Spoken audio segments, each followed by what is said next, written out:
Hermotimus, or the rival philosophies. Licinus. Hermotimus. Lie. Good morning, Hermotimus. I guess by your book and the pace you are going at that you are on your way to lecture, and a little late. You were conning over something as you walked, your lips working and muttering, your hand flung out this way and that as you got a speech into order in your mind.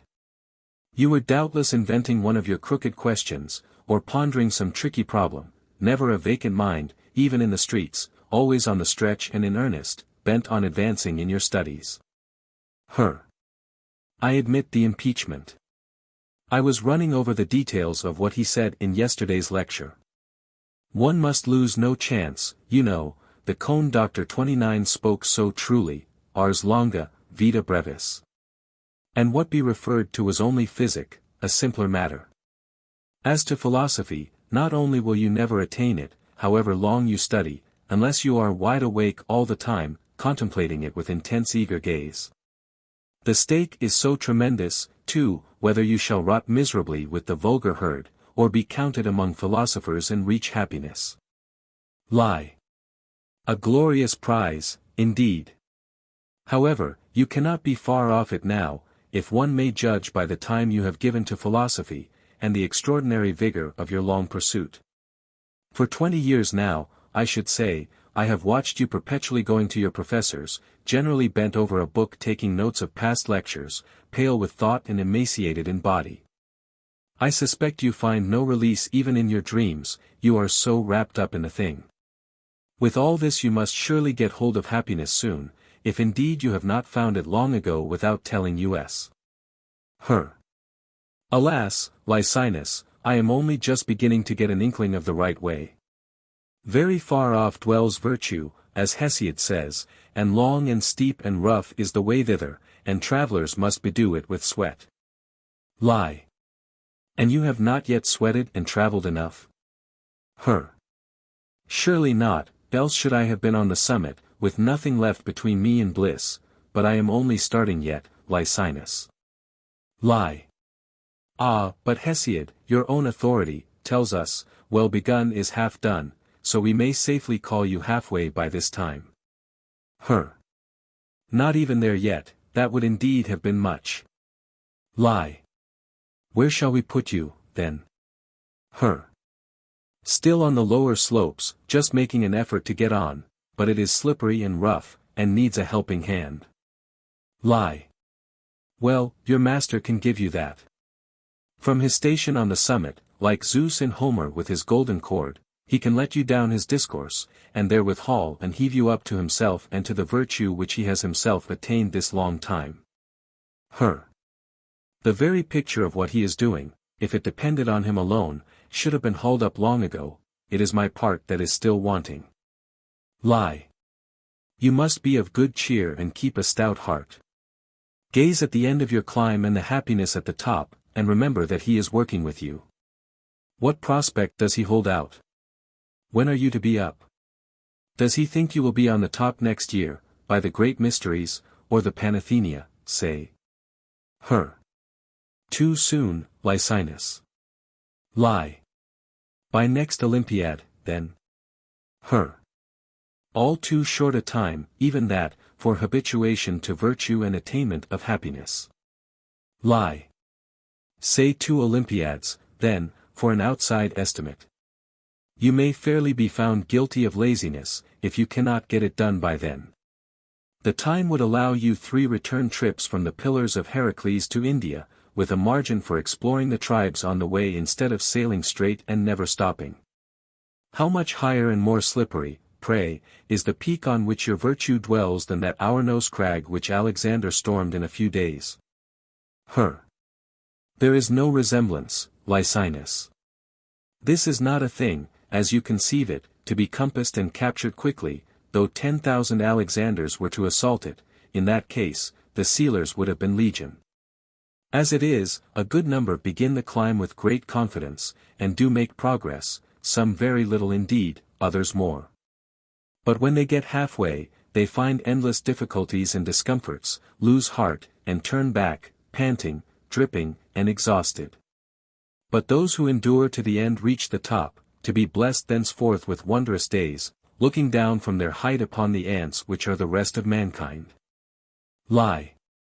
Dear me, what tiny things you make us out, not so big as the pygmies even, but positively groveling on the face of the earth.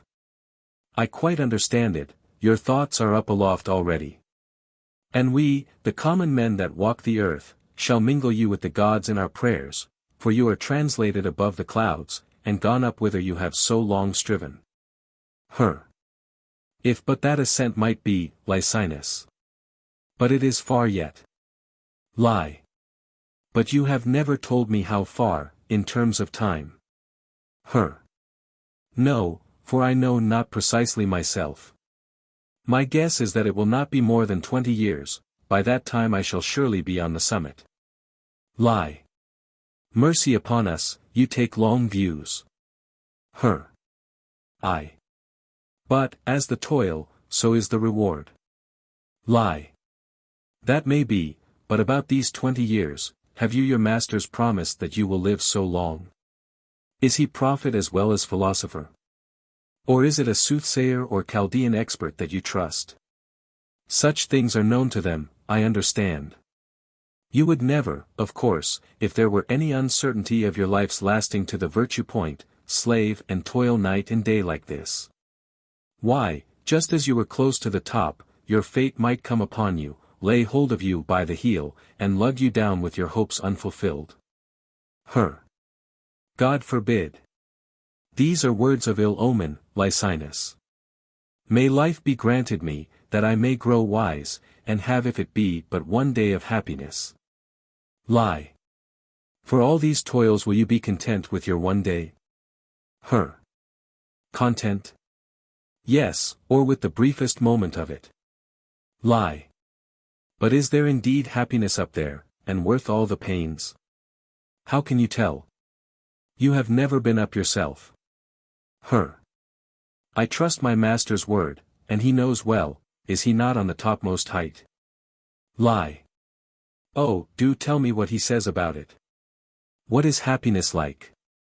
Wealth, glory, pleasures incomparable. Hush, friend. All these have not to do with the virtuous life. Lie. Well, if these will not do, what are the good things he offers to those who carry their course right through? Wisdom, courage, true beauty, justice, full and firm knowledge of all things as they are. But wealth and glory and pleasure and all bodily things, these a man strips off and abandons before he mounts up, like Heracles burning on Mount Ida before deification. He too cast off whatever of the human he had from his mother, and soared up to the gods with his divine part pure and unalloyed, sifted by the fire. Even so those I speak of are purged by the philosophic fire of all that deluded men count admirable. And reaching the summit have happiness with never a thought of wealth and glory and pleasure, except to smile at any who count them more than phantoms. Lie. By Heracles, and his death on Ida, they quit themselves like men, and have their reward, it seems. But there is one thing I should like to know, are they allowed to come down from their elevation sometimes, and have a taste of what they left behind them? Or when they have once got up, must they stay there, conversing with virtue, and smiling at wealth and glory and pleasure? The latter, assuredly. More than that, a man once admitted of virtue's company will never be subject to wrath or fear or desire any more, no, nor can he feel pain, nor any such sensation. Lie. Well, but, if one might dare to say what one thinks, but no, let me keep a good tongue in my head, it were irreverent to pry into what wise men do. Nay, nay, let me know your meaning. Lie. Dear friend, I have not the courage. Out with it, my good fellow, we are alone. Lie. Well, then, most of your account I followed and accepted, how they grow wise and brave and just, and the rest, indeed I was quite fascinated by it. But then you went on to say they despised wealth and glory and pleasure. Well, just there, quite between ourselves, you know, I was pulled up, I thought of a scene t'other day with, shall I tell you whom? Perhaps we can do without a name. No, no, we must have that too. Lie. Your own professor himself, then, a person to whom all respect is due, surely, not to mention his years. Well. Lie. You know the Heraclete, quite an old pupil of his in philosophy by this time, red-haired, likes an argument. Yes, Dion, he is called. Lie. Well, I suppose he had not paid up punctually. Anyhow, the other day the old man hailed him before the magistrate, with a halter made of his own coat. He was shouting and fuming, and if some friends had not come up and got the young man out of his hands, he would have bitten off his nose, he was in such a temper. Ah, he is a bad character, always an unconscionable time paying his debts. There are plenty of others who owe the professor money, and he has never treated any of them so, they pay him his interest punctually. Lie. Not so fast, what in the world does it matter to him, if they do not pay up? He is purified by philosophy, and has no further need of the cast clothes of Ida. Do you suppose his interest in such things is selfish? No, but he has little ones, his care is to save them from indigence. Lie. Whereas he ought to have brought them up to virtue too, and let them share his inexpensive happiness. Well, I have no time to argue it, Licinus, I must not be late for lecture, lest in the end I find myself left behind. Lie. Don't be afraid, my duteous one, today is a holiday, I can save you the rest of your walk. What do you mean? Lie. You will not find him just now, if the notice is to be trusted. There was a tablet over the door announcing in large print, no meeting this day. I hear he dined yesterday with the great Eucrates, who was keeping his daughter's birthday. He talked a good deal of philosophy over the wine, and lost his temper a little with Euthydemus the peripatetic. They were debating the old peripatetic objections to the porch. His long vocal exertions, for it was midnight before they broke up, gave him a bad headache, with violent perspiration. I fancy he had also drunk a little too much, toasts being the order of the day, and eaten more than an old man should. When he got home, he was very ill, they said, just managed to check and lock up carefully the slices of meat which he had conveyed to his servant at table, and then, giving orders that he was not at home, went to sleep, and has not waked since. I overheard Midas his man telling this to some of his pupils, there were a number of them coming away. Which had the victory, though, he or Euthydemus, if Midas said anything about that? Lie. Why, at first, I gathered, it was very even between them, but you Stoics had it in the end, and your master was much too hard for him. Euthydemus did not even get off whole, he had a great cut on his head. He was pretentious, insisted on proving his point, would not give in, and proved a hard nut to crack. So your excellent professor, who had a goblet as big as Nestor's in his hand, brought this down on him as he lay within easy reach, and the victory was his. Good, so perish all who will not yield to their betters. Lie. Very reasonable, Hermotimus, what was Euthydemus thinking of, to irritate an old man who is purged of wrath and master of his passions, when he had such a heavy goblet in his hand?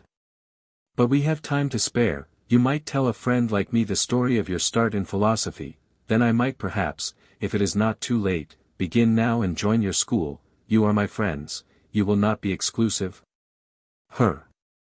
If only you would, Licinus. You will soon find out how much you are superior to the rest of men. I do assure you, you will think them all children, you will be so much wiser. Lie. Enough for me, if after 20 years of it I am where you are now. Oh, I was about your age when I started on philosophy, I was 40, and you must be about that. Lie. Just that, so take and leave me on the same way, that is but right. And first tell me, do you allow learners to criticize, if they find difficulties in your doctrines, or must juniors abstain from that? Why, yes, they must, but you shall have leave to ask questions and criticize, you will learn easier that way. Lie. I thank you for it, Hermotimus, by your name god Hermes. Now, is there only one road to philosophy, the Stoic way? They tell me there are a great many other philosophers, is that so?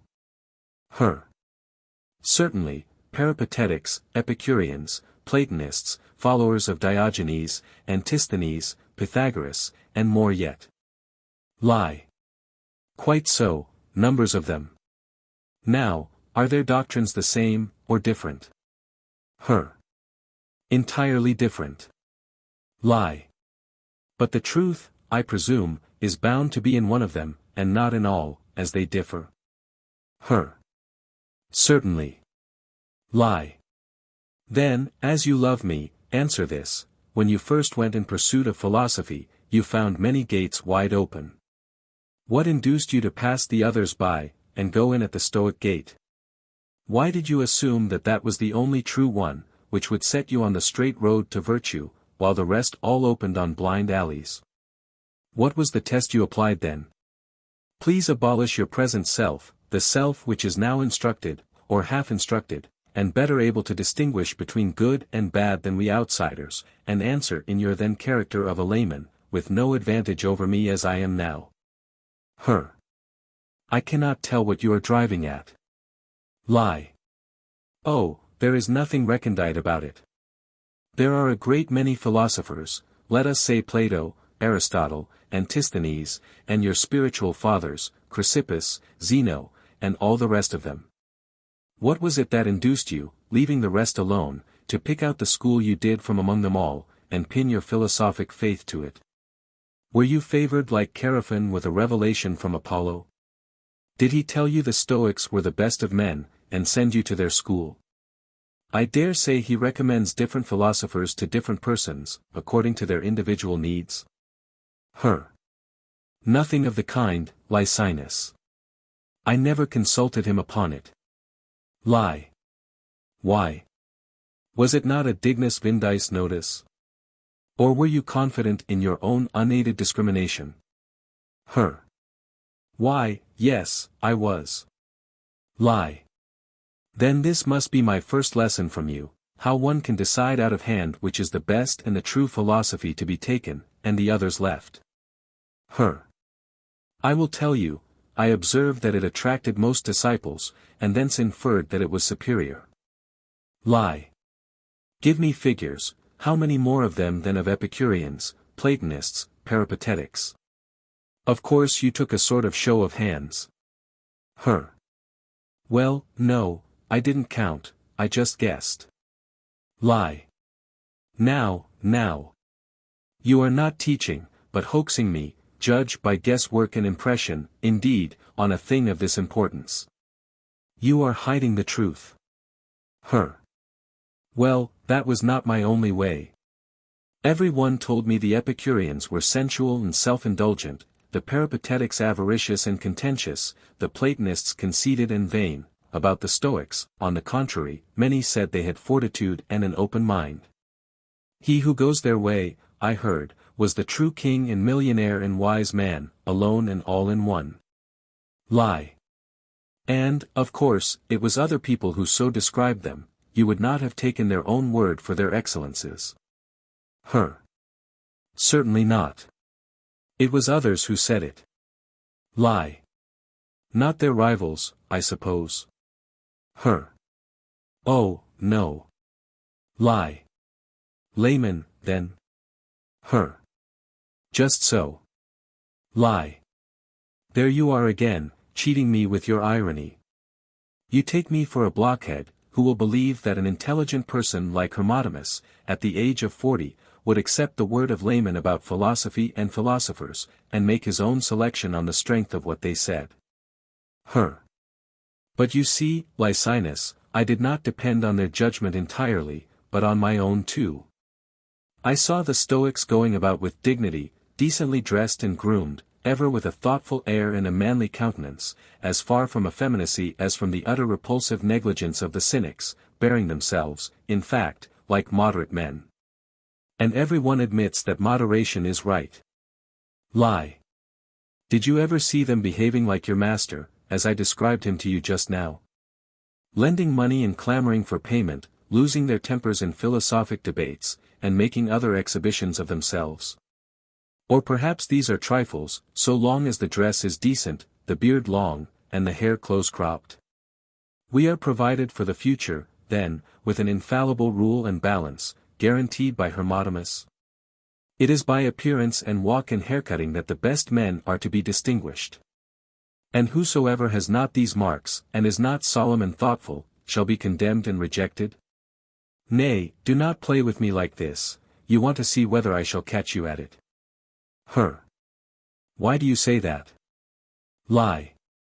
Because, my dear sir, this appearance test is one for statues, their decent orderly attire has it easily over the Stoics, because Phidias or Alcamenes or Myron designed them to be graceful. However, granting as much as you like that these are the right tests, what is a blind man to do, if he wants to take up philosophy? How is he to find the man whose principles are right, when he cannot see his appearance or gait? I am not teaching the blind, Lysinus, I have nothing to do with them. Lie. Ah, but, my good sir, there ought to have been some universal criterion, in a matter of such great and general use. Still, if you will have it so, let the blind be excluded from philosophy, as they cannot see, though, by the way, they are just the people who most need philosophy to console them for their misfortune. But now, the people who can see, give them the utmost possible acuity of vision, and what can they detect of the spiritual qualities from this external shell?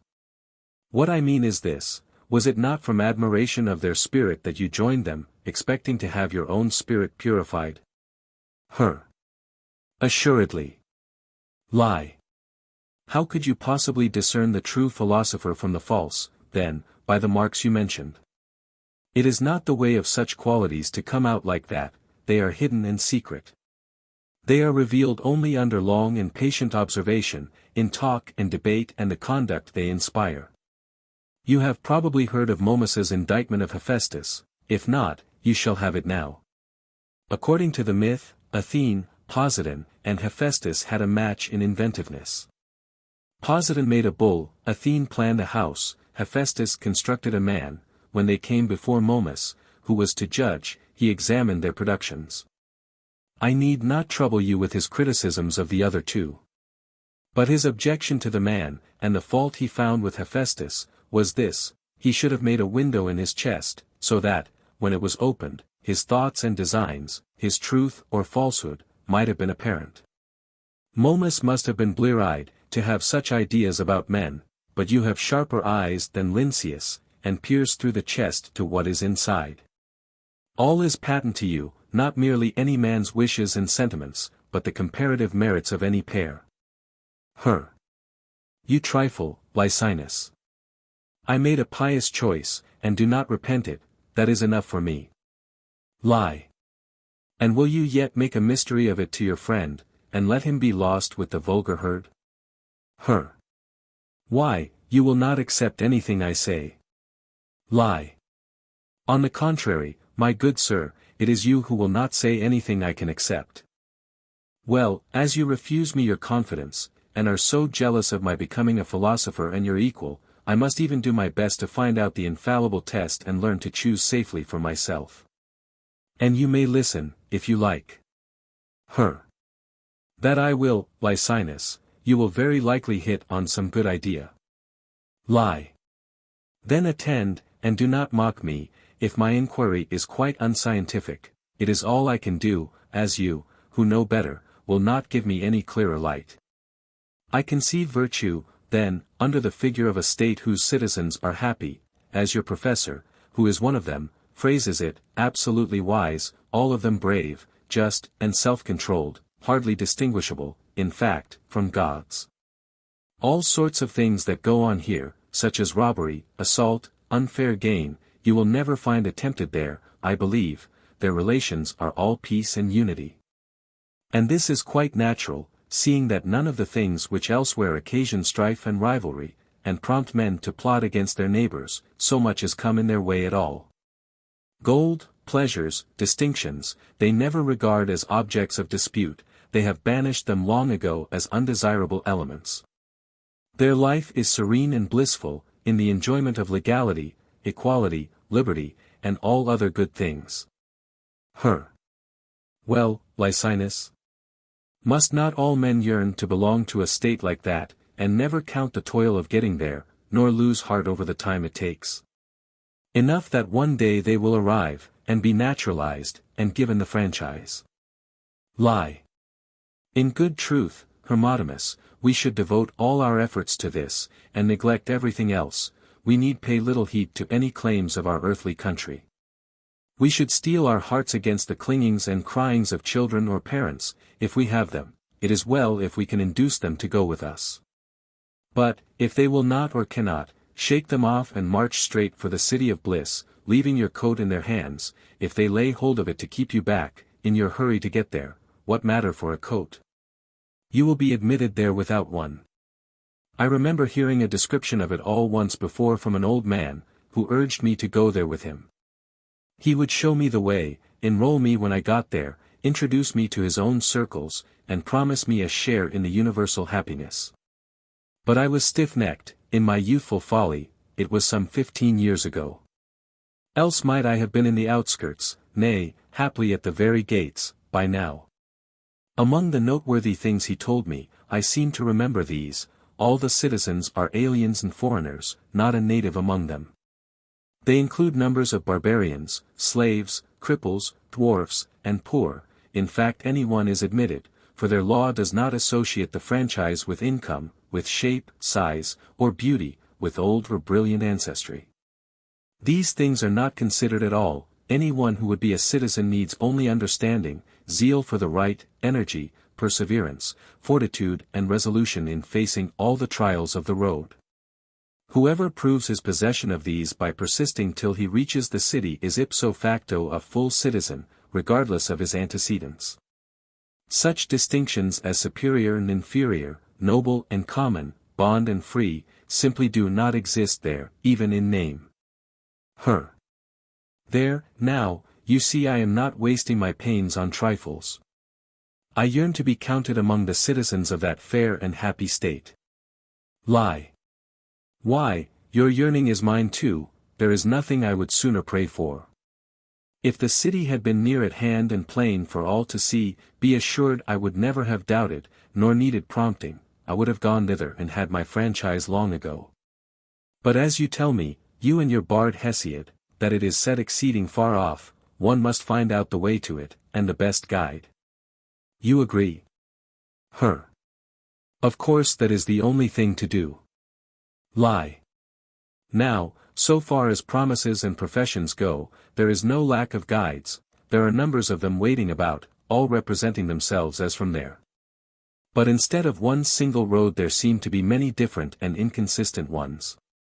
North and south, east and west, they go. One leads through meadows and vegetation and shade, and is well watered and pleasant, with never a stumbling block or inequality. Another is rough and rocky, threatening heat and drought and toil. Yet all these are supposed to lead to the one city, though they take such different directions. That is where my difficulty lies. Whichever of them I try, there is sure to be a most respectable person stationed just at the entrance, with a welcoming hand and an exhortation to go his way. Each of them says he is the only one who knows the straight road. His rivals are all mistaken, have never been themselves, nor learnt the way from competent guides. I go to his neighbor, and he gives the same assurances about his way, abusing the other respectable persons. And so the next, and the next, and the next.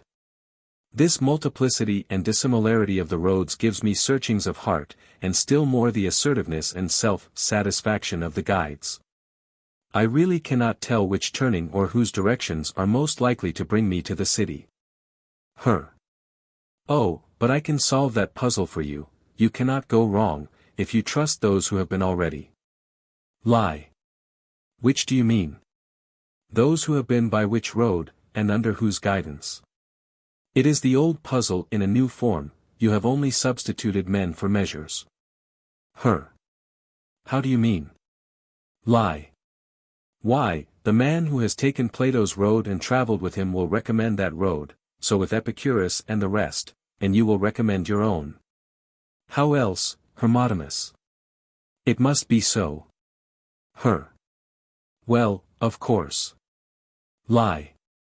So you have not solved my puzzle, and know just as little as before which traveler to trust. I find that each of them, as well as his guide, has tried one only, which he now recommends and will have to be the only one leading to the city. Whether he tells the truth I have no means of knowing. That he has attained some end, and seen some city, I may perhaps allow. But whether he saw the right one, or whether, Corinth being the real goal, he got to Babylon and thought he had seen Corinth, that is still undecided. For surely every one who has seen a city has not seen Corinth, unless Corinth is the only city there is. But my greatest difficulty of all is the absolute certainty that the true road is one. For Corinth is one, and the other roads lead anywhere but to Corinth, though there may be people deluded enough to suppose that the north road and the south road lead equally to Corinth. But that is absurd, Licinus. They go opposite ways, you see. Lie. Then, my dear good man, this choice of roads and guides is quite a serious matter. We can by no means just follow our noses. We shall be discovering that we are well on the way to Babylon or Bactria instead of to Corinth. Nor is it advisable to toss up either, on the chance that we may hit upon the right way if we start upon any one at a venture. That is no impossibility. It may have come off once and again in a cycle, but I cannot think we ought to gamble recklessly with such high stakes, nor commit our hopes to a frail craft, like the wise men who went to sea in a bowl. We should have no fair complaint against fortune. If her arrow or dart did not precisely hit the center, the odds are 10,000 to 1 against her. Just so the archer in Homer, Teucer, I suppose it was, when he meant to hit the dove, only cut the string, which held it. Of course it is infinitely more likely that the point of the arrow will find its billet in one of the numberless other places, than just in that particular central one. And as to the perils of blundering into one of the wrong roads instead of the right one, misled by a belief in the discretion of fortune. Here is an illustration. It is no easy matter to turn back and get safe into port when you have once cast loose your moorings and committed yourself to the breeze. You are at the mercy of the sea, frightened, sick and sorry with your tossing about, most likely. Your mistake was at the beginning. Before leaving, you should have gone up to some high point, and observed whether the wind was in the right quarter, and of the right strength for a crossing to Corinth, not neglecting, by the way, to secure the very best pilot obtainable, and a seaworthy craft equal to so high a sea. Much better so, Licinus. However, I know that, if you go the whole round, you will find no better guides or more expert pilots than the Stoics. If you mean ever to get to Corinth, you will follow them, in the tracks of Chrysippus and Zeno. It is the only way to do it. Lie. Ah, many can play at the game of assertion. Plato's fellow traveler, Epicurus's follower, and all the rest, will tell me just what you do, that I shall never get to Corinth except with whichever of them it is. So I must either believe them all, or disbelieve impartially. The latter is much the safest, until we have found out the truth. Put a case, now, just as I am, as uncertain as ever which of the whole number has the truth. I choose your school. I rely on you, who are my friend, but who still know only the Stoic doctrine, and have not traveled any way but that. Now some god brings Plato, Pythagoras, Aristotle, and the rest to life again. They gather round and cross-examine me, or actually sue me in court for constructive defamation. Good Licinus, they say, what possessed or who induced you to exalt Chrysippus and Zeno at our expense? We are far older established. They are mere creatures of yesterday, yet you never gave us a hearing, nor inquired into our statements at all. Well, what am I to plead? Will it avail me to say I trusted my friend Hermotimus? I feel sure they will say, we know not this Hermotimus, who he is, nor he us. You had no right to condemn us all, and give judgment by default against us, on the authority of a man who knew only one of the philosophic roads, and even that, perhaps, imperfectly. These are not the instructions issued to juries, Licinus. They are not to hear one party, and refuse the other permission to say what he deems advisable. They are to hear both sides alike, with a view to the better sifting of truth from falsehood by comparison of the arguments. If they fail in these duties, the law allows an appeal to another court. That is what we may expect them to say. Then one of them might proceed to question me like this: suppose, Lycinus, that an Ethiopian who had never been abroad in his life, nor seen other men like us, were to state categorically in an Ethiopian assembly that there did not exist on earth any white or yellow men, nothing but blacks, would his statement be accepted? Or would some Ethiopian elder remark, "How do you know, my confident friend? You have never been in foreign parts, nor had any experience of other nations." Shall I tell him the old man's question was justified? What do you advise, my counsel? Say that, certainly, I consider the old man's rebuke quite reasonable. Lie. So do I. But I am not so sure you will approve what comes next. As for me, I have as little doubt of that as of the other. What is it? Lie. The next step will be the application. My questioner will say, "Now Lycinus, let us suppose an analogue, in a person acquainted only with the Stoic doctrine, like your friend Hermotimus. He has never travelled in Plato's country, or to Epicurus, or any other land. Now, if he were to state that there was no such beauty or truth in those many countries as there is in the Porch and its teaching, would you not be justified in considering it bold of him to give you his opinion about them all? Whereas he knew only one, having never set foot outside the bounds of Ethiopia. What reply do you advise to that? The perfectly true one, of course, that it is indeed the Stoic doctrine that we study fully, being minded to sink or swim with that, but still we do know what the others say also. Our teacher rehearses the articles of their beliefs to us incidentally, and demolishes them with his comments. Lie. Do you suppose the Platonists, Pythagoreans, Epicureans, and other schools, will let that pass? Or will they laugh out loud and say, "What remarkable methods your friend has, Lycinus. He accepts our adversary's character of us, and gathers our doctrines from the description of people who do not know, or deliberately misrepresent them." If he were to see an athlete getting his muscles in trim by kicking high, or hitting out at empty space as though he were getting a real blow home, would he, in the capacity of umpire, at once proclaim him victor, because he could not help winning?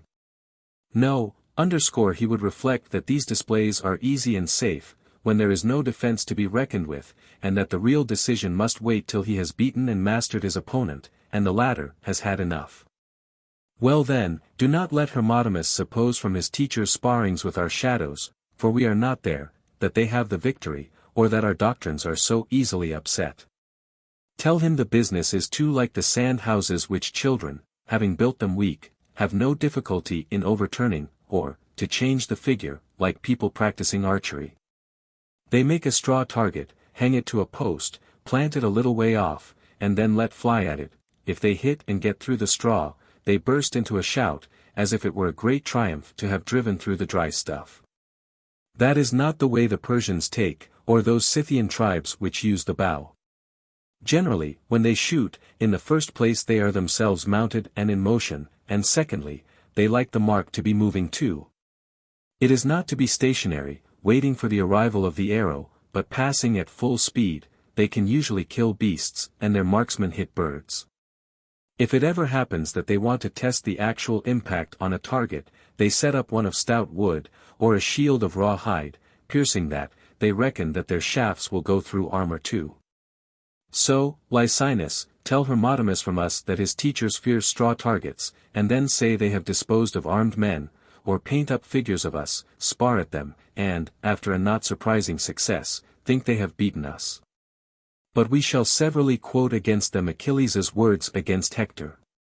They dare not face the nodding of my plume. So say all of them, one after the other. I suspect that Plato, with his intimate knowledge of Sicily, will add an anecdote from there. Gelo of Syracuse had disagreeable breath, but did not find it out himself for a long time, no one venturing to mention such a circumstance to a tyrant. At last a foreign woman who had a connection with him dared to tell him, whereupon he went to his wife and scolded her for never having, with all her opportunities of knowing, warned him of it. She put in the defense that, as she had never been familiar or at close quarters with any other man, she had supposed all men were like that. So Hermogenes, Plato will say, after his exclusive association with Stoics, cannot be expected to know the savor of other people's mouths. Chrysippus, on the other hand, might say as much or more if I were to put him out of court and betake myself to Platonism, in reliance upon someone who had conversed with Plato alone. And in a word, as long as it is uncertain which is the true philosophic school, I choose none, choice of one is insult to the rest.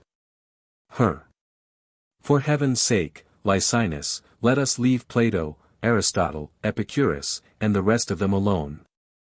To argue with them is not for me. Why not just hold a private inquiry, you and I, whether philosophy is what I say it is? As for the Ethiopians and Galo's wife, what a long way you have brought them on none of their business. Lie. Away with them, then, if you find their company superfluous. And now do you proceed, my expectations are high.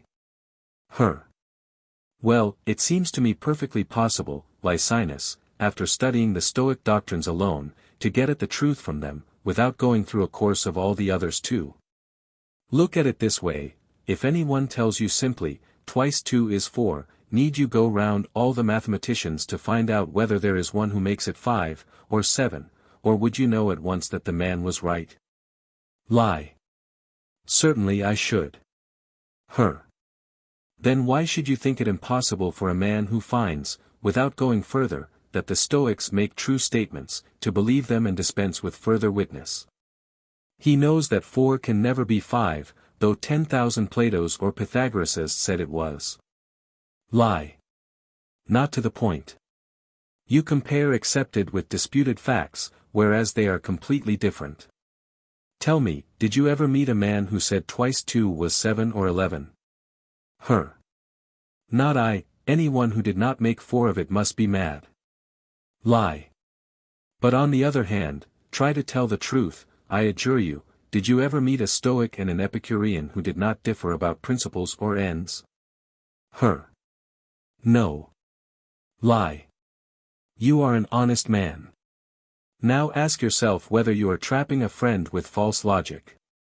We are trying to find out with whom philosophic truth lies, and you beg the question and make a present of that same truth to the Stoics.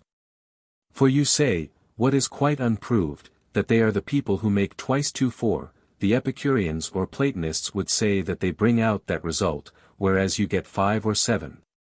Does it not amount to that, when your school reckon goodness the only end, and the Epicureans pleasure? Or again when you say everything is material, and Plato recognizes an immaterial element also in all that exists. As I said, you lay hold of the thing in dispute, as though it were the admitted property of the Stoics, and put it into their hands, though the others claim it and maintain that it is theirs. Why, it is the very point at issue. If it is once established that Stoics have the monopoly of making 4 out of twice 2, it is time for the rest to hold their tongues. But as long as they refuse to yield that point, we must hear all alike, or be prepared for people's calling us partial judges. It seems to me, Lycinus, you do not understand what I mean. Lie. Very well, put it plainer, if it is something different from that. You will see in a minute. Let us suppose 2 people have gone into the temple of Asclepius or Dionysus, and subsequently one of the sacred cups is missing. Both of them will have to be searched, to see which has it about him. Lie. Clearly. Of course one of them has it. Lie. Necessarily, if it is missing. Then, if you find it on the first, you will not strip the other. It is clear he has not got it. Lie. Quite. And if we fail to find it on the first, the other certainly has it, it is unnecessary to search him that way either. Lie. Yes, he has it. So with us. If we find the cup in the possession of the Stoics, we shall not care to go on and search the others, we have what we were looking for, why trouble further? Lie. There is no why, if you really find it, and can be certain it is the missing article, the sacred object being unmistakable. But there are some differences in this case, friend. The temple visitors are not two, so that if one has not got the booty the other has, but many, and the identity of the missing object is also uncertain. It may be cup, or bowl, or garland. Every priest gives a different description of it. They do not agree even about the material. Bronze, say these; silver, say those; anything from gold to tin. So there is nothing for it but to strip the visitors, if you want to find it. Even if you discover a gold cup on the first man, you must go on to the others. What for? Lie. Because it is not certain that the thing was a cup. And even if that is generally admitted, they do not all agree that it was gold. And if it is well known that a gold cup is missing, and you find a gold cup on your first man, even so you are not quit of searching the others. It is not clear that this is the sacred cup. Do you suppose there is only one gold cup in the world? No, indeed. Lie. So you will have to go the round, and then collect all your finds together and decide which of them is most likely to be divine property. For the source of all the difficulty is this: every one who is stripped has something or other on him, one a bowl, one a cup, one a garland, which again may be bronze, gold, or silver, but whether the one he has is the sacred one, is not yet clear. It is absolutely impossible to know which man to accuse of sacrilege. Even if all the objects were similar, it would be uncertain who had robbed the god, for such things may be private property too. Our perplexity, of course, is simply due to the fact that the missing cup, assume it to be a cup, has no inscription. If either the god's or the donor's name had been on it, we should not have had all this trouble. When we found the inscribed one, we should have stopped stripping and inconveniencing other visitors. I suppose, Hermotimus, you have often been at athletic meetings? You suppose right, and in many places too. Lie. Did you ever have a seat close by the judges? Dear me, yes. Last Olympia, I was on the left of the stewards.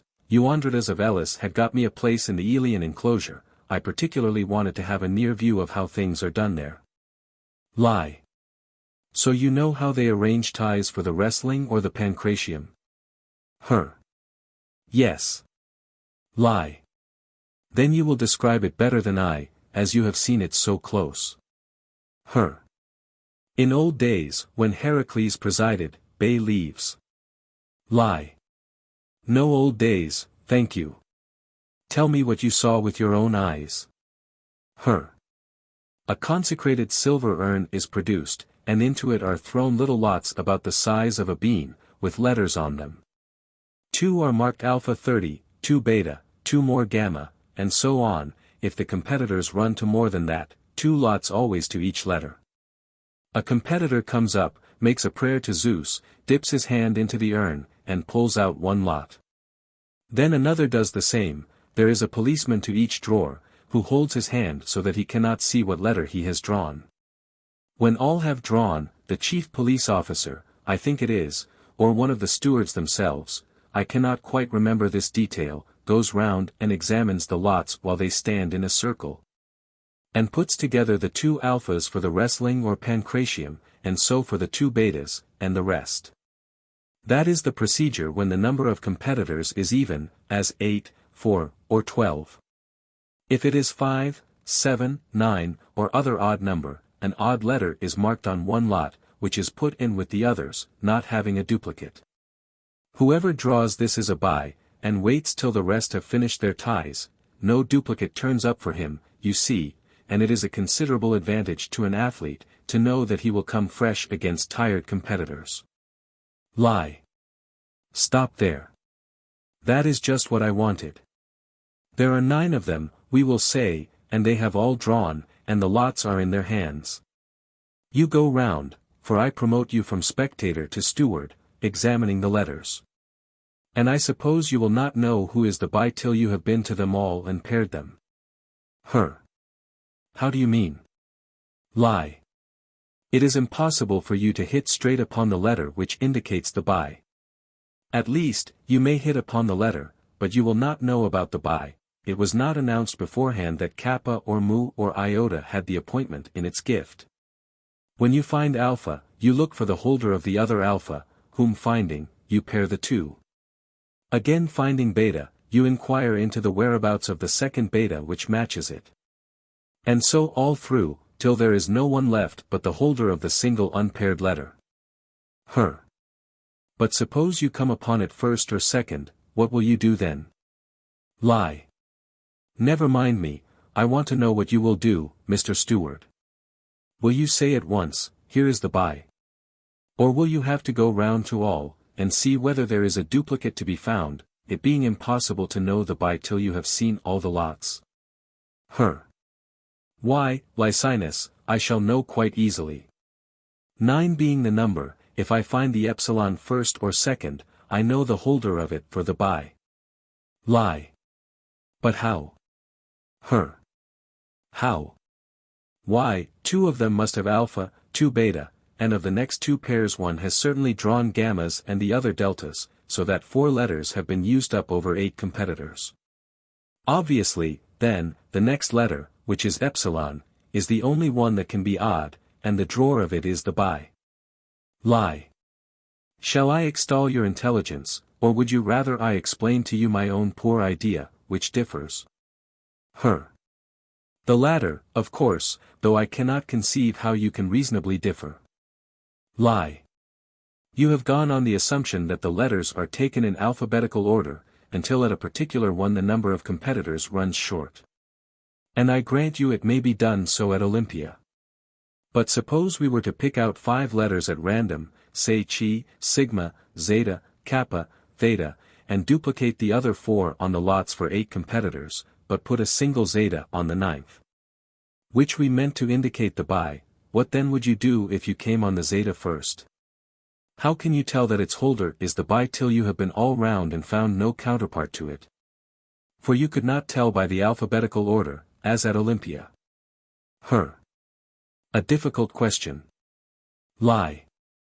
Look at the same thing another way. Suppose we put no letters at all on the lots, but, instead of them, signs and marks such as the Egyptians use for letters, men with dogs or lions' heads. Or no, those are rather too strange. Let us avoid hybrids, and put down simple forms, as well as our draftsmanship will allow, men on 2 lots, horses on 2, a pair of cocks, a pair of dogs, and let a lion be the mark of the 9th. Now, if you hit upon the lion at the first try, how can you tell that this is the buy maker, until you have gone all round and seen whether any one else has a lion to match? Your question is too much for me. Lie. No wonder. There is no plausible answer.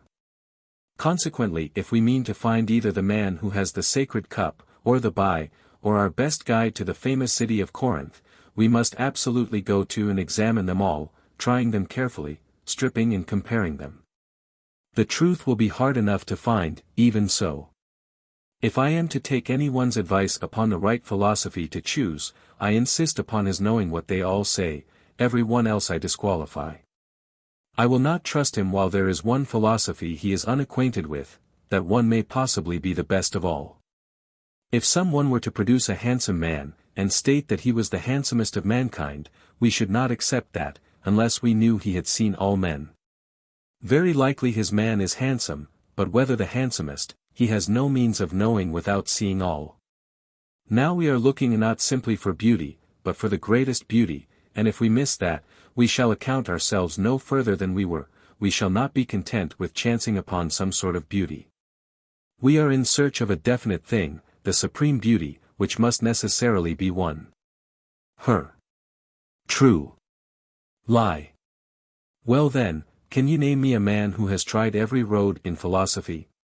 One who, knowing the doctrine of Pythagoras, Plato, Aristotle, Chrysippus, Epicurus, and the rest, has ended by selecting one out of all these roads, because he has proved it genuine.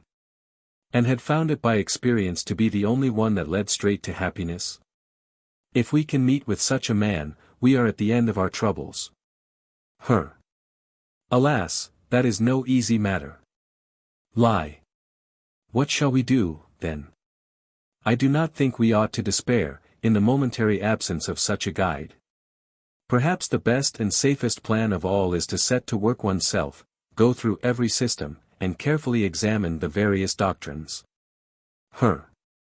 That is what seems to be indicated. I am afraid, though, there is an obstacle in what you said just now. It is not easy, when you have committed yourself with a spread of canvas to the wind, to get home again. How can a man try all the roads, when, as you said, he will be unable to escape from the first of them? Lie. My notion is to copy Theseus, get Dame Ariadne to give us a skein, and go into one labyrinth after another, with the certainty of getting out by winding it up. Who is to be our Ariadne?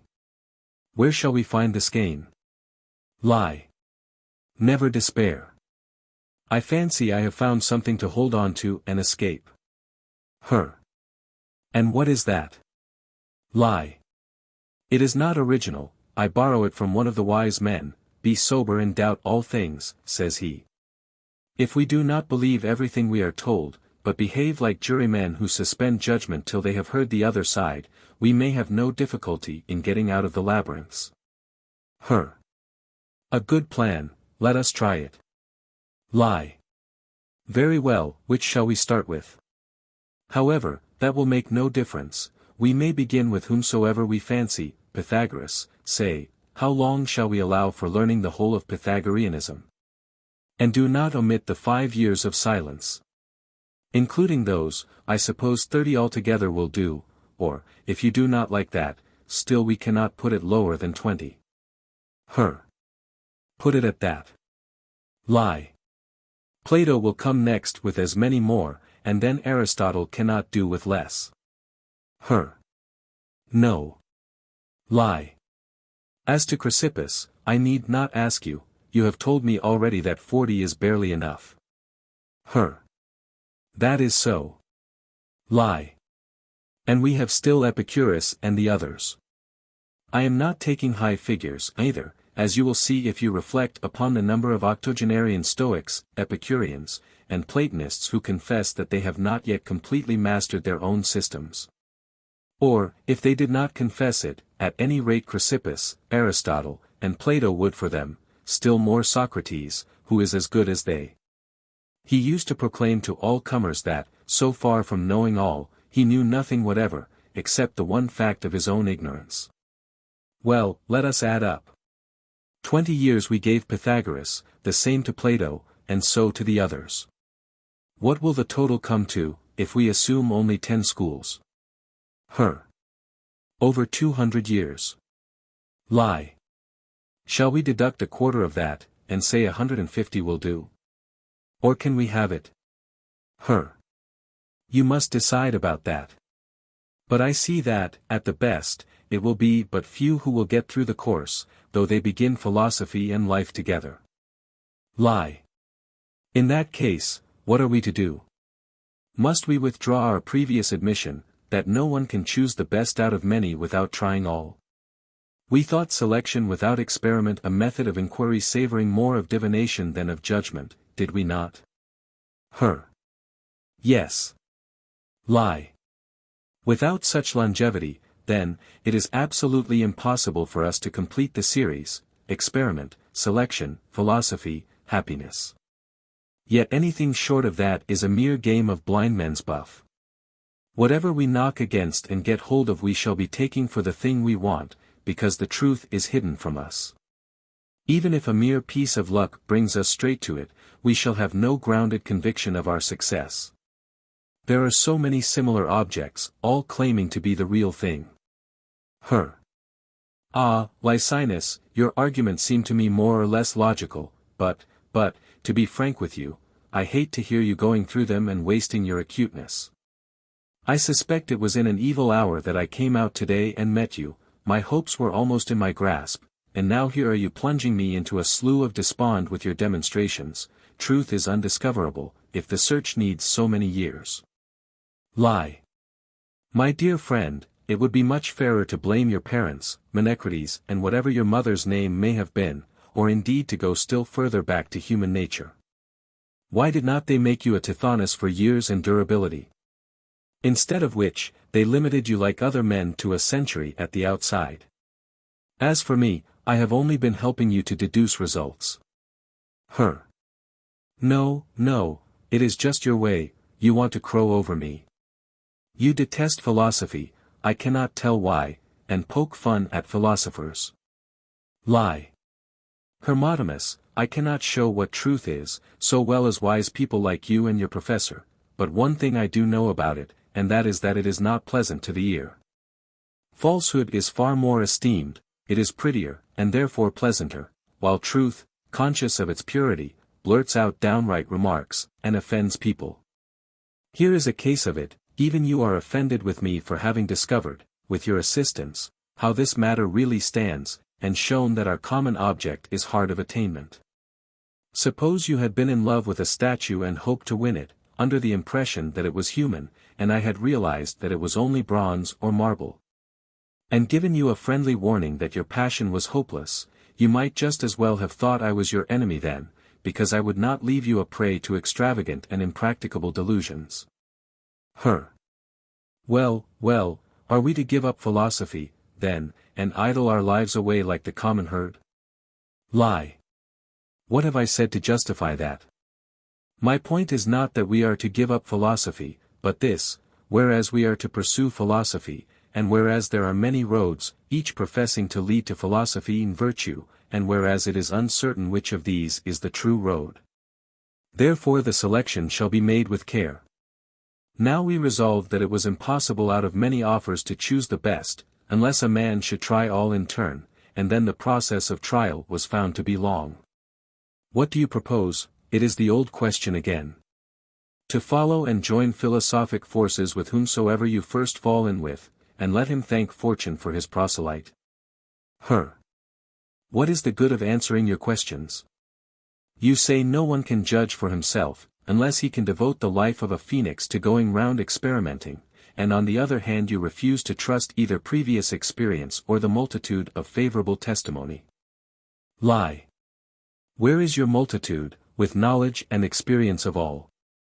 Never mind the multitude, one man who answers the description will do for me.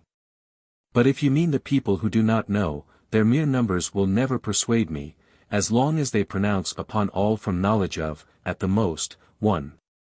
Are you the only man who has found the truth, and are all the people who go in for philosophy fools? Lie. You wrong me, Hermotimus, when you imply that I put myself above other people, or rank myself at all with those who know. You forget what I said, I never claimed to know the truth better than others, only confessed that I was as ignorant of it as everyone else.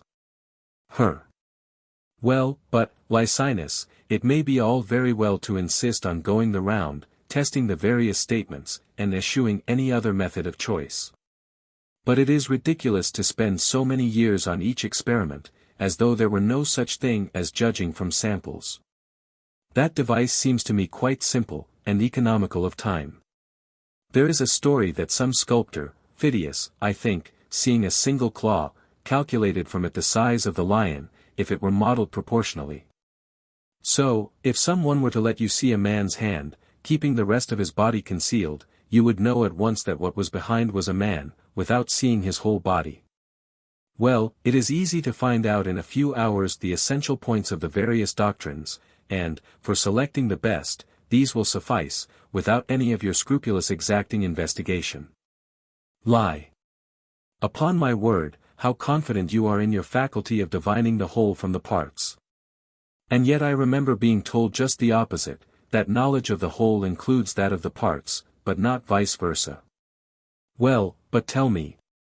When Phidias saw the claw, would he ever have known it for a lion's, if he had never seen a lion? Could you have said the hand was a man's, if you had never known or seen a man? Why are you dumb? Let me make the only possible answer for you, that you could not. I am afraid Phidias has modeled his lion all for nothing, for it proves to be neither here nor there. What resemblance is there? What enabled you and Phidias to recognize the parts was just your knowledge of the wholes, the lion and the man. But in philosophy, the Stoic, for instance, how will the part reveal the other parts to you, or how can you conclude that they are beautiful? You do not know the whole to which the parts belong. Then you say it is easy to hear in a few hours the essentials of all philosophy, meaning, I suppose, their principles and ends, their accounts of God and the soul, their views on the material and the immaterial, their respective identification of pleasure or goodness with the desirable and the happy. Well, it is easy, it is quite a trifle, to deliver an opinion after such a hearing, but really to know where the truth lies will be work, I suspect, not for a few hours, but for a good many days. If not, what can have induced them to enlarge on these rudiments to the tune of 100 or 1,000 volumes apiece? I imagine they only wanted to establish the truth of those few points which you thought so easy and intelligible. If you refuse to spend your time on a conscientious selection, after personal examination of each and all, in sum and in detail, it seems to me you will still want your soothsayer to choose the best for you. It would be a fine short cut, with no meanderings or wastings of time, if you sent for him, listened to the summaries, and killed a victim at the end of each. By indicating in its liver which is the philosophy for you, the god would save you a pack of troubles. Or, if you like, I can suggest a still simpler way. You need not shed all this blood in sacrifice to any god, nor employ an expensive priest.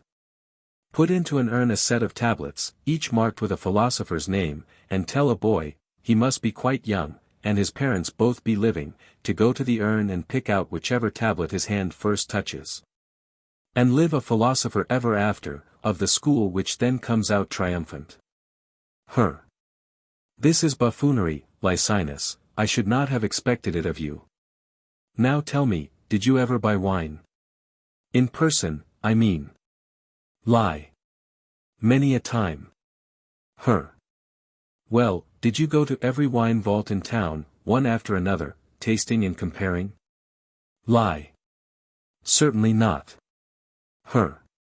No, as soon as you find good sound stuff, you have only to get it sent home. Lie. To be sure. And from that little taste you could have answered for the quality of the whole? Lie. Yes. Now suppose you had gone to all the wine merchants and said, I want to buy a pint of wine. I must ask you, gentlemen, to let me drink the whole of the cask which each of you has on tap. After that exhaustive sampling, I shall know which of you keeps the best wine, and is the man for my money. If you had talked like that, they might have laughed at you, and, if you persisted in worrying them, have tried how you liked water. Lie. Yes, it would be no more than my deserts.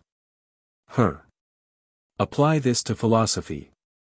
What need to drink the whole cask, when you can judge the quality of the whole from one little taste? Lie. What an adept at evasion you are, Hermotimus. How you slip through one's fingers. However, it is all the better this time. You fancied yourself out, but you have flopped into the net again. What do you mean? Lie. You take a thing whose nature is self-evident and universally admitted, like wine, and argue from it to perfectly unlike things, whose nature is obscure and generally debated.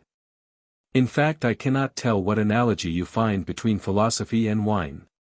There is just one, indeed. Philosophers and wine merchants both sell their wares, mostly resorting to adulteration, fraud, and false measures, in the process. But let us look into your real meaning. You say all the wine in a cask is of the same quality, which is perfectly reasonable. Further, that anyone who draws and tastes quite a small quantity will know at once the quality of the whole, of which the same may be said. I should never have thought of objecting. But mark what comes now. Do philosophy and its professors, your own, for instance, give you every day the same remarks on the same subjects, or do they vary them? They vary them a great deal, friend. You would never have stuck to your master through your 20 years wandering, quite a philosophic odyssey, if he had always said the same thing. One hearing would have been enough. So it would. Lie. How could you have known the whole of his doctrines from the first taste, then? They were not homogeneous, like the wine, novelty today, and novelty tomorrow on the top of it. Consequently, dear friend, short of drinking the whole cask, you might soak to no purpose. Providence seems to me to have hidden the philosophic good right at the bottom, underneath the lees. So you will have to drain it dry, or you will never get to that nectar for which I know you have so long thirsted. According to your idea, it has such virtue that, could you once taste it and swallow the very least drop, you would straightway have perfect wisdom. So they say the Delphian prophetess is inspired by one draught of the sacred spring with answers for those who consult the oracle. But it seems not to be so. You have drunk more than half the cask, yet you told me you were only beginning yet. Now see whether this is not a better analogy. You shall keep your merchant, and your cask, but the contents of the latter are not to be wine, but assorted seeds. On the top is wheat, next beans, then barley, below that lentils, then peas, and other kinds yet. You go to buy seeds, and he takes some wheat out of that layer, and puts it in your hand as a sample. Now, could you tell by looking at that whether the peas were sound, the lentils tender, and the beans full? Impossible. Lie. No more can you tell the quality of a philosophy from the first statements of its professor. It is not uniform, like the wine to which you compared it, claiming that it must resemble the sample glass. It is heterogeneous, and it had better not be cursorily tested. If you buy bad wine, the loss is limited to a few pence. But to rot with the common herd, in your own words, is not so light a loss. Moreover, your man who wants to drink up the cask as a preliminary to buying a pint will injure the merchant, with his dubious sampling, but philosophy knows no such danger. You may drink your fill, but this cask grows no emptier, and its owner suffers no loss. It is cut and come again here. We have the converse of the Danaid's cask, that would not hold what was put into it, it ran straight through. But here, the more you take away, the more remains. And I have another similar remark to make about these specimen drops of philosophy. Do not fancy I am libeling it, if I say it is like hemlock, aconite, or other deadly poison. Those two, though they have death in them, will not kill if a man scrapes off the tiniest particle with the edge of his nail and tastes it. If they are not taken in the right quantity, the right manner, and the right vehicle, the taker will not die. You were wrong in claiming that the least possible quantity is enough to base a generalization on. Oh, have it your own way, Licinus. Well then, we have got to live 100 years, and go through all this trouble. There is no other road to philosophy. Lie. No, none, and we need not complain, as you very truly said, ars longa, vita brevis. But I do not know what has come over you. You now make a grievance of it, if you cannot before set of sun develop into a Chrysippus, a Plato, a Pythagoras. You trap me, and drive me into a corner, Licinus, yet I never provoked you. It is all envy, I know, because I have made some progress in my studies, whereas you have neglected yourself, when you were old enough to know better. Lie. Sayest, then, thy true course.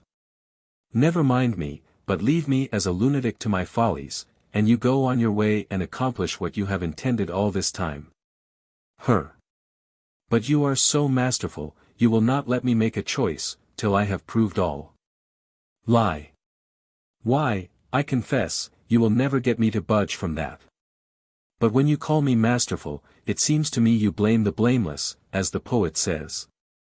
For I am myself being dragged along by reason, until you bring up some other reason to release me from durance. And here is reason about to talk more masterfully still, you will see, but I suppose you will exonerate it and blame me. What can it be? I am surprised to hear it still has anything in reserve. Lie. It says that seeing and going through all philosophies will not suffice. If you want to choose the best of them, the most important qualification is still missing. Indeed. Which? Lie. Why, bear with me, a critical investigating faculty, mental acumen, intellectual precision and independence equal to the occasion. Without this, the completest inspection will be useless. Reason insists that the owner of it must further be allowed ample time. He will collect the rival candidates together, and make his choice with long, lingering, repeated deliberation.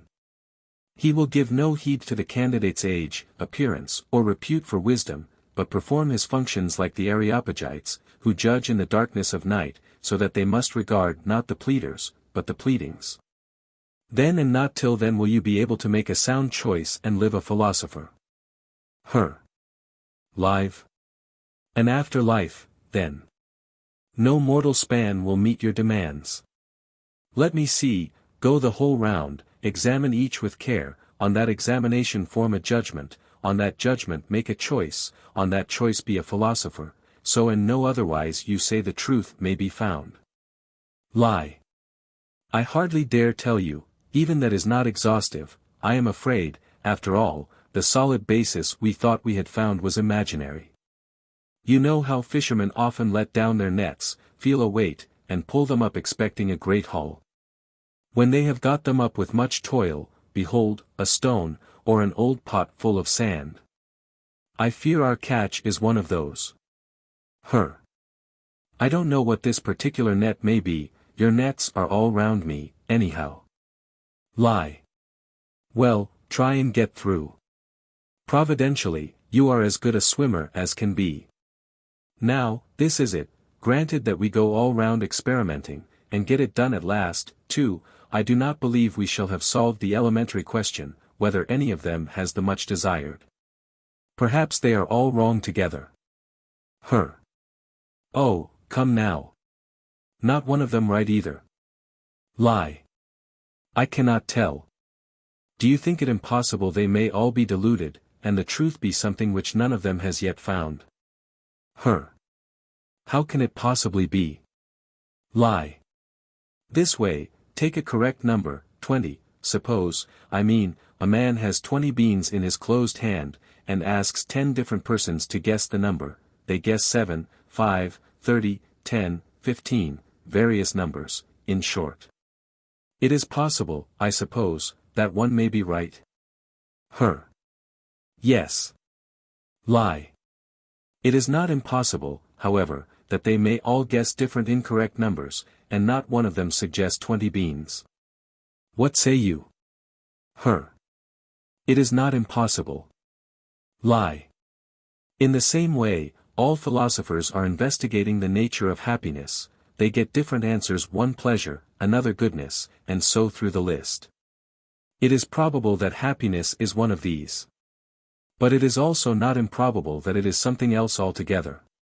We seem to have reversed the proper procedure, and hurried on to the end before we had found the beginning. I suppose we ought first to have ascertained that the truth has actually been discovered, and that some philosopher or other has it. And only then to have gone on to the next question, which of them is to be believed. So that, even if we go all through all philosophy, we shall have no certainty of finding the truth even then, that is what you say. Lie. Please do not ask me, once more, apply to reason itself. Its answer will perhaps be that there can be no certainty yet, as long as we cannot be sure that it is one or other of the things they say it is. Then, according to you, we shall never finish our quest nor be philosophers, but have to give it up and live the life of laymen. What you say amounts to that, philosophy is impossible and inaccessible to a mere mortal. For you expect the aspirant first to choose the best philosophy, and you considered that the only guarantee of such choices being correct was to go through all philosophy before choosing the truest. Then in reckoning the number of years required by each you spurned all limits, extended the thing to several generations, and made out the quest of truth too long for the individual life. And now you crown all by proving success doubtful even apart from all that, you say it is uncertain whether the philosophers have ever found truth at all. Lie. Could you state on oath that they have? Not on oath, no. Lie. And yet there is much that I have intentionally spared you, though it merits careful examination too.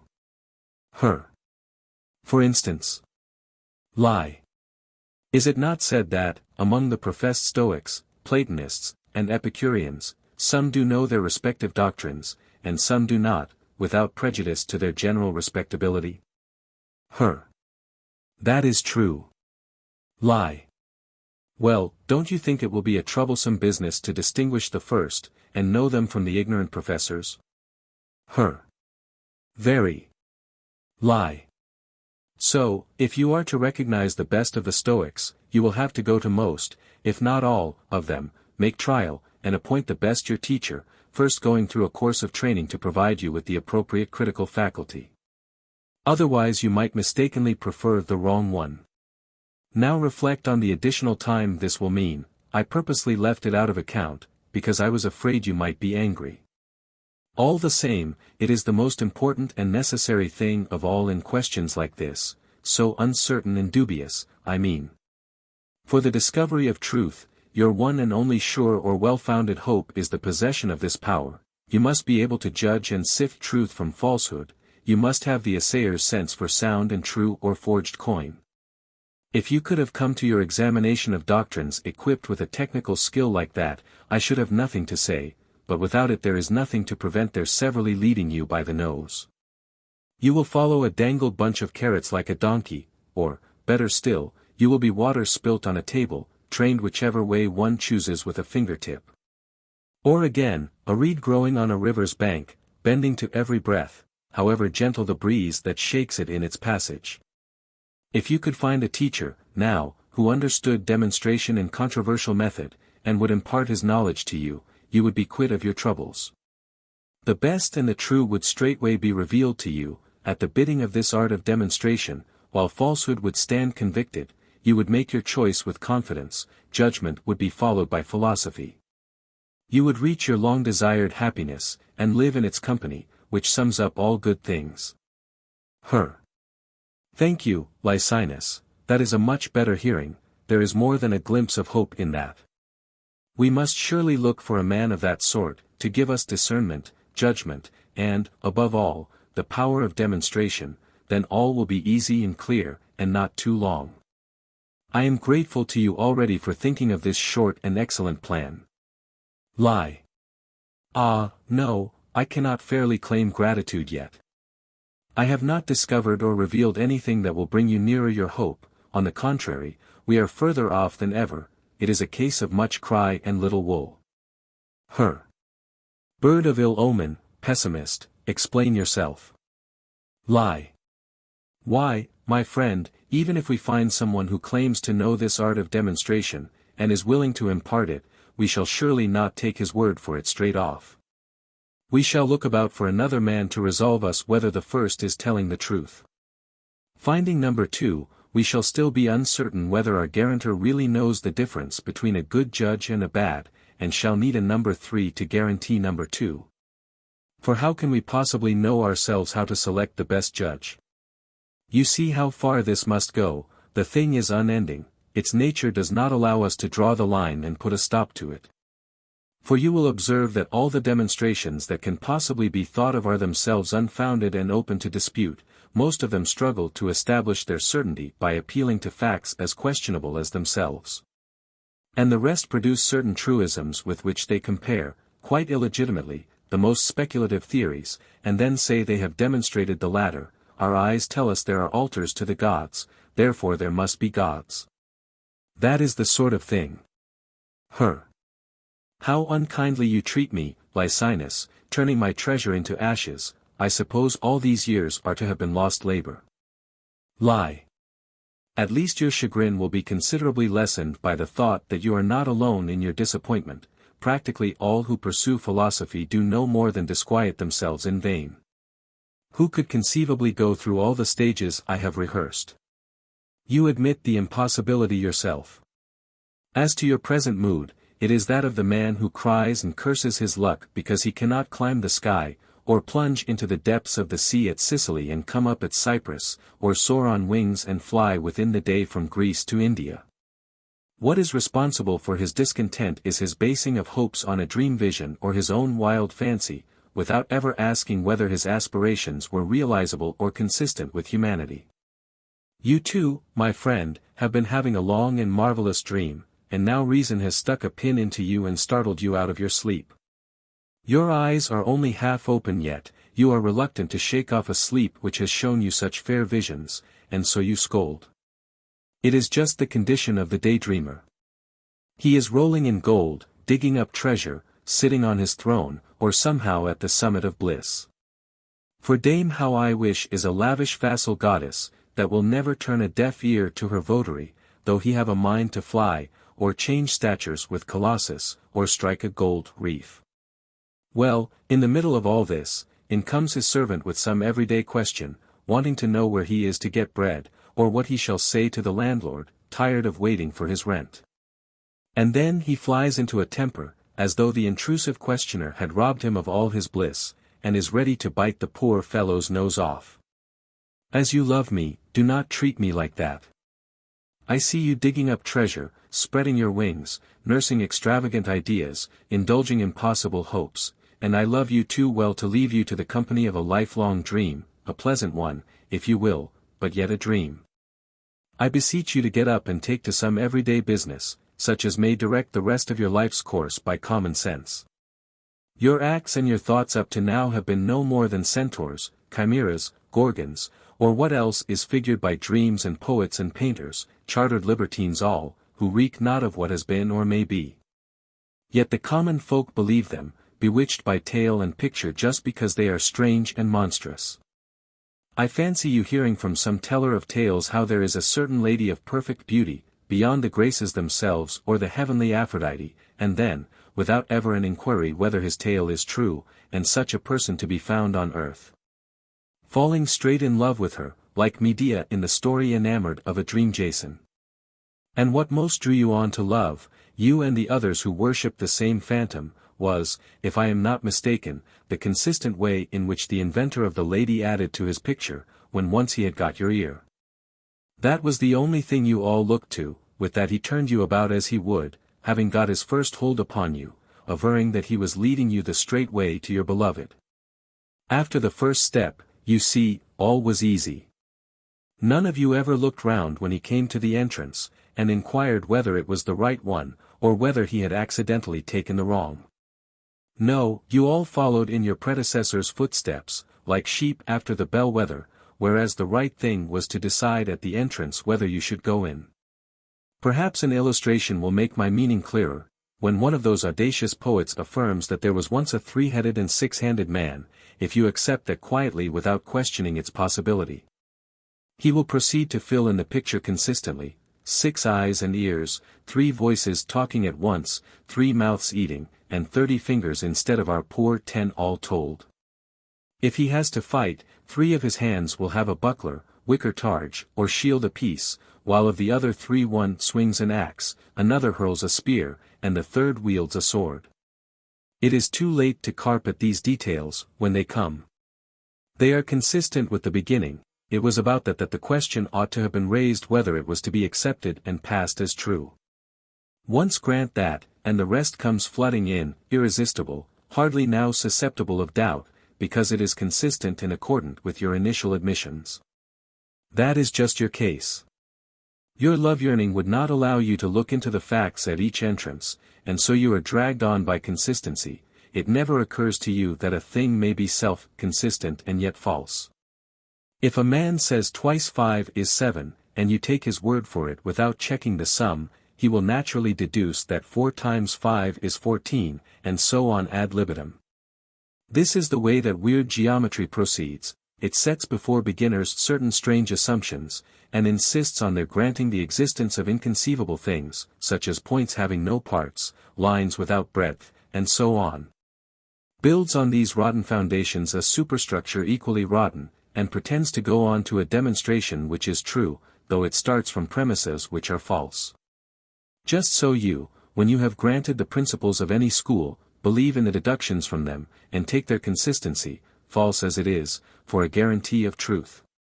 Then with some of you, hope travels through, and you die before you have seen the truth and detected your deceivers, while the rest, disillusioned too late, will not turn back for shame. What? Confess at their years that they have been abused with toys all this time. So they hold on desperately, putting the best face upon it and making all the converts they can, to have the consolation of good company in their deception.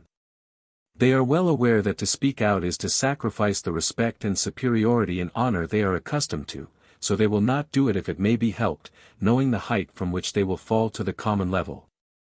Just a few are found with the courage to say they were deluded, and warn other aspirants. Meeting such a one, call him a good man, a true and an honest, nay, call him philosopher, if you will. To my mind, the name is his or no one's. The rest either have no knowledge of the truth, though they think they have, or else have knowledge and hide it, shamefaced cowards clinging to reputation.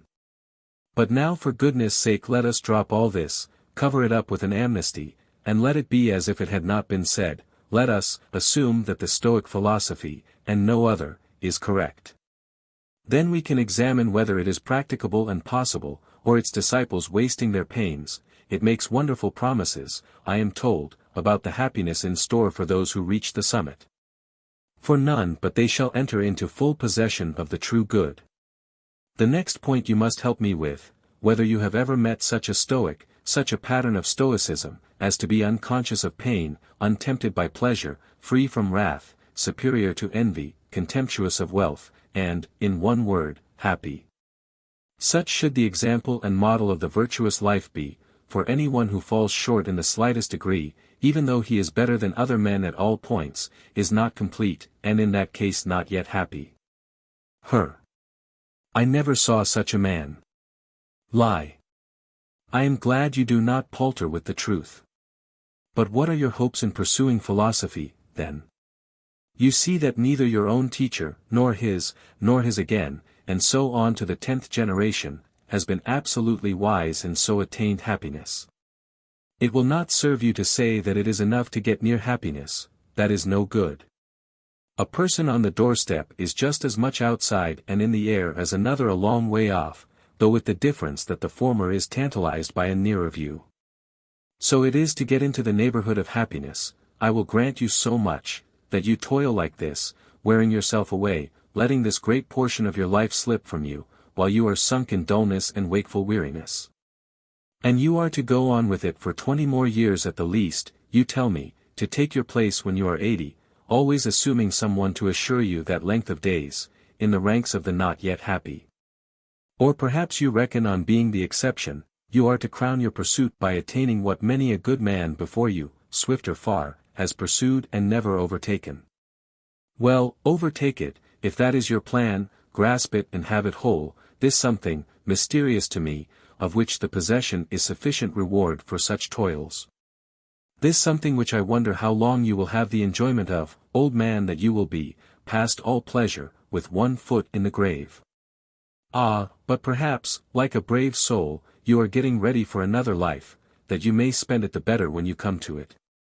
Having learned how to live, as though one should take so long preparing and elaborating a superlative dinner that he fainted with hunger and exhaustion.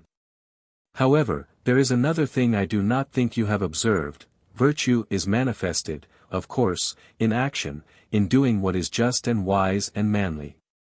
But you, and when I say you, I mean the most advanced philosophers, you do not seek these things and ensue them, but spend the greater part of your life conning over miserable sentences and demonstrations and problems. It is the man who does best at these that you hail a glorious victor. And I believe that is why you admire this experienced old professor of yours. He nonplusses his associates, knows how to put crafty questions and inveigle you into pitfalls. So you pay no attention to the fruit, which consists in action, but are extremely busy with the husks, and smother each other with the leaves in your debates. Come now, Hermotimus, what else are you about from morning to night? Nothing. That is what it comes to. Lie. Is it wronging you to say that you hunt the shadow or the snake's dead slough, and neglect the solid body or the creeping thing itself?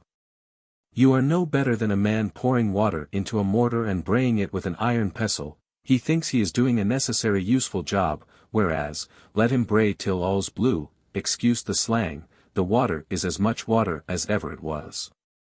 And here let me ask you whether, putting aside his discourse, you would choose to resemble your master, and be as passionate, as sordid, as quarrelsome, aye, and as addicted to pleasure, though that trait of his is not generally known. Why no answer, Hermotimus? Shall I tell you a plea for philosophy which I lately heard? It was from the mouth of an old man, who has quite a company of young disciples. He was angrily demanding his fees from one of these. They were long overdue, he said. The day stated in the agreement was the 1st of the month, and it was now the 15th. The youth's uncle was there, a rustic person without any notion of your refinements. And by way of stilling the storm, "Come, sir," says he, "you need not make such a fuss because we have bought words of you and not yet settled the bill. As to what you have sold us, you have got it still, your stock of learning is none the less. And in what I really sent the boy to you for, you have not improved him a bit. He has carried off and seduced neighbor Echecrates' daughter, and there would have been an action for assault, only Echecrates is a poor man. But the prank cost me a couple of hundred. And the other day he struck his mother. She had tried to stop him when he was smuggling wine out of the house, for one of his club dinners, I suppose. As to temper and conceit and impudence and brass and lying, he was not half so bad 12 months ago as he is now. That is where I should have liked him to profit by your teaching. And we could have done, without his knowing the stuff he reels of at table every day. A crocodile 31 seized hold of a baby, says he, and promised to give it back if its father could answer, the Lord knows what. Or how, day 32 being, night cannot be, and sometimes his worship twists round what we say somehow or other, till there we are with horns 33 on our heads.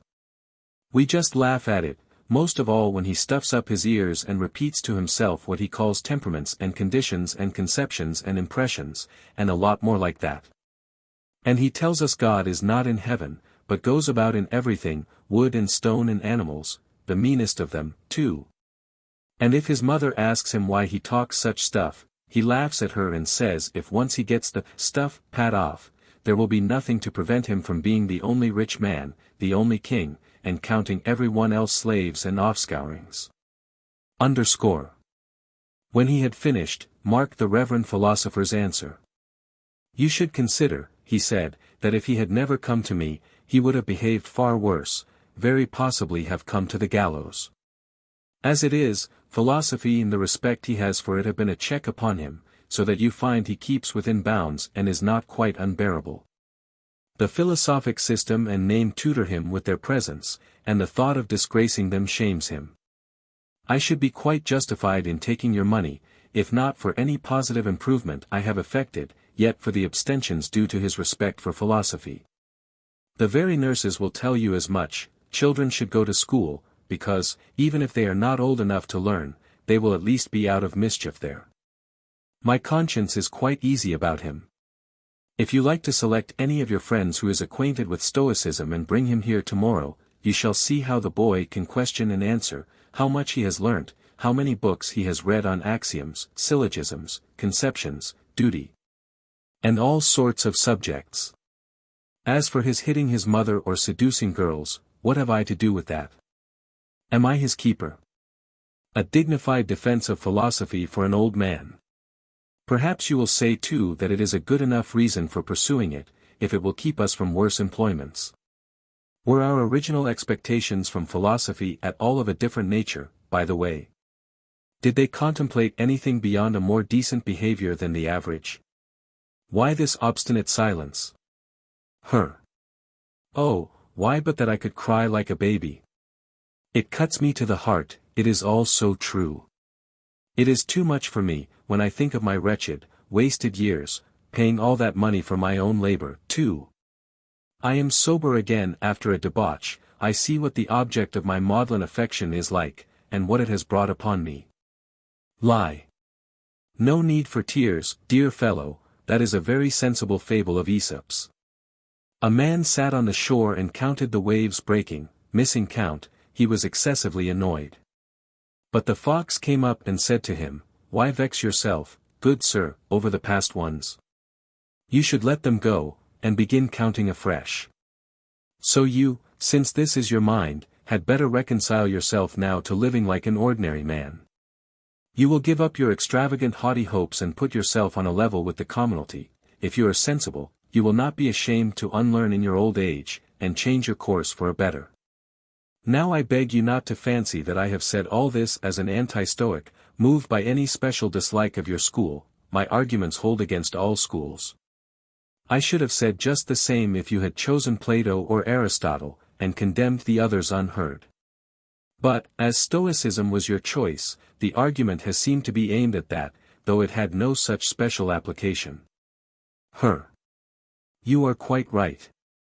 And now I will be off to metamorphose myself. When we next meet, there will be no long, shaggy beard, no artificial composure, I shall be natural, as a gentleman should. I may go as far as a fashionable coat, by way of publishing my renunciation of nonsense. I only wish there were an emetic that would purge out every doctrine they have instilled into me. I assure you, if I could reverse Chrysippus's plan with the hellebore, and drink forgetfulness, not of the world but of Stoicism, I would not think twice about it. Well, Licinus, I owe you a debt indeed. I was being swept along in a rough turbid torrent, unresisting, drifting with the stream, when lo, you stood there and fished me out, a true deus ex machina. I have good enough reason, I think, to shave my head like the people who get clear off from a wreck, for I am to make votive offerings today for the dispersion of that thick cloud which was over my eyes. Henceforth, if I meet a philosopher on my walks, and it will not be with my will, I shall turn aside and avoid him as I would a mad dog. Herodotus and Aetion. I devoutly wish that Herodotus's other characteristics were imitable. Not all of them, of course, that is past praying for, but any one of them, the agreeable style, the constructive skill, the native charm of his Ionic, the sententious wealth, or any of 1,000 beauties which he combined into one whole. To the despair of imitators. But there is one thing, the use he made of his writings, and the speed with which he attained the respect of all Greece, from that you, or I, or any one else, might take a hint. As soon as he had sailed from his carrion home for Greece, he concentrated his thoughts on the quickest and easiest method of winning a brilliant reputation for himself and his works. He might have gone the round, and read them successively at Athens, Corinth, Argos, and Sparta, but that would be a long toilsome business, he thought, with no end to it. So he would not do it in detail, collecting his recognition by degrees, and scraping it together little by little. His idea was, if possible, to catch all Greece together. The great Olympic games were at hand, and Herodotus bethought him that here was the very occasion on which his heart was set. He seized the moment when the gathering was at its fullest, and every city had sent the flower of its citizens. Then he appeared in the temple hall, bent not on sightseeing, but on bidding for an Olympic victory of his own. He recited his histories, and bewitched his hearers. Nothing would do but each book must be named after one of the muses, to whose number they corresponded. He was straightway known to all, better far than the Olympic winners. There was no man who had not heard his name. They had listened to him at Olympia, or they were told of him by those who had been there. He had only to appear, and fingers were pointing at him. There is the great Herodotus, who wrote the Persian War in Ionic, and celebrated our victories. That was what he made out of his histories. A single meeting sufficed, and he had the general unanimous acclamation of all Greece. His name was proclaimed, not by a single herald, every spectator did that for him, each in his own city. The royal road to fame was now discovered. It was the regular practice of many afterwards to deliver their discourses at the festival. Hippias the rhetorician was on his own ground there. But Prodicus came from Ceos, Anaximenes from Chios, Polus from Agrigentum, and a rapid fame it brought, to them and many others. However, I need not have cited ancient rhetoricians, historians, and chroniclers like these. In quite recent times the painter Aetion is said to have brought his picture, Nuptials of Roxana and Alexander, to exhibit at Olympia. And Proxenides, high steward of the games on the occasion, was so delighted with his genius that he gave him his daughter. It must have been a very wonderful picture, I think I hear some one say, to make the high steward give his daughter to a stranger. Well, I have seen it. It is now in Italy, so I can tell you. A fair chamber, with the bridal bed in it. Roxana seated, and a great beauty she is, with downcast eyes, troubled by the presence of Alexander, who is standing. Several smiling loves, one stands behind Roxana, pulling away the veil on her head to show her to Alexander. Another obsequiously draws off her sandal, suggesting bedtime. A third has hold of Alexander's mantle, and is dragging him with all his might towards Roxana. The king is offering her a garland, and by him as supporter and groomsman is Hephaestion, holding a lighted torch and leaning on a very lovely boy. This is Hymenaeus, I conjecture, for there are no letters to show. On the other side of the picture, more loves playing among Alexander's armor, 2 are carrying his spear, as porters do a heavy beam, 2 more grasp the handles of the shield, tugging it along with another reclining on it, playing king, I suppose. And then another has got into the breastplate, which lies hollow part upwards. He is in ambush, and will give the royal equipage a good fright when it comes within reach. All this is not idle fancy, on which the painter has been lavishing needless pains. He is hinting that Alexander has also another love. In war, though he loves Roxana, he does not forget his armor. And, by the way, there was some extra nuptial virtue in the picture itself, outside the realm of fancy, for it did Aetion's wooing for him. He departed with a wedding of his own as a sort of pendant to that of Alexander.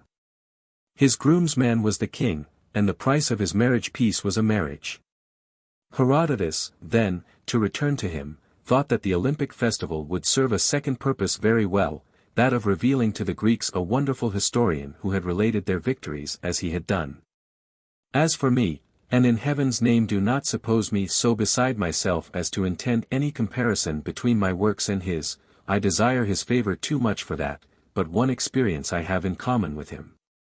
On my first visit to Macedonia, my thoughts too were busy with my best policy. My darling wish was to be known to you all, and to exhibit my writings to as many Macedonians as might be. I decided that it would be too great an undertaking at such a time of year to go round in person visiting city by city. But if I seized the occasion of this your meeting, appeared before you all, and delivered my discourse, my aspirations, I thought, might be realized that way. And now here are you met together, the elite of every city, the true soul of Macedonia. The town which lodges you is the chief of all, little enough resembling Pisa, with its crowding, its tents and hovels and stifling heat. There is as great a difference between this audience and that promiscuous crowd, mainly intent upon mere athletics, and thinking of Herodotus only as a stopgap. Here we have orators, historians, professors, the first in each kind, that is much in itself. My arena, it seems, need not suffer from comparison with Olympia. And though, if you insist on matching me with the Polydamas, Glaucuses, and Milos of literature, you must think me a very presumptuous person, it is open to you on the other hand to put them out of your thoughts altogether. And if you strip and examine me independently, you may decide that at least I need not be whipped. 34 Considering the nature of the contest, I may well be satisfied with that measure of success. Zeuxis and Antiochus. I was lately walking home after lecturing, when a number of my audience, you are now my friends, gentlemen, and there can be no objection to my telling you this, these persons, then, came to me and introduced themselves. With the air of admiring hearers. They accompanied me a considerable way, with such laudatory exclamations that I was reduced to blushing at the discrepancy between praise and thing praised. Their chief point, which they were absolutely unanimous in emphasizing, was that the substance of my work was so fresh, so crammed with novelty. I had better give you their actual phrases. How new! What paradoxes, to be sure! What invention the man has! His ideas are quite unequaled for originality. They said a great deal of this sort about my fascinating lecture, as they called it. They could have had no motive for pretending, or addressing such flatteries to a stranger who had no independent claims on their attention. These commendations, to be quite frank, were very far from gratifying to me. When at length they left me to myself, my reflections took this course, so the only attraction in my work is that it is unusual, and does not follow the beaten track. Good vocabulary, orthodox composition, insight, subtlety, Attic grace, general constructive skill, these may for aught I know be completely wanting. Else indeed they would hardly have left them unnoticed, and approved my method only as new and startling. Fool that I was, I did indeed guess, when they jumped up to applaud, that novelty was part of the attraction. I knew that Homer spoke truly when he said there is favor for the new song, but I did not see that novelty was to have so vast a share, the whole, indeed, of the credit. I thought it gave a sort of adventitious charm, and contributed its part to the success, but that the real object of commendation, what extracted the cheers, was those other qualities. Why, I have been absurdly self-satisfied, and come very near believing them when they called me the one and only real Greek, and such nonsense. But behold, my gold is turned to ashes. My fame, after all, is little different from that enjoyed by a conjurer. Now I should like to give you an illustration from painting. The great Zeuxis, after he had established his artistic supremacy, seldom or never painted such common popular subjects as heroes, gods, and battle pieces. He was always intent on novelty. He would hit upon some extravagant and strange design, and then use it to show his mastery of the art. One of these daring pieces of his represented a female centaur, nursing a pair of infant centaur twins. There is a copy of the picture now at Athens, taken exactly from the original. The latter is said to have been put on ship, board for Italy with the rest of Sulla's art treasures, and to have been lost with them by the sinking of the ship, off Malea, I think it was. The picture of the picture I have seen, and the best word picture I can manage of that I am now to give you. I am no connoisseur, you must understand, but I have a vivid recollection of it as I saw it in an Athenian studio not long ago. And my warm admiration of it as a work of art may perhaps inspire me with a clear description. On fresh green sward appears the mother centaur, the whole equine part of her stretched on the ground, her hoofs extended backwards. The human part is slightly raised on the elbows, the 4 feet are not extended like the others, for she is only partially on her side. One of them is bent as in the act of kneeling, with the hoof tucked in, while the other is beginning to straighten and take a hold on the ground, the action of a horse rising. Of the cub she is holding one in her arms suckling it in the human fashion, while the other is drawing at the mare's dug like a foal. In the upper part of the picture, as on higher ground, is a centaur who is clearly the husband of the nursing mother. He leans over laughing, visible only down to the middle of his horse body. He holds a lion whelp aloft in his right hand, terrifying the youngsters with it in sport. There are no doubt qualities in the painting which evade analysis by a mere amateur, and yet involve supreme craftsmanship, such things as precision of line, perfect mastery of the palette, clever brushwork, management of shadow, perspective, proportion, and relation of the parts to the whole. But I leave all that to the professionals whose business it is to appreciate it. What strikes me especially about Zeuxis is the manifold scope which he has found for his extraordinary skill, in a single subject. You have in the husband a truly terrible savage creature, his locks toss about, he is almost covered with hair, human part as well as equine, the shoulders high to monstrosity, the look, even in his merry mood, brutal, uncivilized, wild.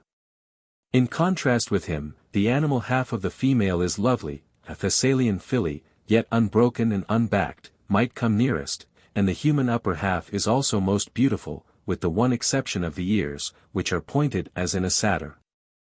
At the point of junction which blends the two natures, there is no sharp line of division, but the most gradual of transitions, a touch here, a trait there, and you are surprised to find the change complete. It was perfectly wonderful, again, to see the combination of wildness and infancy, of terrible and tender, in the young ones, looking up in baby curiosity at the lion cub, while they held on to breast and dug, and cuddled close to their dam. Zeuxis imagined that when the picture was shown the technique of it would take visitors by storm. Well, they did acclaim him, they could hardly help that, with such a masterpiece before them. But their commendations were all in the style of those given to me the other night. It was the strangeness of the idea, the fresh unhackneyed sentiment of the picture, and so on. Zeuxis saw that they were preoccupied with the novelty of his subject, art was at a discount, and truth of rendering quite a minor matter. "Oh, pack it up, Mixio," he said to his pupil, "and you and the others take it home. These people are delighted with the earthy part of the work, the questions of its aim, its beauty, its artistic merit, are of no importance whatever, novelty of subject goes for much more than truth of rendering." So said Zeuxis, not in the best of tempers. Antiochus Soter had a somewhat similar experience about his battle with the Galatians. If you will allow me, I propose to give you an account of that event also. These people were good fighters, and on this occasion in great force. They were drawn up in a serried phalanx, the first rank, which consisted of steel-clad warriors, being supported by men of the ordinary heavy-armed type to the depth of 20,000 cavalry held the flanks. And there were 80 scythed, and twice that number of ordinary war chariots ready to burst forth from the center. These dispositions filled Antiochus with apprehension, and he thought the task was too hard for him.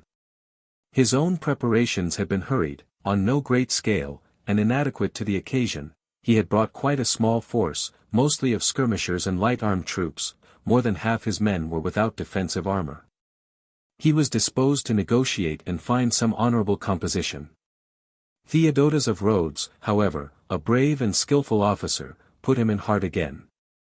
Antiochus had 16 elephants. Theodotus advised him to conceal these as well as he could for the present, not letting their superior height betray them. When the signal for battle was given, the shock just at hand, the enemy's cavalry charging, and their phalanx opening to give free passage to the chariots, then would be the time for the elephants. A section of 4 was to meet the cavalry on each flank, and the remaining 8 to engage the chariot squadron. By this means, he concluded, the horses will be frightened, and there will be a stampede into the Galatian infantry. His anticipations were realized, thus. Neither the Galatians nor their horses had ever seen an elephant, and they were so taken aback by the strange sight that, long before the beasts came to close quarters, the mere sound of their trumpeting, the sight of their gleaming tusks relieved against dark bodies, and minatory waving trunks, was enough. Before they were within bow-shot, the enemy broke and ran in utter disorder. The infantry were spitted on each other's spears, and trampled by the cavalry who came scurrying on to them. The chariots, turning in like manner upon their own friends, whirled about among them by no means harmlessly. It was a Homeric scene of rumbling tumbling cars. When once the horses shied at those formidable elephants, off went the drivers, and the lordless chariots rattled on, their scythes maiming and carving any of their late masters whom they came within reach of. And, in that chaos, many were the victims.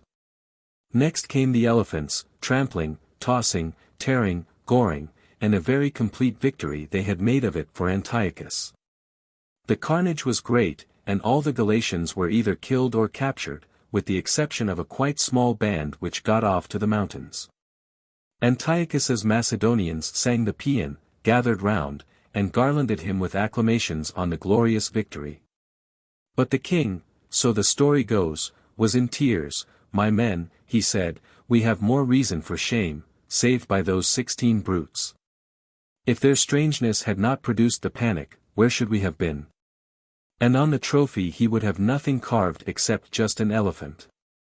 Gentlemen, demi fabula. Are my resources like those of Antiochus, quite unfit for battle on the whole, but including some elephants, some queer impositions, some jugglery, in fact? That is what all the praise I hear points at. The things I really relied upon seem to be of little account. The mere fact that my picture is of a female centaur exercises fascination. It passes for a novelty and a marvel, as indeed it is. The rest of Zeuxis's pains is thrown away, I suppose. But no, not thrown away. You are connoisseurs, and judge by the rules of art. I only hope the show may be worthy of the spectators. Harmonides. Tell me, Timotheus, said Harmonides the flute player one day to his teacher, tell me how I may win distinction in my art. What can I do to make myself known all over Greece? Everything but this you have taught me. I have a correct ear, thanks to you, and a smooth, even delivery, and have acquired the light touch so essential to the rendering of rapid measures. Rhythmical effect, the adaptation of music to dance, the true character of the different moods, exalted Phrygian, joyous Lydian, majestic Dorian, voluptuous Ionic, all these I have mastered with your assistance. But the prime object of my musical aspirations seems out of my reach, I mean popular esteem, distinction, and notoriety. I would have all eyes turn in my direction, all tongues repeat my name. There goes Harmonides, the great flute player. Now when you first came from your home in Boeotia, and performed in the Procne, and won the prize for your rendering of the Ajax Furens, composed by your namesake, there was not a man who did not know the name of Timotheus of Thebes.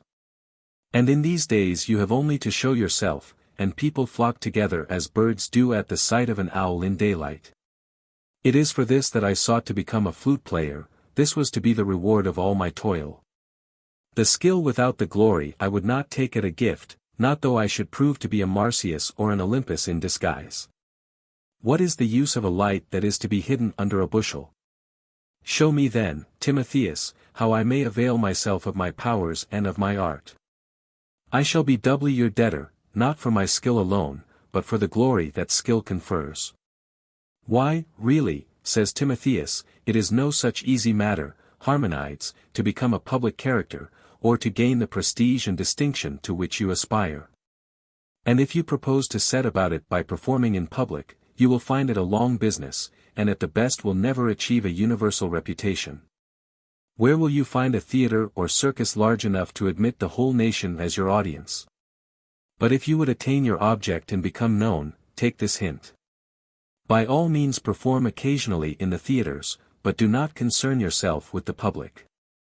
Here is the royal road to fame: get together a small and select audience of connoisseurs, real experts, whose praise, whose blame are equally to be relied upon, display your skill to these. And if you can win their approval, you may rest content that in a single hour you have gained a national reputation. I argue thus. If you are known to be an admirable performer by persons who are themselves universally known and admired, what have you to do with public opinion? Public opinion must inevitably follow the opinion of the best judges. The public after all is mainly composed of untutored minds, that know not good from bad themselves, but when they hear a man praised by the great authorities, they take it for granted that he is not undeserving of praise, and praise him accordingly. It is the same at the games, most of the spectators know enough to clap or hiss, but the judging is done by some 5 or 6 persons. Harmonides had no time to put this policy into practice. The story goes that in his first public competition he worked so energetically at his flute, that he breathed his last into it, and expired then and there, before he could be crowned. His first Dionysiac performance was also his last. But Timotheus's remarks need not be confined to Harmonides, nor to his profession, they seem applicable to all whose ambition prompts them to exhibit their talents and to aim at the approbation of the public. Accordingly, when I, like Harmonides, was debating within myself the speediest means of becoming known, I took Timotheus's advice: who, I asked myself, is the foremost man in all this city? Whose credit is highest with his neighbors? Who shall be my multum in parvo? Only one name could reasonably suggest itself, your own, which stands for the perfection of every excellence, the glass of culture and the mold of wit. To submit my works to you, to win your approbation, if such a thing might be, were to reach the goal of my desire, for your suffrage carries the rest with it. Whom, indeed, could I substitute in your place, and hope to preserve a reputation for sanity? In a sense, no doubt, I shall be hazarding all on one cast of the die, yet with more truth I might be said to have summoned the whole population into one audience chamber. For your single judgment must assuredly outweigh the rest, taken individually or collectively. The Spartan kings had 2 votes each to the ordinary man's 1, but you are a whole privy council and senate in yourself. Your influence is unequalled in the court of literature, and, above all, yours is the casting vote of acquittal, an encouraging thought for me, who might well be uneasy otherwise at the extent of my hardihood. Moreover, I am not wholly without a claim on your interest, as belonging to that city which has so often enjoyed peculiar benefits at your hand, in addition to those which it has shared with the nation at large. And this encourages me to hope that in the present instance, if judgment is going against me, and the votes of acquittal are in a minority, you will use your prerogative, and make all right with that casting vote of yours. I may have had successes, I may have made a name, my lectures may have been well received, all this amounts to nothing, it is visionary, it is a mere bubble. The truth must come to light now, I am put to a final test. There will be no room for doubt or hesitation after this. It rests with you, whether my literary rank shall be assured, or my pretensions, but no. With such a contest before me, I will abstain from words of evil omen. Ye gods, give me approval here, and set the seal upon my reputation. I may then face the world with a light heart. He who has carried the prize at Olympia need fear no other course. The Scythian. Anacharsis was not the first Scythian who was induced by the love of Greek culture to leave his native country and visit Athens. He had been preceded by Toxaris, a man of high ability and noble sentiments, and an eager student of manners and customs, but of low origin, not like Anacharsis a member of the royal family or of the aristocracy of his country, but what they call an eight-hoof man, a term which implies the possession of a wagon and 2 oxen. Toxaris never returned to Scythia, but died at Athens, where he presently came to be ranked among the heroes, and sacrifice is still paid to the foreign physician, as he was styled after his deification. Some account of the significance of this name, the origin of his worship, and his connection with the sons of Asclepius, will not, I think, be out of place, for it will be seen from this that the Scythians, in conferring immortality on mortals, and sending them to keep company with Zeuxis, do not stand alone. Since the Athenians permit themselves to make gods of Scythians upon Greek soil. At the time of the Great Plague, the wife of Archetiles the Areopagite had a vision. The Scythian Toxaris stood over her and commanded her to tell the Athenians that the plague would cease if they would sprinkle their backstreets with wine. The Athenians attended to his instructions, and after several sprinklings had been performed, the plague troubled them no more. Whether it was that the perfume of the wine neutralized certain noxious vapors, or that the hero, being a medical hero, had some other motive for his advice.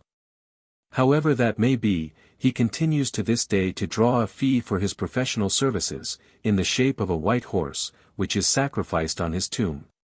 This tomb was pointed out by Diomedes as the place from which he issued with his instructions about the wine. And beneath it Toxaris was found buried, his identity being established not merely by the inscription, of which only a part remained legible, but also by the figure engraved on the monument, which was that of a Scythian, with a bow, ready strung in his left hand, and in the right what appeared to be a book. You may still make out more than half the figure, with the bow and book complete, but the upper portion of the stone, including the face, has suffered from the ravages of time. It is situated not far from the Dipolus, on your left as you leave the Dipolus for the Academy. The mound is of no great size, and the pillar lies prostrate, yet it never lacks a garland, and there are statements to the effect that fever patients have been known to be cured by the hero. Which indeed is not surprising, considering that he once healed an entire city. However, my reason for mentioning Toxaris was this. He was still alive, when Anacharsis landed at Piraeus and made his way up to Athens, in no small perturbation of spirit, a foreigner and a barbarian, everything was strange to him, and many things caused him uneasiness. He knew not what to do with himself, he saw that every one was laughing at his attire, he could find no one to speak his native tongue. In short, he was heartily sick of his travels, and made up his mind that he would just see Athens, and then retreat to his ship without loss of time, get on board, and so back to the Bosphorus. Once there he had no great journey to perform before he would be home again. In this frame of mind he had already reached the Ceramicus, when his good genius appeared to him in the guise of Toxaris. The attention of the latter was immediately arrested by the dress of his native country, nor was it likely that he would have any difficulty in recognizing Anacharsis, who was of noble birth and of the highest rank in Scythia. Anacharsis, on the other hand, could not be expected to see a compatriot in Toxaris, who was dressed in the Greek fashion, without sword or belt, or no beard, and from his fluent speech might have been an Athenian born. So completely had time transformed him. You are surely Anacharsis, the son of Diocedas, he said, addressing him in the Scythian language. Anacharsis wept tears of joy. He not only heard his mother tongue, but heard it from one who had known him in Scythia. How comes it, sir, that you know me? He asked. I too am of that country, my name is Toxaris. But it is probably not known to you, for I am a man of no family. Are you that Toxaris? Exclaimed the other, of whom I heard that for love of Greece he had left wife and children in Scythia, and gone to Athens, and was there dwelling in high honor? What, is my name still remembered among you? Yes, I am Toxaris. Then, said Anacharsis, you see before you a disciple, who has caught your enthusiasm for Greece. It was with no other object than this that I set out on my travels. The hardships I have endured in the countries through which I passed on my way hither are infinite, and I had already decided, when I met you, that before the sun set I would return to my ship. So much was I disturbed at the strange and outlandish sights that I have seen. And now, Taxaris, I adjure you by Cimeter and Zeuxis, our country's gods, take me by the hand, be my guide, and make me acquainted with all that is best in Athens and in the rest of Greece. Their great men, their wise laws, their customs, their assemblies, their constitution, their everyday life. You and I have both traveled far to see these things. You will not suffer me to depart without seeing them? What? Come to the very door, and then turn back. This is not the language of enthusiasm. However, there is no fear of that. You will not go back. Athens will not let you off so easily. She is not so much at a loss for charms wherewith to detain the stranger, she will take such a hold on you, that you will forget your own wife and children, if you have any. Now I will put you into the readiest way of seeing Athens, and Greece, and the glories of Greece. There is a certain philosopher living here. He is an Athenian, but has traveled a great deal in Asia and Egypt, and held intercourse with the most eminent men. For the rest, he is none of your moneyed men, indeed, he is quite poor. Be prepared for an old man, dressed as plainly as could be. Yet his virtue and wisdom are held in such esteem, that he was employed by them to draw up a constitution, and his ordinances form their rule of life. Make this man your friend, study him, and rest assured that in knowing him you know Greece. For he is an epitome of all that is excellent in the Greek character. I can do you no greater service than to introduce you to him. Let us lose no time, then, Taxaris. Take me to him. But perhaps that is not so easily done. He may slight your intercessions on my behalf. You know not what you say. Nothing gives him greater pleasure than to have an opportunity of showing his hospitality to strangers. Only follow me, and you shall see how courteous and benevolent he is, and how devout a worshipper of the god of hospitality. But stay, how fortunate! Here he comes towards us.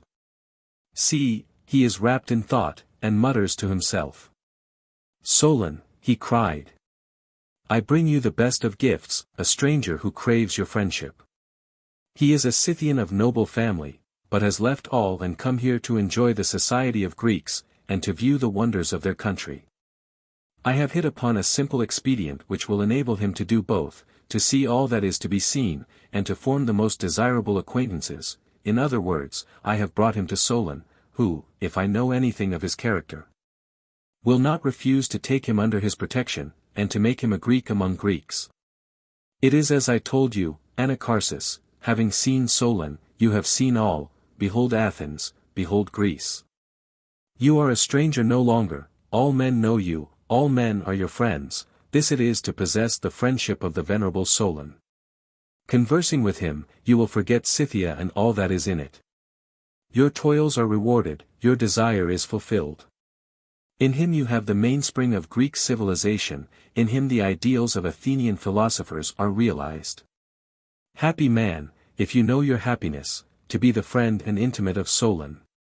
It would take too long to describe the pleasure of Solon at Taxaris's gift, his words on the occasion, and his subsequent intercourse with Anacharsis, how he gave him the most valuable instruction, procured him the friendship of all Athens, showed him the sights of Greece, and took every trouble to make his stay in the country a pleasant one.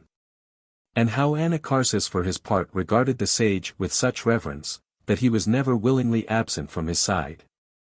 Suffice it to say, that the promise of Taxaris was fulfilled. Thanks to Solon's good offices, Anacharsis speedily became familiar with Greece and with Greek society, in which he was treated with the consideration due to one who came thus strongly recommended. For here too Solon was a lawgiver, those whom he esteemed were loved and admired by all. Finally, if we may believe the statement of Theoxenus, Anacharsis was presented with the freedom of the city, and initiated into the mysteries. Nor does it seem likely that he would ever have returned to Scythia, had not Solon died. And now perhaps I had better put the moral to my tale, if it is not to wander about in a headless condition. What are Anacharsis and Toxaris doing here today in Macedonia, bringing Solon with them too, poor old gentlemen, all the way from Athens? It is time for me to explain. The fact is, my situation is pretty much that of Anacharsis. I crave your indulgence, in venturing to compare myself with royalty. Anacharsis, after all, was a barbarian, and I should hope that we Syrians are as good as Scythians. And I am not comparing myself with Anacharsis the king, but Anacharsis the barbarian. When first I set foot in your city, I was filled with amazement at its size, its beauty, its population, its resources, and splendor generally. For a time I was dumb with admiration, the sight was too much for me. I felt like the island lad Telemachus, in the palace of Menelaus, and well I might, as I viewed this city in all her pride. A garden she, whose flowers are every blessing. Thus affected, I had to bethink me what course I should adopt. For as to lecturing here, my mind had long been made up about that. What other audience could I have in view, that I should pass by this great city in silence? To make a clean breast of it, then, I set about inquiring who were your great men, for it was my design to approach them, and secure their patronage and support in facing the public. Unlike Anacharsis, who had but one informant, and a barbarian at that, I had many, and all told me the same tale, in almost the same words.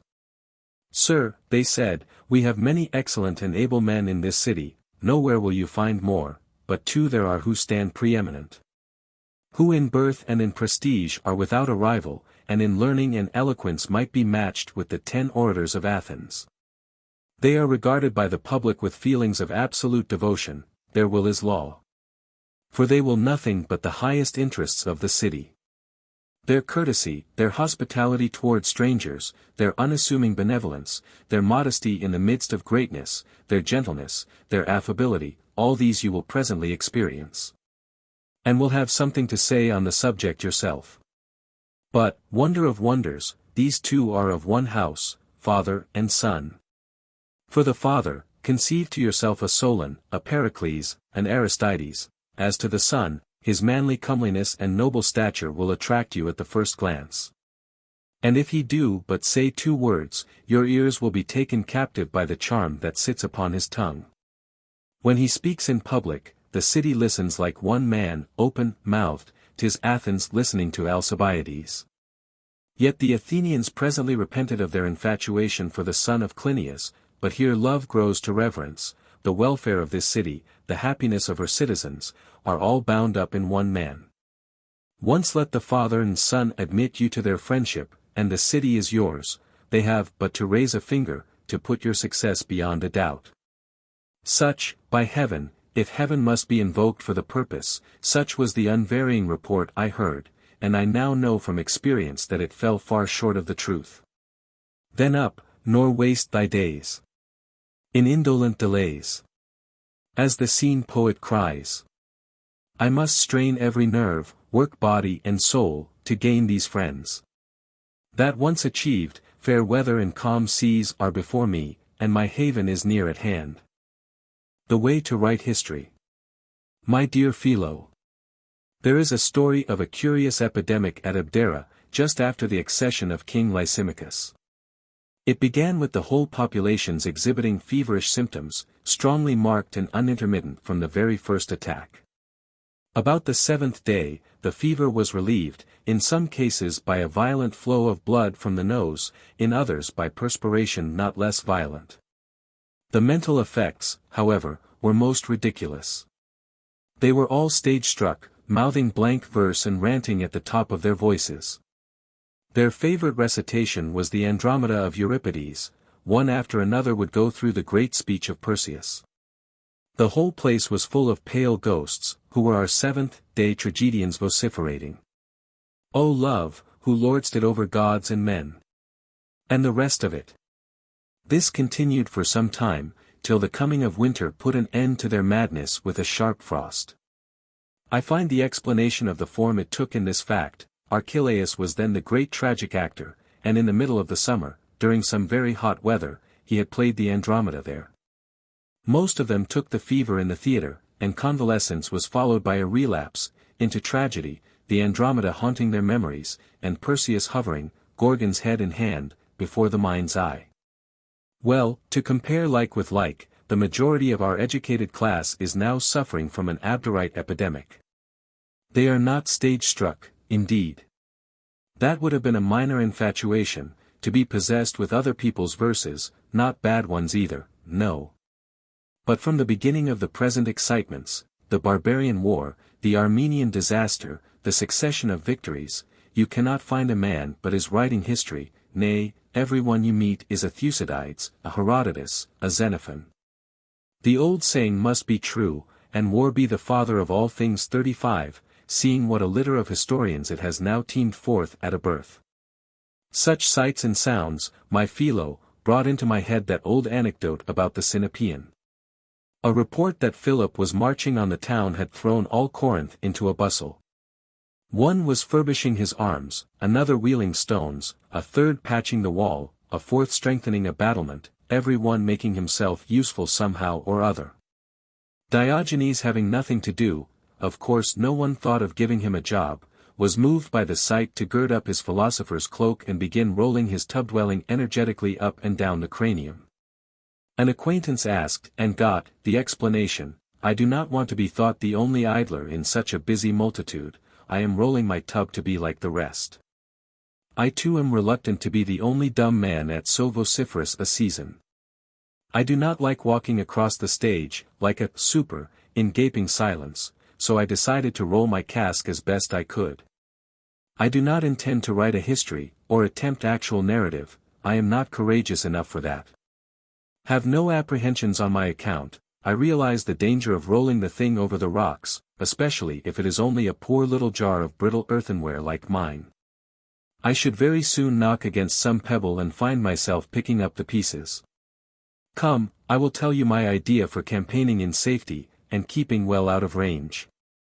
Give a wide berth to all that foam and spray, and to the anxieties which vex the historian, that I shall be wise enough to do, but I propose to give a little advice, and lay down a few principles for the benefit of those who do venture. I shall have a share in their building, if not in the dedicatory inscription, my fingertips will at least have touched their wet mortar. However, most of them see no need for advice here, there might as well be an art of talking, seeing, or eating, history writing is perfectly easy, comes natural, is a universal gift. All that is necessary is the faculty of translating your thoughts into words. But the truth is, you know it without my telling, old friend, it is not a task to be lightly undertaken, or carried through without effort. No, it needs as much care as any sort of composition whatever, if one means to create a possession forever, as Thucydides calls it. Well, I know I shall not get a hearing from many of them, and some will be seriously offended, especially any who have finished and produced their work. In cases where its first reception was favorable, it would be folly to expect the authors to recast or correct, has it not the stamp of finality? Is it not almost a state document? Yet even they may profit by my words. We are not likely to be attacked again, we have disposed of all our enemies, but there might be a Celto-Gothic or an Indo-Bactrian war. Then our friends' composition might be improved by the application of my measuring rod, always supposing that they recognize its correctness, failing that, let them do their own mensuration with the old foot rule. The doctor will not particularly mind, though all Abdera insists on spouting the Andromeda. Advice has two provinces, one of choice, the other of avoidance. Let us first decide what the historian is to avoid, of what faults he must purge himself, and then proceed to the measures he must take for putting himself on the straight high road. This will include the manner of his beginning, the order in which he should marshal his facts, the questions of proportion, of discreet silence, of full or cursory narration, of comment and connection. Of all that, however, later on. For the present we deal with the vices to which bad writers are liable. As to those faults of diction, construction, meaning, and general amateurishness, which are common to every kind of composition, to discuss them is neither compatible with my space nor relevant to my purpose. But there are mistakes peculiar to history, your own observation will show you just those which a constant attendance at authors' readings 36 has impressed on me. You have only to keep your ears open at every opportunity. It will be convenient, however, to refer by the way to a few illustrations in recent histories. Here is a serious fault to begin with. It is the fashion to neglect the examination of facts, and give the space gained to eulogies of generals and commanders. Those of their own side they exalt to the skies, the other side they disparage intemperately. They forget that between history and panegyric there is a great gulf fixed, barring communication. In musical phrase, the two things are a couple of octaves apart. The panegyrist has only one concern, to commend and gratify his living theme some way or other. If misrepresentation will serve his purpose, he has no objection to that. History, on the other hand, abhors the intrusion of any least scruple of falsehood. It is like the windpipe, which the doctors tell us will not tolerate a morsel of stray food. Another thing these gentlemen seem not to know is that poetry and history offer different wares, and have their separate rules.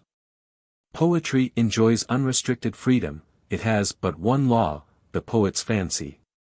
He is inspired and possessed by the muses. If he chooses to horse his car with winged steeds, or set others a-galloping over the sea, or standing corn, none challenges his right. His Zeus, with a single cord, may haul up earth and sea, and hold them dangling together. There is no fear the cord may break, the load come tumbling down and be smashed to atoms. In a complimentary picture of Agamemnon, there is nothing against his having Zeus's head and eyes, his brother Poseidon's chest, Ares's belt. In fact, the son of Atreus and Arope will naturally be an epitome of all divinity. Zeus or Poseidon or Ares could not singly or severally provide the requisite perfections. But, if history adopts such servile arts, it is nothing but poetry without the wings, the exalted tones are missing. And imposition of other kinds without the assistance of meter is only the more easily detected. It is surely a great, a superlative weakness, this inability to distinguish history from poetry. What, bedizen history, like her sister, with tale and eulogy and their attendant exaggerations? As well take some mighty athlete with muscles of steel, rig him up with purple drapery and meretricious ornament, rouge and powder his cheeks. Faugh, what an object would one make of him with such defilements? I would not be understood to exclude eulogy from history altogether. It is to be kept to its place and used with moderation, is not to tax the reader's patience. I shall presently show, indeed, that in all such matters an eye is to be had to posterity.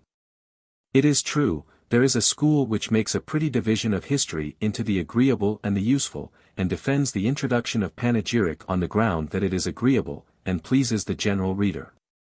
But nothing could be further from the truth. In the first place the division is quite a false one. History has only one concern and aim, and that is the useful, which again has one single source, and that is truth. The agreeable is no doubt an addition, if it is present, so is beauty to an athlete. But a Nicostratus, who is a fine fellow and proves himself a better man than either of his opponents, gets his recognition as a Heracles, however ugly his face may be. And if one opponent is the handsome Alcaeus himself, handsome enough to make Nicostratus in love with him, says the story, that does not affect the issue.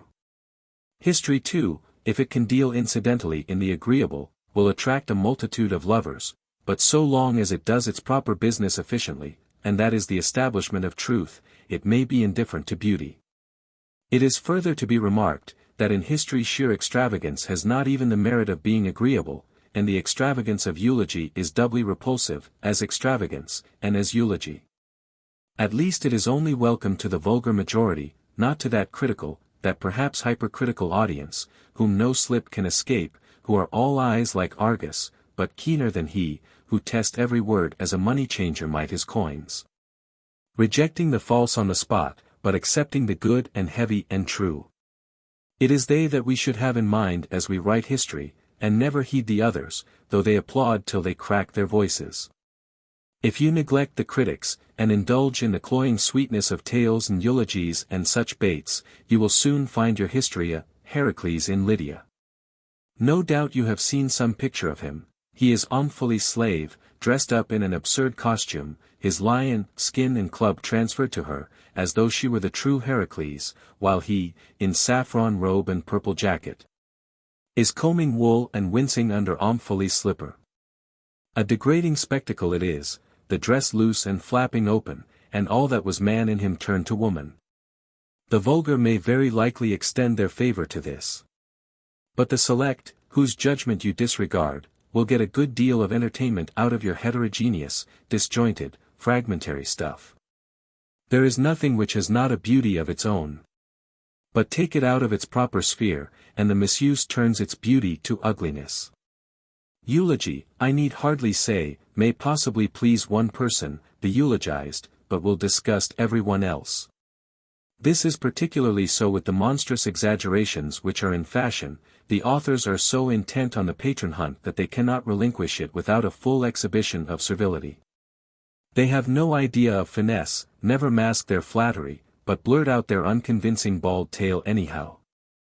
The consequence is, they miss even their immediate end. The objects of their praise are more inclined, and quite right too, to dislike and discard them for toadies, if they are men of spirit, at any rate. Aristobulus inserted in his history an account of a single combat between Alexander and Porus, and selected this passage to read aloud to the former. He reckoned that his best chance of pleasing was to invent heroic deeds for the king, and heighten his achievements. Well, they were on board ship in the Hydaspes. Alexander took hold of the book, and tossed it overboard. The author should have been treated the same way, by rights, he added, for presuming to fight duels for me like that, and shoot down elephants single-handed. A very natural indignation in Alexander, of a piece with his treatment of the intrusive architect. This person offered to convert the whole of Mount Athos into a colossal statue of the king, who however decided that he was a toady, and actually gave him less employment in ordinary than before. The fact is, there is nothing agreeable in these things, except to anyone who is fool enough to enjoy commendations which the slightest inquiry will prove to be unfounded. Of course there are ugly persons, women more especially, who ask artists to paint them as beautiful as they can. They think they will be really better looking if the painter heightens the rose a little and distributes a good deal of the lily. There you have the origin of the present crowd of historians, intent only upon the passing day, the selfish interest, the profit which they reckon to make out of their work. Execration is their desert, in the present for their undisguised clumsy flattery, in the future for the stigma which their exaggerations bring upon history in general. If anyone takes some admixture of the agreeable to be an absolute necessity, let him be content with the independent beauties of style. These are agreeable without being false. But they are usually neglected now, for the better foisting upon us of irrelevant substitutes. Passing from that point, I wish to put on record some fresh recollections of Ionian histories, supported, now I think of it, by Greek analogies also of recent date, both concerned with the war already alluded to. You may trust my report, the Graces be my witness. I would take oath to its truth, if it were polite to swear on paper. One writer started with invoking the Muses to lend a hand. What a tasteful exordium! How suited to the historic spirit! How appropriate to the style! When he had got a little way on, he compared our ruler to Achilles, and the Parthian king to Thersites. He forgot that Achilles would have done better if he had had Hector instead of Thersites to beat, if there had been a man of might fleeing in front. But at his heels a mightier far than he. He next proceeded to say something handsome about himself, as a fit chronicler of such brilliant deeds. As he got near his point of departure, he threw in a word for his native town of Miletus, adding that he was thus improving on Homer, who never so much as mentioned his birthplace. And he concluded his preface with a plain express promise to advance our cause and personally wage war against the barbarians, to the best of his ability. The actual history, and recital of the causes of hostilities, began with these words: the detestable Vologesus, whom heaven confound, commenced war on the following pretext. Enough of him. Another is a keen emulator of Thucydides, and by way of close approximation to his model starts with his own name, most graceful of beginnings, redolent of Attic time. Look at it, Creperius Calpurnianus of Pompeiopolis wrote the history of the war between Parthia and Rome, how they warred one upon the other, beginning with the commencement of the war. After that exordium, what need to describe the rest, what harangues he delivers in Armenia, resuscitating our old friend the Corcyraean envoy, what a plague he inflicts on Nisibis, which would not espouse the Roman cause. Lifting the whole thing bodily from Thucydides, except the Pelasgicum and the long walls, where the victims of the earlier plague found shelter. There the difference ends, like the other, it began in Ethiopia, whence it descended to Egypt, and to most of the Parthian Empire, where it very discreetly remained. I left him engaged in burying the poor Athenians in Nisibis, and knew quite well how he would continue after my exit. Indeed, it is a pretty common belief at present that you are writing like Thucydides, if you just use his actual words, mutatis mutandis. 37 and I almost forgot to mention one thing, this same writer gives many names of weapons and military engines in Latin, fossa for trench, pons for bridge, and so forth. Just think of the dignity of history, and the Thucydidean style, the Attic embroidered with these Latin words, like a toga relieved and picked out with the purple stripe, so harmonious. Another puts down a bald list of events, as prosy and commonplace as a private's or a carpenter's or a sutler's diary. However, there is more sense in this poor man's performance, he flies his true colors from the first. He has cleared the ground for some educated person who knows how to deal with history. The only fault I have to find with him is that he inscribes his volumes with a solemnity rather disproportioned to the rank of their contents. Parthian History, by Callimorphus, Surgeon of the Sixth Pikemen, volume so-and-so.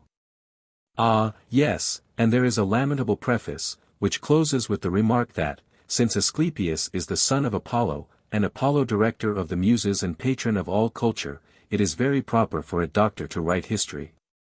Also, he starts in Ionic, but very soon, for no apparent reason, abandons it for everyday Greek, still keeping the Ionic es and ks andis, but otherwise writing like ordinary people, rather too ordinary, indeed. Perhaps I should balance him with a philosophic historian, this gentleman's name I will conceal, and merely indicate his attitude, as revealed in a recent publication at Corinth. Much had been expected of him, but not enough. Starting straight off with the first sentence of the preface, he subjects his readers to a dialectic catechism, his thesis being the highly philosophic one, that no one but a philosopher should write history.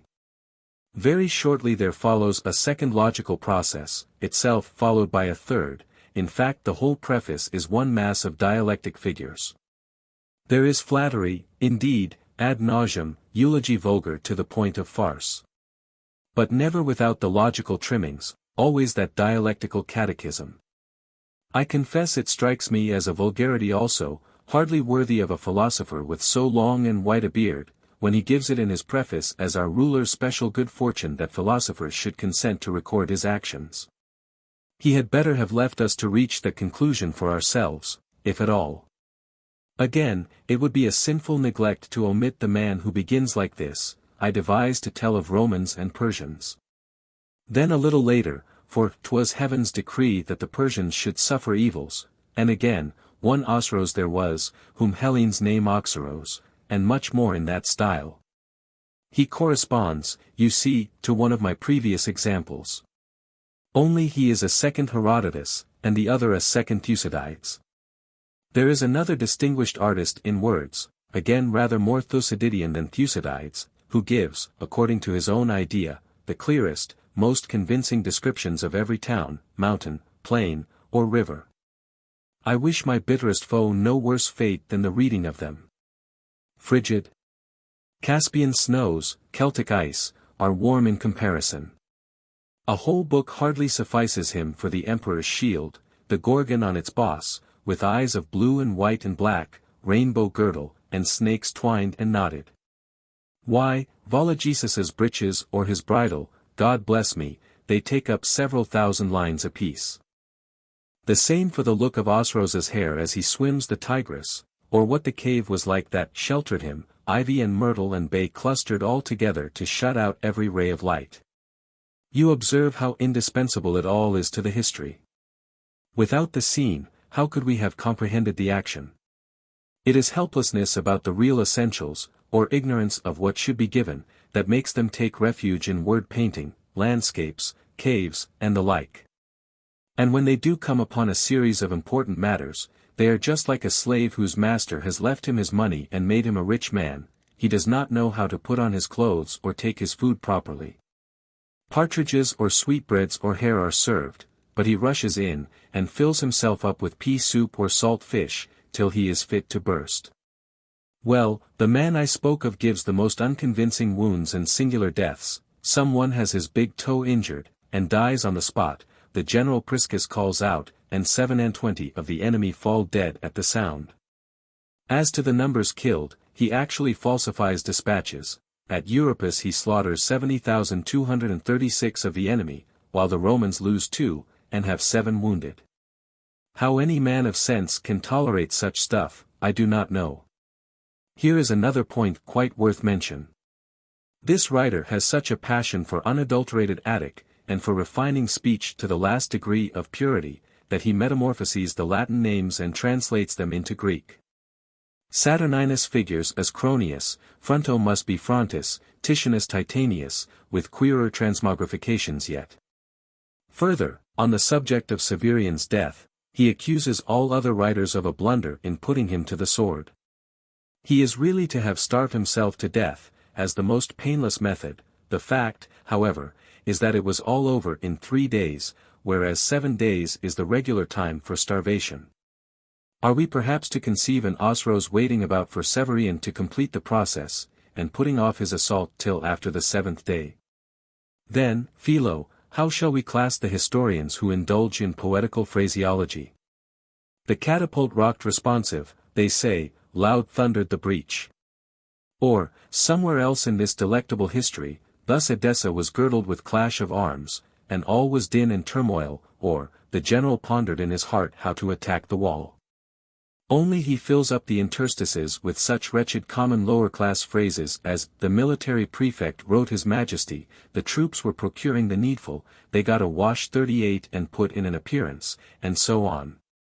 It is like an actor with one foot raised on a high buskin, and the other in a slipper. You will find others writing brilliant high-sounding prefaces of outrageous length, raising great expectations of the wonders to follow, and then comes a poor little appendix of a history.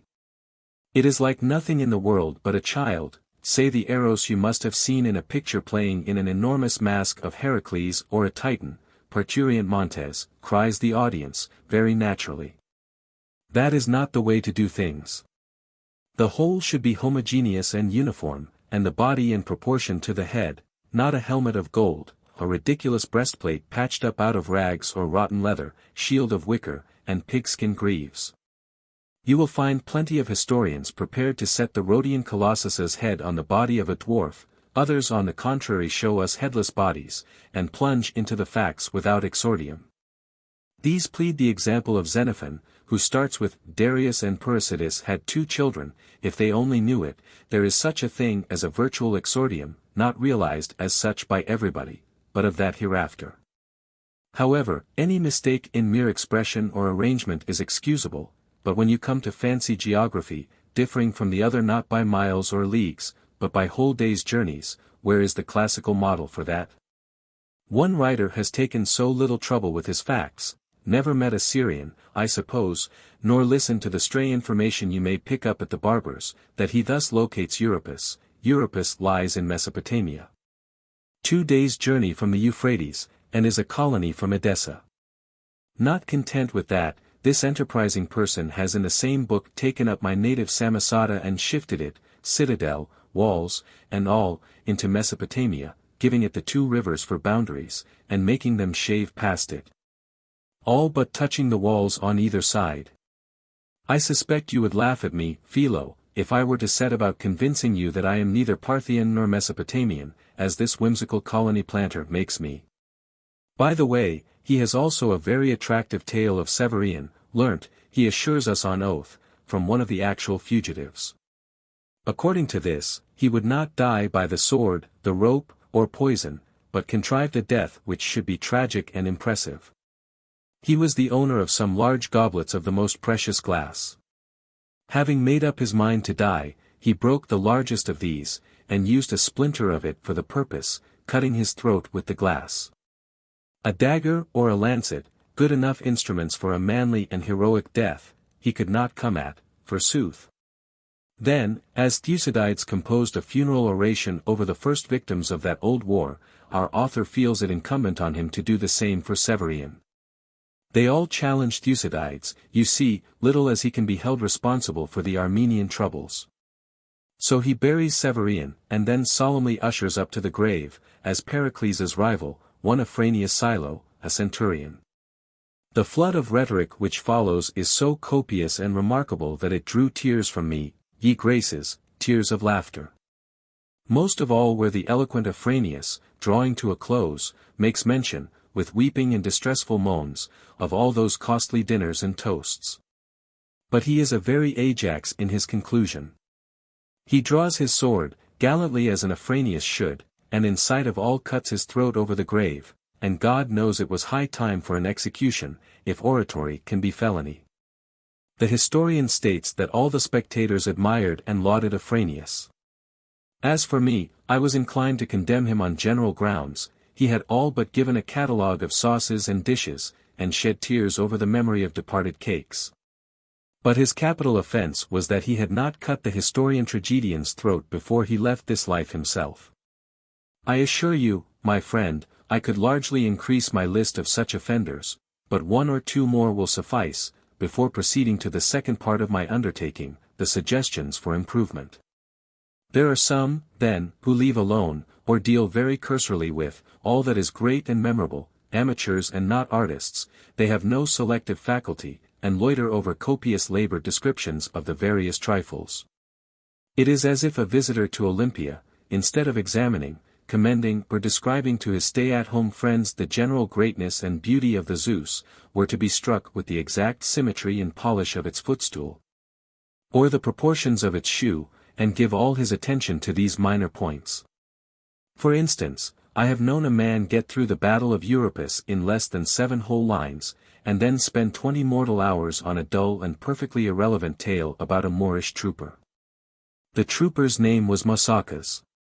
He wandered up the hills in search of water, and came upon some Syrian yokels getting their lunch. At first they were afraid of him, but when they found he was on the right side, they invited him to share the meal. For one of them had travelled in the Moorish country, having a brother serving in the army. Then come long stories and descriptions of how he hunted there, and saw a great herd of elephants at pasture, and was nearly eaten up by a lion, and what huge fish he had bought at Caesarea. So this quaint historian leaves the terrible carnage to go on at Euripus, and lets the pursuit, the forced armistice, the settling of outposts, shift for themselves. While he lingers far into the evening watching Malchon the Syrian cheapen Big Mackerel at Caesarea. If night had not come all too soon, I dare say he would have dined with him when the fish was cooked. If all this had not been accurately set down in the history, what sad ignorance we should have been left in. The loss to the Romans would have been irreparable, if Mousakas the Moor had got nothing to quench his thirst, and come back fasting to camp. Yet I am wilfully omitting innumerable details of yet greater importance, the arrival of a flute girl from the next village, the exchange of gifts, Mousakas's was a spear, Malchon's a brooch, and other incidents most essential to the battle of Euripus. It is no exaggeration to say that such writers never give the rose a glance, but devote all their curiosity to the thorns on its stem.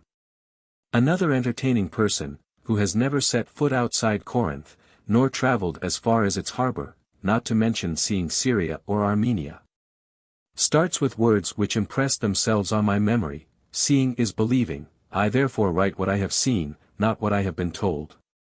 His personal observation has been so close that he describes the Parthian dragons.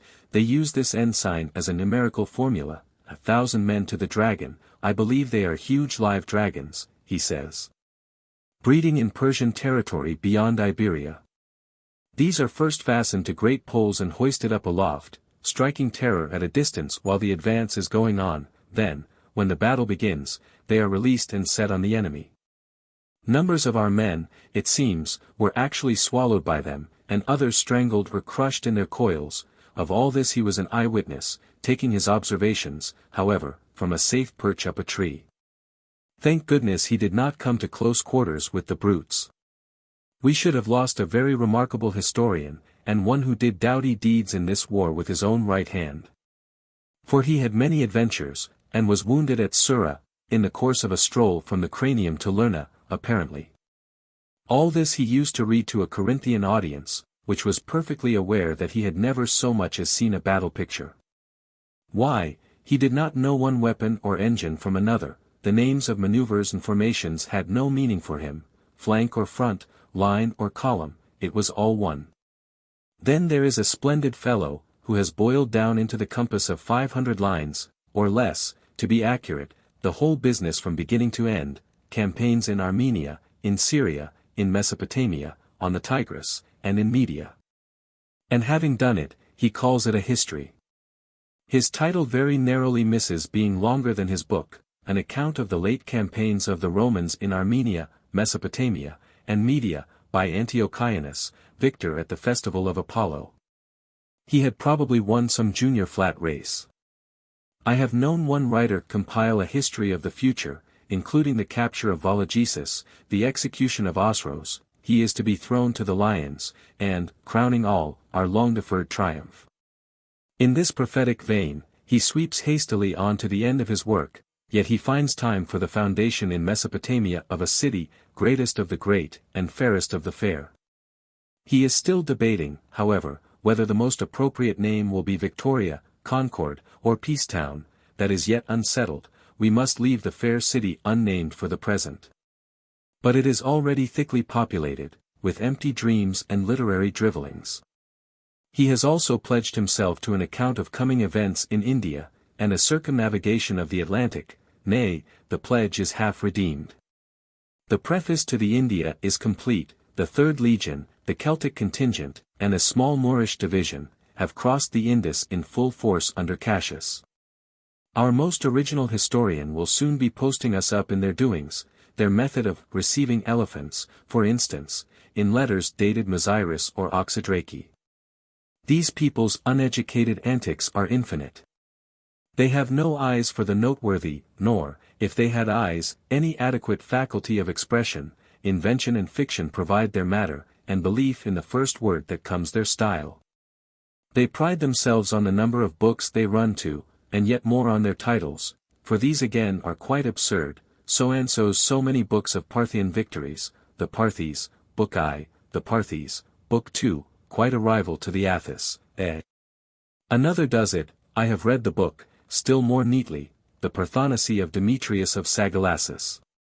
I do not wish to ridicule or make a jest of these pretty histories. I write for a practical purpose. Any one who avoids these and similar errors is already well on the road to historical success. Nay, he is almost there, if the logical axiom is correct, that, with incompatibles, denial of the one amounts to affirmation of the other. Well, I may be told, you have now a clear field. The thorns and brambles have all been extirpated, the debris of others' buildings has been carted off, the rough places have been made smooth. Come, do a little construction yourself, and show that you are not only good at destroying, but capable of yourself planning a model, in which criticism itself shall find nothing to criticize. Well then, my perfect historian must start with two indispensable qualifications. The one is political insight, the other the faculty of expression. The first is a gift of nature, which can never be learnt. The second should have been acquired by long practice, unremitting toil, and loving study of the classics. There is nothing technical here, and no room for any advice of mine. This essay does not profess to bestow insight and acumen on those who are not endowed with them by nature. Valuable, or invaluable rather, would it have been, if it could recast and modify like that, transmute lead into gold, tin into silver, magnify a Conon or Leotrophides into Titormus or Milo. But what is the function of professional advice?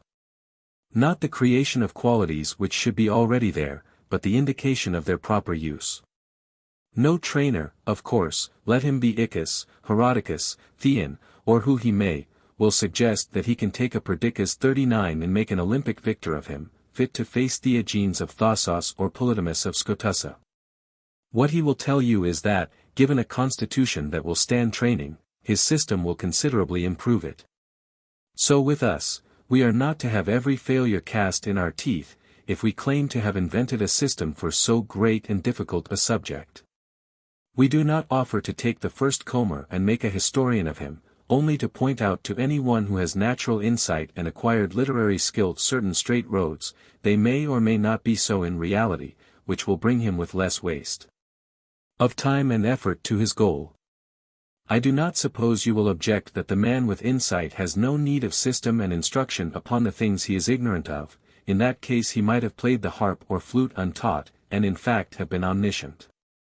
But, as things are at present, he cannot perform in these ways untaught, though with some assistance he will learn very easily, and soon be able to get along by himself. You now know what sort of a pupil I, like the trainer, insist upon.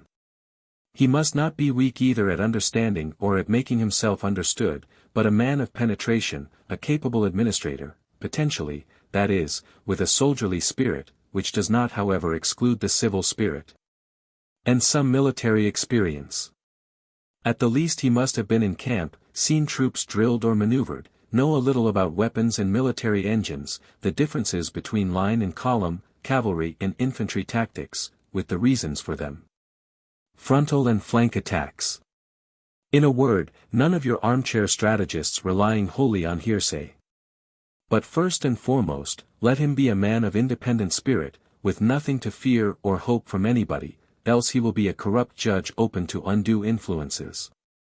If Philip's eye is knocked out at Olynthus by Astor the Amphipolite archer, it is not his business to exclaim, but just to show him as he is.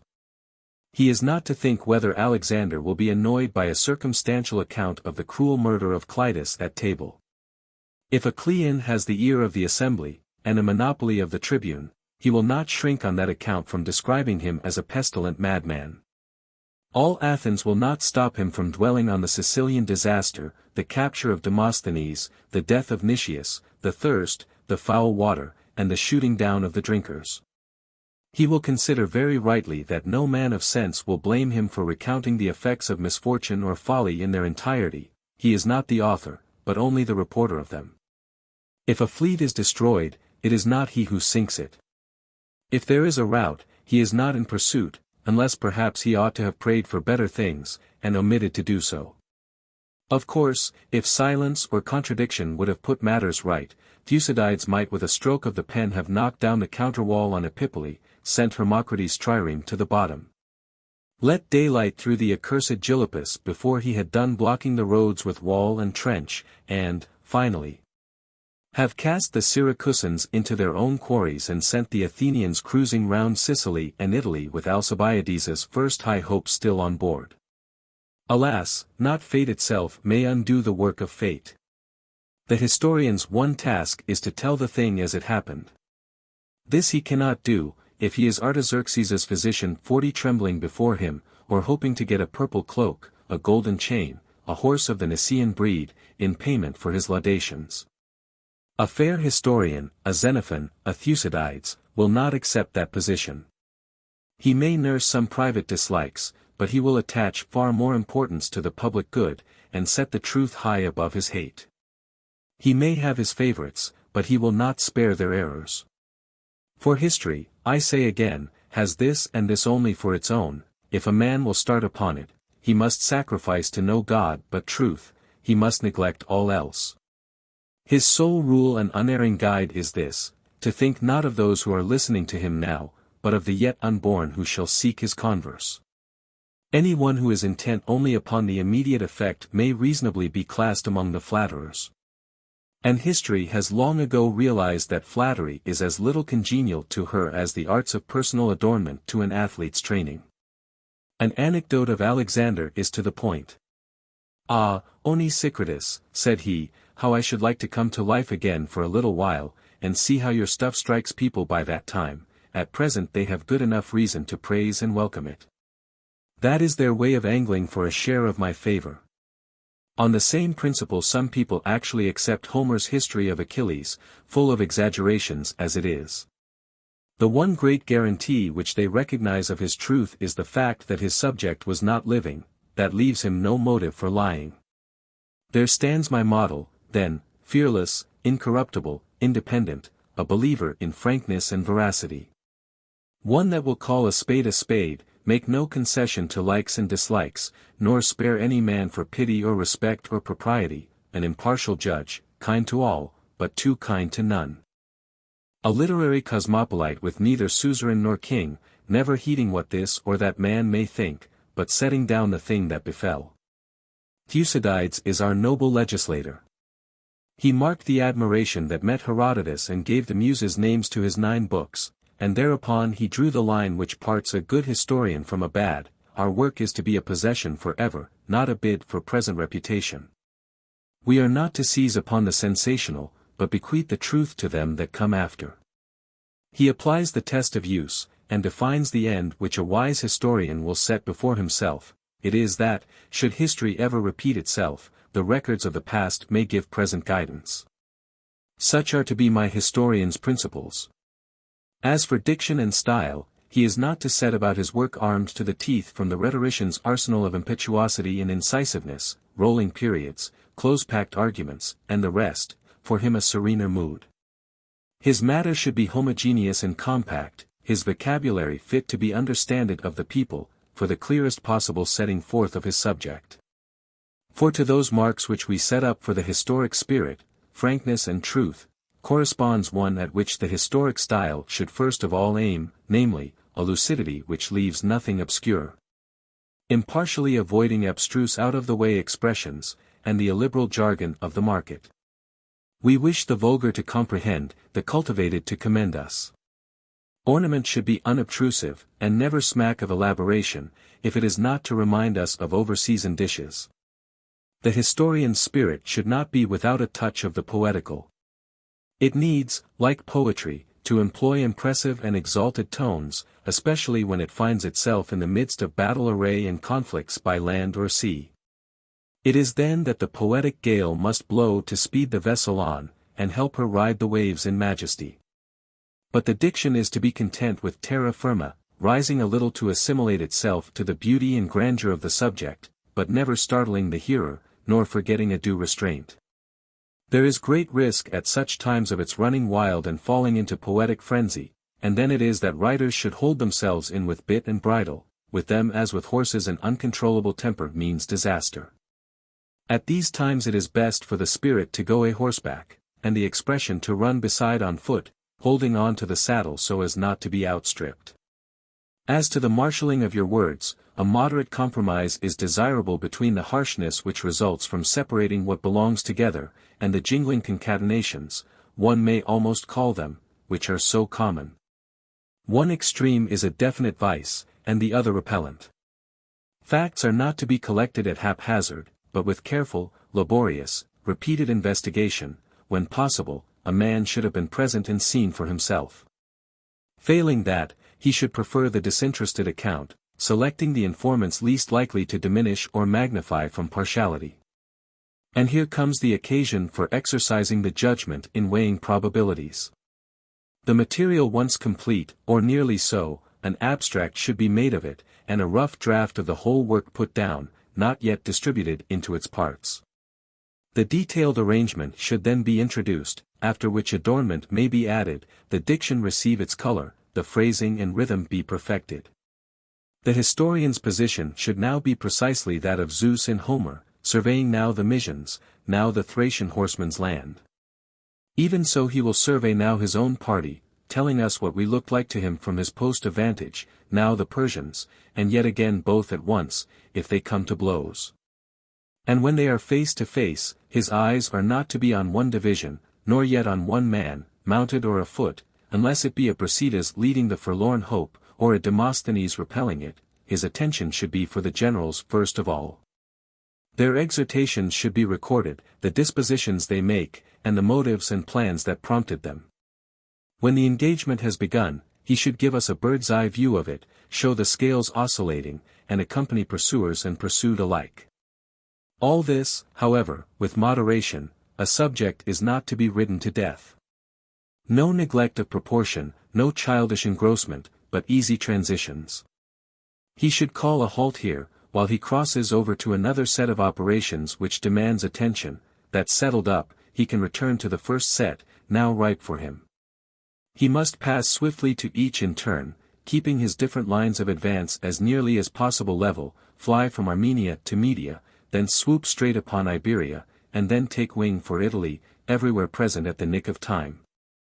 He has to make of his brain a mirror, unclouded, bright, and true of surface. Then he will reflect events as they presented themselves to him, neither distorted, discolored, nor variable.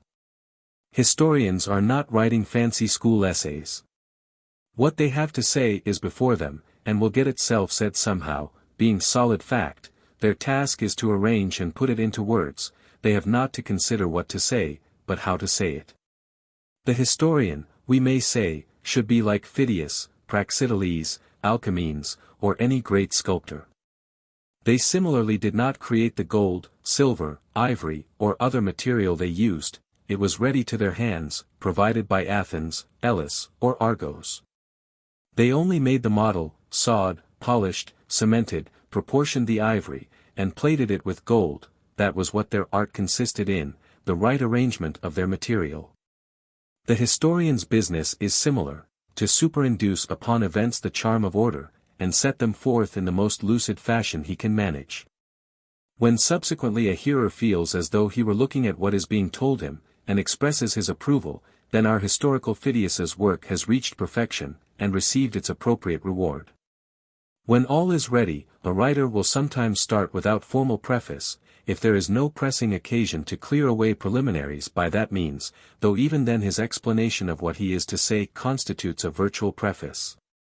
When a formal preface is used, one of the three objects to which a public speaker devotes his exordium may be neglected. The historian, that is, has not to bespeak goodwill, only attention and an open mind.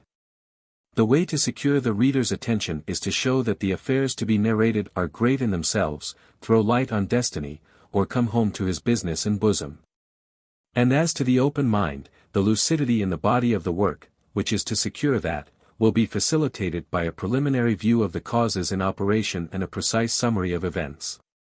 Prefaces of this character have been employed by the best historians, by Herodotus, to the end that what befell may not grow dim by lapse of time, seeing that it was great and wondrous. And showed forth with all Greeks vanquishing and barbarians vanquished. And by Thucydides, believing that that war would be great and memorable beyond any previous one, for indeed great calamities took place during its course. After the preface, long or short in proportion to the subject, should come an easy natural transition to the narrative, for the body of the history which remains is nothing from beginning to end but a long narrative. It must therefore be graced with the narrative virtues, smooth, level, and consistent progress, neither soaring nor crawling, and the charm of lucidity, which is attained, as I remarked above, partly by the diction, and partly by the treatment of connected events. For, though all parts must be independently perfected, when the first is complete the second will be brought into essential connection with it, and attached like one link of a chain to another, there must be no possibility of separating them.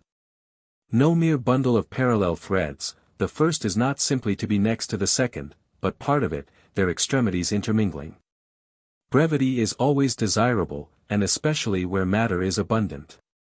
And the problem is less a grammatical than a substantial one. The solution, I mean, is to deal summarily with all immaterial details, and give adequate treatment to the principal events. Much, indeed, is better omitted altogether. Suppose yourself giving a dinner, and extremely well provided. There is pastry, game, kickshaws without end, wild boar, hare, sweetbreads. Well, you will not produce among these a pike, or a bowl of pea soup, just because they are there in the kitchen. You will dispense with such common things. Restraint in descriptions of mountains, walls, rivers, and the like, is very important. You must not give the impression that you are making a tasteless display of word painting, and expatiating independently while the history takes care of itself. Just a light touch, no more than meets the need of clearness, and you should pass on, evading the snare, and denying yourself all such indulgences. You have the mighty Homer's example in such a case. Poet as he is, he yet hurries past Tantalus and Ixion, Titius and the rest of them.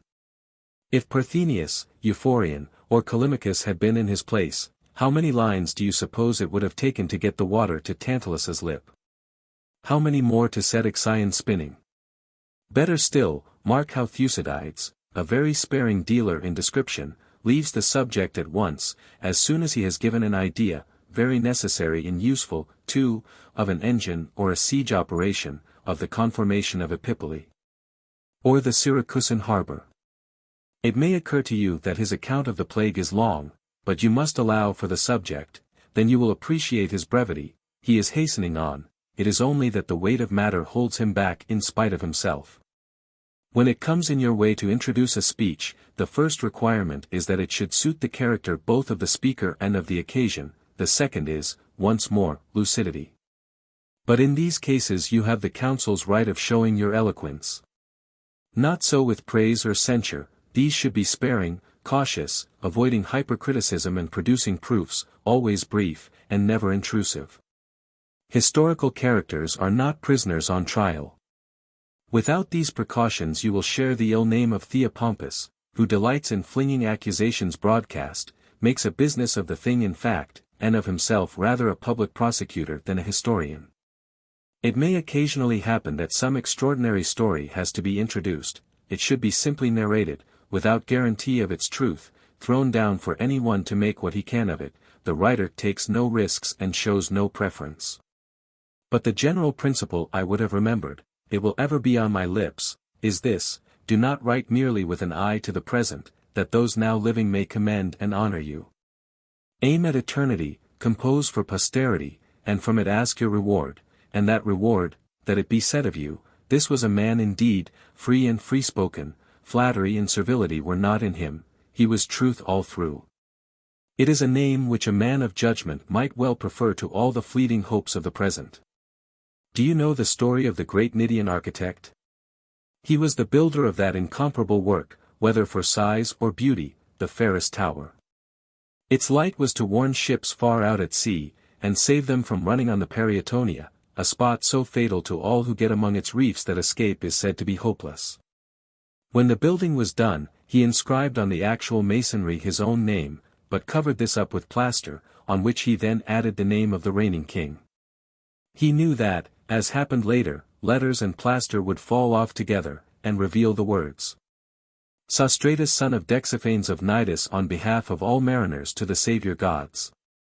He looked not, it appears, to that time, nor to the space of his own little life, but to this time, and to all time, as long as his tower shall stand and his art abide.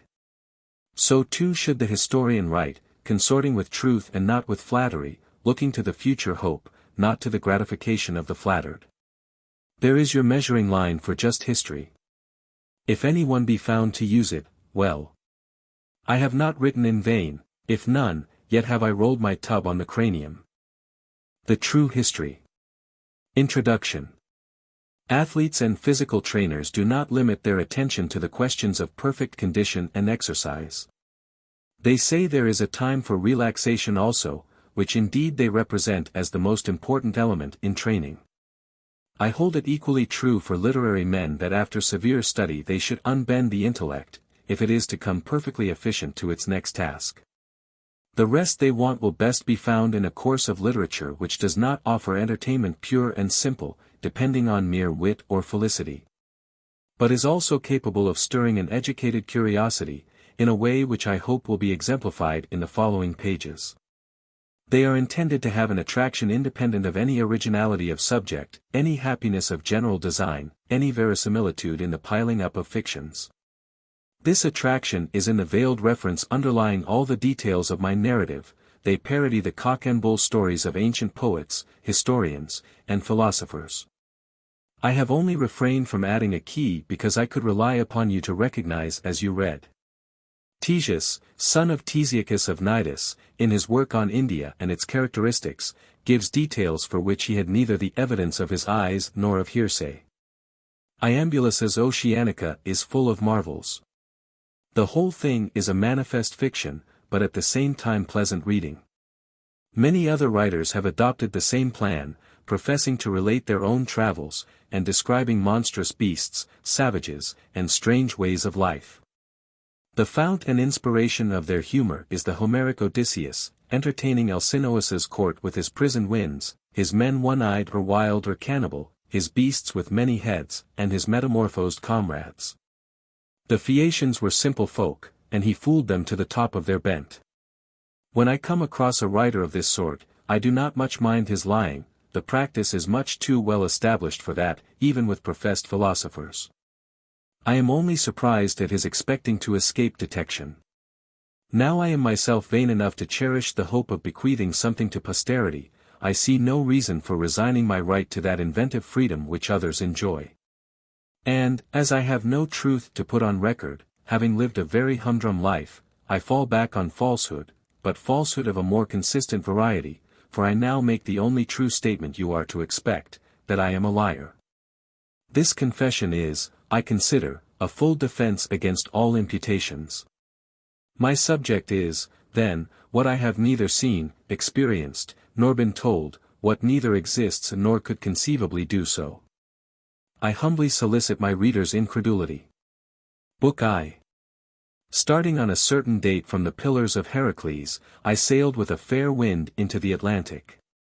The motives of my voyage were a certain intellectual restlessness, a passion for novelty, a curiosity about the limits of the ocean and the peoples who might dwell beyond it. This being my design, I provisioned and watered my ship on a generous scale. My crew amounted to 50, all men whose interests, as well as their years, corresponded with my own. I had further provided a good supply of arms, secured the best navigator to be had for money, and had the ship, a sloop, specially strengthened for a long and arduous voyage.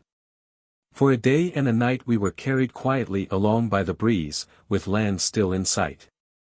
But with the next day's dawn the wind rose to a gale, with a heavy sea and a dark sky, we found ourselves unable to take in sail. We surrendered ourselves to the elements, let her run, and were storm-driven for more than 11 weeks. On the 80th day the sun came out quite suddenly, and we found ourselves close to a lofty wooded island, round which the waves were murmuring gently, the sea having almost fallen by this time. We brought her to land, disembarked, and after our long tossing lay a considerable time idle on shore, we at last made a start, however, and leaving 30 of our number to guard the ship I took the other 20 on a tour of inspection. We had advanced half a mile inland through woods, when we came upon a brazen pillar, inscribed in Greek characters, which however were worn and dim. Heracles and Dionysus reached this point. Not far off were 2 footprints on rock.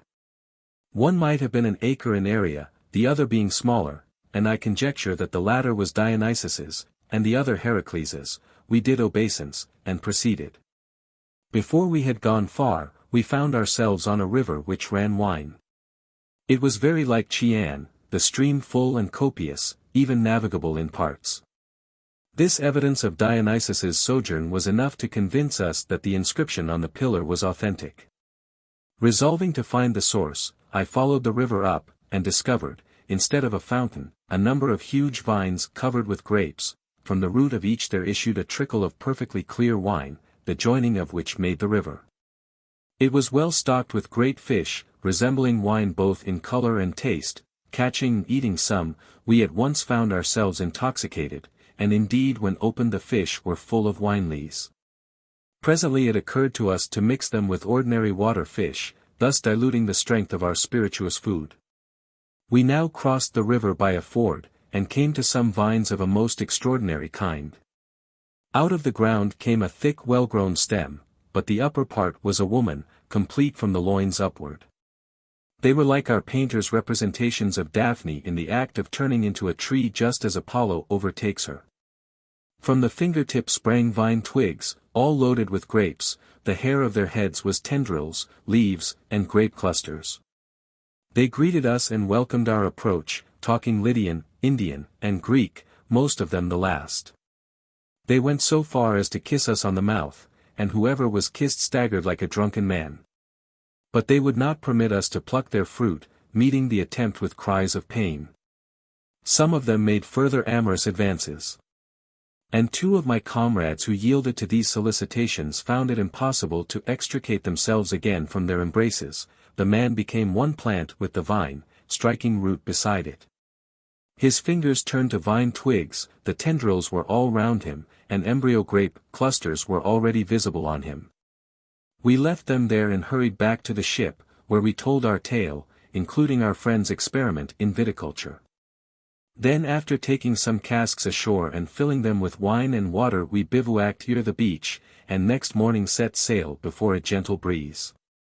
But about midday, when we were out of sight of the island, a waterspout suddenly came upon us, which swept the ship round and up to a height of some 350 miles above the earth. She did not fall back into the sea, but was suspended aloft, and at the same time carried along by a wind which struck and filled the sails. For a whole week we pursued our airy course, and on the 8th day descried land. It was an island with air for sea, glistening, spherical, and bathed in light. We reached it, cast anchor, and landed. Inspection soon showed that it was inhabited and cultivated. In the daytime nothing could be discerned outside of it. But night revealed many neighboring islands, some larger and some smaller than ours. There was also another land below us containing cities, rivers, seas, forests, and mountains, and this we concluded to be our earth. We were intending to continue our voyage, when we were discovered and detained by the horse vultures, as they are called. These are men mounted on huge vultures, which they ride like horses. The great birds have ordinarily 3 heads. It will give you some idea of their size if I state that each of their quill feathers is longer and thicker than the mast of a large merchantman. This corps is charged with the duty of patrolling the land, and bringing any strangers it may find to the king. This was what was now done with us.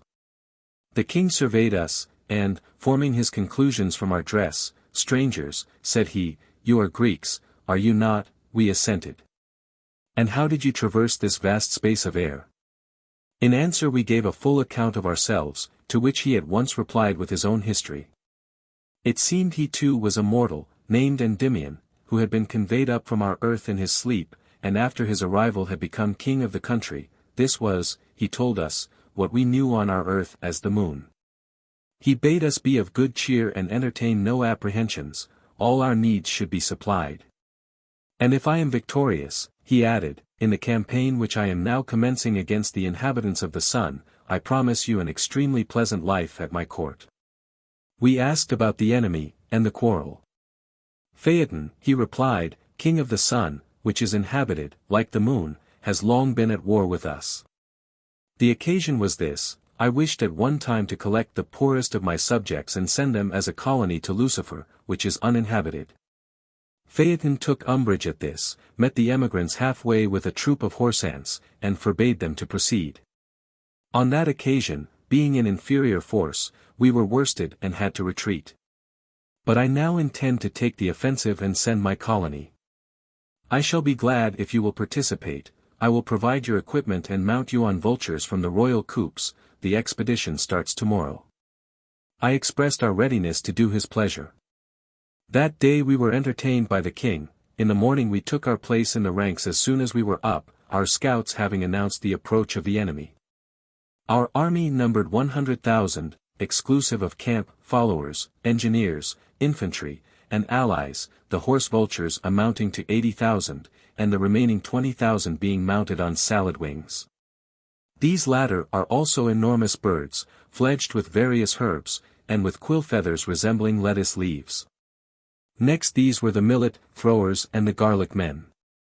Endymion had also a contingent from the north of 30,000 flea archers and 50,000 wind coursers.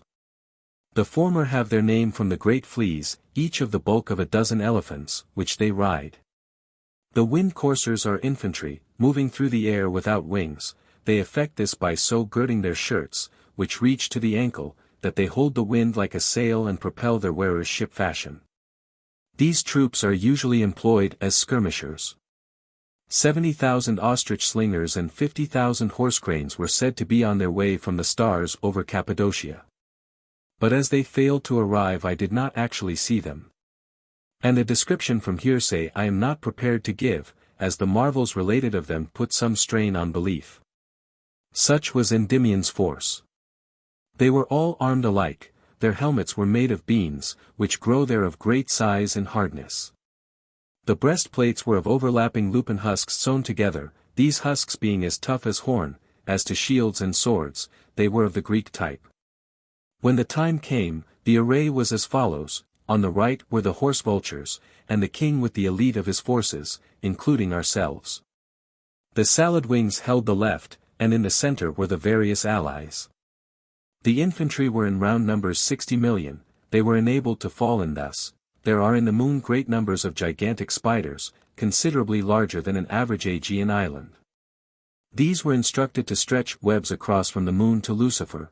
As soon as the work was done, the king drew up his infantry on this artificial plain, entrusting the command to Nightbat, son of Fairweather, with 2 lieutenants. On the enemy's side, Phaeton occupied the left with his horse ants. They are great winged animals resembling our ants except in size, but the largest of them would measure a couple of acres. The fighting was done not only by their riders. They used their horns also. Their numbers were stated at 50,000. On their right was about an equal force of sky gnats, archers mounted on great gnats, and next them the sky pirouetters, light, armed infantry only, but of some military value. They slung monstrous radishes at long range, a wound from which was almost immediately fatal, turning to gangrene at once. They were supposed to anoint their missiles with mallow juice. Next came the stock fungi, 10,000 heavy-armed troops for close quarters. The explanation of their name is that their shields are mushrooms, and their spears asparagus stalks. Their neighbors were the dog acorns, Phaeton's contingent from Sirius. These were 5,000 in number, dog-faced men fighting on winged acorns. It was reported that Phaeton too was disappointed of the slingers whom he had summoned from the Milky Way, and of the cloud centaurs. These latter, however, arrived, most unfortunately for us, after the battle was decided. The slingers failed altogether, and are said to have felt the resentment of Phaeton, who wasted their territory with fire. Such was the force brought by the enemy. As soon as the standards were raised and the asses on both sides, their trumpeters, had brayed, the engagement commenced. The Sunite left at once broke without awaiting the onset of the horse vultures, and we pursued, slaying them. On the other hand, their right had the better of our left, the sky gnats pressing on right up to our infantry. When these joined in, however, they turned and fled, chiefly owing to the moral effect of our success on the other flank. The rout became decisive, great numbers were taken and slain, and blood flowed in great quantities onto the clouds, staining them as red as we see them at sunset. Much of it also dropped earthwards, and suggested to me that it was possibly some ancient event of the same kind which persuaded Homer that Zeus had rained blood at the death of Sarpedon. Relinquishing the pursuit, we set up 2 trophies, one for the infantry engagement on the spiders' webs, and one on the clouds for the air battle. It was while we were thus engaged that our scouts announced the approach of the cloud centaurs, whom Phaeton had expected in time for the battle. They were indeed close upon us, and a strange sight, being compounded of winged horses and men. The human part, from the middle upwards, was as tall as the Colossus of Rhodes, and the equine the size of a large merchantman. Their number I cannot bring myself to write down, for fear of exciting incredulity. They were commanded by Sagittarius. Finding their friends defeated, they sent a messenger after Phaeton to bring him back, and, themselves in perfect order, charged the disarrayed Munites, who had left their ranks and were scattered in pursuit or pillage. They routed the whole of them, chased the king home, and killed the greater part of his birds. They tore up the trophies, and overran the woven plain. I myself was taken, with 2 of my comrades. Phaeton now arrived, and trophies were erected on the enemy's part. We were taken off to the sun the same day, our hands tied behind with a piece of the cobweb. They decided not to lay siege to the city. But after their return they constructed a wall across the intervening space, cutting off the sun's rays from the moon. This wall was double, and built of clouds. The consequence was total eclipse of the moon, which experienced a continuous night. This severity forced Endymion to negotiate. He entreated that the wall might be taken down, and his kingdom released from this life of darkness. He offered to pay tribute, conclude an alliance, abstain from hostilities in future, and give hostages for these engagements. The Sunnites held 2 assemblies on the question, in the first of which they refused all concessions. On the second day, however, they relented, and peace was concluded on the following terms. Articles of peace between the Sunnites and their allies of the one part, and the Munites and their allies of the other part. 1. The Sunnites shall demolish the party wall, shall make no further incursion into the moon, and shall hold their captives to ransom at a fixed rate. 2.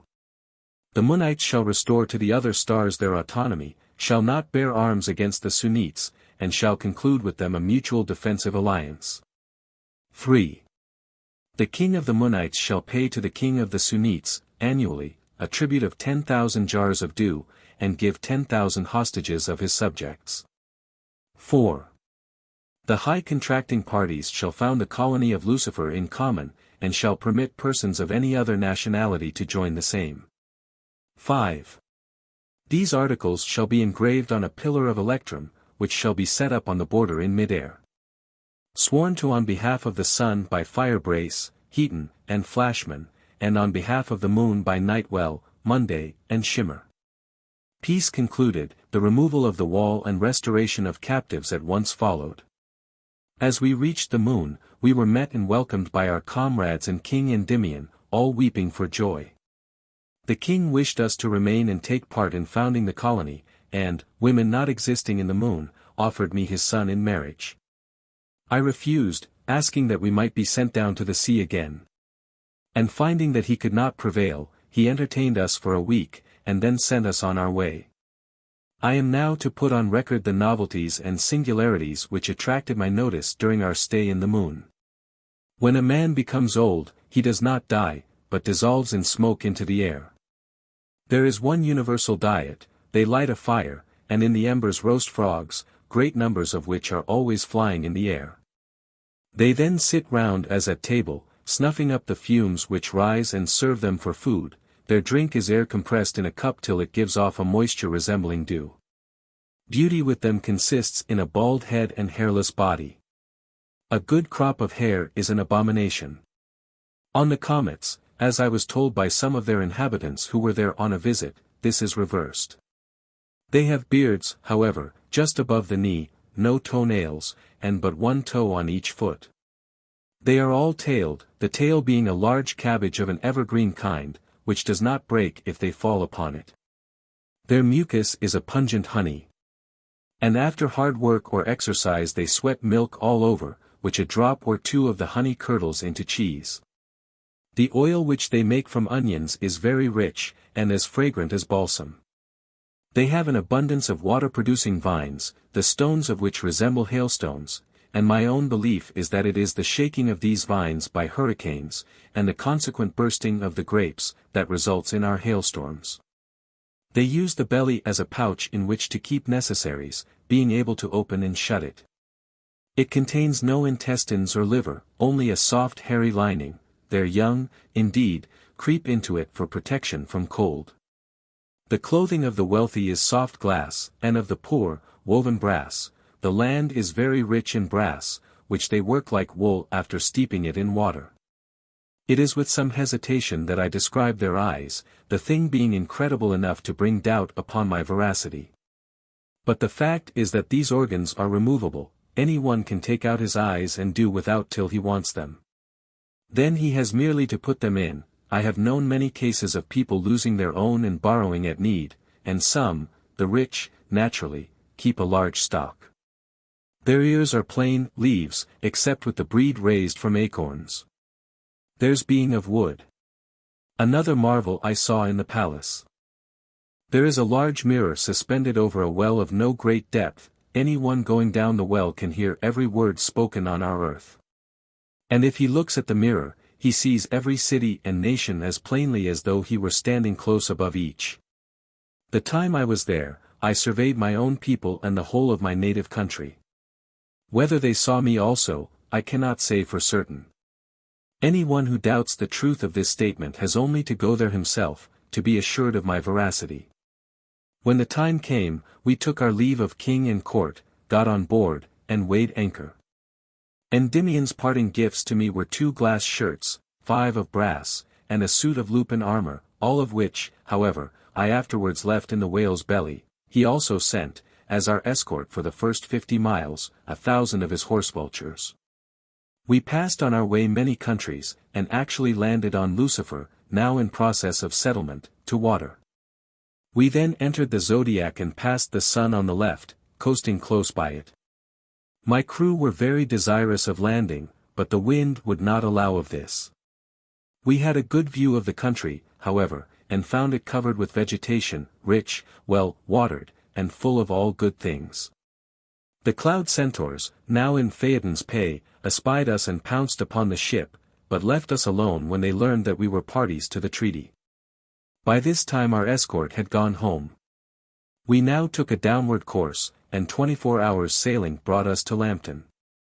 This lies between the atmospheres of the Pleiades and the Hyades, though in point of altitude it is considerably lower than the zodiac. When we landed, we found no human beings, but numberless lamps bustling about or spending their time in the marketplace and harbor. Some were small, and might represent the lower classes, while a few, the great and powerful, were exceedingly bright and conspicuous. They all had their own homes or lodgings, and their individual names, like us. We heard them speak, and they did us no harm, offering us entertainment, on the contrary, but we were under some apprehension, and none of us accepted either food or bed.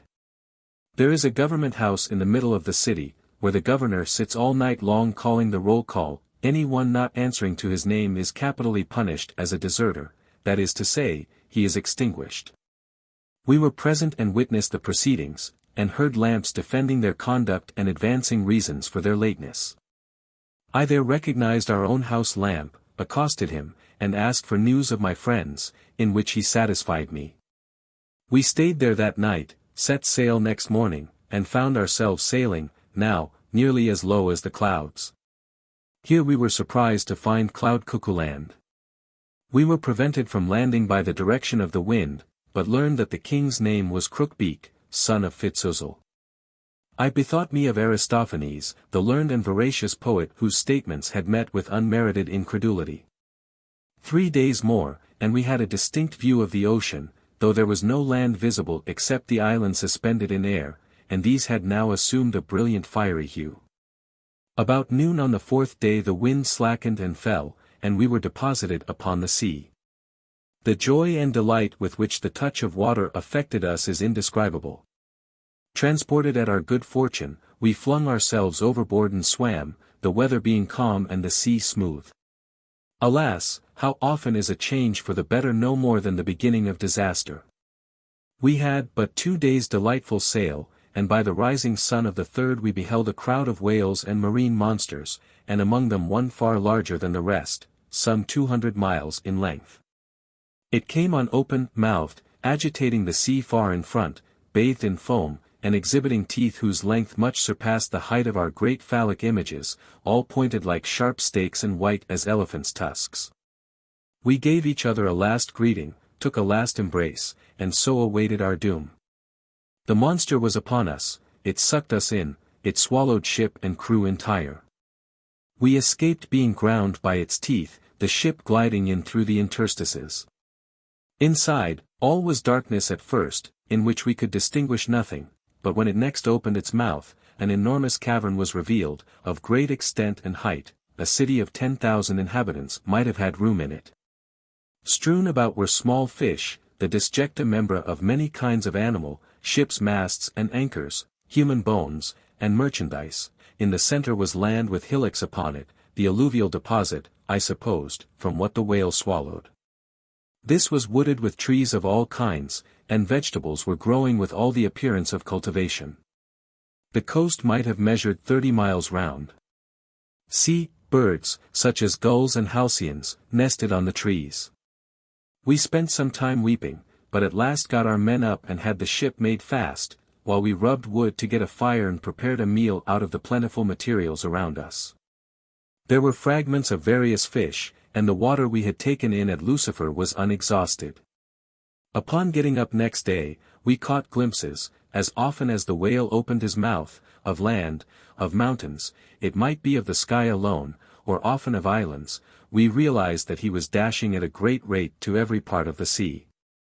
We grew accustomed to our condition in time, and I then took 7 of my comrades and entered the wood in search of information. I had scarcely gone half a mile when I came upon a shrine, which its inscription showed to have been raised to Poseidon. A little further were a number of graves with pillars upon them, and close by a spring of clear water. We also heard a dog bark, saw some distant smoke, and conjectured that there must be a habitation. We accordingly pressed on, and found ourselves in presence of an old man and a younger one, who were working hard at a plot of ground and watering it by a channel from the spring. We stood still, divided between fear and delight. They were standing speechless, no doubt with much the same feelings. At length the old man spoke. "What are you, strangers? Are you spirits of the sea, or unfortunate mortals like ourselves? As for us, we are men, bred on land. But now we have suffered a sea change, and swim about in this containing monster, scarce knowing how to describe our state. Reason tells us we are dead, but instinct that we live." This loosed my tongue in turn. "We too, father," I said, "are men, just arrived. It is but a day or 2 since we were swallowed with our ship. And now we have come forth to explore the forest, for we saw that it was vast and dense. Methinks some heavenly guide has brought us to the sight of you, to the knowledge that we are not prisoned all alone in this monster. I pray you, let us know your tale, who you are and how you entered." Then he said that, before he asked or answered questions, he must give us such entertainment as he could. So saying, he brought us to his house, a sufficient dwelling furnished with beds and what else he might need, and set before us green stuff and nuts and fish, with wine for drink. When we had eaten our fill, he asked for our story. I told him all as it had passed, the storm, the island, the airy voyage, the war, and so to our descent into the whale. It was very strange, he said, and then gave us his history in return. "I am a Cyprian, gentleman. I left my native land on a trading voyage with my son here and a number of servants. We had a fine ship, with a mixed cargo for Italy. You may have seen the wreckage in the whale's mouth. We had a fair voyage to Sicily, but on leaving it were caught in a gale, and carried in 3 days out to the Atlantic, where we fell in with the whale and were swallowed, ship and crew. Of the latter we 2 alone survived. We buried our men, built a temple to Poseidon, and now live this life, cultivating our garden, and feeding on fish and nuts. It is a great wood, as you see, and in it are vines in plenty, from which we get delicious wine. Our spring you may have noticed, its water is of the purest and coldest. We use leaves for bedding, keep a good fire, snare the birds that fly in, and catch living fish by going out on the monster's gills. It is there also that we take our bath when we are disposed. There is moreover at no great distance a salt lake 2 or 3 miles round, producing all sorts of fish. In this we swim and sail, in a little boat of my building. It is now 27 years since we were swallowed. Our lot might have been endurable enough, but we have bad and troublesome neighbors, unfriendly savages all." "What," said I, "are there other inhabitants?" "A great many," he replied, "inhospitable and abhorrent to the sight. The western part of the wood, so to name the caudal region, is occupied by the stockfish tribe. They have eel's eyes and lobster faces, are bold warriors, and eat their meat raw. Of the sides of the cavern, the right belongs to the Trigonomendits, who from the waist upwards are human, and weasels below. Their notions of justice are slightly less rudimentary than the others. The left is in possession of the crab-hands and the tunny-heads, 2 tribes in close alliance. The central part is inhabited by the crays and the flounderfoots, the latter warlike and extremely swift. As to this district near the mouth, the east, as it were, it is in great part desert, owing to the frequent inundations. I hold it of the flounderfoots, paying an annual tribute of 500 oysters. Such is the land. And now it is for you to consider how we may make head against all these tribes, and what shall be our manner of life. What may their numbers be, all told?" I asked. "More than 1,000. And how armed? They have no arms but fish bones. Why then, I said, let us fight them by all means, we are armed, and they are not, and, if we win, we shall live secure. We agreed on this course, and returned to the ship to make our preparations. The pretext for war was to be non-payment of the tribute, which was on the point of falling due. Messengers, in fact, shortly came to demand it, but the old man sent them about their business with an insolent answer. The flounderfoots and crays were enraged, and commenced operations with a tumultuous inroad upon Cyntharus, this was our old man's name. Expecting this, we were awaiting the attack in full armor. We had put 25 men in ambush, with directions to fall on the enemy's rear as soon as they had passed. They executed their orders, and came on from behind cutting them down, while the rest of us, 25 also, including Cyntharus and his son, met them face to face with a spirited and resolute attack. It was risky work, but in the end we routed and chased them to their dens. They left 170 dead, while we lost only our navigating officer, stabbed in the back with a mullet rib, and one other. We held the battlefield for the rest of that day and the night following, and erected a trophy consisting of a dolphin's backbone upright. Next day the news brought the other tribes out, with the stockfish under a general called Slimer on the right, the tunny-heads on the left, and the crab-hands in the center. The Trigonomendits stayed at home, preferring neutrality. We did not wait to be attacked, but charged them near Poseidon's temple with loud shouts, which echoed as in a subterranean cave. Their want of armor gave us the victory, we pursued them to the wood, and were henceforth masters. Soon after, they sent heralds to treat for recovery of their dead, and for peace. But we decided to make no terms with them, and marching out next day exterminated the whole, with the exception of the Trigonomendits. These two, when they saw what was going on, made a rush for the gills, and cast themselves into the sea. We went over the country, now clear of enemies, and occupied it from that time in security. Our usual employments were exercise, hunting, vine-dressing, and fruit-gathering. We were in the position of men in a vast prison from which escape is out of the question, but within which they have luxury and freedom of movement. This manner of life lasted for 1 year and 8 months.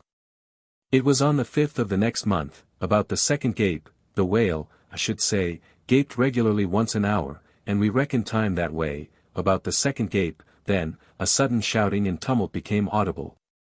It sounded like boatswains giving the time and oars beating. Much excited, we crept right out into our monster's mouth, stood inside the teeth, and beheld the most extraordinary spectacle I ever looked upon, giants of 100 yards in height rowing great islands as we do triremes.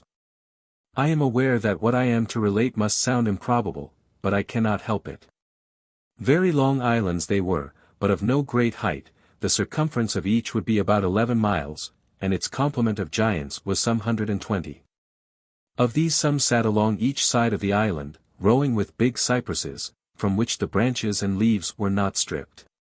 In the stern, so to speak, was a considerable hillock, on which stood the helmsman with his hand on a brazen steering oar of 1/2 mile in length, and on the deck forward were 40 in armor, the combatants. They resembled men except in their hair, which was flaming fire, so that they could dispense with helmets. The work of sails was done by the abundant forest on all the islands, which so caught and held the wind that it drove them where the steersman wished. There was a boatswain timing the stroke, and the islands jumped to it like great galleys. We had seen only 2 or 3 at first, but there appeared afterwards as many as 600, which formed in 2 lines and commenced an action. Many crashed into each other stem to stem, many were rammed and sunk, others grappled, fought an obstinate duel, and could hardly get clear after it. Great courage was shown by the troops on deck, who boarded and dealt destruction, giving no quarter. Instead of grappling irons, they used huge captive squids, which they swung out onto the hostile island. These grappled the wood and so held the island fast. Their missiles, effective enough, were oysters the size of wagons, and sponges which might cover an acre. Aeolocentaur and Thalassopot were the names of the rival chiefs. And the question between them was one of plunder, Thalassopot was supposed to have driven off several herds of dolphins, the others' property. We could hear them vociferating the charge and calling out their king's names.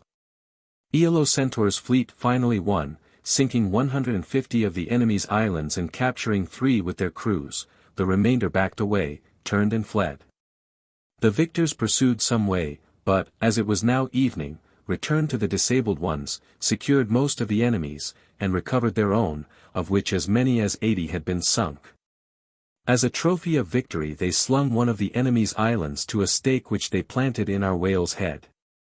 They lay moored round him that night, attaching cables to him or anchoring hard by.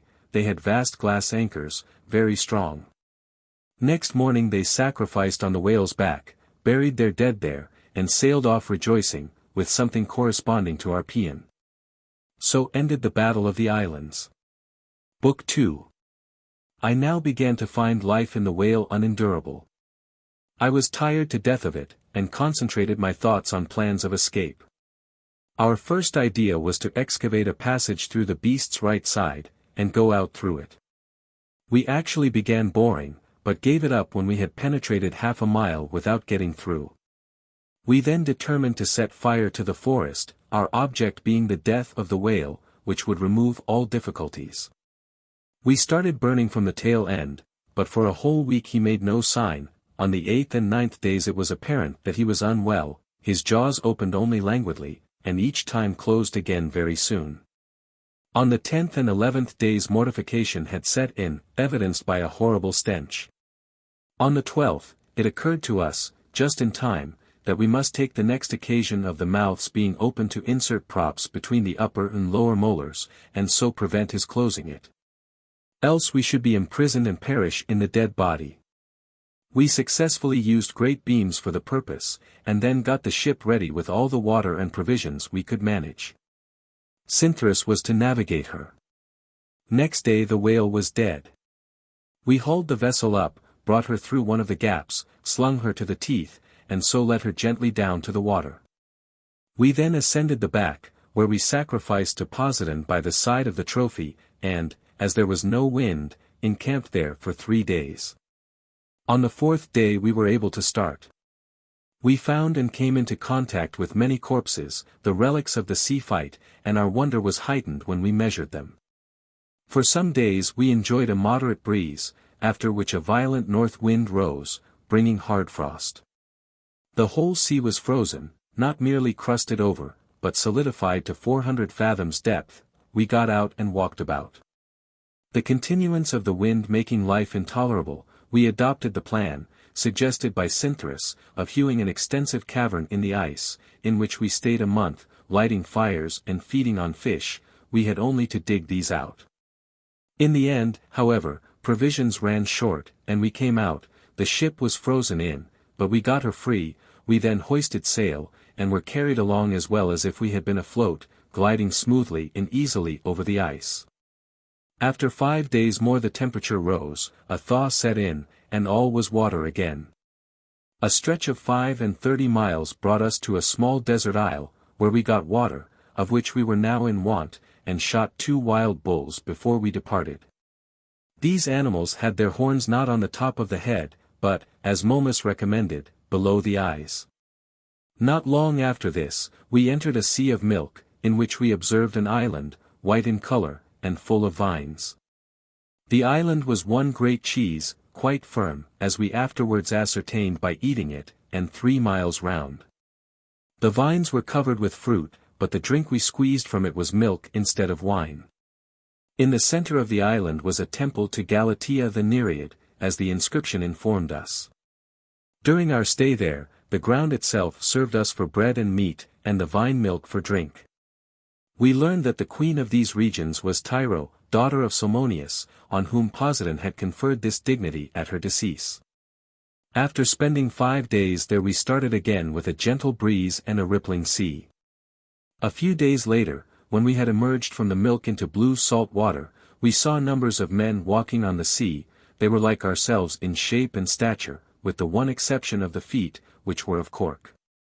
Whence, no doubt, their name of cork soles. It struck us as curious that they did not sink in, but travelled quite comfortably clear of the water. Some of them came up and hailed us in Greek, saying that they were making their way to their native land of Cork. They ran alongside for some distance, and then turned off and went their own way, wishing us a pleasant voyage. A little further we saw several islands. Close to us on the left was Cork, our friend's destination, consisting of a city founded on a vast round cork. At a greater distance, and a little to the right, were 5 others of considerable size and high out of the water, with great flames rising from them. There was also a broad low one, as much as 60 miles in length, straight in our course. As we drew near it, a marvelous air was wafted to us, exquisitely fragrant, like the scent which Herodotus describes as coming from Arabia Felix. Its sweetness seemed compounded of rose, narcissus, hyacinth, lilies and violets, myrtle and bay and flowering vine. Ravished with the perfume, and hoping for reward of our long toils, we drew slowly near. Then were unfolded to us haven after haven, spacious and sheltered, and crystal rivers flowing placidly to the sea. There were meadows and groves and sweet birds, some singing on the shore, some on the branches, the whole bathed in limpid balmy air. Sweet zephyrs just stirred the woods with their breath, and brought whispering melody, delicious, incessant, from the swaying branches. It was like panpipes heard in a desert place.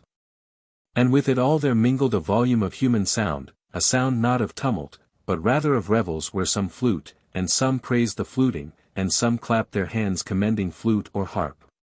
Drawn by the spell of it we came to land, moored the ship, and left her, in charge of Satirist and 2 others.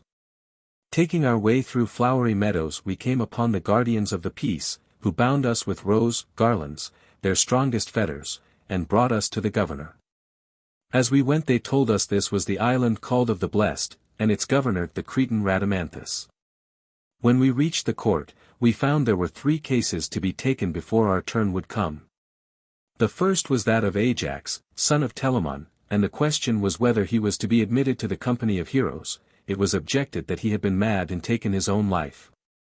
After long pleadings Rhadamanthus gave his decision. He was to be put under the charge of Hippocrates the physician of Cos for the hellebore treatment, and, when he had recovered his wits, to be made free of the table.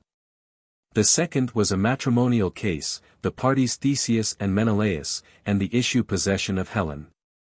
Rhadamanthus gave it in favor of Menelaus, on the ground of the great toils and dangers the match had cost him, added to the fact that Theseus was provided with other wives in the Amazon queen and the daughters of Minos. The third was a dispute for precedence between Alexander son of Philip and Hannibal the Carthaginian. It was won by the former, who had a seat assigned him next to Cyrus the elder. It was now our turn. The judge asked by what right we set foot on this holy ground while yet alive. In answer we related our story. He then had us removed while he held a long consultation with his numerous assessors, among whom was the Athenian Aristides the Just. He finally reached a conclusion and gave judgment. On the charges of curiosity and traveling we were remanded till the date of our deaths.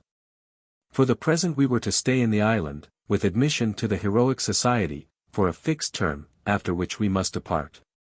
The limit he appointed for our stay was 7 months. Our rose chains now fell off of their own accord, we were released and taken into the city, and to the table of the blessed. The whole of this city is built of gold, and the enclosing wall of emerald. It has 7 gates, each made of a single cinnamon plank. The foundations of the houses, and all ground inside the wall, are ivory. Temples are built of beryl, and each contains an altar of 1 amethyst block, on which they offer hecatombs. Round the city flows a river of the finest perfume, 100 royal cubits in breadth, and 50 deep, so that there is good swimming. The baths, supplied with warm dew instead of ordinary water, are in great crystal domes heated with cinnamon wood. Their raiment is fine cobweb, purple in color. They have no bodies, but are intangible and unsubstantial, mere form without matter, but, though incorporeal, they stand and move, think and speak. In short, each is a naked soul, but carries about the semblance of body. One who did not touch them would never know that what he looked at was not substantial. They are shadows, but upright and colored. A man there does not grow old, but stays at whatever age he brought with him. There is no night, nor yet bright day, the morning twilight, just before sunrise, gives the best idea of the light that prevails. They have also but one season, perpetual spring, and the wind is always in the west. The country abounds in every kind of flower, in shrubs and garden herbs. There are 12 vintages in the year, the grapes ripening every month. And they told us that pomegranates, apples, and other fruits were gathered 13 times, the trees producing twice in their month menus. Instead of grain, the corn develops loaves, shaped like mushrooms, at the top of the stalks. Round the city are 365 springs of water, the same of honey, and 500, less in volume however, of perfume. There are also 7 rivers of milk and 8 of wine. The banqueting place is arranged outside the city in the Elysian plain. It is a fair lawn closed in with thick-grown trees of every kind, in the shadow of which the guests recline, on cushions of flowers. The waiting and handing is done by the winds, except only the filling of the wine cup. That is a service not required, for all round stand great trees of pellucid crystal, whose fruit is drinking cups of every shape and size. A guest arriving plucks a cup or two and sets them at his place, where they at once fill with wine. So for their drink, and instead of garlands, the nightingales and other singing birds pick flowers with their beaks from the meadows round, and fly over snowing the petals down and singing the while. Nor is perfume forgotten. Thick clouds draw it up from the springs and river, and hanging overhead are gently squeezed by the winds till they spray it down in fine dew. During the meal there is music and song. In the latter kind, Homer's verse is the favorite. He is himself a member of the festal company, reclining next above Odysseus. The choirs are of boys and girls, conducted and led by Eunomus the Locrian, Arion of Lesbos, Anacreon and Stesichorus. This last had made his peace with Helen, and I saw him there. When these have finished, a second choir succeeds, of swans and swallows and nightingales, and when their turn is done, all the trees begin to pipe, conducted by the winds. I have still to add the most important element in their good cheer. There are 2 springs hard by, called the Fountain of Laughter, and the Fountain of Delight. They all take a draught of both these before the banquet begins, after which the time goes merrily and sweetly. I should now like to name the famous persons I saw. To begin with, all the demigods, and the besiegers of Troy, with the exception of Ajax the Locrian, he, they said, was undergoing punishment in the place of the wicked. Of barbarians there were the 2 Cyruses, Anacharsis the Scythian, Zeuxis the Thracian, and the Latin Numa, and then Lycurgus the Spartan, Phocion and Tellus of Athens, and the wise men, but without Periander. And I saw Socrates son of Sophroniscus in converse with Nestor and Palamedes.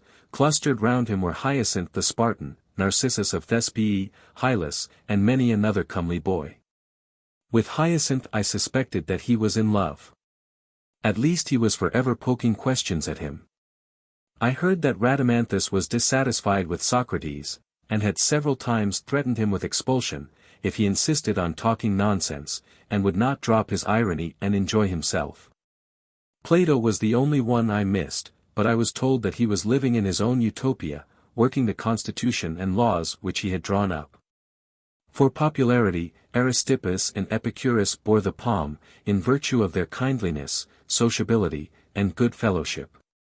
Aesop the Phrygian was there, and held the office of jester.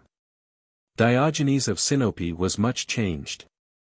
He had married Lais the courtesan, and often in his cups would oblige the company with a dance or other mad pranks. The Stoics were not represented at all, they were supposed to be still climbing the steep hill of virtue.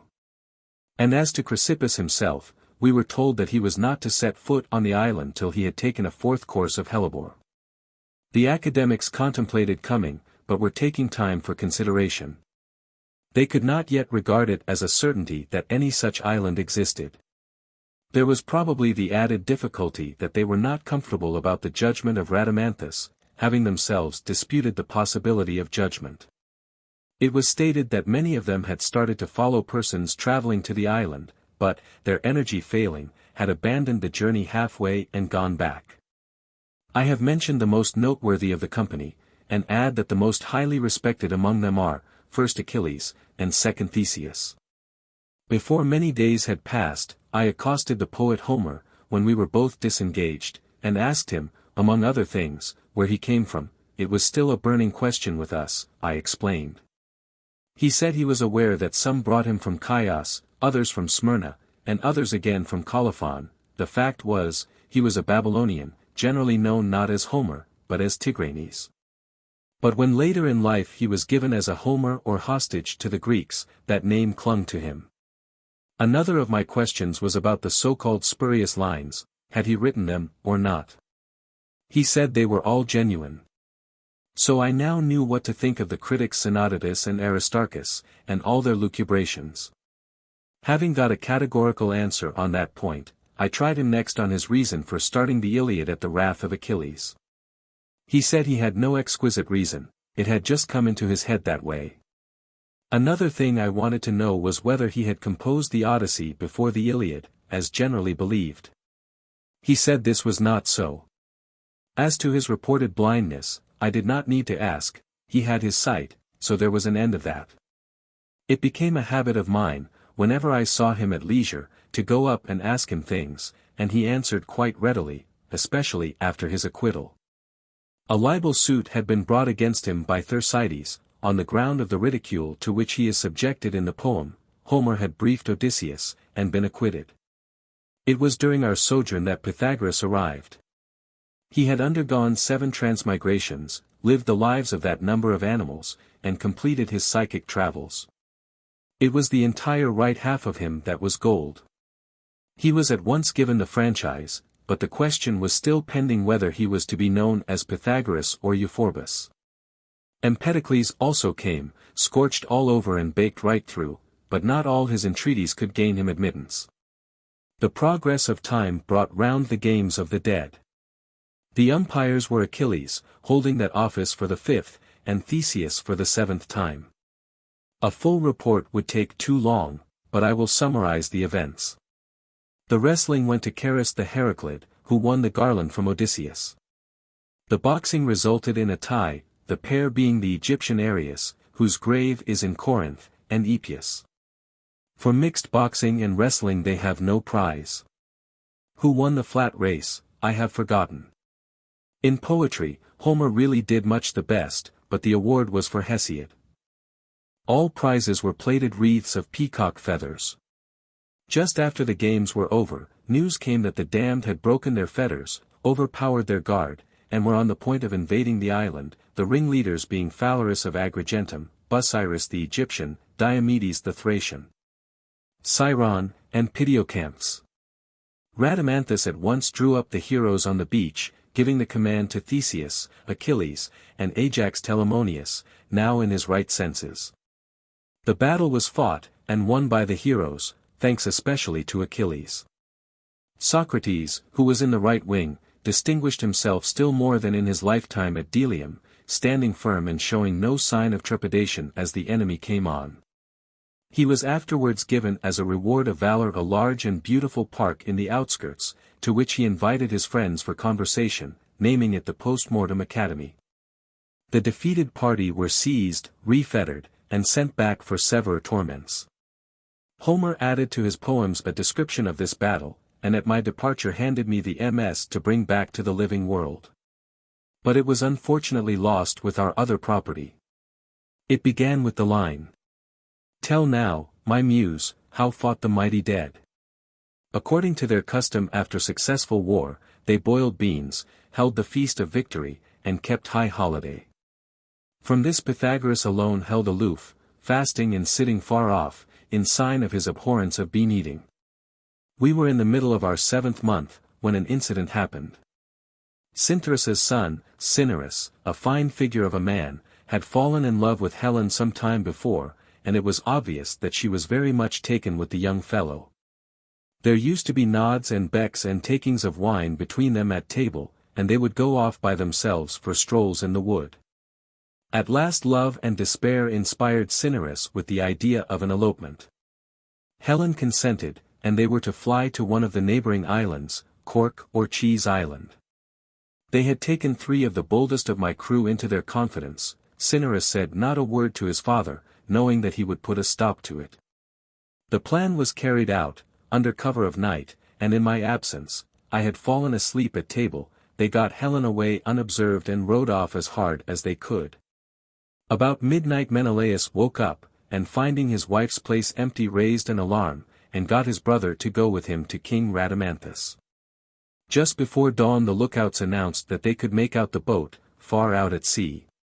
So Rhadamanthus sent 50 of the heroes on board a boat hollowed out of an asphodel trunk, with orders to give chase. Pulling their best, they overtook the fugitives at noon, as they were entering the milky sea near the Isle of Cheese. So nearly was the escape effected. The boat was towed back with a chain of roses. Helen shed tears, and so felt her situation as to draw a veil over her face. As to Cinyras and his associates, Rhadamanthus interrogated them to find whether they had more accomplices, and, being assured to the contrary, had them whipped with mallow twigs, bound, and dismissed to the place of the wicked. It was further determined that we should be expelled prematurely from the island. We were allowed only 1 day's grace. This drew from me loud laments and tears for the bliss that I was now to exchange for renewed wanderings. They consoled me for their sentence, however, by telling me that it would not be many years before I should return to them, and assigning me my chair and my place at table, a distinguished one, in anticipation. I then went to Rhadamanthus, and was urgent with him to reveal the future to me, and give me directions for our voyage. He told me that I should come to my native land after many wanderings and perils, but as to the time of my return he would give me no certainty. He pointed, however, to the neighboring islands, of which 5 were visible, besides one more distant, and informed me that the wicked inhabited these, the near ones, that is, from which you see the great flames rising. The 6th yonder is the city of dreams, and beyond that again, but not visible at this distance, is Calypso's isle. When you have passed these, you will come to the great continent which is opposite your own. There you will have many adventures, traverse divers tribes, sojourn among inhospitable men, and at last reach your own continent. That was all he would say. But he pulled up a mallow root and handed it to me, bidding me invoke it at times of greatest danger. When I arrived in this world, he charged me to abstain from stirring fire with a knife, from lupins, and from the society of boys over 18. These things if I kept in mind, I might look for return to the island. That day I made ready for our voyage, and when the banquet hour came, I shared it. On the morrow I went to the poet Homer and besought him to write me a couplet for inscription. When he had done it, I carved it on a barrel pillar which I had set up close to the harbor. It ran thus.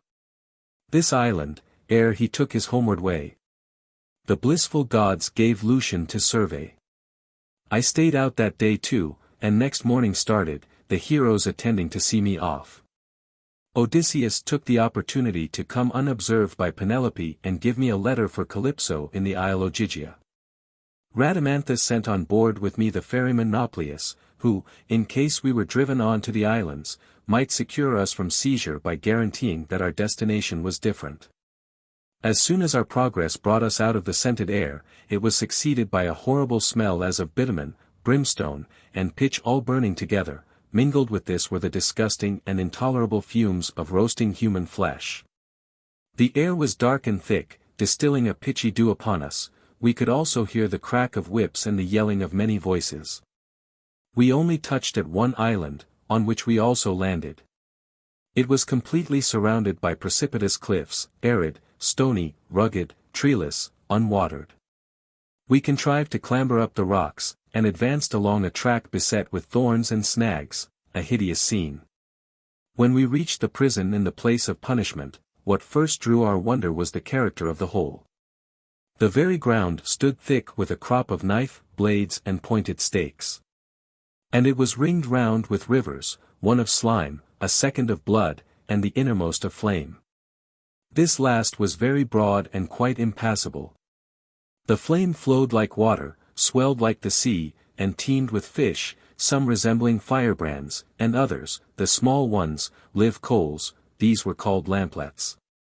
One narrow way led across all 3, its gate was kept by Timon of Athens.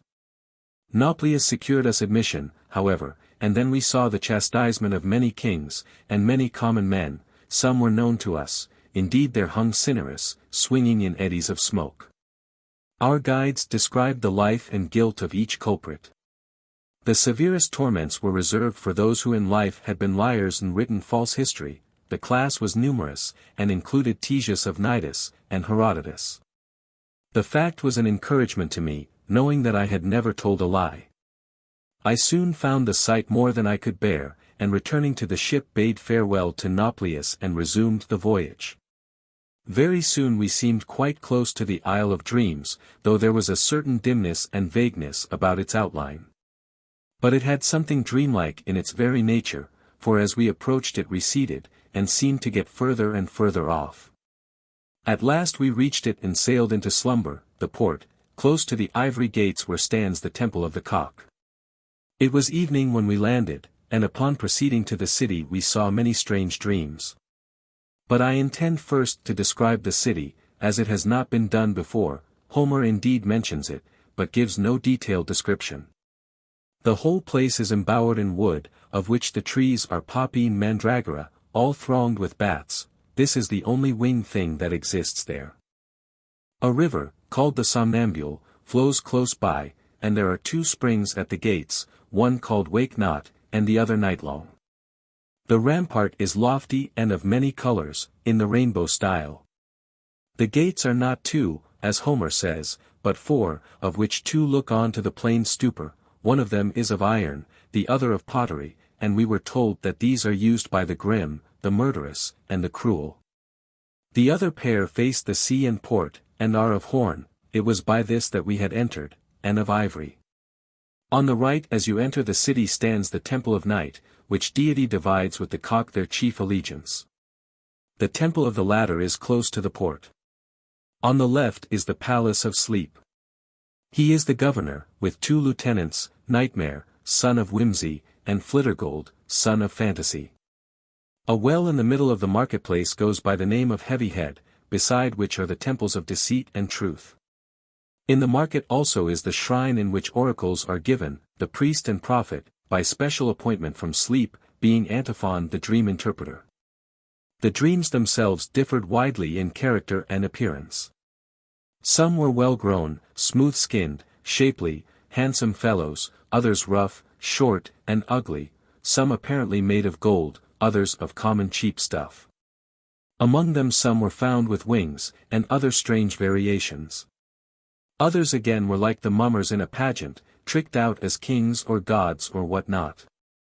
Many of them we felt that we had seen in our world, and sure enough these came up and claimed us as old acquaintance. They took us under their charge, found us lodgings, entertained us with lavish kindness, and, not content with the magnificence of this present reception, promised us royalties and provinces. Some of them also took us to see our friends, doing the return trip all in the day. For 30 days and nights we abode there, a very feast of sleep. Then on a sudden came a mighty clap of thunder, we woke, jumped up, provisioned, put off. In 3 days we were at the Isle of Ogygia, where we landed. Before delivering the letter, I opened and read it. Here are the contents. Odysseus to Calypso, greeting. Know that in the faraway days when I built my raft and sailed away from you, I suffered shipwreck. I was hard put to it, but Leucothea brought me safe to the land of the Phaeacians. They gave me passage home, and there I found a great company suing for my wife's hand and living riotously upon our goods. All them I slew, and in after years was slain by Telegonus, the son that Circe bare me. And now I am in the island of the blessed, ruing the day when I left the life I had with you, and the everlasting life you proffered. I watch for opportunity, and meditate escape and return. Some words were added, commending us to her hospitality. A little way from the sea I found the cave just as it is in Homer, and herself therein at her spinning. She took and read the letter, wept for a space, and then offered us entertainment. Royally she feasted us, putting questions the while about Odysseus and Penelope. What were her looks? And was she as discreet as Odysseus had been used to vaunt her? To which we made such answers as we thought she would like. Leaving her, we went on board, and spent the night at anchor just off shore, in the morning we started with a stiff breeze, which grew to a gale lasting 2 days. On the 3rd day we fell in with the pumpkin pirates. These are savages of the neighboring islands who prey upon passing ships. They use large boats made of pumpkins 90 feet long. The pumpkin is dried and hollowed out by removal of the pulp, and the boat is completed by the addition of cane masts and pumpkin leaf sails. 2 boatfuls of them engaged us, and we had many casualties from their pumpkin seed missiles. The fight was long and well matched, but about noon we saw a squadron of nut-tars coming up in rear of the enemy. It turned out that the 2 parties were at war. For as soon as our assailants observed the others, they left us alone and turned to engage them.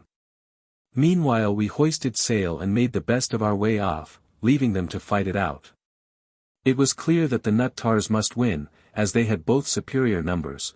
There were 5 sail of them, and stronger vessels. These were made of nutshells, halved and emptied, measuring 90 feet from stem to stern. As soon as they were hull down, we attended to our wounded, and from that time we made a practice of keeping on our armor, to be in instant readiness for an attack, no vain precaution either. Before sunset, for instance, there assailed us from a bare island some 20 men mounted on large dolphins, pirates again. Their dolphins carried them quite well, curvetting and neighing. When they got near, they divided, and subjected us to a cross-fire of dry cuttlefish and crab's eyes. But our arrows and javelins were too much for them, and they fled back to the island, few of them unwounded. At midnight, in calm weather, we found ourselves colliding with an enormous halcyon's nest. It was full 7 miles round. The halcyon was brooding, not much smaller herself than the nest. She got up, and very nearly capsized us with the fanning of her wings. However, she went off with a melancholy cry. When it was getting light, we got on to the nest, and found on examination that it was composed like a vast raft of large trees. There were 500 eggs, larger in girth than a ton of chian. We could make out the chicks inside and hear them croaking. We hewed open one egg with hatchets, and dug out an unfledged chick bulkier than 20 vultures. Sailing on, we had left the nest some 25 miles behind, when a miracle happened. The wooden goose of our sternpost suddenly clapped its wings and started cackling. Cyntharus, who was bald, recovered his hair. Most striking of all, the ship's mast came to life, putting forth branches sideways, and fruit at the top. This fruit was figs, and a bunch of black grapes, not yet ripe. These sights naturally disturbed us, and we fell to praying the gods to avert any disaster they might portend. We had proceeded something less than 50 miles when we saw a great forest, thick with pines and cypresses. This we took for the mainland, but it was in fact deep sea, set with trees. They had no roots, but yet remained in their places, floating upright, as it were. When we came near and realized the state of the case, we could not tell what to do. It was impossible to sail between the trees, which were so close as to touch one another, and we did not like the thought of turning back. I climbed the tallest tree to get a good view, and found that the wood was 5 or 6 miles across, and was succeeded by open water. So we determined to hoist the ship on to the top of the foliage, which was very dense, and get her across to the other sea, if possible. It proved to be so. We attached a strong cable, got up on the treetops, and hauled her after us with some difficulty. Then we laid her on the branches, hoisted sail, and floating thus were propelled by the wind. A line of Antiochus came into my head. And as they voyaged thus the woodland through. Well, we made our way over and reached the water, into which we let her down in the same way. We then sailed through clear transparent sea, till we found ourselves on the edge of a great gorge which divided water from water, like the land fissures which are often produced by earthquakes.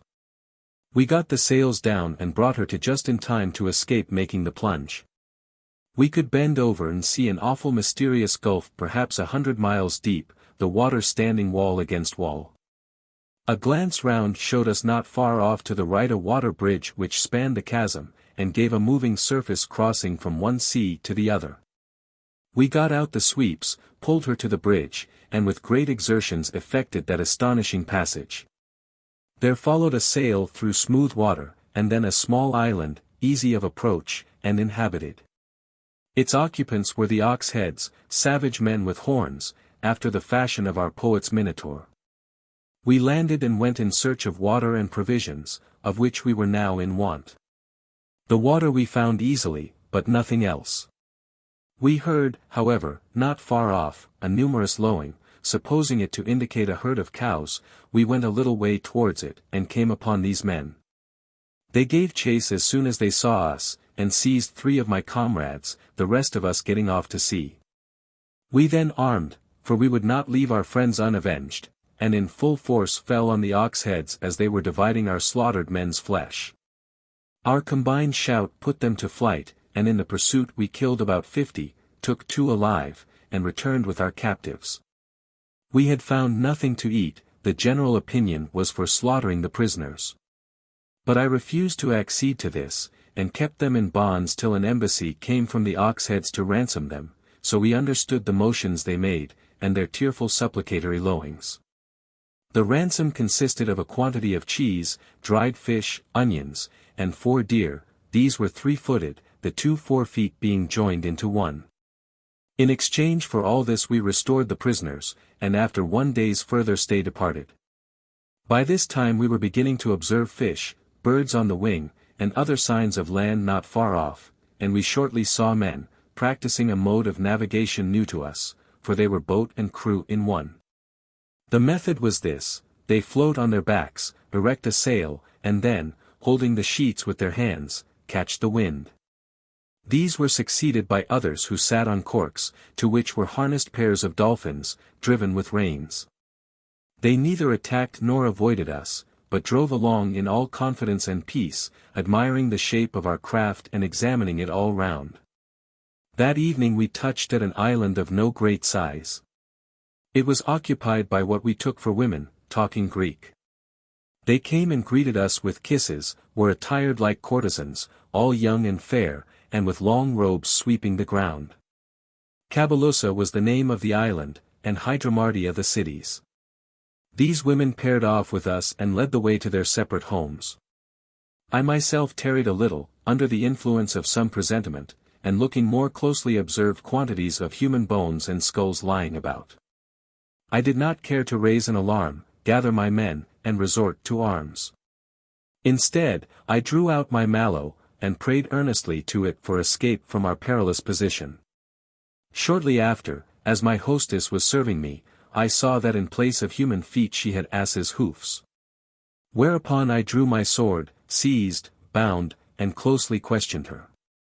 Reluctantly enough she had to confess, they were women called ass-shanks, and their food was travelers. When we have made them drunk, she said, and gone to rest with them, we overpower them in their sleep. After this confession I left her there bound, went up onto the roof, and shouted for my comrades. When they appeared, I repeated it all to them, showed them the bones, and brought them in to see my prisoner. She at once vanished, turning to water. However, I thrust my sword into this experimentally, upon which the water became blood. Then we marched hurriedly down to our ship and sailed away. With the first glimmering of dawn we made out a mainland, which we took for the continent that faces our own.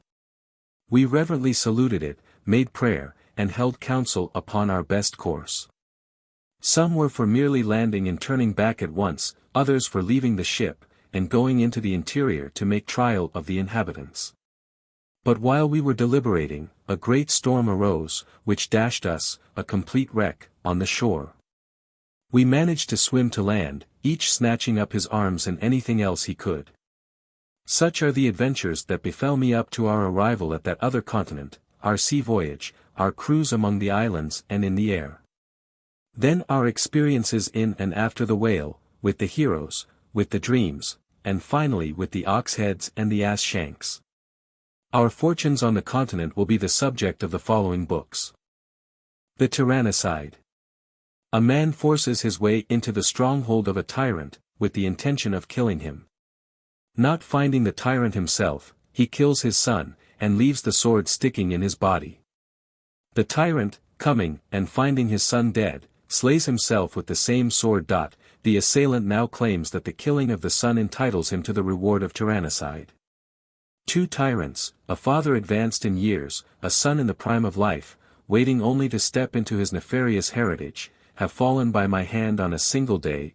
I come before this court, claiming but one reward for my twofold service. My case is unique. With one blow I have rid you of 2 monsters, with my sword I slew the son, grief for the son slew the father. The misdeeds of the tyrant are sufficiently punished, he has lived to see his son perish untimely, and, wondrous sequel. The tyrant's own hand has freed us from tyranny. I slew the son, and used his death to slay another. In his life he shared the iniquities of his father, in his death, so far as in him lay, he was a parricide.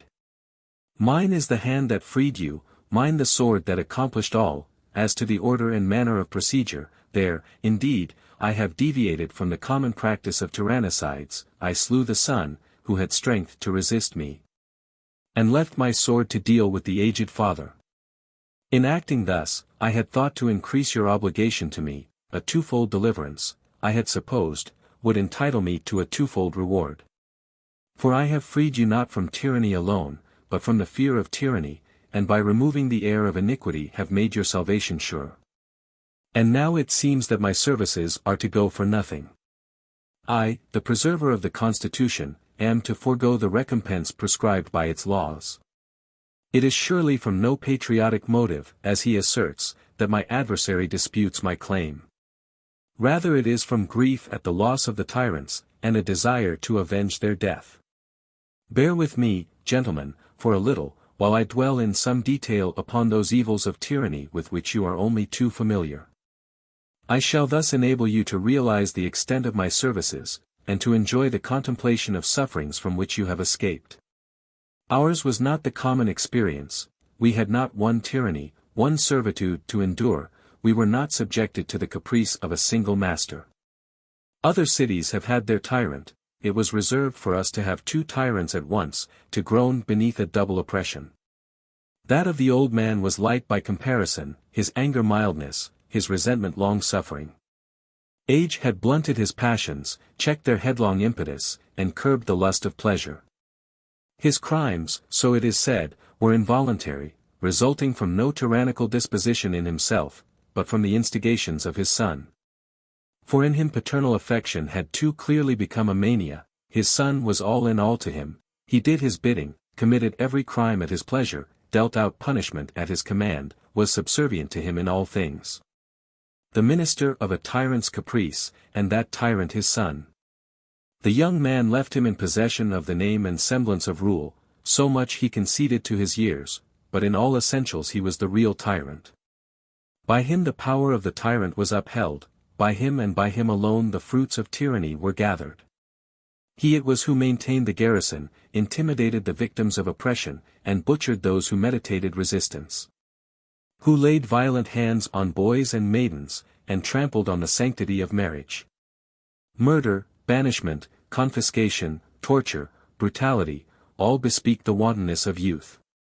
The father followed his son's lead, and had no word of blame for the crimes in which he participated.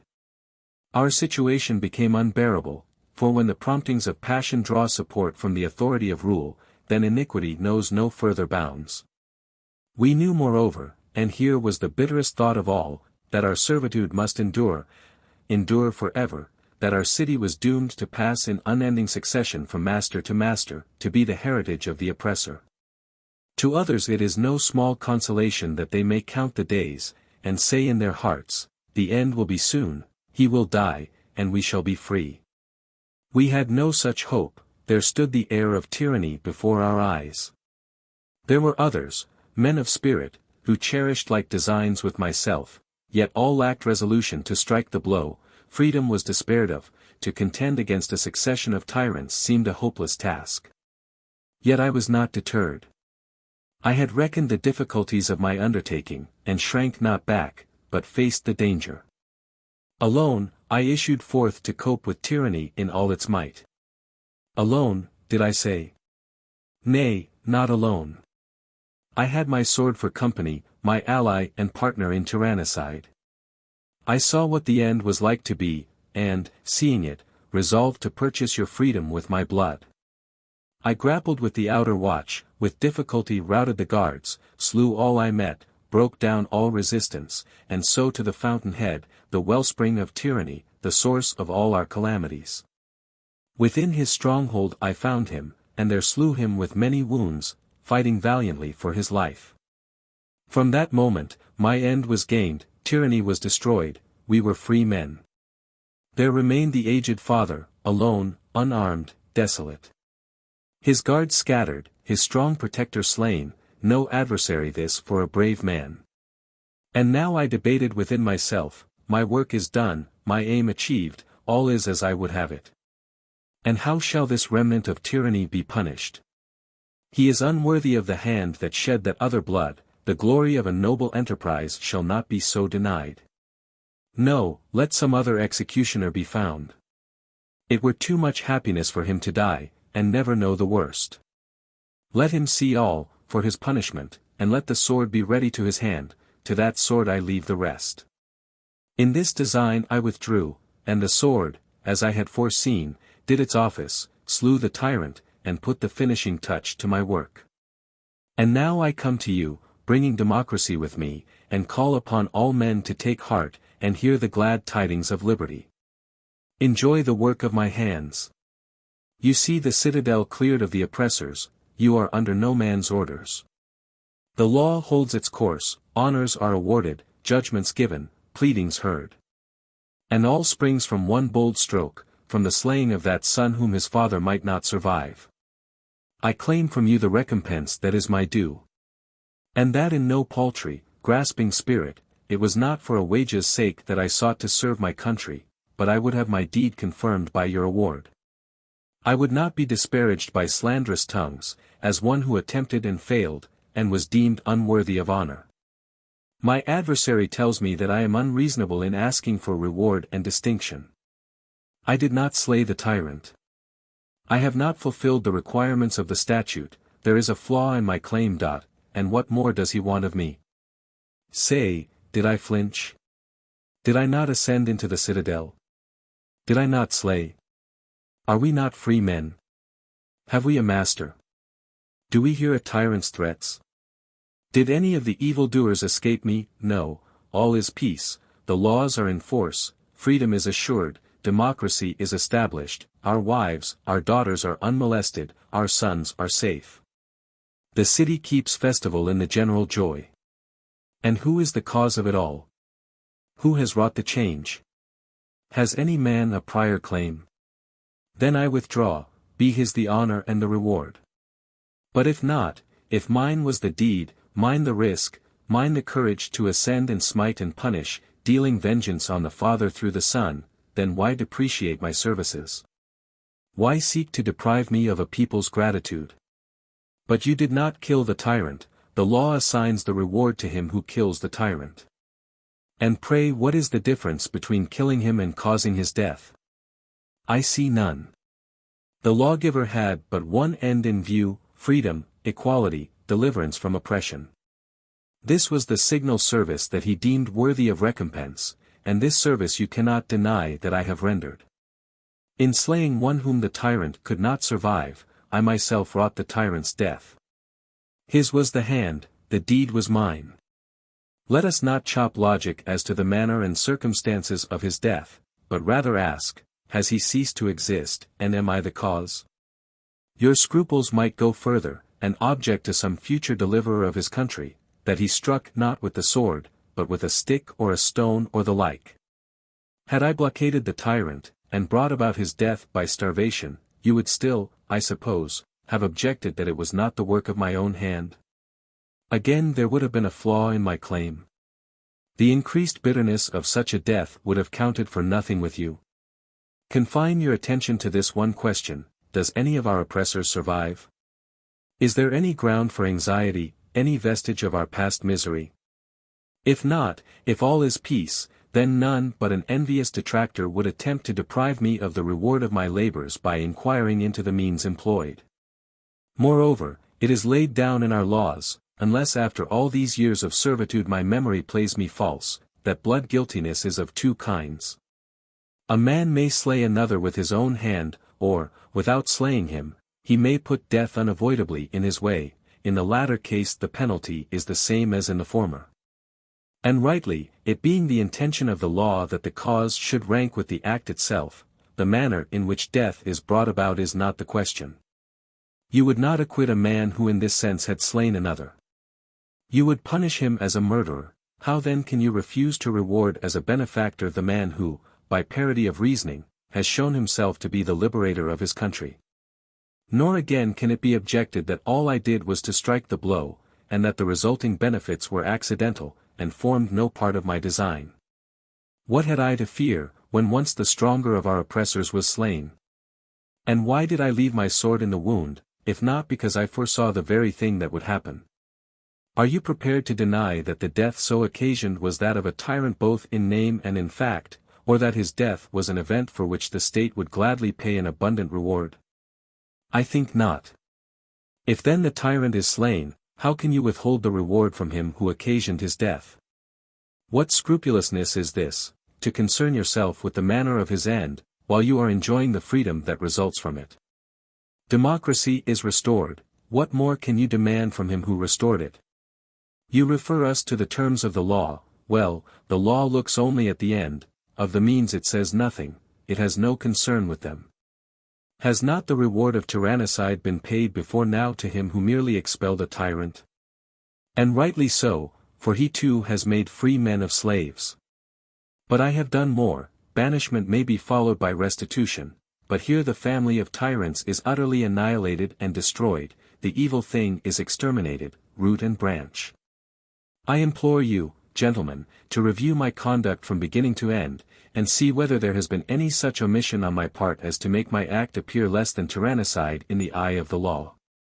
The high patriotic resolve which prompts a man to face danger for the common good, and to purchase the salvation of his country at the price of his own life, this is the first requirement. Have I been wanting here? Have I lacked courage? Have I shrunk back at the prospect of the dangers through which I must pass? My enemy cannot say it of me. Now at this stage let us pause. Consider only the intention, the design, apart from its success. And suppose that I come before you to claim the reward of patriotism merely on the ground of my resolve. I have failed, and another, following in my footsteps, has slain the tyrant. Say, is it unreasonable in such a case to allow my claim? Gentlemen, I might say, the will, the intention, was mine, I made the attempt, I did what I could, my resolve entitles me of itself to your reward. What would my enemy say to that? But in fact my case stands far otherwise. I mounted into the stronghold, I faced danger, I had innumerable difficulties to contend with, before I slew the sun. Think not that it was a light or easy matter, to make my way past the watch, and single-handed to overcome one body of guards after another and put them to flight. Herein is perhaps the greatest difficulty with which the tyrannicide has to contend. It is no such great matter to bring the tyrant to bay, and dispatch him. Once overcome the guards that surround him, and success is ensured, little remains to be done. I could not make my way to the tyrants till I had mastered every one of their satellites and bodyguards. Each of those preliminary victories had to be won. Once more I pause, and consider my situation. I have got the better of the guards. I am master of the garrison, I present you the tyrant stripped, unarmed, defenseless. May I claim some credit for this, or do you still require his blood? Well, if blood you must have, that too is not wanting, my hands are not unstained. The glorious deed is accomplished, the youthful tyrant, the terror of all men, his father's sole security and protection, the equivalent of many bodyguards, is slain in the prime of his strength. Have I not earned my reward? Am I to have no credit for all that is done? What if I had killed one of his guards, some underling, some favorite domestic? Would it not have been thought a great thing, to go up and dispatch the tyrant's friend within his own walls, in the midst of his armed attendants? But who was my victim? The tyrant's son, himself a more grievous tyrant than his father, more cruel in his punishments, more violent in his excesses, a pitiless master, one, above all, whose succession to the supreme power promised a long continuance of our miseries. Shall I concede that this is the sum of my achievements? Shall we put it, that the tyrant has escaped, and lives? Still I claim my recompense. What say you, gentlemen? Do you withhold it? The son, perhaps, caused you no uneasiness. He was no despot, no grievous oppressor. And now for the final stroke. All that my adversary demands of me, I have performed, and that in the most effectual manner. I slew the tyrant when I slew his son. Slew him not with a single blow, he could have asked no easier expiation of his guilt than that, but with prolonged torment.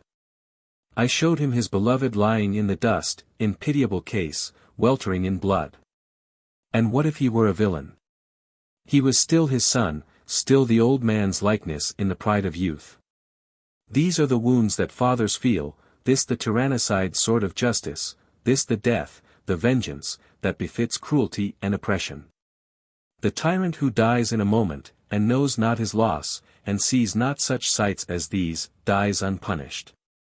I knew, we all knew, his affection for his son, knew that not for one day would he survive his loss.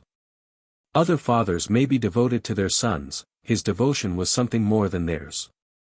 How should it be otherwise? In him, and in him alone, the father saw the zealous guardian of his lawless rule, the champion of his old age, the sole prop of tyranny. If grief did not kill him on the spot, despair, I knew, must do so. There could be no further joy in life for him when his protector was slain. Nature, grief, despair, foreboding, terror, these were my allies, with these I hemmed him in, and drove him to his last desperate resolve. Know that your oppressor died childless, heartbroken, weeping, groaning in spirit, the time of his mourning was short, but it was a father mourning for his son, he died by his own hand, bitterest, most awful of deaths. That death comes lightly, by comparison, which is dealt by another. Where is my sword?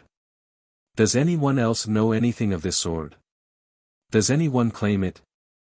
Who took it up into the citadel? The tyrant used this sword. Who had it before him? Who put it in his way? Sword, fellow laborer, partner of my enterprise, we have faced danger and shed blood to no purpose. We are slighted. Men say that we have not earned our reward. Suppose that I had advanced a claim solely on my sword's behalf, suppose that I had said to you, gentlemen, the tyrant had resolved to slay himself, but was without a weapon at the moment, when this sword of mine supplied his need. And thereby played its part in our deliverance. Should you not have considered that the owner of a weapon so public-spirited was entitled to honor and reward? Should you not have recompensed him, and inscribed his name among those of your benefactors? Consecrated his sword, and worshipped it as a god? Now consider how the tyrant may be supposed to have acted and spoken as his end approached. His son lies mortally wounded at my hand. The wounds are many, and are exposed to view, that so the father's heart may be torn asunder at the very first sight of him. He cries out piteously to his father, not for help, he knows the old man's feebleness, but for sympathy in his sufferings. I meanwhile am making my way home, I have written in the last line of my tragedy, and now I leave the stage clear for the actor, there is the body, the sword, all that is necessary to complete the scene. The father enters. He beholds his son, his only son, gasping, blood-stained, weltering in gore, he sees the wounds, mortal wound upon wound, and exclaims, Son, we are slain, we are destroyed, we are stricken in the midst of our power. Where is the assassin? For what fate does he reserve me, who am dead already in thy death, O my son? Because I am old he fears me not, he withholds his vengeance, and would prolong my torment. Then he looks for a sword. He has always gone unarmed himself, trusting all to his son. The sword is not wanting, it has been waiting for him all this time, I left it ready for the deed that was to follow. He draws it from the wound and speaks, Sword, that but a moment past hast slain me, complete thy work, comfort the stricken father, aid his aged hand, dispatch, slay, make an end of the tyrant in his grief. Would that I had met thee first, that my blood had been shed before his. I could but have died a tyrant's death, and should have left an avenger behind me. And now I die childless, I have not so much as a murderer at my need. Even as he speaks, with trembling hand he plunges the sword into his breast, he is in haste to die, but that feeble hand lacks strength to do its dread office. Is he punished? Are these wounds? Is this death? A tyrant's death? Is there reward for this? The closing scene you have all witnessed, the son, no mean antagonist, prostrate in death, the father fallen upon him, blood mingling with blood, the drink offering of victory and freedom. And in the midst my sword, that wrought all, judge by its presence there, whether the weapon was unworthy of its master, whether it did him faithful service. Had all been done by my hand, it had been little, the strangeness of the deed is its glory. The tyranny was overthrown by me, and no other, but many actors had their part to play in the drama.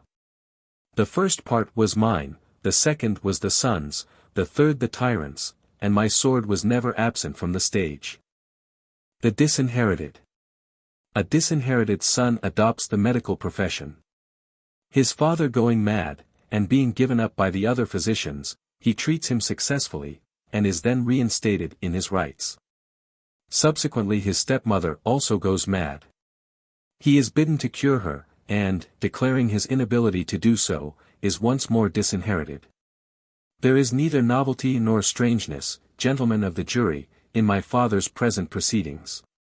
It is not the first time his passions have taken this direction, it has become an instinctive habit with him to pay a visit to this familiar court. Still, my unfortunate position has this much of novelty about it, the charge I have to meet is not personal, but professional, I am to be punished for the inability of medicine to do my father's bidding. A curious demand, surely, that healing should be done to order, and depend not on the limits of one's art, but on the wishes of one's father. For my part, I should be only too glad to find drugs in the pharmacopoeia which could relieve not only disordered wits, but disordered tempers, then I might be serviceable to my father. As it is, he is completely cured of madness, but is worse tempered than ever. The bitterest part of it is, he is sane enough in all other relations, and mad only where his healer is concerned. You see what my medical fee amounts to. I am again disinherited, cut off from my family once more, as though the sole purpose of my brief reinstatement had been the accentuation of my disgrace by repetition. When a thing is within the limits of possibility, I require no bidding. I came before I was summoned, to see what I could do in this case. But when there is absolutely no hope, I will not meddle. With this particular patient, such caution is especially incumbent upon me. How my father would treat me, if I tried and failed, I can judge by his disinheriting me when I refuse to try. Gentlemen, I am sorry for my stepmother's illness, for she was an excellent woman, I am sorry for my father's distress thereat. I am most sorry of all that I should seem rebellious, and be unable to give the required service, but the disease is incurable, and my art is not omnipotent. I do not see the justice of disinheriting one who, when he cannot do a thing, refuses to undertake it. The present case throws a clear light upon the reasons for my first disinheriting. The allegations of those days I consider to have been disposed of by my subsequent life, and the present charges I shall do my best to clear away with a short account of my proceedings. Wilful and disobedient son that I am, a disgrace to my father, unworthy of my family, I thought proper to say very little indeed in answer to his long and vehement denunciations.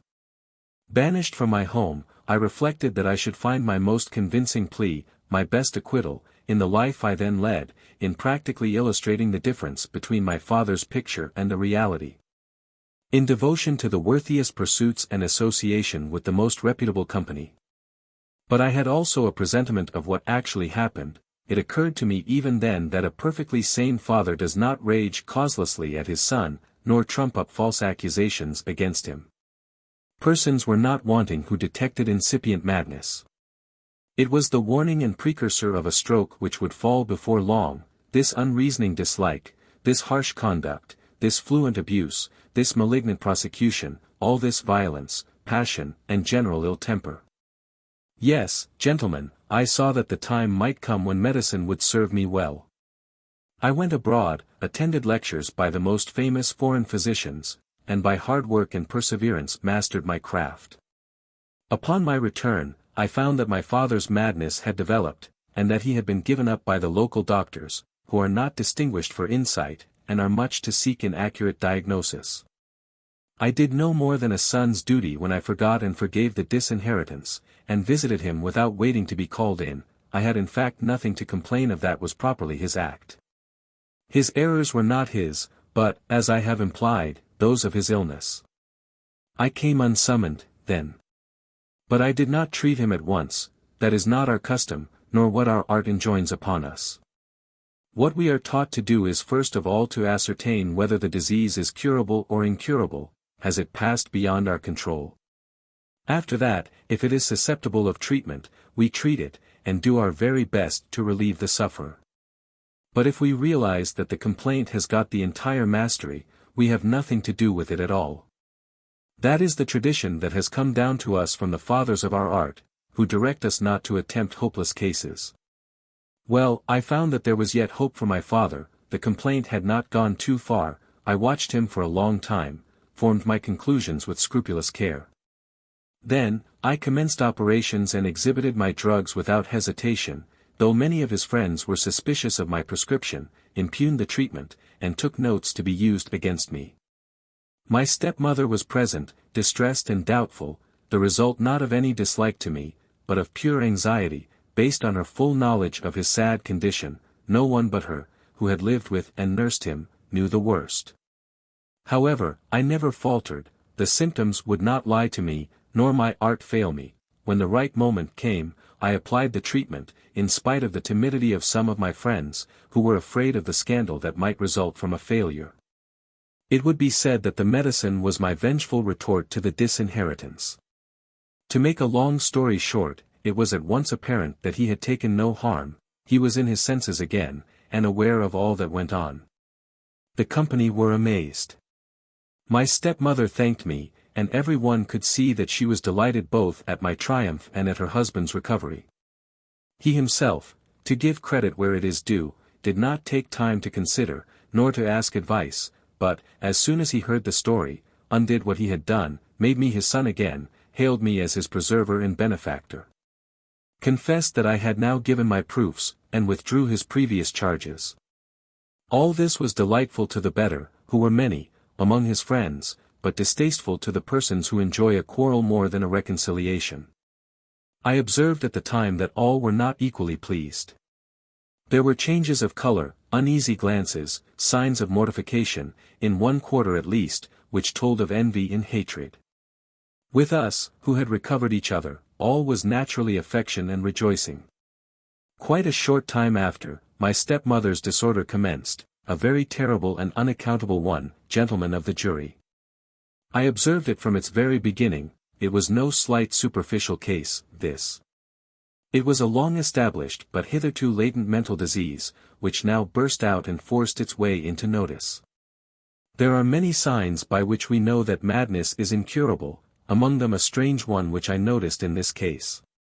Ordinary society has a soothing, alleviating effect. The patient forgets to be mad, but if he sees a doctor, or even hears one mentioned, he at once displays acute irritation, an infallible sign that he is far gone, incurable in fact. I was distressed to notice this symptom. My stepmother was a worthy person who deserved a better fate, and I was all compassion for her. But my father in his simplicity, knowing neither when nor how the trouble began, and quite unable to gauge its gravity, bade me cure her by the drugs that had cured him. His idea was that madness was to be nothing else but mad.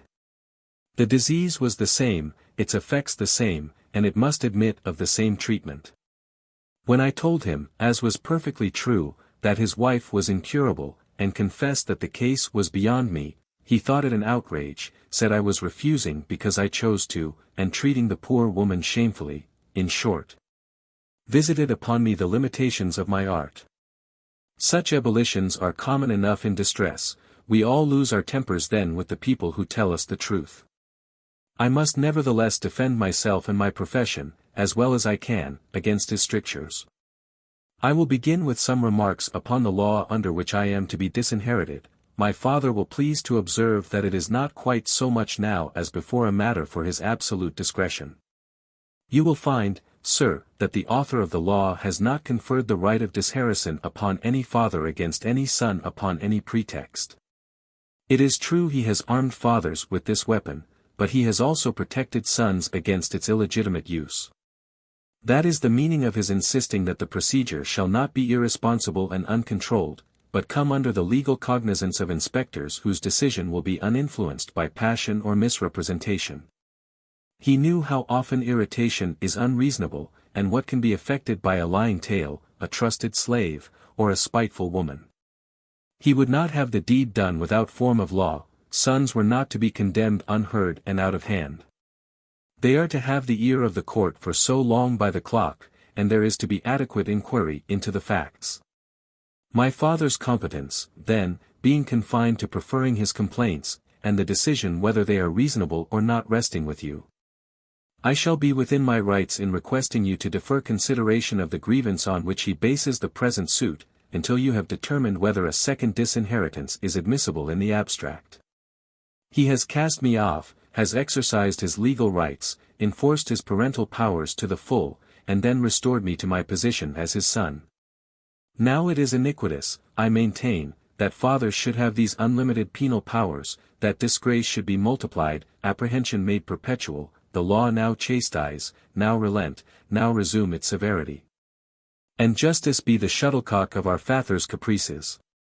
It is quite proper for the law to humor, encourage, give effect to, one punitive impulse on the part of him who has begotten us. But if, after shooting his bolt, insisting on his right, indulging his wrath, he discovers our merits and takes us back, then he should be held to his decision, and not allowed to oscillate, waver, do and undo any more. Originally, he had no means of knowing whether his offspring would turn out well or ill. That is why parents who have decided to bring up children before they knew their nature are permitted to reject such as are found unworthy of their family. But when a man has taken his son back, not upon compulsion, but of his own motion and after inquiry, how can further chopping and changing be justified? What further occasion for the law? Its author might fairly say to you, sir, if your son was vicious and deserved to be disinherited, what were you about to recall him? Why have him home again? Why suspend the law's operation? You were a free agent, you need not have done it. The laws are not your playground, you are not to put the courts in motion every time your mood varies. The laws are not to be suspended today and enforced tomorrow, with juries to look on at the proceedings, or rather to be the ministers of your whims, executioners, or peacemakers according to your taste and fancy. The boy cost you one begetting, and one rearing, in return for which you may disinherit him, once, always provided you have reason to show for it. Disinheriting as a regular habit, a promiscuous pastime, is not included in the patria potestas. Gentlemen of the jury, I entreat you in heaven's name not to permit him, after voluntarily reinstating me, reversing the previous decision, and renouncing his anger, to revive the old sentence and have recourse to the same paternal rights. The period of their validity is past and gone, his own act suffices to annul and exhaust their power. You know the general rule of the courts, that a party dissatisfied with the verdict of a ballot, provided jury is allowed an appeal to another court. But that is not so when the parties have agreed upon arbitrators, and, after such selection, put the matter in their hands. They had the choice, there, of not recognizing the court ab initio. If they nevertheless did so, they may fairly be expected to abide by its award. Similarly you, sir, had the choice of never taking back your son, if you thought him unworthy. Having decided that he was worthy, and taken him back, you cannot be permitted to disinherit him anew. The evidence of his not deserving it is your own admission of his worth. It is only right that the reinstatement and reconciliation should be definitive. After such abundant investigation, there have been 2 trials, observe, the first, that in which you rejected me. The second, that in your own conscience, which reversed the decision of the other. The fact of reversal only adds force to the later result. Abide, then, by your second thoughts, and uphold your own verdict. You are to be my father. Such was your determination, approved and ratified. Suppose I were not your begotten, but only your adopted son, I hold that you could not then have disinherited me. For what it is originally open to us not to do, we have no right, having done, to undo. But where there is both the natural tie, and that of deliberate choice, how can a second rejection, a repeated deprivation of the one relationship, be justified? Or again, suppose I had been a slave, and you had seen reason to put me in irons, and afterwards, convinced of my innocence, made me a free man, could you, upon an angry impulse, have enslaved me again? Assuredly not. The law makes these acts binding and irrevocable. Upon this contention, that the voluntary annulment of a disinheritance precludes a repetition of the act, I could enlarge further, but will not labor the point. You have next to consider the character of the man now to be disinherited. I lay no stress upon the fact that I was then nothing, and am now a physician, my art will not help me here. As little do I insist that I was then young, and am now middle-aged, with my years as a guarantee against misconduct, perhaps there is not much in that either.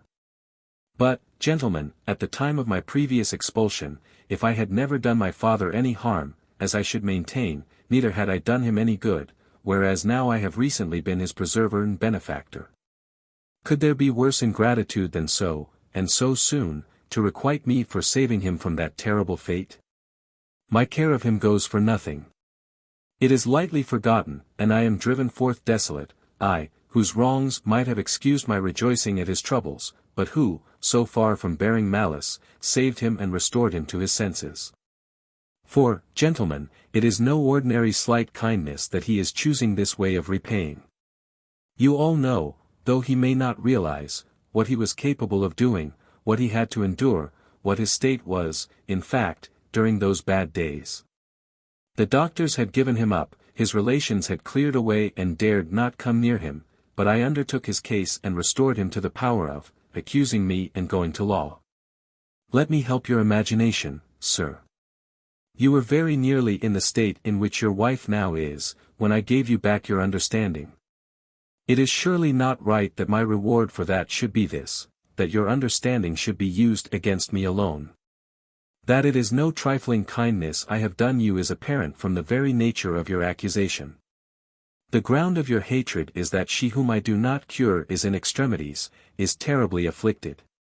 Then, seeing that I relieved you of just such an affliction, there is surely better reason for you to love and be grateful to me for your own release from such horrors. But you are unconscionable enough to make the first employment of your restored faculties an indictment of me, you smite your healer, the ancient hate revives, and we have you reciting the same old law again. My art's handsome fee, the worthy payment for my drugs, is, your present manifestation of vigor.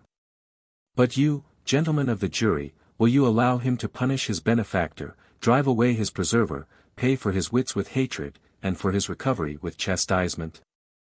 I hope better things of your justice. However flagrantly I had now been misconducting myself, I had a large balance of gratitude to draw upon. With that consideration in his memory, he need not have been extreme to mark what is now done amiss. It might have inspired him with ready indulgence, the more if the antecedent service was great enough to throw anything that might follow into the shade. That fairly states my relation to him, I preserved him, he owes his life absolutely to me. His existence, his sanity, his understanding, are my gifts, given, moreover, when all others despaired and confessed that the case was beyond their skill. The service that I did was the more meritorious, it seems to me, in that I was not at the time my father's son, nor under any obligation to undertake the case, I was independent of him, a mere stranger, the natural bond had been snapped. Yet I was not indifferent, I came as a volunteer, uninvited, at my own instance. I brought help, I persevered, I effected the cure, I restored him, thereby securing myself at once a father and an acquittal. I conquered anger with kindness, disarmed law with affection, purchased readmission to my family with important service, proved my filial loyalty at that critical moment, was adopted, or adopted myself, rather, on the recommendation of my art. While my conduct in trying circumstances proved me a son by blood also. For I had anxiety and fatigue enough in being always on the spot, ministering to my patient, watching for my opportunities, now humoring the disease when it gathered strength, now availing myself of a remission to combat it. Of all a physician's tasks the most hazardous is the care of patients like this, with the personal attendance it involves, for in their moments of exasperation they are apt to direct their fury upon anyone they can come at. Yet I never shrank or hesitated, I was always there, I had a life and death struggle with the malady, and the final victory was with me and my drugs. Now I can fancy a person who hears all this objecting hastily, what a fuss about giving a man a dose of medicine. But the fact is, there are many preliminaries to be gone through, the ground has to be prepared. The body must first be made susceptible to treatment, the patient's whole condition has to be studied, he must be purged, reduced, dieted, properly exercised, enabled to sleep, coaxed into tranquility. Now other invalids will submit to all this. But mania robs its victims of self-control, they are restive and jib, their physicians are in danger, and treatment at a disadvantage. Constantly, when we are on the very point of success and full of hope, some slight hitch occurs, and a relapse takes place which undoes all in a moment, neutralizing our care and tripping up our art. Now, after my going through all this, after my wrestle with this formidable disease and my triumph over so elusive an ailment, is it still your intention to support him in disinheriting me? Shall he interpret the laws as he will against his benefactor? Will you look on while he makes war upon nature? I obey nature, gentlemen of the jury, in saving my father from death, and myself from the loss of him, unjust as he had been. He on the contrary defers to law, he calls it law, in ruining and cutting off from his kin the son who has obliged him. He is a cruel father, I a loving son. I own the authority of nature, he spurns and flings it from him. How misplaced is this paternal hate! How worse misplaced this filial love! For I must reproach myself, my father will have it so. And the reproach? That where I should hate, for I am hated, I love, and where I should love little, I love much. Yet surely nature requires of parents that they love their children more than of children that they love their parents. But he deliberately disregards both the law, which secures children their family rights during good behavior, and nature, which inspires parents with fervent love for their offspring.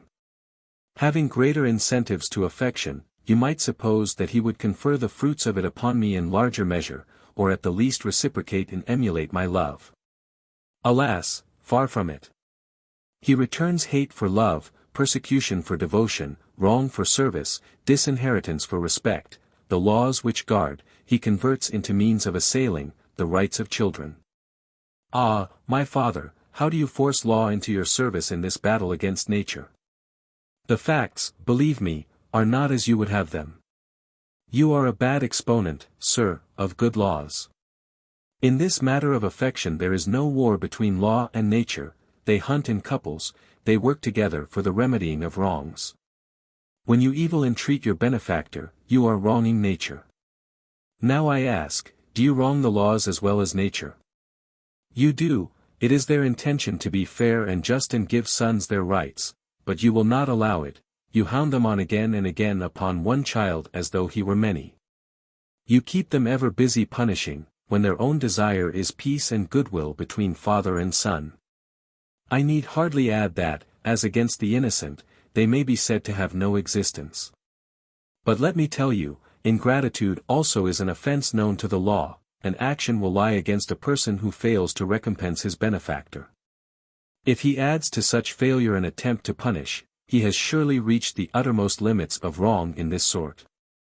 And now I think I have sufficiently established 2 points. First, my father has not the right, after once exerting his parental privilege and availing himself of the law, to disinherit me again. And secondly, it is on general grounds inadmissible to cast off and expel from his family one who has rendered service so invaluable. Let us next proceed to the actual reasons given for the disinheritance. Let us inquire into the nature of the charge. We must first go back for a moment to the intention of the legislator. We will grant you for the sake of argument, sir, that it is open to you to disinherit as often as you please. We will further concede you this right against your benefactor, but I presume that disinheritance is not to be the beginning and the ending in itself, you will not resort to it, that is, without sufficient cause. The legislator's meaning is not that the father can disinherit, whatever his grievance may be, that nothing is required beyond the wish and a complaint. In that case, what is the court's function? No, gentlemen, it is your business to inquire whether the parental anger rests upon good and sufficient grounds. That is the question which I am now to put before you, and I will take up the story from the moment when sanity was restored. The first fruits of this was the withdrawal of the disinheritance. I was preserver, benefactor, everything. So far my conduct is not open to exception, I take it. Well, and later on what fault has my father to find? What attention or filial duty did I omit? Did I stay out nights, sir? Do you charge me with untimely drinkings and revellings? Was I extravagant? Did I get into some disreputable brawl? Did any such complaint reach you? None whatever. Yet these are just the offences for which the law contemplates disherison. Ah, but my stepmother fell ill. Indeed, and do you make that a charge against me? Do you prefer a suit for ill health? I understand you to say no. What is the grievance, then, that you refuse to treat her at my bidding, and for such disobedience to your father deserve to be disinherited? Gentlemen, I will explain presently how the nature of this demand results in a seeming disobedience, but a real inability. Meanwhile, I simply remark that neither the authority which the law confers on him, nor the obedience to which I am bound, is indiscriminate. Among orders, some have no sanction, while the disregard of others justifies anger and punishment. My father may be ill, and I neglect him. He may charge me with the management of his house, and I take no notice. He may tell me to look after his country estate, and I evade the task. In all these and similar cases, the parental censure will be well deserved. But other things again are for the sons to decide, as questions of professional skill or policy, especially if the father's interests are not touched. If a painter's father says to him, "Paint this, my boy, and do not paint that," or a musician's, "Strike this note, and not the other," or a bronze founder's, "Cast so and so," would it be tolerable that the son should be disinherited for not taking such advice? Of course not. But the medical profession should be left still more to their own discretion than other artists, in proportion to the greater nobility of their aims and usefulness of their work. This art should have a special right of choosing its objects. This sacred occupation, taught straight from heaven, and pursued by the wisest of men, should be secured against all compulsion, enslaved to no law, intimidated and penalized by no court, exposed to no votes or paternal threats or uninstructed passions. If I had told my father directly and expressly, "I will not do it, I refuse the case," though I could treat it, I hold my art at no man's service but my own and yours, as far as others are concerned I am a layman. If I had taken that position, where is the masterful despot who would have applied force and compelled me to practice against my will? The appropriate inducements are request and entreaty, not laws and browbeating and tribunals. The physician is to be persuaded, not commanded. He is to choose, not be terrorized. He is not to be hailed to his patient, but to come with his consent and at his pleasure. Governments are wont to give physicians the public recognition of honors, precedence, immunities and privileges. And shall the art which has state immunities not be exempt from the patria potestas? All this I was entitled to say simply as a professional man, even on the assumption that you had had me taught, and devoted much care and expense to my training, that this particular case had been within my competence, and I had yet declined it. But in fact you have to consider also how utterly unreasonable it is that you should not let me use at my own discretion my own acquisition. It was not as your son nor under your authority that I acquired this art. And yet it was for your advantage that I acquired it. You were the first to profit by it, though you had contributed nothing to my training. Will you mention the fees you paid? How much did the stock of my surgery cost you? Not 1 penny. I was a pauper, I knew not where to turn for necessaries, and I owed my instruction to my teacher's charity. The provision my father made for my education was sorrow, desolation, distress, estrangement from my friends and banishment from my family. And do you then claim to have the use of my skill, the absolute control of what was acquired independently? You should be content with the previous service rendered to yourself, not under obligation, but of free will. For even on that occasion nothing could have been demanded of me on the score of gratitude. My kindness of the past is not to be my duty of the future, a voluntary favor is not to be turned into an obligation to take unwelcome orders. The principle is not to be established that he who once cures a man is bound to cure any number of others at his bidding ever after. That would be to appoint the patients we cure our absolute masters. We should be paying them, and the fee would be slavish submission to their commands. Could anything be more absurd? Because you were ill, and I was at such pains to restore you, does that make you the owner of my art? All this I could have said, if the tasks he imposed upon me had been within my powers, and I had declined to accept all of them, or, on compulsion, any of them. But I now wish you to look further into their nature. You cured me of madness, says he, my wife is now mad and in the condition I was in, that of course is his idea, she has been given up as I was by the other doctors, but you have shown that nothing is too hard for you. Very well, then, cure her too, and make an end of her illness. Now, put like that, it sounds very reasonable, especially in the ears of a layman innocent of medical knowledge. But if you will listen to what I have to say for my art, you will find that there are things too hard for us, that all ailments are not alike, that the same treatment and the same drugs will not always answer. And then you will understand what a difference there is between refusing and being unable. Pray bear with me while I generalize a little, without condemning my disquisition as pedantic, irrelevant, or ill-timed. To begin with, human bodies differ in nature and temperament, compounded as they admittedly are of the same elements, they are yet compounded in different proportions. I am not referring at present to sexual differences. The male body is not the same or alike in different individuals, it differs in temperament and constitution, and from this it results that in different men diseases also differ both in character and in intensity. One man's body has recuperative power and is susceptible to treatment, another's is utterly crazy, open to every infection, and without vigor to resist disease. To suppose, then, that all fever, all consumption, lung disease, or mania, being generically the same, will affect every subject in the same way, is what no sensible, thoughtful, or well-informed person would do. The same disease is easily curable in one man, and not in another. Why, sow the same wheat in various soils, and the results will vary. Let the soil be level, deep, well-watered, well-sunned, well-aired, well-plowed, and the crop will be rich, fat, plentiful. Elevated stony ground will make a difference, no sun another difference, foothills another, and so on. Just so with disease, its soil makes it thrive and spread, or starves it. Now all this quite escapes my father, he makes no inquiries of this sort, but assumes that all mania in every body is the same, and to be treated accordingly.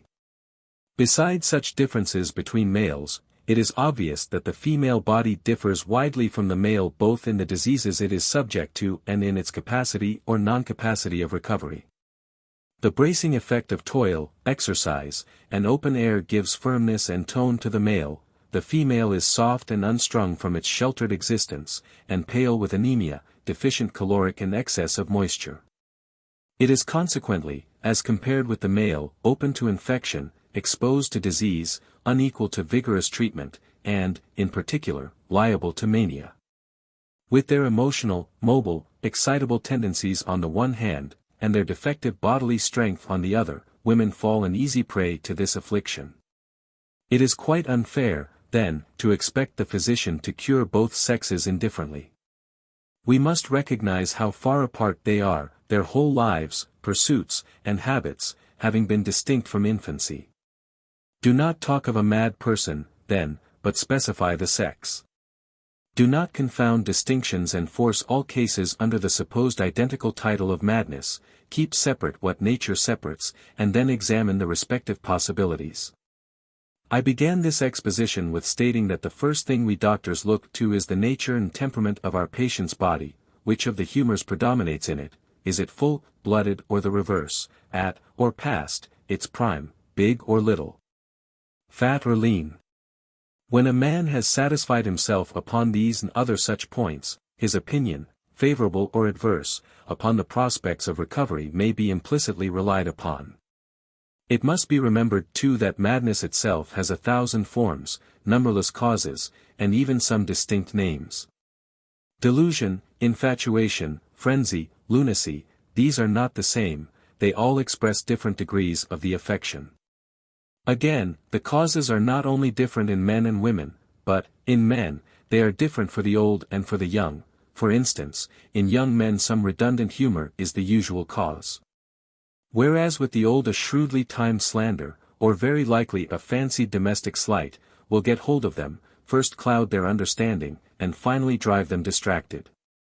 As for women, all sorts of things affect a lodgment and make easy prey of them, especially bitter dislike, envy of a prosperous rival, pain or anger. These feelings smolder on, gaining strength with time, till at last they burst out in madness. Such, sir, has been your wife's case, perhaps with the addition of some recent trouble, for she used to have no strong dislikes, yet she is now in the grasp of the malady, and that beyond hope of medical relief. For if any physician undertakes and cures the case, you have my permission to hate me for the wrong I have done you. Yet I must go so far as to say that, even had the case not been so desperate, had there been a glimmer of hope, even then I should not have lightly intervened, nor been very ready to administer drugs. I should have been afraid of what might happen, and of the sort of stories that might get about. You know the universal belief that every stepmother, whatever her general merits, hates her stepsons. It is supposed to be a feminine mania from which none of them is exempt. If the disease had taken a wrong turn, and the medicine failed of its effect, there would very likely have been suspicions of intentional malpractice. Your wife's condition, sir, and I describe it to you after close observation, is this: she will never mend, though she take 10,000 doses of medicine. It is therefore undesirable to make the experiment, unless your object is merely to compel me to fail and cover me with disgrace. Pray do not enable my professional brethren to triumph over me, their jealousy is enough. If you disinherit me again, I shall be left desolate, but I shall pray for no evil upon your head. But suppose, though God forbid, suppose your malady should return, relapses are common enough in such cases, under irritation. What is my course then to be? Doubt not, I shall restore you once more, I shall not desert the post which nature assigns to children, and for my part shall not forget my descent. And then if you recover, must I look for another restitution? You understand me? Your present proceedings are calculated to awake your disease and stir it to renewed malignancy. It is but the other day that you emerged from your sad condition, and you are vehement and loud, worst of all, you are full of anger, indulging your hatred and appealing once more to the law. Alas, father, even such was the prelude to your first madness. Phalaris, I. We are sent to you, priests of Delphi, by Phalaris our master, with instructions to present this bull to the god, and to speak the necessary words on behalf of the offering and its donor. Such being our errand, it remains for us to deliver his message, which is as follows. It is my desire above all things, men of Delphi, to appear to the Greeks as I really am, and not in that character in which envy and malice, availing themselves of the ignorance of their hearers, have represented me, and if to the Greeks in general, then most of all to you, who are holy men, associates of the god, sharers, I had almost said, of his hearth and home. If I can clear myself before you, if I can convince you that I am not the cruel tyrant I am supposed to be, then I may consider myself cleared in the eyes of all the world. For the truth of my statements, I appeal to the testimony of the God himself. Methinks he is not likely to be deceived by lying words. It may be an easy matter to mislead men, but to escape the penetration of a god, and that god Apollo, is impossible. I was a man of no mean family, in birth, in breeding, in education, the equal of any man in Agrigentum. In my political conduct I was ever public-spirited, in my private life mild and unassuming. No unseemly act, no deed of violence, oppression, or headstrong insolence was ever laid to my charge in those early days. But our city at that time was divided into factions. I saw myself exposed to the plots of my political opponents, who sought to destroy me by every means, if I would live in security, if I would preserve the city from destruction. There was but one course open to me, to seize upon the government, and thereby baffle my opponents, put an end to their machinations, and bring my countrymen to their senses. There were not a few who approved my design, patriots and men of cool judgment. They understood my sentiments, and saw that I had no alternative. With their help, I succeeded without difficulty in my enterprise. From that moment, the disturbances ceased.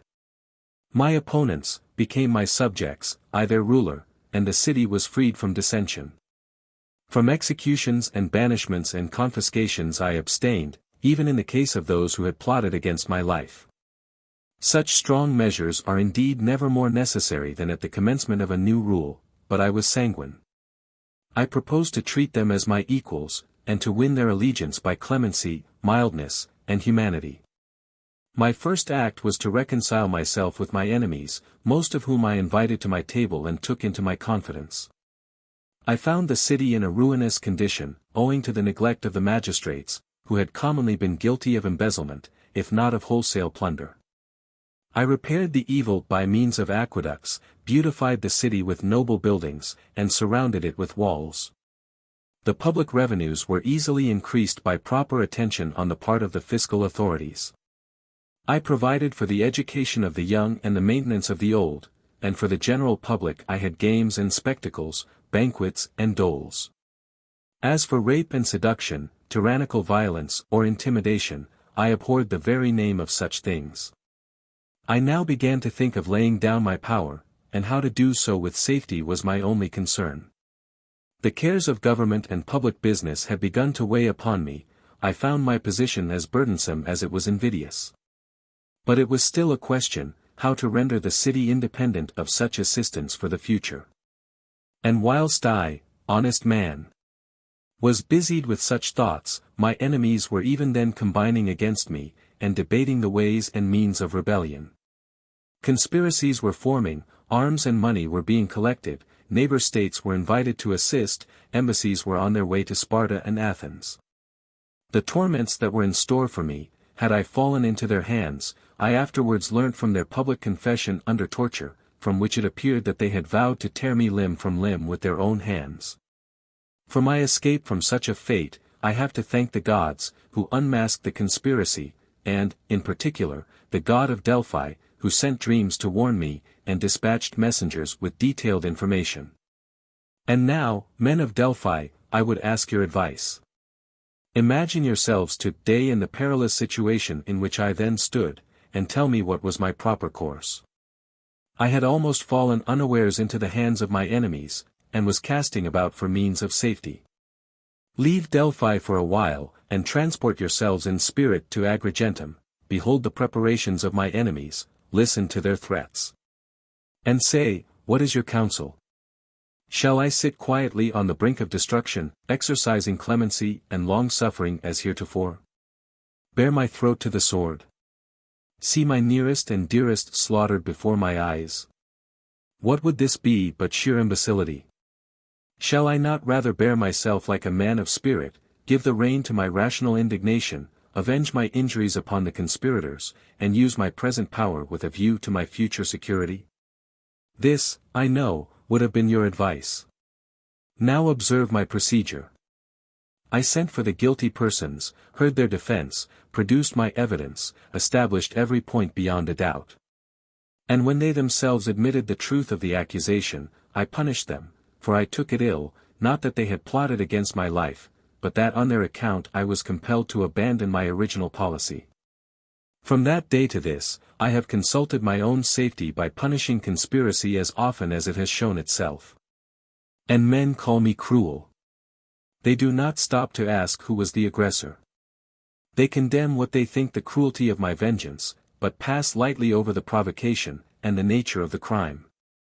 It is as if a man were to see a temple robber hurled from the rock at Delphi, and, without reflecting how the transgressor had stolen into your temple by night, torn down the votive offerings, and laid hands upon the graven image of the god, were to exclaim against the inhumanity of persons who, calling themselves Greeks and holy men, could yet find it in them to inflict this awful punishment upon their fellow Greek, and that within sight of the holy place. For the rock, as I am told, is not far from the city.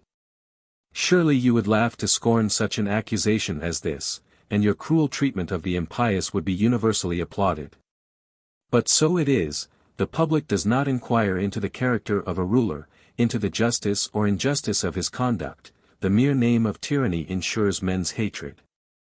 The tyrant might be an Aeacus, a Minos, a Rhadamanthus, they would be none the less eager for his destruction. Their thoughts ever run on those tyrants who have been bad rulers, and the good, because they bear the same name, are held in the like detestation. I have heard that many of your tyrants in Greece have been wise men, who, laboring under that opprobrious title, have yet given proofs of benevolence and humanity, and whose pithy maxims are even now stored up in your temple among the treasures of the god.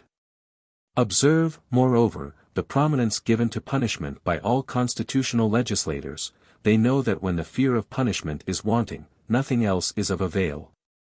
And this is doubly so with us who are tyrants, whose power is based upon compulsion, who live in the midst of enmity and treachery. The bugbear terrors of the law would never serve our turn. Rebellion is a many-headed hydra, we cut off one guilty head, 2 others grow in its place. Yet we must harden our hearts, smite them off as they grow, and, like Lolos, sear the wounds, thus only shall we hold our own. The man who has once become involved in such a strife as this must play the part that he has undertaken. To show mercy would be fatal. Do you suppose that any man was ever so brutal, so inhuman, as to rejoice in torture and groans and bloodshed for their own sake, when there was no occasion for punishment? Many is the time that I have wept while others suffered beneath the lash, and groaned in spirit over the hard fate that subjected me to a torment more fierce and more abiding than theirs. For to the man who is benevolent by nature, and harsh only by compulsion, it is more painful to inflict punishment than it would be to undergo it. Now I will speak my mind frankly. If I had to choose between punishing innocent men, and facing death myself, believe me, I should have no hesitation in accepting the latter alternative. But if I am asked, whether I had rather die an undeserved death than give their deserts to those who plotted against my life, I answer no. And once more, Delphians, I appeal to you, which is better, to die when I deserve not death, or to spare my enemies who deserve not mercy? 41 No man surely can be such a fool that he would not rather live than preserve his enemies by his death. Yet in spite of this, how many have I spared who were palpably convicted of conspiring against me? Such were Acanthus, Timocrates, and his brother Leogoras, all of whom I saved out of regard for our former intercourse. If you would learn more of me, apply to any of the strangers who have visited Agrigentum, and see what account they give of the treatment they received, and of my hospitality to all who land on my coasts. My messengers are waiting for them in every port, to inquire after their names and cities, that they may not go away without receiving due honor at my hands. Some, the wisest of the Greeks, have come expressly to visit me, so far are they from avoiding intercourse with me.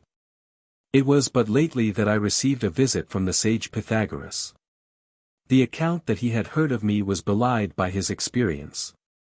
And on taking his departure he expressed admiration of my justice, and deplored the circumstances which made severity a duty. Now is it likely that one who is so benevolent to strangers should deal unjustly with his fellow citizens? Is it not to be supposed that the provocation has been unusually great? So much then in defense of my own conduct. I have spoken the words of truth and justice, and would persuade myself that I have merited your approbation rather than your resentment. And now I must explain to you the origin of my present offering, and the manner in which it came into my hands. For it was by no instructions of mine that the statuary made this bull, far be it from me to aspire to the possession of such works of art. A countryman of my own, one Paralos, an admirable artist, but a man of evil disposition, had so far mistaken my character as to think that he could win my regard by the invention of a new form of torture. The love of torture, he thought, was my ruling passion. He it was who made the bull and brought it to me. I no sooner set eyes on this beautiful and exquisite piece of workmanship, which lacked only movement and sound to complete the illusion, than I exclaimed, "Here is an offering fit for the god of Delphi, to him I must send it." "And what will you say," rejoined Paralus, who stood by, "when you see the ingenious mechanism within it, and learn the purpose it is designed to serve?" He opened the back of the animal, and continued, "When you are minded to punish any one, shut him up in this receptacle, apply these pipes to the nostrils of the bull, and order a fire to be kindled beneath. The occupant will shriek and roar in unremitting agony, and his cries will come to you through the pipes as the tenderest, most pathetic, most melodious of bellowings. Your victim will be punished, and you will enjoy the music." His words revolted me. I loathed the thought of such ingenious cruelty, and resolved to punish the artificer in kind. "If this is anything more than an empty boast, Paralus," I said to him, "if your art can really produce this effect, get inside yourself, and pretend to roar, and we will see whether the pipes will make such music as you describe." He consented. And when he was inside I closed the aperture, and ordered a fire to be kindled. "Receive," I cried, "the due reward of your wondrous art, let the music master be the first to play." Thus did his ingenuity meet with its deserts. But lest the offering should be polluted by his death, I caused him to be removed while he was yet alive, and his body to be flung dishonored from the cliffs. The bull, after due purification, I sent as an offering to your God, with an inscription upon it, setting forth all the circumstances. The names of the donor and of the artist, the evil design of the latter, and the righteous sentence which condemned him to illustrate by his own agonized shrieks the efficacy of his musical device. And now, men of Delphi, you will be doing me no more than justice, if you join my ambassadors in making sacrifice on my behalf, and set up the bull in a conspicuous part of the temple. That all men may know what is my attitude towards evildoers, and in what manner I chastise their inordinate craving after wickedness. Herein is a sufficient indication of my character: Paralus punished, the bull consecrated, not reserved for the bellowings of other victims. The first and last melody that issued from those pipes was wrung from their artificer. That one experiment made, the harsh, inhuman notes are silenced forever. So much for the present offering, which will be followed by many others, so soon as the God vouchsafes me a respite from my work of chastisement. Such was the message of Phalaris, and his statement is in strict accordance with the facts. You may safely accept our testimony, as we are acquainted with the circumstances, and can have no object in deceiving you on the present occasion. Must entreaty be added? Then on behalf of one whose character has been misrepresented, and whose severities were forced upon him against his will, we implore you, we who are Agrigentines, Greeks like yourselves and of Dorian origin, to accept his offer of friendship. And not to thwart his benevolent intentions towards your community and the individuals of which it is composed. Take the bull into your keeping, consecrate it, and offer up your prayers on behalf of Agrigentum and of Phalaris. Suffer us not to have come hither in vain, repulse not our master with scorn, nor deprive the God of an offering whose intrinsic beauty is only equalled by its righteous associations. Phalaris, 2. Men of Delphi, I stand in no public relation to the city of Agrigentum, in no private relation to its ruler. I am bound to him neither by gratitude for past favors, nor by the prospect of future friendship, but I have heard the just and temperate plea advanced by his emissaries, and I rise to advocate the claims of religion, the interests of our community, the duties of the priesthood. I charge you, thwart not the pious intention of a mighty prince, nor deprive the God of an offering which in the intention of the donor is already his, and which is destined to serve as an eternal threefold record, of the sculptor's art, of inventive cruelty, and of righteous retribution. To me it seems that only to have raised this question, only to have halted between acceptance and rejection, is in itself an offense against heaven, nay, a glaring impiety. For what is this but a sacrilege more heinous than that of the temple robber, who does but plunder those sacred things to which you would even deny consecration? I implore you, your fellow priest, your partner in good report, if so it may be, or in evil, should that now befall us, implores you, close not the temple doors upon the devout worshipper. Suffer us not to be known to the world as men who examine jealously into the offerings that are brought, and subject the donor to the narrow scrutiny of a court, and to the hazard of a vote. For who would not be deterred at the thought that the God accepts no offering without the previous sanction of his priests? Already Apollo has declared his true opinion. Had he hated Phalaris or scorned his gift, it had been easy for him to sink the gift and the ship that bore it in mid-ocean. Instead, we learn that he vouchsafed them a calm passage and a safe arrival at Syra. Clearly the monarch's piety is acceptable in his sight. It behoves you to confirm his decision, and to add this bull to the glories of the temple. Strange indeed, if the sender of so magnificent a gift is to meet with rejection at the temple door, and his piety to be rewarded with the judgment that his offering is unclean. My opponent tells a harrowing tale of butchery and violence, of plunder and abduction. It is much that he does not call himself an eyewitness thereof. We might suppose that he was but newly arrived from Agrigentum, did we not know that his travels have never carried him on board ship. In matters of this kind, it is not advisable to place much reliance even on the assertions of the supposed victims. There is no knowing how far they are speaking the truth. As to bringing allegations ourselves, when we know nothing of the facts, that is out of the question. Granting even that something of the kind did happen, it happened in Sicily, we are at Delphi, we are not called upon to interfere. Do we propose to abandon the temple for the law court? Are we, whose office it is to sacrifice, and minister to the god, and receive his offerings, are we to sit here debating whether certain cities on the other side of the Ionian Sea are well or ill-governed? Let other men's affairs be as they may, it is our business, as I take it, to know our own, our past history, our present situation, our best interests. We need not wait for Homer to inform us that we inhabit a land of crags, and are tillers of a rocky soil. Our eyes tell us that, if we depended on our soil, we must go hungry all our days. Apollo, his temple, his oracle, his worshippers. His sacrifices, these are the fields of the Delphians, these their revenues, their wealth, their maintenance. I can speak the truth here. It is as the poets say, we sow not, we plough not, yet all things grow for our use.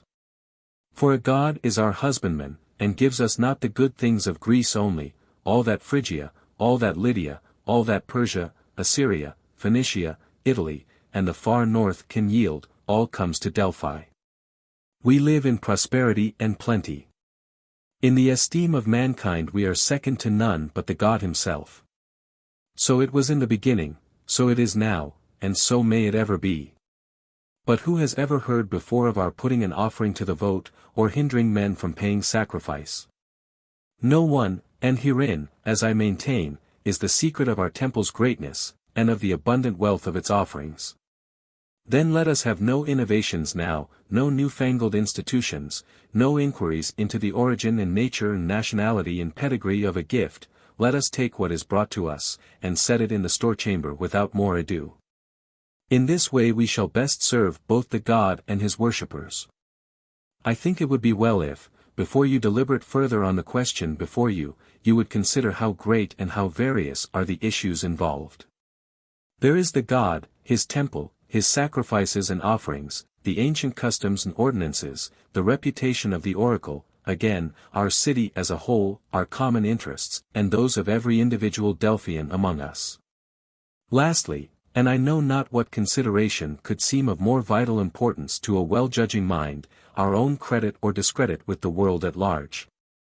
I say, then, we have to deal not with Phalaris, not with a single tyrant, not with this bull, not with so much weight of bronze, but with every king and prince who frequents our temple at this day. With gold and silver and all the precious offerings that should pour in upon the god, that god whose interests claim our first attention. Say, why should we change the old established usage in regard to offerings? What fault have we to find with the ancient custom, that we should propose innovations? Never yet, from the day when Delphi was first inhabited, and Apollo prophesied, and the tripod gave utterance, and the priestess was inspired, never yet have the bringers of gifts been subjected to scrutiny. And shall they now? Consider how the ancient custom, which granted free access to all men, has filled the temple with treasures, how all men have brought their offerings, and how some have impoverished themselves to enrich the god. My mind misgives me that, when you have assumed the censorship of offerings, you will lack employment, men may refuse to submit themselves to your court. They may think it is enough to spend their money, without having to undergo the risk of a rejection for their pains. Would life be worth living, to the man who should be judged unworthy to offer sacrifice? Alexander the Oracle-Monger. You, my dear Celsus, possibly suppose yourself to be laying upon me quite a trifling task. Write me down in a book and send me the life and adventures, the tricks and frauds, of the impostor Alexander of Aboneuticus. In fact, however, it would take as long to do this in full detail as to reduce to writing the achievements of Alexander of Macedon. The one is among villains what the other is among heroes. Nevertheless, if you will promise to read with indulgence, and fill up the gaps in my tale from your imagination, I will essay the task. I may not cleanse that Augean stable completely, but I will do my best, and fetch you out a few loads as samples of the unspeakable filth that 3,000 oxen could produce in many years. I confess to being a little ashamed both on your account and my own. There are you asking that the memory of an arch-scoundrel should be perpetuated in writing. Here am I going seriously into an investigation of this sort, the doings of a person whose deserts entitled him not to be read about by the cultivated, but to be torn to pieces in the amphitheatre by apes or foxes, with a vast audience looking on. Well, if any one does cast reflections of that sort upon us, we shall at least have a precedent to plead. Arrian himself, disciple of Epictetus, distinguished Roman, and product of lifelong culture as he was, had just our experience, and shall make our defense. He condescended, that is, to put on record the life of the robber Tillaborus. The robber we propose to immortalize was of a far more pestilent kind, following his profession not in the forests and mountains, but in cities. He was not content to overrun a Mysia or an Ida. His booty came not from a few scantily populated districts of Asia. One may say that the scene of his depredations was the whole Roman Empire. I will begin with a picture of the man himself, as lifelike, though I am not great at description, as I can make it with nothing better than words. In person, not to forget that part of him, he was a fine handsome man with a real touch of divinity about him, white-skinned, moderately bearded. He wore besides his own hair artificial additions which matched it so cunningly that they were not generally detected. His eyes were piercing, and suggested inspiration, his voice at once sweet and sonorous. In fact there was no fault to be found with him in these respects. So much for externals. As for his mind and spirit, well, if all the kind gods who avert disaster will grant a prayer, it shall be that they bring me not within reach of such a one as he. Sooner will I face my bitterest enemies, my country's foes. In understanding, resource, acuteness, he was far above other men. Curiosity, receptiveness, memory, scientific ability, all these were his in overflowing measure. But he used them for the worst purposes. Endowed with all these instruments of good, he very soon reached a proud preeminence among all who have been famous for evil, the Cercipes, Eurybatus, Fernandes, Aristodemus, Sostratus, all thrown into the shade. In a letter to his father-in-law Rutilianus, which puts his own pretensions in a truly modest light, he compares himself to Pythagoras. Well, I should not like to offend the wise, the divine Pythagoras. But if he had been Alexander's contemporary, I am quite sure he would have been a mere child to him. Now by all that is admirable, do not take that for an insult to Pythagoras, nor suppose I would draw a parallel between their achievements. What I mean is, if any one would make a collection of all the vilest and most damaging slanders ever vented against Pythagoras, things whose truth I would not accept for a moment, the sum of them would not come within measurable distance of Alexander's cleverness. You are to set your imagination to work and conceive a temperament curiously compounded of falsehood, trickery, perjury, cunning. It is versatile, audacious, adventurous, yet dogged in execution. It is plausible enough to inspire confidence. It can assume the mask of virtue, and seem to eschew what it most desires. I suppose no one ever left him after a first interview without the impression that this was the best and kindest of men, aye, and the simplest and most unsophisticated. Add to all this a certain greatness in his objects. He never made a small plan, his ideas were always large.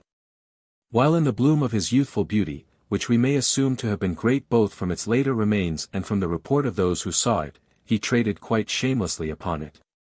Among his other patrons was one of the charlatans who deal in magic and mystic incantations.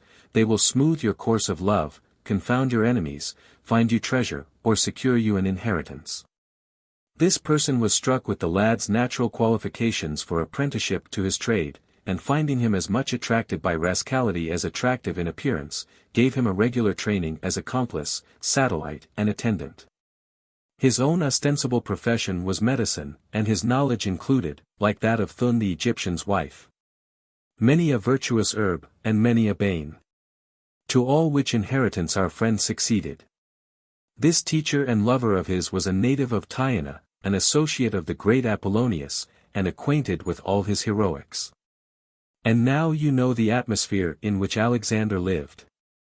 By the time his beard had come, the Tyanean was dead, and he found himself in straits, for the personal attractions which might once have been a resource were diminished. He now formed great designs, which he imparted to a Byzantine chronicler of the strolling competitive order, a man of still worse character than himself, called, I believe, Caconas. The pair went about living on occult pretensions, shearing fat heads, as they describe ordinary people in the native Magian lingo. Among these they got hold of a rich Macedonian woman. Her youth was past, but not her desire for admiration. They got sufficient supplies out of her, and accompanied her from Bithynia to Macedonia. She came from Pella, which had been a flourishing place under the Macedonian kingdom, but has now a poor and much reduced population. There is here a breed of large serpents, so tame and gentle that women make pets of them, children take them to bed, they will let you tread on them, have no objection to being squeezed, and will draw milk from the breast like infants. To these facts is probably to be referred the common story about Olympias when she was with child of Alexander. It was doubtless one of these that was her bedfellow. Well, the two saw these creatures, and bought the finest they could get for a few pence. And from this point, as Thucydides might say, the war takes its beginning. These ambitious scoundrels were quite devoid of scruples, and they had now joined forces. It could not escape their penetration that human life is under the absolute dominion of two mighty principles, fear and hope, and that anyone who can make these serve his ends may be sure of a rapid fortune. They realize that, whether a man is most swayed by the one or by the other, what he must most depend upon and desire is a knowledge of futurity. So were to be explained the ancient wealth and fame of Delphi, Delos, Clarus, Branchidae. It was at the bidding of the two tyrants aforesaid that men thronged the temples, longed for knowledge, and to attain it sacrificed their hecatombs or dedicated their golden ingots. All this they turned over and debated, and it issued in the resolve to establish an oracle. If it were successful, they looked for immediate wealth and prosperity. The result surpassed their most sanguine expectations. The next things to be settled were, first the theatre of operations, and secondly the plan of campaign. Caconas favored Chalcedon, as a mercantile centre convenient both for Thrace and Bithynia, and accessible enough for the province of Asia, Galatia, and tribes still further east. Alexander, on the other hand, preferred his native place, urging very truly that an enterprise like theirs required congenial soil to give it a start, in the shape of fatheads and simpletons. That was a fair description, he said, of the Paphlagonians beyond Aboneuticus. They were mostly superstitious and well-to-do. One had only to go there with someone to play the flute, the tambourine, or the cymbals, set the proverbial mantic sieve 42a spinning, and there they would all be gaping as if he were a god from heaven. This difference of opinion did not last long, and Alexander prevailed. Discovering, however, that a use might after all be made of Chalcedon, they went there first, and in the temple of Apollo, the oldest in the place, they buried some brazen tablets, on which was the statement that very shortly Asclepius, with his father Apollo, would pay a visit to Pontus, and take up his abode at Aboneuticus. The discovery of the tablets took place as arranged, and the news flew through Bithynia and Pontus, first of all, naturally, to Aboneuticus. The people of that place at once resolved to raise a temple, and lost no time in digging the foundations. Caconas was now left at Chalcedon, engaged in composing certain ambiguous crabbed oracles. He shortly afterwards died, I believe, of a viper's bite. Alexander meanwhile went on in advance. he had now grown his hair and wore it in long curls. His doublet was white and purple striped, his cloak pure white, he carried a cimeter in imitation of Perseus, from whom he now claimed descent through his mother. The wretched Paphlagonians, who knew perfectly well that his parentage was obscure and mean on both sides, nevertheless gave credence to the oracle, which ran. Lo, sprung from Perseus, and to Phoebus dear. High Alexander, Podalirius' son. Podalirius, it seems, was of so highly amorous a complexion that the distance between Tricca and Paphlagonia was no bar to his union with Alexander's mother. A Sibylline prophecy had also been found. Hard by Sinope on the Euxine shore. Italic age a fortress prophet sees. To the first monad let thrice 10 be added. 5 monads yet, and then a triple score. Such the quaternion of a lexic name. 43. This heroic entry into his long-left home placed Alexander conspicuously before the public. He affected madness, and frequently foamed at the mouth, a manifestation easily produced by chewing the herb soapwort, used by dyers, but it brought him reverence and awe. The two had long ago manufactured and fitted up a serpent's head of linen. They had given it a more or less human expression, and painted it very like the real article. By a contrivance of horsehair, the mouth could be opened and shut, and a forked black serpent tongue protruded, working on the same system. The serpent from Pella was also kept ready in the house, to be produced at the right moment and take its part in the drama, the leading part, indeed. In the fullness of time, his plan took shape. He went one night to the temple foundations, still in process of digging, and with standing water in them which had collected from the rainfall or otherwise. Here he deposited a goose egg, into which, after blowing it, he had inserted some newborn reptile. He made a resting place deep down in the mud for this, and departed. Early next morning he rushed into the marketplace, naked except for a gold-spangled loincloth. With nothing but this and his cimeter, and shaking his long loose hair, like the fanatics who collect money in the name of Cybele, he climbed on to a lofty altar and delivered a harangue, felicitating the city upon the advent of the god now to bless them with his presence. In a few minutes nearly the whole population was on the spot, women, old men, and children included. All was awe, prayer, and adoration. He uttered some unintelligible sounds, which might have been Hebrew or Phoenician, but completed his victory over his audience, who could make nothing of what he said, beyond the constant repetition of the names Apollo and Asclepius. He then set off at a run for the future temple. Arrived at the excavation and the already completed sacred fount, he got down into the water, chanted in a loud voice hymns to Asclepius and Apollo, and invited the god to come, a welcome guest, to the city. He next demanded a bowl, and when this was handed to him, had no difficulty in putting it down at the right place and scooping up, besides water and mud, the egg in which the god had been enclosed. The edges of the aperture had been joined with wax and white lead. He took the egg in his hand and announced that here he held Asclepius.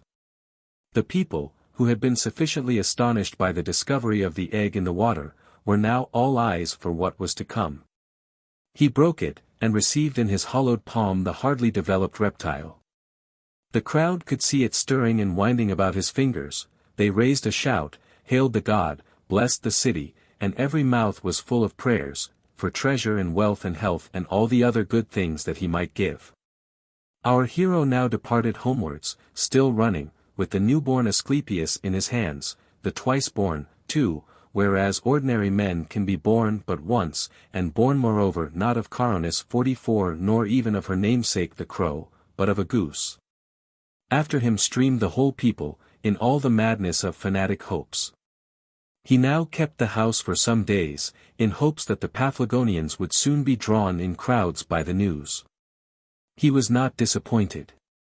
The city was filled to overflowing with persons who had neither brains nor individuality, who bore no resemblance to men that live by bread, and had only their outward shape to distinguish them from sheep. In a small room he took his seat, very imposingly attired, upon a couch. He took into his bosom our Asclepius of Pella, a very fine and large one, as I observed, wound its body round his neck, and let its tail hang down.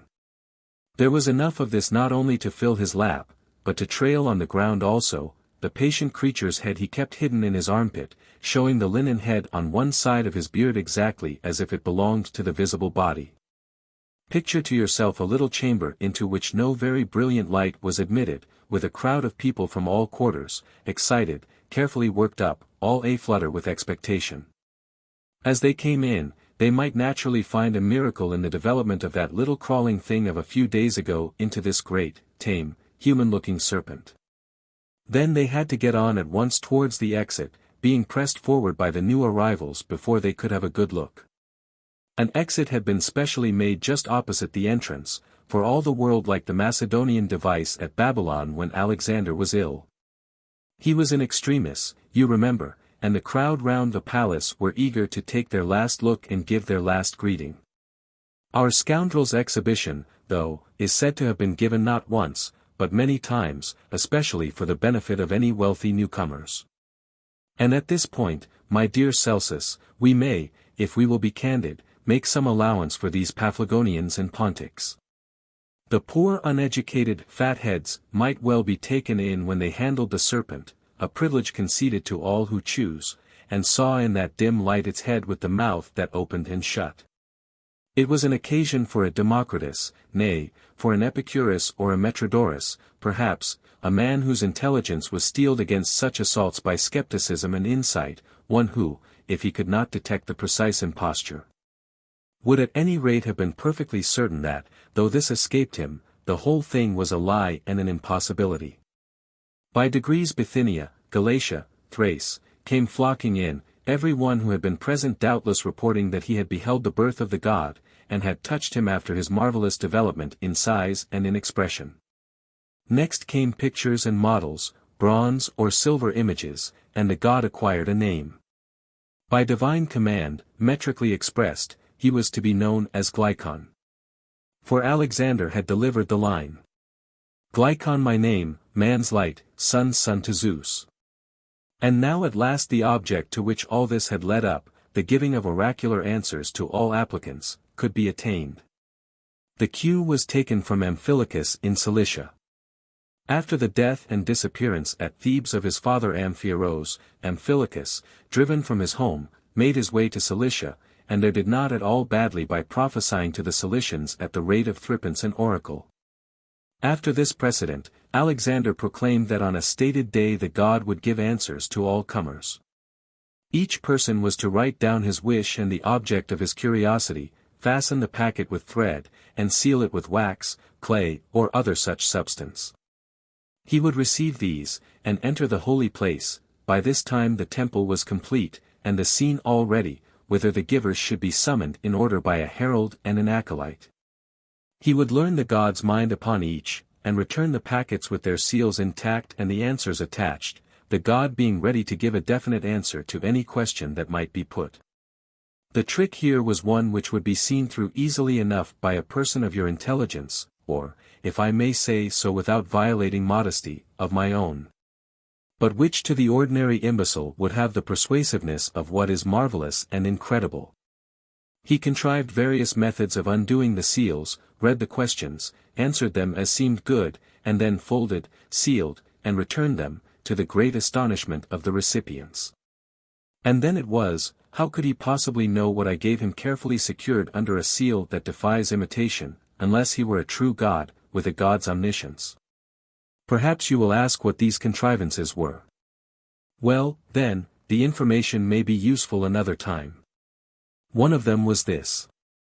He would heat a needle, melt with it the under part of the wax, lift the seal off, and after reading warm the wax once more with the needle, both that below the thread and that which formed the actual seal, and reunite the two without difficulty. Another method employed the substance called collyrium. This is a preparation of brute Teon pitch, bitumen, pounded glass, wax, and mastic. He kneaded the whole into collyrium, heated it, placed it on the seal, previously moistened with his tongue, and so took a mold. This soon hardened. He simply opened, read, replaced the wax, and reproduced an excellent imitation of the original seal as from an engraved stone. One more I will give you. Adding some gypsum to the glue used in bookbinding, he produced a sort of wax, which was applied still wet to the seal, and on being taken off solidified at once and provided a matrix harder than horn, or even iron. There are plenty of other devices for the purpose, to rehearse which would seem like airing one's knowledge.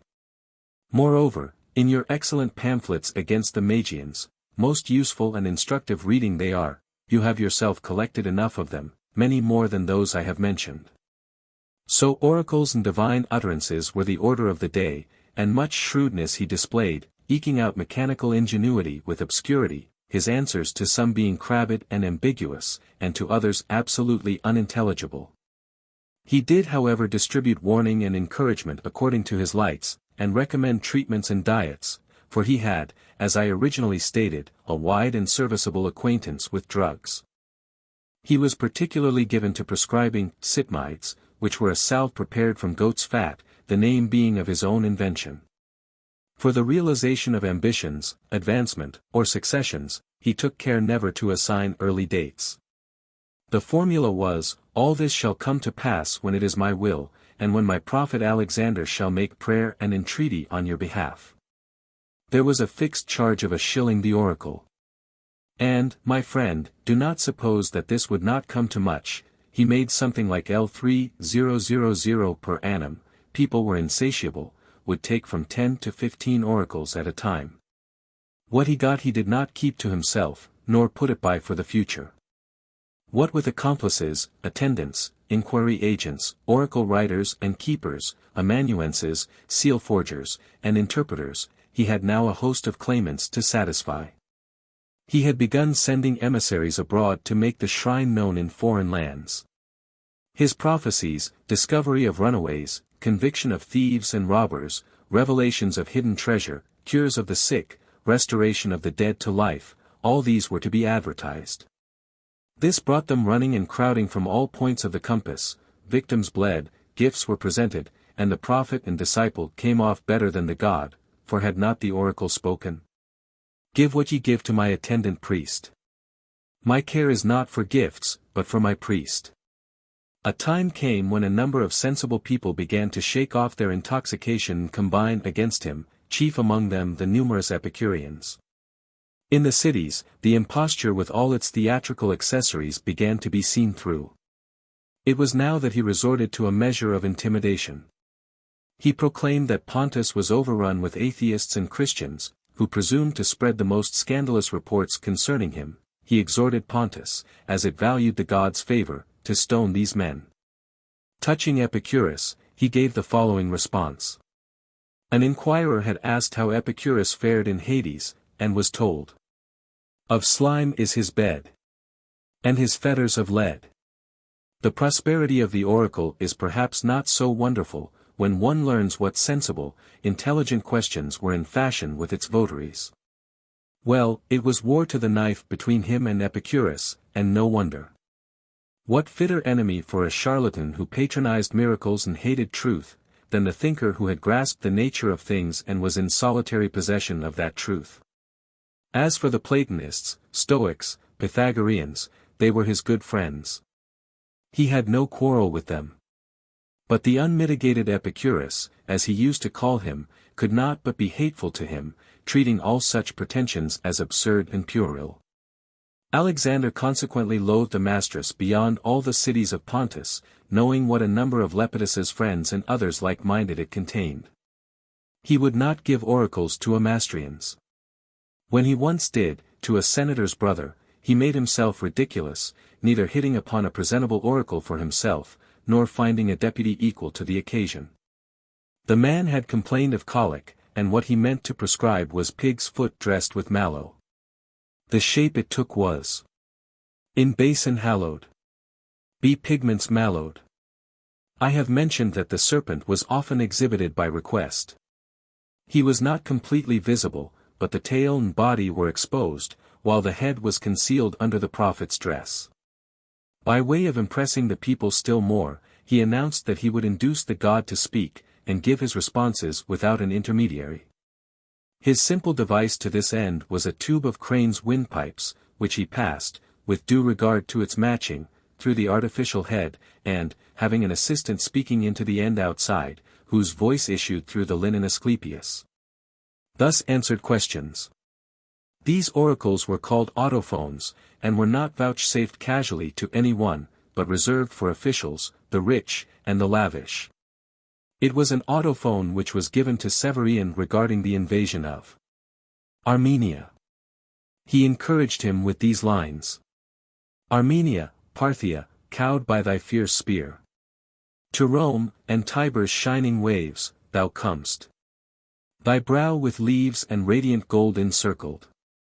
Then when the foolish Gaul took his advice and invaded, to the total destruction of himself and his army by Othryades, the adviser expunged that oracle from his archives and substituted the following. Vex not Armenian land. It shall not thrive. One in soft raiment clad shall from his bow launch death, and cut thee off from life and light. For it was one of his happy thoughts to issue prophecies after the event as antidotes to those premature utterances which had not gone right. Frequently he promised recovery to a sick man before his death, and after it was at no loss for second thoughts. No longer seek to arrest thy fell disease. Thy fate is manifest, inevitable.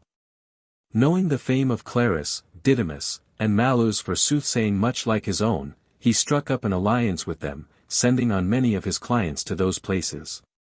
So, hie thee to Clarus now, and hear my sire.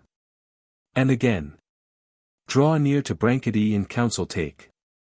Or, seek Malus, be Amphilochus thy counsellor. So things went within the borders of Ionia, Cilicia, Paphlagonia, and Galatia.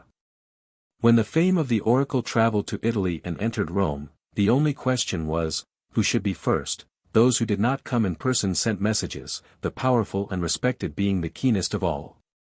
First and foremost among these was Rutilianus. He was in most respects an excellent person, and had filled many high offices in Rome, but he suffered from religious mania, holding the most extraordinary beliefs on that matter.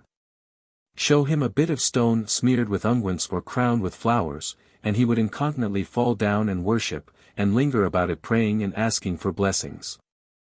The reports about our oracle nearly induced him to throw up the appointment he then held, and fly to Abonudicus. He actually did send messenger upon messenger. His envoys were ignorant servants, easily taken in. They came back having really seen certain things, relating others which they probably thought they had seen and heard, and yet others which they deliberately invented to curry favor with their master. So they inflamed the poor old man and drove him into confirmed madness. He had a wide circle of influential friends, to whom he communicated the news brought by his successive messengers, not without additional touches of his own. All Rome was full of his tales. There was quite a commotion, the gentlemen of the court being much fluttered, and at once taking measures to learn something of their own fate. The prophet gave all who came a hearty welcome, gained their goodwill by hospitality and costly gifts, and sent them off ready not merely to report his answers, but to sing the praises of the god and invent miraculous tales of the shrine and its guardian. This triple rogue now hit upon an idea which would have been too clever for the ordinary robber. Opening and reading the packets which reached him, whenever he came upon an equivocal, compromising question, he omitted to return the packet. The sender was to be under his thumb, bound to his service by the terrifying recollection of the question he had written down. You know the sort of things that wealthy and powerful personages would be likely to ask. This blackmail brought him in a good income.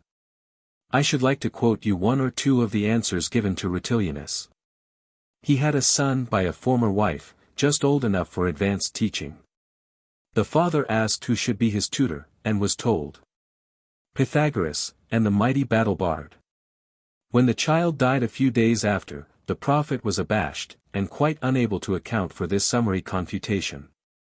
However, dear good Rutilianus very soon restored the oracle's credit by discovering that this was the very thing the god had foreshown. He had not directed him to choose a living teacher. Pythagoras and Homer were long dead, and doubtless the boy was now enjoying their instructions in Hades. Small blame to Alexander if he had a taste for dealings with such specimens of humanity as this. Another of Rutilianus's questions was, whose soul he had succeeded to, and the answer. First thou wast Peleus' son, and next Menander. Then thine own self, next, a sunbeam shalt be. And 90 annual rounds thy life shall measure. At 70, he died of melancholy, not waiting for the god to pay in full. That was an autophone too. Another time Rutilianus consulted the oracle on the choice of a wife. The answer was express. Wed Alexander's daughter and Selene's. He had long ago spread the report that the daughter he had had was by Selene. She had once seen him asleep, and fallen in love, as is her way with handsome sleepers. The sensible Rutilianus lost no time, but sent for the maiden at once, celebrated the nuptials, a sexagenarian bridegroom, and lived with her, propitiating his divine mother-in-law with whole hecatombs. And reckoning himself now one of the heavenly company. His finger once in the Italian pie, Alexander devoted himself to getting further. Sacred envoys were sent all over the Roman Empire, warning the various cities to be on their guard against pestilence and conflagrations, with the prophet's offers of security against them. One oracle in particular, an autophone again, he distributed broadcast at a time of pestilence. It was a single line. Phoebus long tressed the plague cloud shall dispel. This was everywhere to be seen written up on doors as a prophylactic. Its effect was generally disappointing, for it somehow happened that the protected houses were just the ones to be desolated. Not that I would suggest for a moment that the line was their destruction, but, accidentally no doubt, it did so fall out. Possibly common people put too much confidence in the verse, and lived carelessly without troubling to help the oracle against its foe. Were there not the words fighting their battle, and long-tressed Phoebus discharging his arrows at the pestilence? In Rome itself he established an intelligence bureau well manned with his accomplices. They sent him people's characters, forecasts of their questions, and hints of their ambitions, so that he had his answers ready before the messengers reached him. It was with his eye on this Italian propaganda, too, that he took a further step. This was the institution of mysteries, with hierophants and torchbearers complete. The ceremonies occupied 3 successive days. On the first, proclamation was made on the Athenian model to this effect: if there be any atheist or Christian or Epicurean here spying upon our rites, let him depart in haste. And let all such as have faith in the god be initiated, and all blessing attend them. He led the litany with, Christians, avaunt, and the crowd responded, Epicureans, avaunt. Then was presented the child-bed of Leto and birth of Apollo, the bridal of Caronis, Asclepius born. The second day, the epiphany and nativity of the god Glycon. On the third came the wedding of Podalirius and Alexander's mother. This was called Torch Day, and torches were used. The finale was the loves of Selene and Alexander, and the birth of Rutilianus's wife. The torch-bearer and hierophant was Endymion Alexander. He was discovered lying asleep. To him from heaven, represented by the ceiling, enter as Selene one Rutilia, a great beauty, and wife of one of the imperial procurators. She and Alexander were lovers off the stage too, and the wretched husband had to look on at their public kissing and embracing. If there had not been a good supply of torches, things might possibly have gone even further. Shortly after, he reappeared amidst a profound hush, attired as hierophant. In a loud voice he called, Hail, Glycon! Whereto the Eumolpidi and Ceresces of Paphlagonia, with their clod-hopping shoes and their garlic breath, made sonorous response, Hail, Alexander! The torch ceremony with its ritual skippings often enabled him to bestow a glimpse of his thigh, which was thus discovered to be of gold. It was presumably enveloped in cloth of gold, which glittered in the lamplight. This gave rise to a debate between 2 wiseacres, whether the golden thigh meant that he had inherited Pythagoras's soul, or merely that their 2 souls were alike. The question was referred to Alexander himself, and King Glycon relieved their perplexity with an oracle. Waxes and wanes Pythagoras' soul, the seers. Is from the mind of Zeus an emanation. His father sent him, virtuous men to aid. And with his bolt one day shall call him home. I will now give you a conversation between Glycon and one Sacerdos of Teus, the intelligence of the latter you may gauge from his questions. I read it inscribed in golden letters in Cecerdos's house at Teus. "Tell me, Lord Glykon," said he, "who you are." "The new Asclepius." "Another, different from the former one?" "Is that the meaning?" "That it is not lawful for you to learn." "And how many years will you sojourn and prophesy among us?" 1,003. "And after that, whither will you go?" "To Bactria, for the barbarians too must be blessed with my presence." "The other oracles, at Didymus and Clarus and Delphi, have they still the spirit of your grandsire Apollo, or are the answers that now come from them forgeries?" "That, too, desire not to know, it is not lawful." "What shall I be after this life?" "A camel, then a horse, then a wise man, no less a prophet than Alexander." Such was the conversation. There was added to it an oracle in verse, inspired by the fact that Cecerdos was an associate of Lapiths. "Shun Lapiths, an evil fate awaits him." As I have said, Alexander was much afraid of Epicurus, and the solvent action of his logic on imposture. On one occasion, indeed, an Epicurean got himself into great trouble by daring to expose him before a great gathering. He came up and addressed him in a loud voice. "Alexander, it was you who induced so-and-so the Paphlagonian to bring his slaves before the governor of Galatia, charged with the murder of his son who was being educated in Alexandria. Well, the young man is alive, and has come back, to find that the slaves had been cast to the beasts by your machinations." What had happened was this. The lad had sailed up the Nile, gone on to a Red Sea port, found a vessel starting for India, and been persuaded to make the voyage. He being long overdue, the unfortunate slaves supposed that he had either perished in the Nile or fallen a victim to some of the pirates who infested it at that time, so they came home to report his disappearance. Then followed the oracle, the sentence, and finally the young man's return with the story of his absence. All this the Epicurean recounted. Alexander was much annoyed by the exposure, and could not stomach so well-deserved an affront. He directed the company to stone the man, on pain of being involved in his impiety and called Epicureans. However, when they set to work, a distinguished pontic called Demostratus, who was staying there, rescued him by interposing his own body. The man had the narrowest possible escape from being stoned to death, as he richly deserved to be. What business had he to be the only sane man in a crowd of madmen, and needlessly make himself the butt of Paphlagonian infatuation? This was a special case, but it was the practice for the names of applicants to be read out the day before answers were given. The herald asked whether each was to receive his oracle, and sometimes the reply came from within, to perdition. One so repulsed could get shelter, fire or water, from no man. He must be driven from land to land as a blasphemer, an atheist, and, lowest depth of all, an Epicurean. In this connection Alexander once made himself supremely ridiculous. Coming across Epicurus's accepted maxims, the most admirable of his books, as you know, with its terse presentment of his wise conclusions, he brought it into the middle of the marketplace. There burned it on a fig-wood fire for the sins of its author, and cast its ashes into the sea.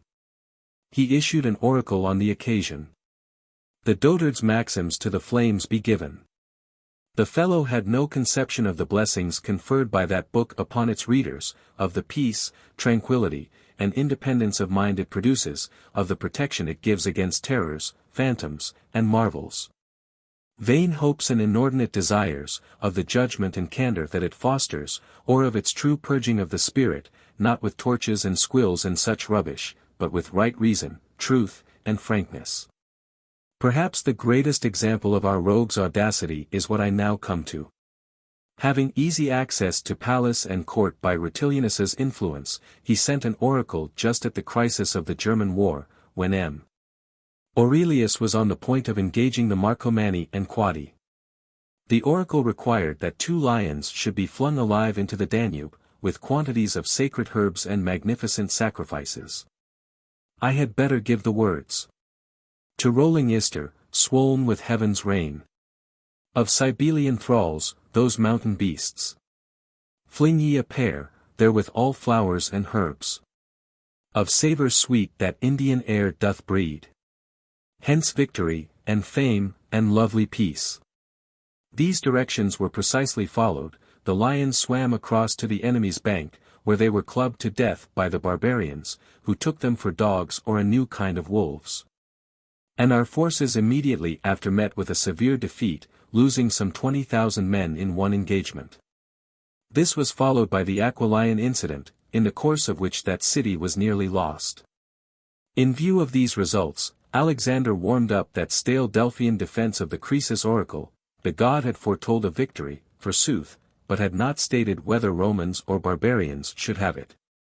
The constant increase in the number of visitors, the inadequacy of accommodation in the city, and the difficulty of finding provisions for consultants, led to his introducing what he called night oracles. He received the packets, slept upon them, in his own phrase, and gave answers which the god was supposed to send him in dreams. These were generally not lucid, but ambiguous and confused, especially when he came to packets sealed with exceptional care. He did not risk tampering with these, but wrote down any words that came into his head, the results obtained corresponding well enough to his conception of the oracular. There were regular interpreters in attendance, who made considerable sums out of the recipients by expounding and unriddling these oracles. This office contributed to his revenue, the interpreters paying him L250 each. Sometimes he stirred the wonder of the silly by answers to persons who had neither brought nor sent questions, and in fact did not exist. Here is a specimen.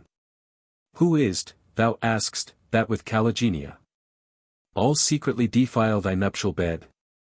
The slave Protogenes, whom most thou trustest. Him thou enjoy'dst, he thy wife enjoys. The fit return for that thine outrage done. And know that baleful drugs for thee are brewed, lest thou or see or hear their evil deeds. Close by the wall, at thy bed's head, make search. Thy maid Calypso to their plot is privy. The names and circumstantial details might stagger a Democritus, till a moment's thought showed him the despicable trick. He often gave answers in Syriac or Celtic to barbarians who questioned him in their own tongue, though he had difficulty in finding compatriots of theirs in the city. In these cases there was a long interval between application and response, during which the packet might be securely opened at leisure, and somebody found capable of translating the question. The following is an answer given to a Scythian. Morphi Abargulus for night. Chnenchikrank shall leave the light. Another oracle to someone who neither came nor existed was in prose. Return the way thou earnest, it ran. For he that sent thee hath this day been slain by his neighbor Diocles, with aid of the robbers Magnus, Celer, and Bubulus, who are taken and in chains. I must give you one or two of the answers that fell to my share. I asked whether Alexander was bald, and having sealed it publicly with great care, got a night oracle in reply. Saberdalicu Malak Addis was not he. Another time I did up the same question, what was Homer's birthplace? In two packets given in under different names. My servant misled him by saying, when asked what he came for, a cure for lung trouble, so the answer to one packet was, Sitmide and foam of steed the liniment give. As for the other packet, he got the information that the sender was inquiring whether the land or the sea route to Italy was preferable. So he answered, without much reference to Homer. Fare not by sea, land travel meets thy need. I laid a good many traps of this kind for him. Here is another. I asked only one question, but wrote outside the packet in the usual form, so, and so's 8 queries, giving a fictitious name and sending the 8 shillings. Satisfied with the payment of the money and the inscription on the packet, he gave me 8 answers to my one question. This was, when will Alexander's imposture be detected? The answers concerned nothing in heaven or earth, but were all silly and meaningless together. He afterwards found out about this, and also that I had tried to dissuade Rutilianus both from the marriage and from putting any confidence in the oracle. So he naturally conceived a violent dislike for me. When Rutilianus once put a question to him about me, the answer was, night haunts and foul debauch are all his joy. It is true his dislike was quite justified. On a certain occasion I was passing through Abenuticus, with a spearman and a pikeman whom my friend the governor of Cappadocia had lent me as an escort on my way to the sea. Ascertaining that I was the Lucian he knew of, he sent me a very polite and hospitable invitation. I found him with a numerous company. By good luck I had brought my escort. He gave me his hand to kiss according to his usual custom. I took hold of it as if to kiss, but instead bestowed on it a sound bite that must have come near disabling it. The company, who were already offended at my calling him Alexander instead of Prophet, were inclined to throttle and beat me for sacrilege. But he endured the pain like a man, checked their violence, and assured them that he would easily tame me, and illustrate Glycon's greatness in converting his bitterest foes to friends. He then dismissed them all, and argued the matter with me. He was perfectly aware of my advice to Rutilianus. Why had I treated him so, when I might have been preferred by him to great influence in that quarter? By this time I had realized my dangerous position, and was only too glad to welcome these advances. I presently went my way in all friendship with him. The rapid change wrought in me greatly impressed the observers. When I intended to sail, he sent me many parting gifts, and offered to find us, Xenophon and me, that is, I had sent my father and family onto Amastris, a ship and crew, which offer I accepted in all confidence. When the passage was half over, I observed the master in tears arguing with his men, which made me very uneasy. It turned out that Alexander's orders were to seize and fling us overboard. In that case his war with me would have been lightly won. But the crew were prevailed upon by the master's tears to do us no harm. I am 60 years old, as you can see, he said to me. I have lived an honest blameless life so far, and I should not like at my time of life, with a wife and children too, to stain my hands with blood. And with that preface he informed us what we were there for, and what Alexander had told him to do. He landed us at Aegiale, of Homeric fame, and thence sailed home. Some Bosphorine envoys happened to be passing, on their way to Bithynia with the annual tribute from their king Eupator. They listened kindly to my account of our dangerous situation. I was taken on board, and reached Amastris safely after my narrow escape. From that time it was war between Alexander and me, and I left no stone unturned to get my revenge. Even before his plot I had hated him, revolted by his abominable practices, and I now busied myself with the attempt to expose him. I found plenty of allies, especially in the circle of Timocrates the Heraclete philosopher. But Avitus, the then governor of Bithynia and Pontus, restrained me, I may almost say with prayers and entreaties. He could not possibly spoil his relations with Rutilianus, he said, by punishing the man, even if he could get clear evidence against him. Thus arrested in my course, I did not persist in what must have been, considering the disposition of the judge, a fruitless prosecution. Among instances of Alexander's presumption, a high place must be given to his petition to the emperor. The name of Abenuticus was to be changed to Ionopolis. And a new coin was to be struck, with a representation on the obverse of Glykon, and, on the reverse, Alexander bearing the garlands proper to his paternal grandfather Asclepius, and the famous cimeter of his maternal ancestor Perseus. He had stated in an oracle that he was destined to live to 150, and then die by a thunderbolt. He had in fact, before he reached 70, an end very sad for a son of Podalirius, his leg mortifying from foot to groin and being eaten of worms. It then proved that he was bald, as he was forced by pain to let the doctors make cooling applications to his head, which they could not do without removing his wig. So ended Alexander's heroics. Such was the catastrophe of his tragedy. One would like to find a special providence in it, though doubtless chance must have the credit. The funeral celebration was to be worthy of his life, taking the form of a contest, for possession of the oracle. The most prominent of the impostors his accomplices referred it to Rutilianus's arbitration which of them should be selected to succeed to the prophetic office and wear the hierophantic oracular garland. Among these was numbered the grey-haired physician Paetus, dishonoring equally his grey hairs and his profession. But steward of the games Rutilianus sent them about their business ungarlanded, and continued the defunct in possession of his holy office. My object, dear friend, in making this small selection from a great mass of material has been twofold. First, I was willing to oblige a friend and comrade who is for me the pattern of wisdom, sincerity, good humor, justice, tranquility, and geniality. But secondly, I was still more concerned, a preference which you will be very far from resenting, to strike a blow for Epicurus, that great man whose holiness and divinity of nature were not shams. Who alone had and imparted true insight into the good, and who brought deliverance to all that consorted with him. Yet I think casual readers too may find my essay not unserviceable, since it is not only destructive, but, for men of sense, constructive also. Of pantomime. Pantomime has been chosen as the most natural translation of orchiesis, which in this dialogue has reference for the most part to the ballet dancer, pantomimus, of imperial times. On the other hand, Lysinus, in order to establish the antiquity and the universality of an art that for all practical purposes dates only from the Augustan era, and, despite the Greek artists, is Roman in origin, avails himself of the wider meaning of orchiesis to give us the historic and prehistoric associations of dance in Greece and elsewhere. And in such passages it seemed advisable to sacrifice consistency, and to translate orchiesis dance. Lysinus. Crato. Lie. Here are heavy charges, Crato. I suppose you have been getting up this subject for some time.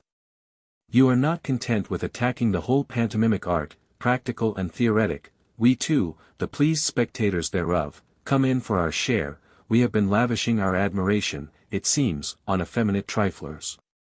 And now let me show you how completely you have been mistaken. You will find that the art you have been maligning is the greatest boon of our existence. There is some excuse for your strictures. How should you know any better, confirmed ascetic that you are, believing that virtue consists in being uncomfortable? Cr. Now, my dear sir, can anyone who calls himself a man, and an educated man, and in some sort a student of philosophy, can such a one leave those higher pursuits, leave communing with the sages of old, to sit still and listen to the sound of a flute, and watch the antics of an effeminate creature got up in soft raiment to sing lascivious songs and mimic the passions of prehistoric strumpets, of Rhodopes and Phaedras and Parthenopes, to the accompaniment of twanging string and shrilling pipe and clattering heel? It is too absurd. These are not amusements for a gentleman, not amusements for Lysinus. When I first heard of your spending your time in this way, I was divided betwixt shame and indignation, to think that you could so far forget Plato and Chrysippus and Aristotle, as to sit thus having your ears tickled with a feather. If you want amusements, are there not 1,000 things worth seeing and hearing? Can you not hear classical music performed at the great festivals? Are there not lofty tragedy and brilliant comedy, things that have been deemed worthy of state recognition? My friend, you have a long reckoning to settle with men of learning, if you would not be repudiated altogether, and expelled from the congregation of the wise. I think your best course will be a point-blank denial. Declare flatly that you never did anything of the kind. Anyhow, you must watch your conduct for the future. We do not want to find that our Lysinus has changed his sex, and become a Bacchante or a Lydian damsel. That would be as much to our discredit as to yours, for ours should be Odysseus's part, to tear you from the lotus, and bring you back to your accustomed pursuits, to save you from the clutches of these stage sirens before it is too late. The sirens, after all, did but plot against men's ears. It needed but a little wax, and a man might sail past them uninjured, but yours is a captivity of ear and eye, of body and soul. Lie. Goodness gracious! All the cynic in you is loose, and snarls at me.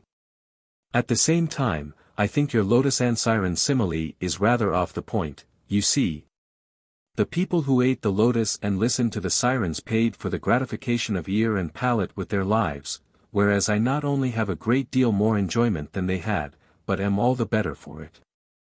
I have experienced no oblivion of my domestic affairs, nor blindness to my own interests. In fact, if I may venture to say so, you will find my penetration and practical wisdom considerably increased by my theatrical experiences. Homer has it exactly. The Spectator returns a gladder and a wiser man. Cr. Dear, dear. Yours is a sad case, Lysinus. You are not even ashamed, you seem quite pleased with yourself. That is the worst of it, there seems no hope of your recovery, while you can actually commend the mire in which you wallow. Lie. Now, Crado, you talk of pantomimes and theatres, have you seen these performances yourself, that you are so hard on them? Or do you decide that they are foul mire without personal experience? If you have seen them, you are just as bad as I am. And if not, are you justified in censuring them? Does it not savor of overconfidence, to condemn what you know nothing about? Cr. Truly that would be the climax, that I should show my long beard and white hairs amid that throng of women and lunatics, and clap and yell in unseemly rapture over the vile contortions of an abandoned buffoon. Lie. I can make allowance for you. But wait till I have prevailed on you to give it a fair trial, to accept the judgment of your own eyes, after that you will never be happy till you have secured the best seat in the theatre, where you may hear every syllable, mark every gesture. Cr. While this beard is yet unplucked, these limbs unshaven, God forbid that I should ever find happiness in such things. As it is, my poor friend, I see that you are wholly possessed. Lie. Now suppose you were to abstain from further abuse, and hear what I have to say of the merits of pantomime, of the manner in which it combines profit with amusement, instructing, informing, perfecting the intelligence of the beholder. Training his eyes to lovely sights, filling his ears with noble sounds, revealing a beauty in which body and soul alike have their share. For that music and dancing are employed to produce these results is no disparagement of the art. It is rather a recommendation. Cr. I have not much time for listening to a madman's discourse in praise of his own madness. However, if you must deluge me with nonsense, I am prepared to do you that friendly office. My ears are at your service, they need no wax to render them deaf to foolishness. Henceforth I will be silent, speak on, no one is listening.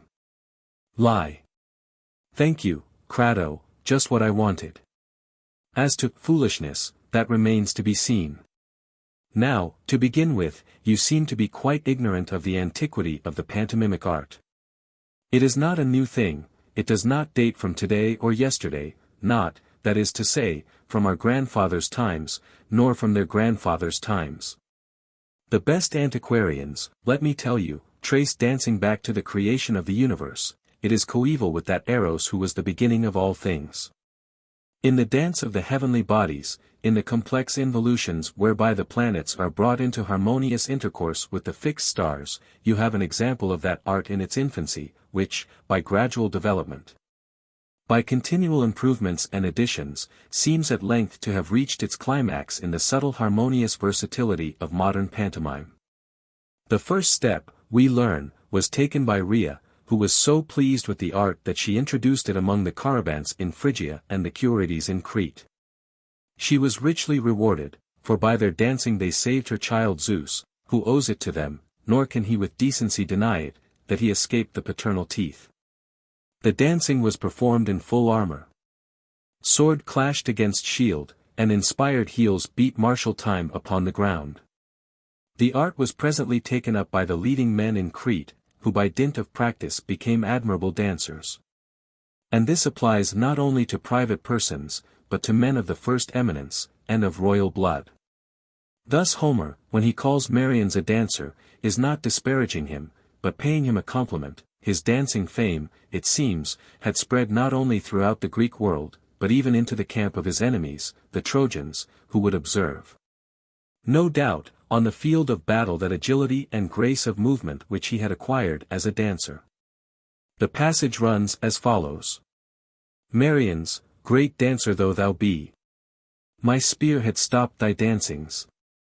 It did not, however, do so. His practice in that art enabling him, apparently, to evade without difficulty any spears that might be hurled at him. I could mention a number of other heroes who went through a similar course of training, and made a serious study of dancing, but I will confine myself to the case of Neoptolemus, the son of Achilles, and a most eminent dancer. He it was who invented that beautiful dance called after him the Pyrrhic, a circumstance which may be supposed to have afforded more gratification to his father than his comeliness, or his prowess in other respects. Thus Troy, impregnable till then, falls a victim to the dancer's skill, and is leveled with the dust. The Lacedaemonians, who are reputed the bravest of the Greeks, ever since they learnt from Castor and Pollux the Caryatic, a form of dance which is taught in the Lacedaemonian town of Carii, will do nothing without the accompaniment of the Muses. On the field of battle their feet keep time to the flute's measured notes, and those notes are the signal for their onset. Music and rhythm ever led them on to victory. To this day you may see their young men dividing their attention between dance and drill. When wrestling and boxing are over, their exercise concludes with the dance. A flute player sits in their midst, beating time with his foot, while they file past and perform their various movements in rhythmic sequence, the military evolutions being followed by dances, such as Dionysus and Aphrodite love. Hence the song they sing is an invitation to Aphrodite and the Loves to join in their dance and revel. While the other, I should have said that they have two songs, contains instructions to the dancers: forward, lads, foot it lightly, reel it bravely, i.e. dance actively. It is the same with the chain dance, which is performed by men and girls together, dancing alternately, so as to suggest the alternating beads of a necklace. A youth leads off the dance, his active steps are such as will hereafter be of use to him on the field of battle. A maiden follows, with the modest movements that befit her sex, manly vigor, maidenly reserve. These are the beads of the necklace. Similarly, their gymnopedia is but another form of dance. You have read your Homer, so that I need say nothing of the shield of Achilles, with its choral dance, modelled on that which Daedalus designed for Ariadne. Nor of the two dancers, tumblers, he calls them, they're represented as leading the dance, nor again of the whirling dance of youth, so beautifully wrought thereon by Hephaestus. As to the Phaeacians, living as they did in the lap of luxury, nothing is more natural than that they should have rejoiced in the dance. Odysseus, we find, is particularly struck with this. He gazes with admiration on the twinkling of their feet. In Thessaly, again, dancing was such a prominent feature, that their rulers and generals were called dancers in chief, as may be seen from the inscriptions on the statues of their great men, elected prime dancer, we read. And again, this statue was erected at the public expense to commemorate Elation's well-danced victory. I need hardly observe that among the ancient mysteries not one is to be found that does not include dancing. Orpheus and Musaeus, the best dancers of their time, were the founders of these rites, and their ordinances show the value they attached to rhythm and dance as elements in religion. To illustrate this point would be to make the ceremonial known to the uninitiated, but so much is matter of common knowledge, that persons who divulge the mysteries are popularly spoken of as dancing them out. In Delos, not even sacrifice could be offered without dance and musical accompaniment. Choirs of boys gathered and performed their dance to the sound of flute and lyre, and the best of them were chosen to act characters. The songs written for these occasions were known as chorales, and the ancient lyric poetry abounded in such compositions. But I need not confine myself to the Greeks. The Indians, when they rise to offer their morning salutation to the sun, do not consider it enough to kiss their hands after the Greek fashion. Turning to the east, they silently greet the god with movements that are designed to represent his own course through the heavens. And with this substitute for our prayers and sacrifices and choral celebrations they seek his favor at the beginning of every day and at its close. The Ethiopians go further, and dance even while they fight. The shaft an Ethiopian draws from that arrow crown that serves him in place of a quiver will never be discharged before he has intimidated his enemy with the threatening gestures of the war dance. Having dealt with India and Ethiopia, let us now consider the neighboring country of Egypt. If I am not mistaken, the Egyptian Proteus of ancient legend is no other than a dancer, whose mimetic skill enables him to adapt himself to every character. In the activity of his movements, he is liquid as water, rapid as fire. He is the raging lion, the savage panther, the trembling bow, he is what he will. The legend takes these data, and gives them a supernatural turn, for mimicry substituting metamorphosis. Our modern pantomimes have the same gift, and Proteus himself sometimes appears as the subject of their rapid transformations. And it may be conjectured that in that versatile Lady Impeusa we have but another artist of the same kind, mythologically treated. Our attention is next claimed by the Roman dance of the Salii, a priesthood drawn from the noblest families. The dance is performed in honor of Mars, the most warlike of the gods, and is of a particularly solemn and sacred character. According to a Bithynian legend, which agrees well with this Italian institution, Priapus, a warlike divinity, probably one of the Titans, or of the Idaean dactyls, whose profession it was to teach the use of arms, was entrusted by Hera with the care of her son Ares, who even in childhood was remarkable for his courage and ferocity. Priapus would not put weapons into his hands till he had turned him out a perfect dancer, and he was rewarded by Hera with a 10th part of all Ares's spoils. As to the rites of Dionysus, you know, without my telling you, that they consisted in dancing from beginning to end. Of the three main types of dance, the Kordax, the Sicines, and the Amelia, each was the invention and bore the name of one of the satyrs, his followers. Assisted by this art, and accompanied by these revellers, he conquered Tyrrhenians, Indians, Lydians, dancing those warlike tribes into submission. Then beware, my enlightened friend, of the guilt of sacrilege.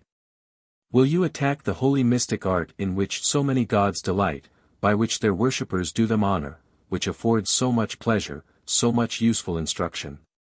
To return once more to the poets, when I think of your affection for Homer and Hesiod, I am amazed to find you disputing the preeminence they assign to the dance. Homer, in enumerating all that is sweetest and best, mentions sleep, love, song, and dance, but of these dance alone is faultless. He testifies, moreover, to the sweetness of song. Now our art includes sweet song, as well as the faultless dance, which you take upon you to censure. Again, in another passage we read, "To one the god hath given warlike deeds, but to another dance and lovely song." And lovely indeed is the song that accompanies the dance, it is the god's best gift. Homer seems to divide all things under the two heads of war and peace, and among the things of peace he singles out these two as the best counterpart to the things of war. Hesiod, not speaking from hearsay, but coming fresh from the sight of the Muses' morning dance, has this high tribute to them in the beginning of his poem. Their dainty feet round the dark waters dance about the altar of Zeus. My dear sir, your onslaught upon the dance is little short of blasphemy. Socrates, that wisest of men, if we may accept the judgment of the Pythian oracle, not only approved of dancing, but made a careful study of it. And, in his zeal for grace and elegance, for harmonious movement and carriage of the body, thought it no shame, reverend sage that he was, to rank this among the most important branches of learning. And well might he have an enthusiasm for dancing, who scrupled not to study the humblest arts, who frequented the schools of the flute girls, and could stoop to learn wisdom from the mouth of an Aspasia. Yet in his days the art was in its infancy, its beauties undeveloped. Had Socrates seen the artists who have made modern pantomime what it is, he would assuredly have given it his exclusive attention, and assigned it the first place in the education of youth. I think you forget, when you advocate the claims of tragedy and comedy, that each of them has its own peculiar form of dance, tragedy its Amelia, comedy its Kordax, supplemented occasionally by the Sicines. You began by asserting the superiority of tragedy, of comedy, and of the periodic performances on flute and lyre, which you pronounce to be respectable, because they are included in public competitions. Let us take each of these and compare its merits with those of dancing. The flute and the lyre, to be sure, we might leave out of the discussion, as these have their part to play in the dance. In forming our estimate of tragedy, let us first consider its externals, the hideous, appalling spectacle that the actor presents. His high boots raise him up out of all proportion, his head is hidden under an enormous mask. His huge mouth gapes upon the audience as if he would swallow them. To say nothing of the chest pads and stomach pads with which he contrives to give himself an artificial corpulence, lest his deficiency in this respect should emphasize his disproportionate height. And in the middle of it all is the actor, shouting away, now high, now low, chanting his iambics as often as not. Could anything be more revolting than this sing-song recitation of tragic woes? The actor is a mouthpiece, that is his sole responsibility, the poet has seen to the rest, ages since. From an Andromache or a Hecuba, one can endure recitative, but when Heracles himself comes upon the stage, and so far forgets himself, and the respect due to the lion skin and club that he carries, as to deliver a solo. No reasonable person can deny that such a performance is in execrable taste. Then again, your objection to dancing, that men act women's parts, is equally applicable to tragedy and comedy, in which indeed there are more women than men. By comedy, the absurdity of the masks, of a Davus, for instance, or a Tibius, or a Cook, is actually claimed as one of its attractions. On the other hand, I need not tell you how decent, how seemly, is the dancer's attire. Anyone who is not blind can see that for himself. His very mask is elegant, and well adapted to his part, there is no gaping here, the lips are closed, for the dancer has plenty of other voices at his service. In old days, dancer and singer were one, but the violent exercise caused shortness of breath, the song suffered for it, and it was found advisable to have the singing done independently. As to the subjects treated, they are the same for both, pantomime differing from tragedy only in the infinite variety of its plots, and in the superior ingenuity and learning displayed in them. Dancing may not be included in our public competitions, but the reason is that the stewards regard it as a matter too high and solemn to be subjected to criticism. I forbear to add that in one Italian city, the greatest of the Chalcidian name, a special luster has been added to the public games by the introduction of a dancing competition. And now, before I proceed further, I wish to offer an explanation of the many omissions I have made, which might otherwise be attributed to ignorance. I am well aware that the subject has already been dealt with by a number of writers, who have chiefly occupied themselves with a description of the various forms of dance, and a catalogue of their names, their characters, and their inventors. And this they regard as a proof of erudition. Such work I leave to the ambition of dullards and pedants, as foreign to my own purpose. I would have you observe, and bear in mind, that I do not propose to make a complete history of the art of dancing. Nor is it my object to enumerate the names of dances, except so far as I have already done, in handling a few of the principal types. On the contrary, I am chiefly concerned with pointing out the profit and pleasure to be derived from modern pantomime, which did not begin to take its present admirable form in ancient days, but only in the time of Augustus, or thereabouts. In those earlier times we have but the beginnings of the art, the tree is taking root, the flower and the fruit have reached their perfection only in our own day, and it is with these that I have to do. The tongs dance, the crane dance, and others I pass over because they are alien to my subject. Similarly, if I have said nothing of the Phrygian dance, that riotous convivial fling, which was performed by energetic yokels to the piping of a flute girl, and which still prevails in country districts, I have omitted it not from ignorance, but because it has no connection with the pantomime of today.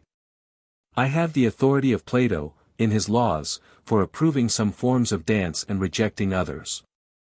He there examines the dance from the 2 points of view of pleasure and utility, banishes those forms that are unseemly, and selects others for his recommendation.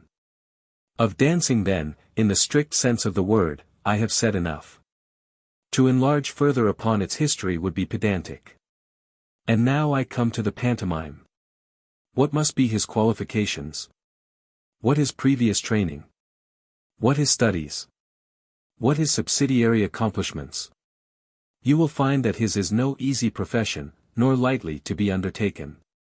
Requiring as it does the highest standard of culture in all its branches, and involving a knowledge not of music only, but of rhythm and meter, and above all of your beloved philosophy, both natural and moral.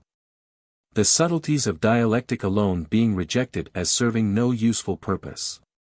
Rhetoric, too, in so far as that art is concerned with the exposition of human character and human passions, claims a share of its attention. Nor can it dispense with the painter's and the sculptor's arts. In its close observance of the harmonious proportions that these teach, it is the equal of an Apelles or a Phidias. But above all Mnemosyne, and her daughter Polyhymnia, must be propitiated by an art that would remember all things. Like Calchas in Homer, the pantomime must know all, that is, that was, that shall be, nothing must escape his ever-ready memory. Faithfully to represent his subject, adequately to express his own conceptions, to make plain all that might be obscure.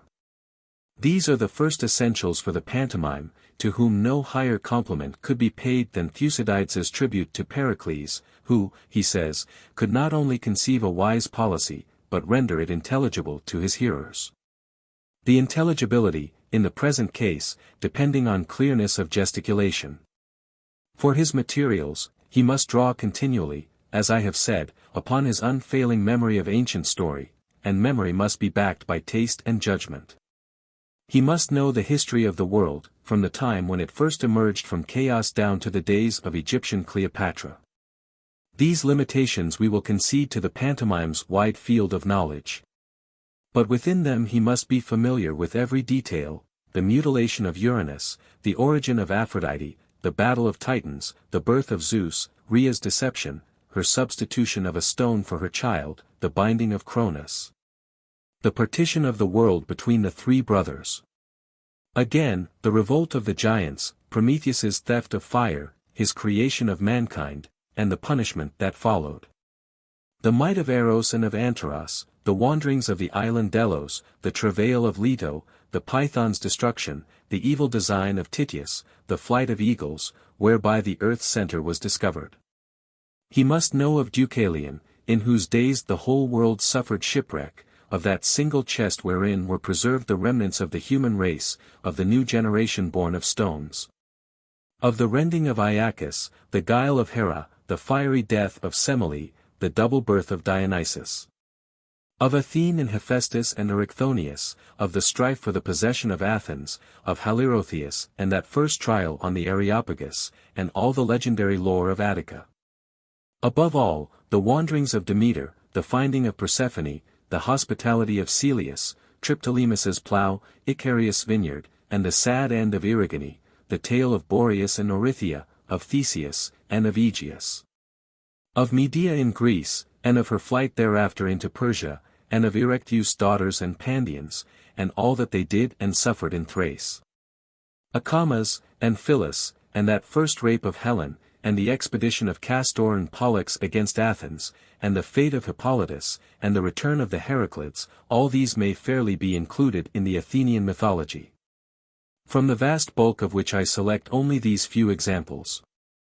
Then in Megara we have Nisus, his daughter Scylla, and his purple lock, the invasion of Minos, and his ingratitude towards his benefactress. Then we come to Cithaeron, and the story of the Thebans, and of the race of Labdacus. The settlement of Cadmus on the spot where the cow rested, the dragon's teeth from which the Thebans sprang up, the transformation of Cadmus into a serpent, the building of the walls of Thebes to the sound of Amphion's lyre. The subsequent madness of the builder, the boast of Niobe his wife, her silent grief. Pentheus, Actaeon, Oedipus, Heracles, his labors and slaughter of his children. Corinth, again, abounds in legends, of Glossy and of Creon, in earlier days, of Bellerophon and Sthenibia, and of the strife between Poseidon and the sun. And, later, of the frenzy of Athamas, of Nephilis' children in their flight through the air on the ram's back, and of the deification of Ino and Melicertes. Next comes the story of Pelops' line, of all that befell in Mycenae, and before Mycenae was, of Inachus and Io and Argus her guardian. Of Atrus and Thyestes and Arope, of the golden ram and the marriage of Pelopeia, the murder of Agamemnon and the punishment of Clytemnestra. And before their days, the expedition of the seven against Thebes, the reception of the fugitives Tydeus and Polynices by their father-in-law Adrastus. The oracle that foretold their fate, the unburied slain, the death of Antigone, and that of Menecius. Nor is any story more essential to the pantomime's purpose than that of Hypsipyle and Archemorus in Nemea. And, in older days, the imprisonment of Danae, the begetting of Perseus, his enterprise against the Gorgons.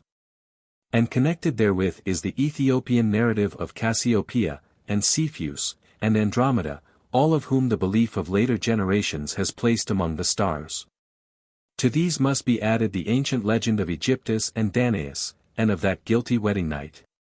Lacedaemon, too, supplies him with many similar subjects, Hyacinth, and his rival lovers, Zephyr and Apollo, and the quoit that slew him, the flower that sprang up from his blood, and the inscription of woe thereon.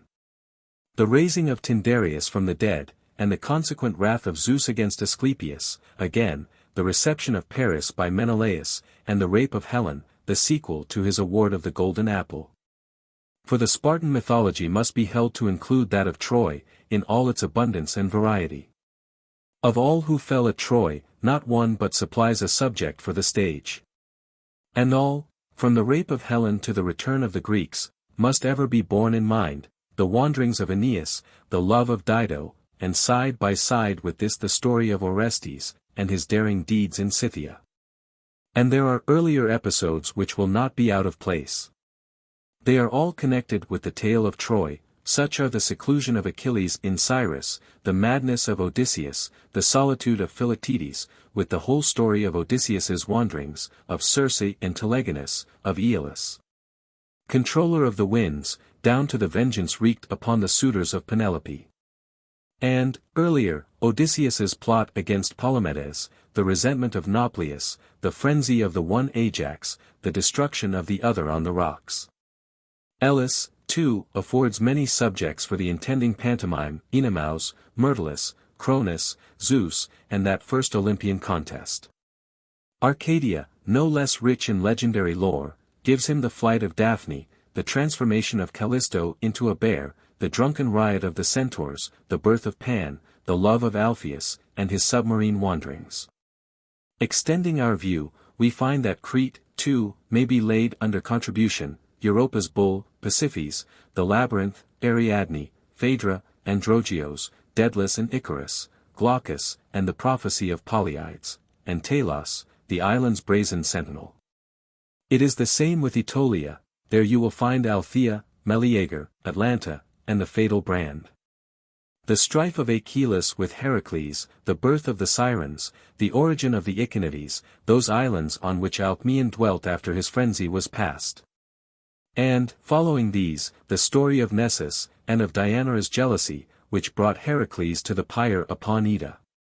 Thrace, too, has much that is indispensable to the pantomime, of the head of murdered Orpheus, that sang while it floated down the stream upon his lyre, of Hemus and of Rhodope, and of the chastisement of Lycurgus. Thessalian story, richer still, tells of Peleus and Jason, of Alcestis, and of the Argo with her talking keel and her crew of 50 youths, of what befell them in Lemnos. Of Eats, Medea's dream, the rending of Absyrtus, the eventful flight from Colchis, and, in later days, of Protesilaus and Laodamia. Cross once more to Asia, and Samos awaits you, with the fall of Polycrates, and his daughter's flight into Persia. And the ancient story of Tantalus's folly, and of the feast that he gave the gods, of butchered Pelops, and his ivory shoulder. In Italy, we have the Eridanus, Phaeton, and his poplar sisters, who wept tears of amber for his loss. The pantomime must be familiar, too, with the story of the Hesperides, and the dragon that guarded the golden fruit, with burdened Atlas, and Geryon, and the driving of the oxen from Erythea. And every tale of metamorphosis, of women turned into trees or birds or beasts, or, like Ceneus and Tiresias, into men. From Phoenicia he must learn of Myrrha and Adonis, who divides Assyria betwixt grief and joy.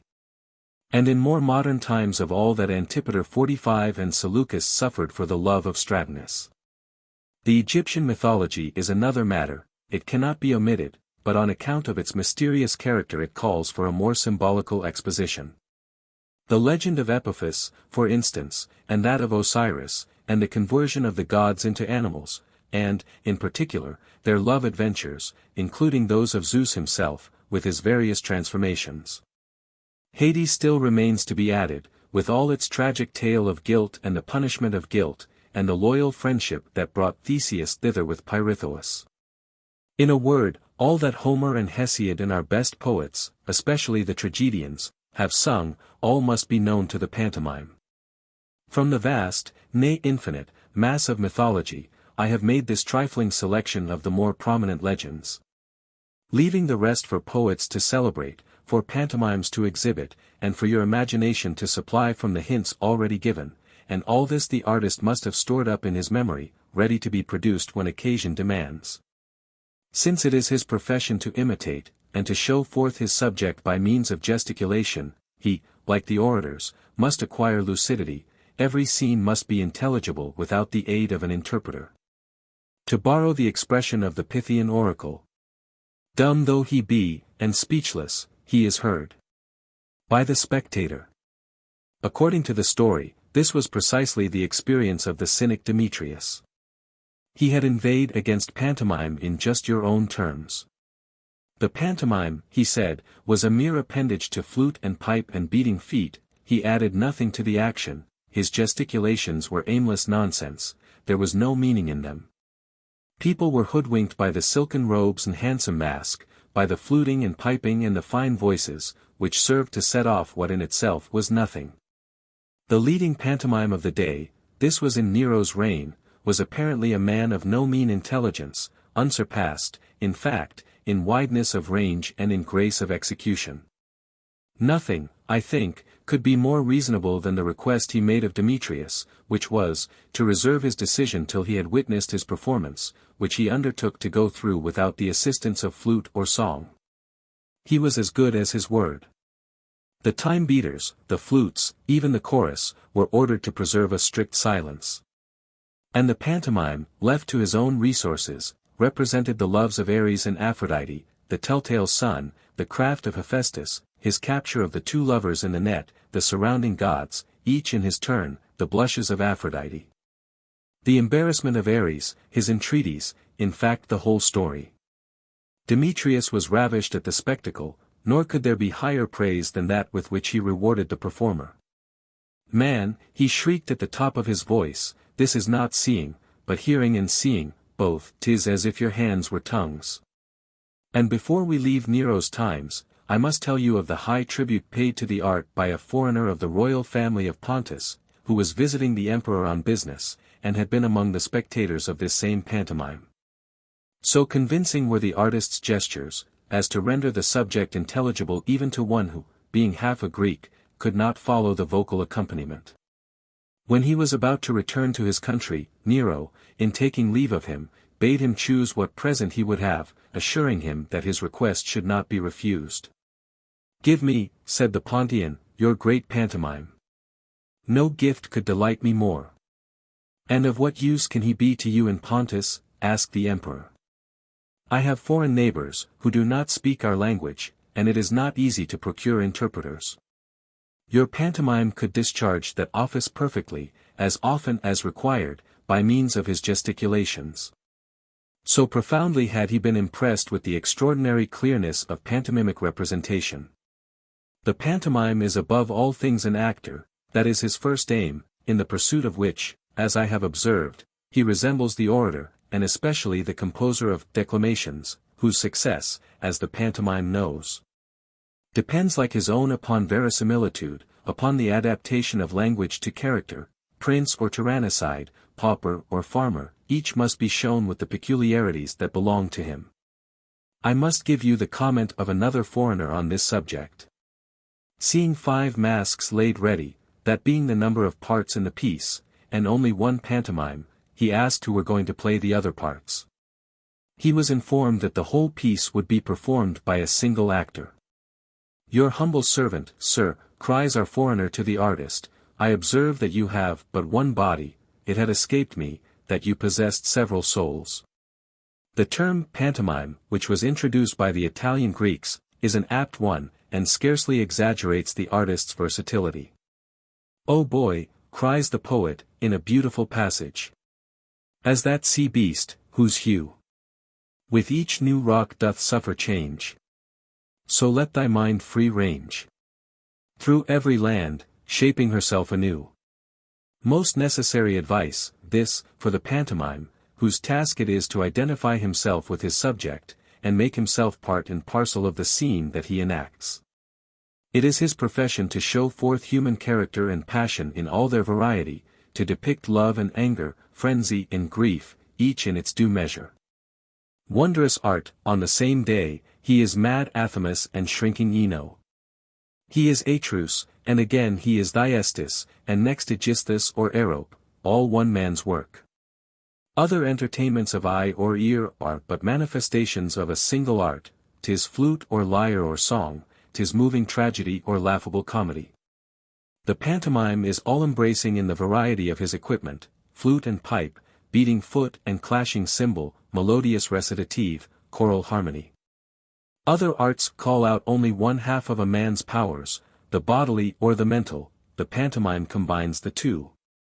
His performance is as much an intellectual as a physical exercise, there is meaning in his movements, every gesture has its significance. And therein lies his chief excellence.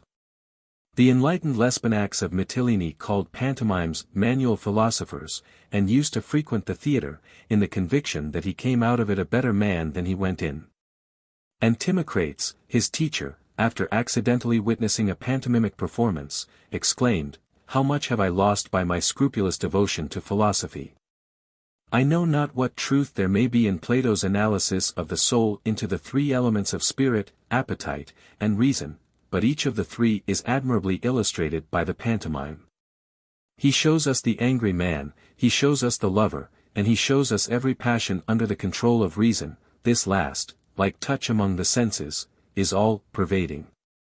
Again, in his care for beauty and grace of movement, have we not an illustration of the Aristotelian principle, which makes beauty a third part of good? Nay, I once heard some one hazard a remark, to the effect that the philosophy of pantomime went still further, and that in the silence of the characters a Pythagorean doctrine was shadowed forth. All professions hold out some object, either of utility or of pleasure. Pantomime is the only one that secures both these objects. Now the utility that is combined with pleasure is doubled in value. Who would choose to look on at a couple of young fellows spilling their blood in a boxing match, or wrestling in the dust, when he may see the same subject represented by the pantomime, with the additional advantages of safety and elegance? And with far greater pleasure to the spectator. The vigorous movements of the pantomime, turn and twist, bend and spring, afford at once a gratifying spectacle to the beholder and a wholesome training to the performer. I maintain that no gymnastic exercise is its equal for beauty and for the uniform development of the physical powers, of agility, suppleness, and elasticity, as of solid strength. Consider then the universality of this art, it sharpens the wits, it exercises the body, it delights the spectator, it instructs him in the history of bygone days. While eye and ear are held beneath the spell of flute and cymbal and of graceful dance. Would you revel in sweet song? Nowhere can you procure that enjoyment in greater variety and perfection. Would you listen to the clear melody of flute and pipe? Again the pantomime supplies you. I say nothing of the excellent moral influence of public opinion, as exercised in the theatre, where you will find the evildoer greeted with execration, and his victim with sympathetic tears. The pantomime's most admirable quality I have yet to mention, his combination of strength and suppleness of limb. It is as if brawny Heracles and soft Aphrodite were presented to us in one and the same person. I now propose to sketch out the mental and physical qualifications necessary for a first-rate pantomime. Most of the former, indeed, I have already mentioned. He must have memory, sensibility, shrewdness, rapidity of conception, tact, and judgment. Further, he must be a critic of poetry and song, capable of discerning good music and rejecting bad. For his body, I think I may take the canon of Polyclitus as my model. He must be perfectly proportioned, neither immoderately tall nor dwarfishly short, not too fleshy, a most unpromising quality in one of his profession, nor cadaverously thin. Let me quote you certain comments of the people of Antioch, who have a happy knack in expressing their views on such subjects. They are a most intelligent people, and devoted to pantomime. Each individual is all eyes and ears for the performance. Not a word, not a gesture escapes them.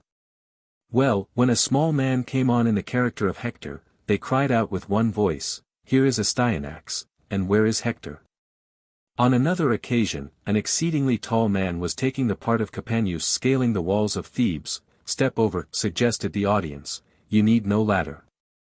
The well-meant activity of a fat and heavy dancer was met with earnest entreaties to spare the platform, while a thin performer was recommended to take care of his health. I mention these criticisms, not on account of their humorous character, but as an illustration of the profound interest that whole cities have sometimes taken in pantomime, and of their ability to discern its merits and demerits. Another essential for the pantomime is ease of movement. His frame must be at once supple and well-knit, to meet the opposite requirements of agility and firmness. That he is no stranger to the science of the boxing, and the wrestling ring, that he has his share of the athletic accomplishments of Hermes and Pollux and Heracles, you may convince yourself by observing his renderings of those subjects. The eyes, according to Herodotus, are more credible witnesses than the ears, though the pantomime, by the way, appeals to both kinds of evidence. Such is the potency of his art, that the amorous spectator is cured of his infirmity by perceiving the evil effects of passion, and he who enters the theatre under a load of sorrow departs from it with a serene countenance, as though he had drunk of that draught of forgetfulness that lulls all pain and wrath. How natural is his treatment of his subjects, how intelligible to every one of his audience, may be judged from the emotion of the house whenever anything is represented that calls for sorrow or compassion. The backsheek form of pantomime, which is particularly popular in Ionia and Pontus, in spite of its being confined to satiric subjects, has taken such possession of those peoples, that, when the pantomime season comes round in each city, they leave all else and sit for whole days watching Titans and Carabants, satyrs and neatherds. Men of the highest rank and position are not ashamed to take part in these performances. Indeed, they pride themselves more on their pantomimic skill than on birth and ancestry and public services. Now that we know what are the qualities that a good pantomime ought to possess, let us next consider the faults to which he is liable. Deficiencies of person I have already handled. And the following I think is a fair statement of their mental imperfections. Pantomimes cannot all be artists, there are plenty of ignorant performers, who bungle their work terribly. Some cannot adapt themselves to their music. They are literally out of tune, rhythm says one thing, their feet another. Others are free from this fault, but jumble up their chronology. I remember the case of a man who was giving the birth of Zeus, and Cronus eating his own children. Seduced by the similarity of subject, he ran off into the tale of Atreus and Thyestes. In another case, Semele was just being struck by the lightning, when she was transformed into Creusa, who was not even born at that time. Still, it seems to me that we have no right to visit the sins of the artist upon the art. Let us recognize him for the blunderer that he is, and do justice to the accuracy and skill of competent performers. The fact is, the pantomime must be completely armed at every point. His work must be one harmonious whole, perfect in balance and proportion, self-consistent, proof against the most minute criticism. There must be no flaws, everything must be of the best, brilliant conception, profound learning, above all human sympathy. When every one of the spectators identifies himself with the scene enacted, when each sees in the pantomime as in a mirror the reflection of his own conduct and feelings, then, and not till then, is his success complete. But let him reach that point, and the enthusiasm of the spectators becomes uncontrollable, every man pouring out his whole soul in admiration of the portraiture that reveals him to himself. Such a spectacle is no less than a fulfillment of the oracular injunction know thyself. Men depart from it with increased knowledge, they have learnt something that is to be sought after, something that should be eschewed. But in pantomime, as in rhetoric, there can be, to use a popular phrase, too much of a good thing, a man may exceed the proper bounds of imitation. What should be great may become monstrous, softness may be exaggerated into effeminacy, and the courage of a man into the ferocity of a beast. I remember seeing this exemplified in the case of an actor of repute. In most respects a capable, nay, an admirable performer, some strange fatality ran him aground upon this reef of over-enthusiasm. He was acting the madness of Ajax, just after he has been worsted by Odysseus. And so lost control of himself, that one might have been excused for thinking his madness was something more than feigned. He tore the clothes from the back of one of the iron-shod time-beaters, snatched a flute from the player's hands, and brought it down in such trenchant sort upon the head of Odysseus, who was standing by enjoying his triumph, that Had not his cap held good, and borne the weight of the blow, poor Odysseus must have fallen a victim to histrionic frenzy. The whole house ran mad for company, leaping, yelling, tearing their clothes. For the illiterate riffraff, who knew not good from bad, and had no idea of decency, regarded it as a supreme piece of acting. And the more intelligent part of the audience, realizing how things stood, concealed their disgust, and instead of reproaching the actor's folly by silence, smothered it under their plaudits. They saw only too clearly that it was not Ajax but the pantomime who was mad. Nor was our spirited friend content till he had distinguished himself yet further. Descending from the stage, he seated himself in the senatorial benches between two consulars, who trembled lest he should take one of them for a ram and apply the lash. The spectators were divided between wonder and amusement, and some there were who suspected that his ultra-realism had culminated in reality. However, it seems that when he came to his senses again he bitterly repented of this exploit, and was quite ill from grief, regarding his conduct as that of a veritable madman, as is clear from his own words.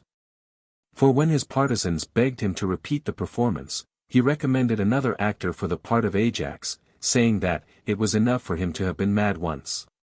His mortification was increased by the success of his rival, who, though a similar part had been written for him, played it with admirable judgment and discretion, and was complimented on his observance of decorum, and of the proper bounds of his art.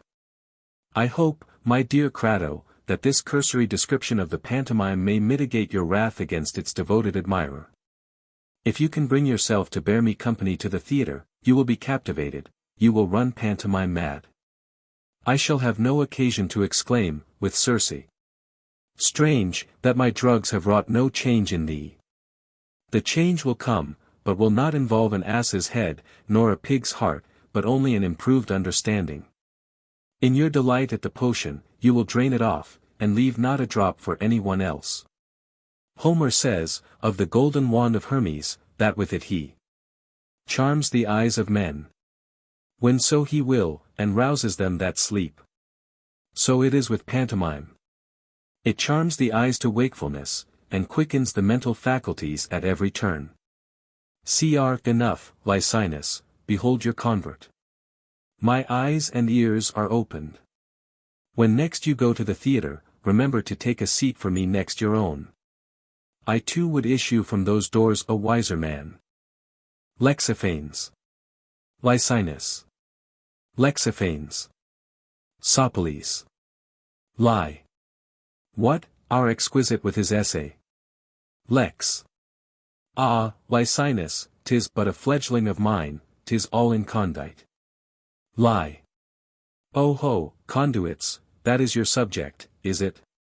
Lex. You mistake me. I said nothing of conduits, you are behind the times. Incondite, 'tis the word we use now when a thing lacks the finishing touches. But you are the deaf adder that stoppeth her ears. Lie. I beg your pardon, my dear fellow. But conduit, incondite, you know. Well now, what is the idea of your piece? Lex. A symposium, a modest challenge to the son of Ariston. Lie. There are a good many sons of Aristons, but, from the symposium, I presume you mean Plato. Lex. You take me, what I said could fit no other. Lie. Well, come, read me a little of it, do not send me away thirsty, I see there is nectar in store. Lex. Ironist, avaunt. And now open your ears to my charming, adder me no adders. Lie. Go ahead. I am no Adam, nor Eve either. Lex. Have an eye to my conduct of the discourse, whether it be fair in commencement, fair in speech, fair in diction, fair in nomenclature. Lie. Oh, we know what to expect from Lexiphanes. But come, begin. Lex. Underscore, then to dinner, quoth Callicles, then to our postprandial deambulation in the Lyceum, but now 'tis time for our parasolar unction, ere we bask and bathe and take our nuncheon, go we our way. Now, boy, strigil and mat, towels and soap. Transport me them bathwards, and see to the bath penny, you will find it aground by the chest. And thou, Lexiphanes, comest thou, or tarriest here? It's 1,000 years, quoth I, till I bathe. For I am in no comfort, with sore posteriors from my mule saddle. Trod the mule man as on eggs, yet kept his beast moving. And when I got to the farm, still no peace for the wicked. I found the hinds shrilling the harvest song, and there were persons burying my father, I think it was. I just gave them a hand with the grave and things, and then I left them, it was so cold, and I had prickly heat. One does, you know, in a hard frost. So I went round the ploughlands. And there I found garlic growing, delved radishes, culled chervil and all herbs, bought parched barley, and, for not yet had the meadows reached the redlency that tempts the 10 toes, so to mule back again, whence this tenderness behind. And now I walk with pain, and the sweat runs down, my bones languish, and yearn for the longest of water swims, 'tis ever my joy to wash me after toil. I will speed back to my boy. 'Tis like he waits for me at the peas, puddingry, or the curiosity shop, yet stay, his instructions were to meet me at the frippery. Ah, hither comes he in the nick of time, aye, and has purchased a beasting pudding and girdle cakes and leeks, sausages and steak, dewlap and tripe and collops. Good, Attikion, you have made most of my journey no thoroughfare. Why, sir, I have been looking round the corner for you till I squint. Where dined you yesterday? With Onomacritus? God bless me, no. I was off to the country, hey presto. And there we were. You know how I dote on the country. I suppose you all thought I was making the glasses ring. Now go in, and spice all these things, and scour the kneading trough, ready to shred the lettuces. I shall be of for a dry rub. We are with you, cried Philinus, Onomarchus, Hellanicus, and I, the dial's mid-point is in shadow, beware, or we shall bathe in the Caraman's water, huddled and pushed by the vulgar herd. Then said Hellanicus, ah, and my eyes are disordered. My pupils are turbid, I wink and blink, the tears come unbidden, my eyes crave the ophthalmic leech's healing drug, mortarbraid and infused, that they may blush and blear no more, nor moistly peer. In such wise conversing, all our company departed. Arrived at the gymnasium, we stripped, the finger wrench, the garrote, the standing grip, each had its votaries, one oiled and suppled his joints, another punched the bladder. A third heaved and swung the dumbbells. Then, when we had rubbed ourselves, and ridden pickaback, and had our sport of the gymnasium, we took our plunge, Philinus and I, in the warm basin, and departed. But the rest dipped frigid heads, soused in, and swam subaqueous, a wonder to behold. Then back we came, and one here, one there, did this and that. Shod, with toothed comb I combed me. For I had had a short crop, not to convict measure, but saucer-wise, deflation having set in on crown and chin-tip. One chewed lupins, another cleared his fasting throat, a third took fish soup on radish wafer sippets. This ate olives, that supped down barley. When it was dinner time, we took it reclining, both chairs and couches standing ready. A joint stock meal it was, and the contributions many and various. Pig's pettitoes, ribs of beef, paunch and pregnant womb of sow, fried liver lobe, garlic paste, sauce picante, mayonnaise, and so on, pastry, ramekins, and honey cakes. In the aquatic line, much of the cartilaginous, of the testaceous much. Many a salt slice, basket-hawked, eels of copy, fowls of the barn door, a cock past crowing days, and fish to keep him company, add to these a sheep roast whole, an ox's rump of toothless eld. The loaves were firsts, no common stuff, and therewithal remainders from the new moon, vegetables both radical and excrescent. For the wine, 'twas of no standing, but came from the skin, its sweetness was gone, but its roughness remained. On the dolphin-foot table stood divers store of cups, the eye shutter, the ladle, slender-handled, genuine mentor, crane neck and gurgling bombil, and many an earth-born child of Thericlean furnace, the wide-mouthed, the kindly-lipped. Phocian, Cnidian work, but all light as air, and thin as eggshell, bowls and pannikins and poseed cups, oh, 'twas a well-stocked sideboard. But the kettle boiled over, and sent the ashes flying about our heads. It was bumpers and no heel taps, and we were full to the throat. Then to the nard, and enter to us guitar and light fantastic toe. Thereafter, one shinned up the ladder, on postprandial japery intent, another beat the devil's tattoo, a third writhed cachinnatory. At this moment broke in upon us from the bath, all uninvited, Megalonymus the attorney, Charias the goldsmith, striped back and all, and the bruiser Eudemus. I asked them what they were about to come so late. Quoth Charias, I was working a locket and earrings and bangles for my daughter, that is why I come after the fair. I was otherwise engaged, said Megalonymus, know you not that it was a lawless day and a dumb? So, as it was linguistice, there was truce to my calendarial clockings and plementurations. But hearing the governor was giving a warm reception, I took my shiniest clothes, fresh from the tailor, and my unmatched shoes, and showed myself out. The first I met were a torch-bearer, a hierophant, and others of the initiated, hailing Dinias before the judge, and protesting that he had called them by their names, though he well knew that, from the time of their sanctification, they were nameless, and no more to be named but by hallowed names. So then he appealed to me. Dinias? I put in, who is Dinias? Oh, he's a dance for your supper carry your luggage rattle your patter gaming house sort of man, eschews the barber, and takes care of his poor chest and toes. Well, said I, paid he the penalty in some wise, or showed a clean pair of heels? Our delicate goer is now fast bound. The governor, regardless of his retiring disposition, slipped him on a pair of bracelets and a necklace, and brought him acquainted with stocks and boot. The poor worm quaked for fear, and could not contain himself, and offered money, if so he might save his soul alive. As for me, said Eudemus, I was sent for in the gloaming by Damasus, the athlete many victoried of yore, now pithless from age. You know him in bronze in the market. He was busy with roast and boiled.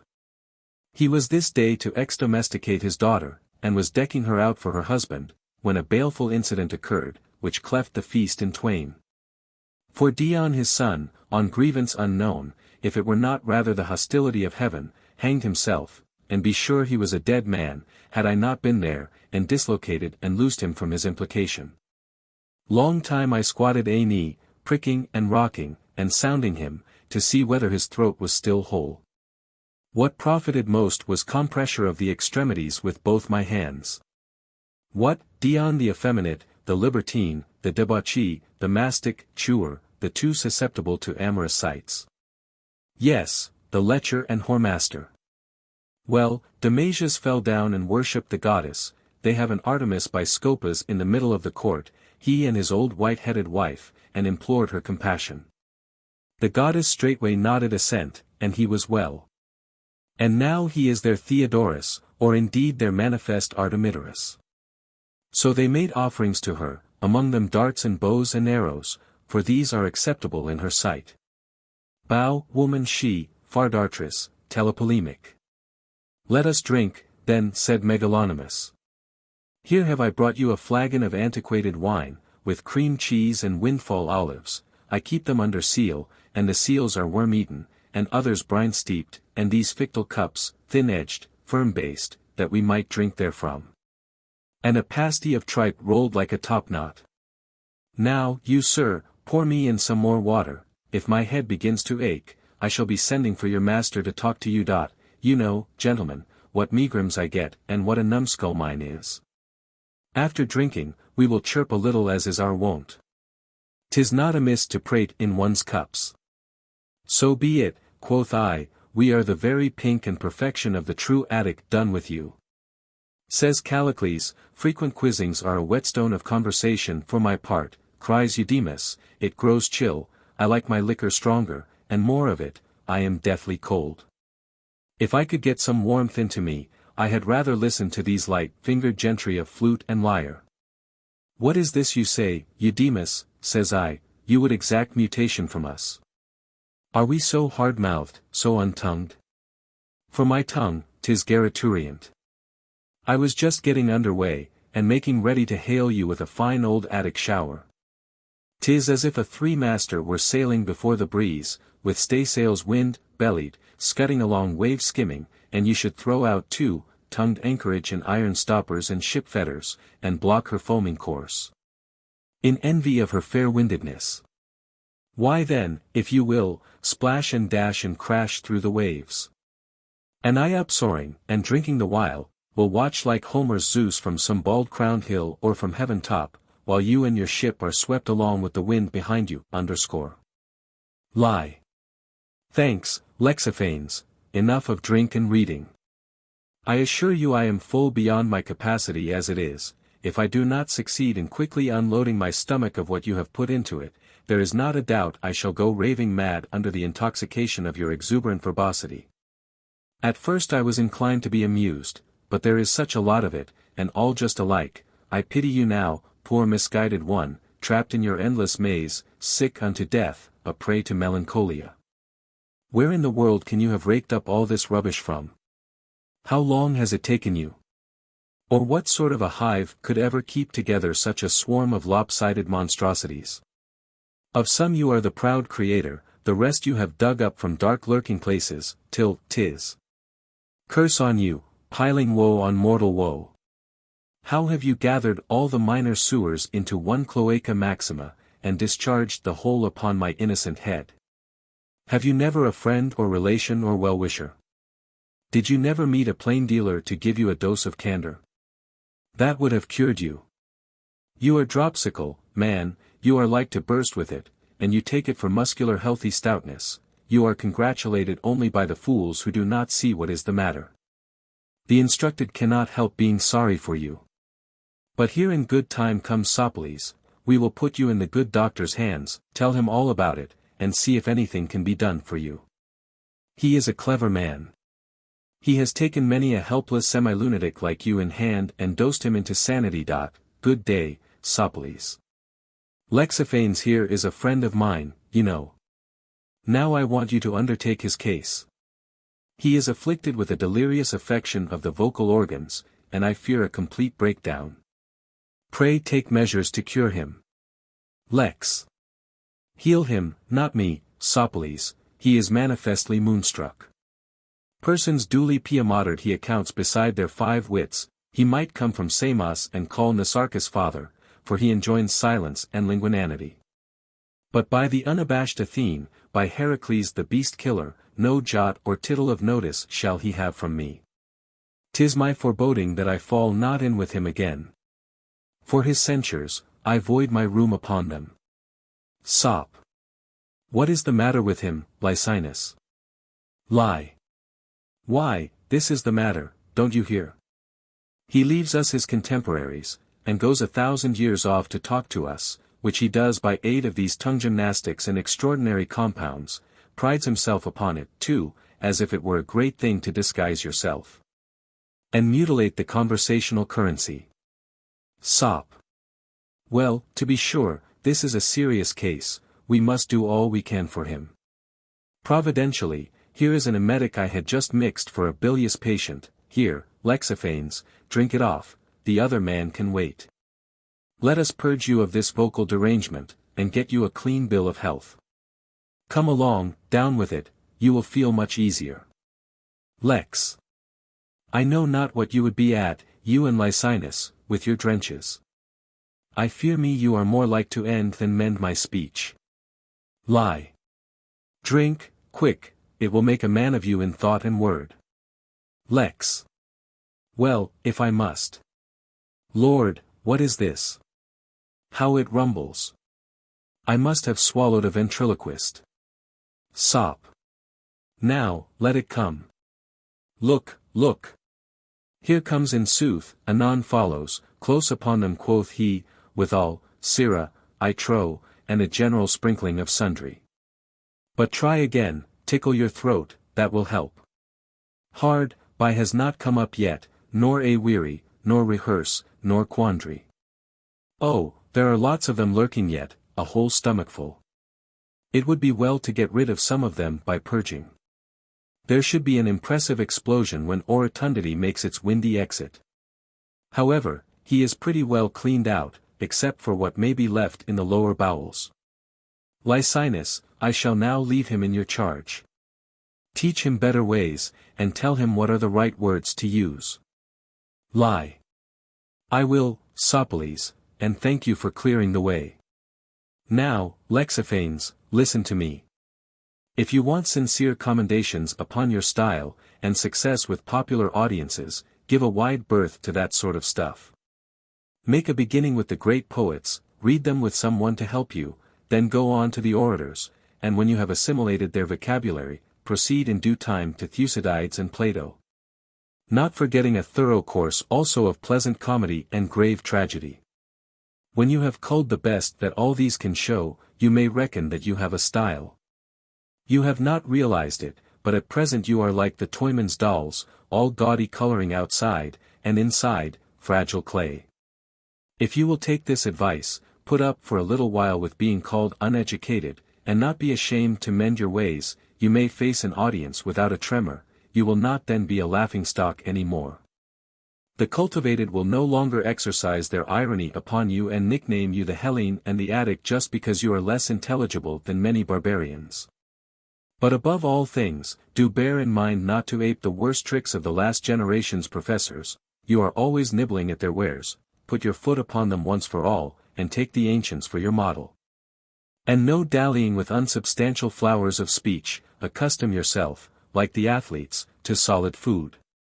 And let your devotions be paid to the graces and to lucidity, whom you have so neglected. Further, put a stopper on bombast and grandiloquence and mannerism, be neither supercilious nor overbearing, cease to carp at other people's performances and to count their loss your gain.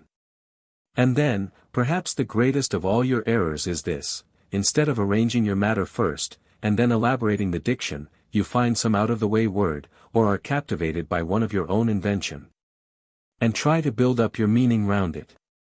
If you cannot get it in somehow or other, though it may have nothing to do with the matter, you are inconsolable. Do you remember the mobled queen you let off the other day? It was quite off the point, and you did not know what it meant yourself. However, its oddness tickled the ears of the ignorant many. As for the cultivated, they were equally amused at you and at your admirers. Again, could anything be more ludicrous than for one who claims to be a purist, drawing from the undefiled fountain of antiquity, to mix in, though indeed that reverses the proportion, expressions that would be impossible to the merest schoolboy? I felt as if I should like the earth to swallow me up, when I heard you talk of a man's chemise, and use valet of a woman, who does not know that a man wears a shirt, and that a valet is male. But you abound in far more flagrant blunders than these. I have chidden, not chode you. We do not write a friend, we write to him. We say, honest, not honest. These usages of yours cannot claim even alien rights among us. Moreover, we do not like even poetry to read like the dictionary. But the sort of poetry to which your prose corresponds would be Dosiadas's altar, Lycophron's Alexandra, or any more pestilent pedantry that may happen to exist. If you take the pains to unlearn all this, you will have done the best you can for yourself. If you let yourself be seduced by your sweet baits again, I have at least put in my word of warning, and you will have only yourself to blame when you find yourself on the downward path. End of Volume 2. Volume 3. Life of Demonax. It was in the book of fate that even this age of ours should not be destitute entirely of noteworthy and memorable men, but produce a body of extraordinary power, and a mind of surpassing wisdom. My allusions are to Sostratus the Boeotian, whom the Greeks called, and believed to be, Heracles, and more particularly to the philosopher Demonax. I saw and marvelled at both of them, and with the latter I long consorted. I have written of Sostratus elsewhere 46, and described his stature and enormous strength, his open-air life on Parnassus, sleeping on the grass and eating what the mountain afforded, the exploits that bore out his surname, robbers exterminated. Rough places made smooth, and deep waters bridged. This time I am to write of Demonax, with two sufficient ends in view: first, to keep his memory green among good men, as far as in me lies. And secondly, to provide the most earnest of our rising generation, who aspire to philosophy, with a contemporary pattern, that they may not be forced back upon the ancients for worthy models. But imitate this best, if I am any judge, of all philosophers. He came of a Cyprian family which enjoyed considerable property and political influence. But his views soared above such things as these. He claimed nothing less than the highest, and devoted himself to philosophy. This was not due to any exhortations of Agathobulus, his predecessor Demetrius, or Epictetus. He did indeed enjoy the converse of all these, as well as of Timocrates of Heraclea, that wise man whose gifts of expression and of understanding were equal. It was not, however, to the exhortations of any of these, but to a natural impulse towards the good, an innate yearning for philosophy which manifested itself in childish years, that he owed his superiority to all the things that ordinary men pursue. He took independence and candor for his guiding principles, lived himself an upright, wholesome, irreproachable life, and exhibited to all who saw or heard him the model of his own disposition and philosophic sincerity. He was no half-baked enthusiast either. He had lived with the poets, and knew most of them by heart. He was a practiced speaker. He had a knowledge of philosophic principles not of the superficial skin-deep order. He had developed and hardened his body by exercise and toil, and, in short, had been at the pains to make himself every man's equal at every point. He was consistent enough, when he found that he could no longer suffice to himself, to depart voluntarily from life, leaving a great reputation behind him among the true nobility of Greece. Instead of confining himself to a single philosophic school, he laid them all under contribution, without showing clearly which of them he preferred, but perhaps he was nearest akin to Socrates. For, though he had leanings as regards externals and plain living to Diogenes, he never studied effect or lived for the applause and admiration of the multitude. His ways were like other people's, he mounted no high horse. He was just a man and a citizen.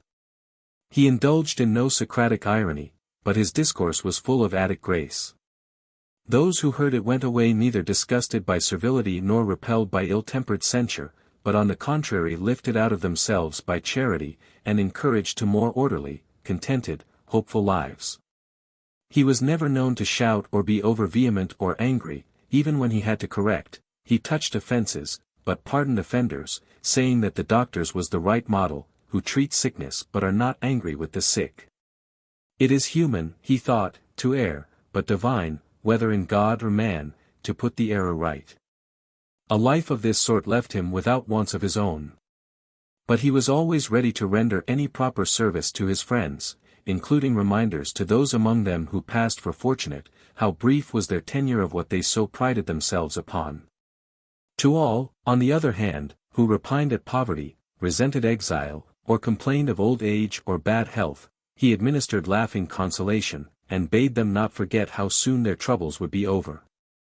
The distinction between good and bad be obsolete, and long freedom succeed to short-lived distress. He was fond of playing peacemaker between brothers at variance, or presiding over the restoration of marital harmony. He could say a word in season, too, before an agitated political assembly, which would turn the scale in favor of patriotic duty. Such was the temper that philosophy produced in him, kindly, mild, and cheerful. Nothing ever grieved him except the illness or death of a friend, friendship being the one among blessings that he put highest, and indeed he was every man's friend, counting among his kindred whatever had human shape.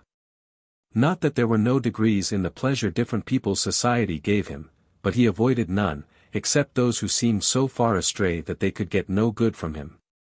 And every word or act in which these principles took shape might have been dictated by the Graces and Aphrodite, for, on his lips persuasion sat, as the play has it. Accordingly he was regarded with reverence at Athens, both by the collective assembly and by the officials. He always continued to be a person of great consequence in their eyes.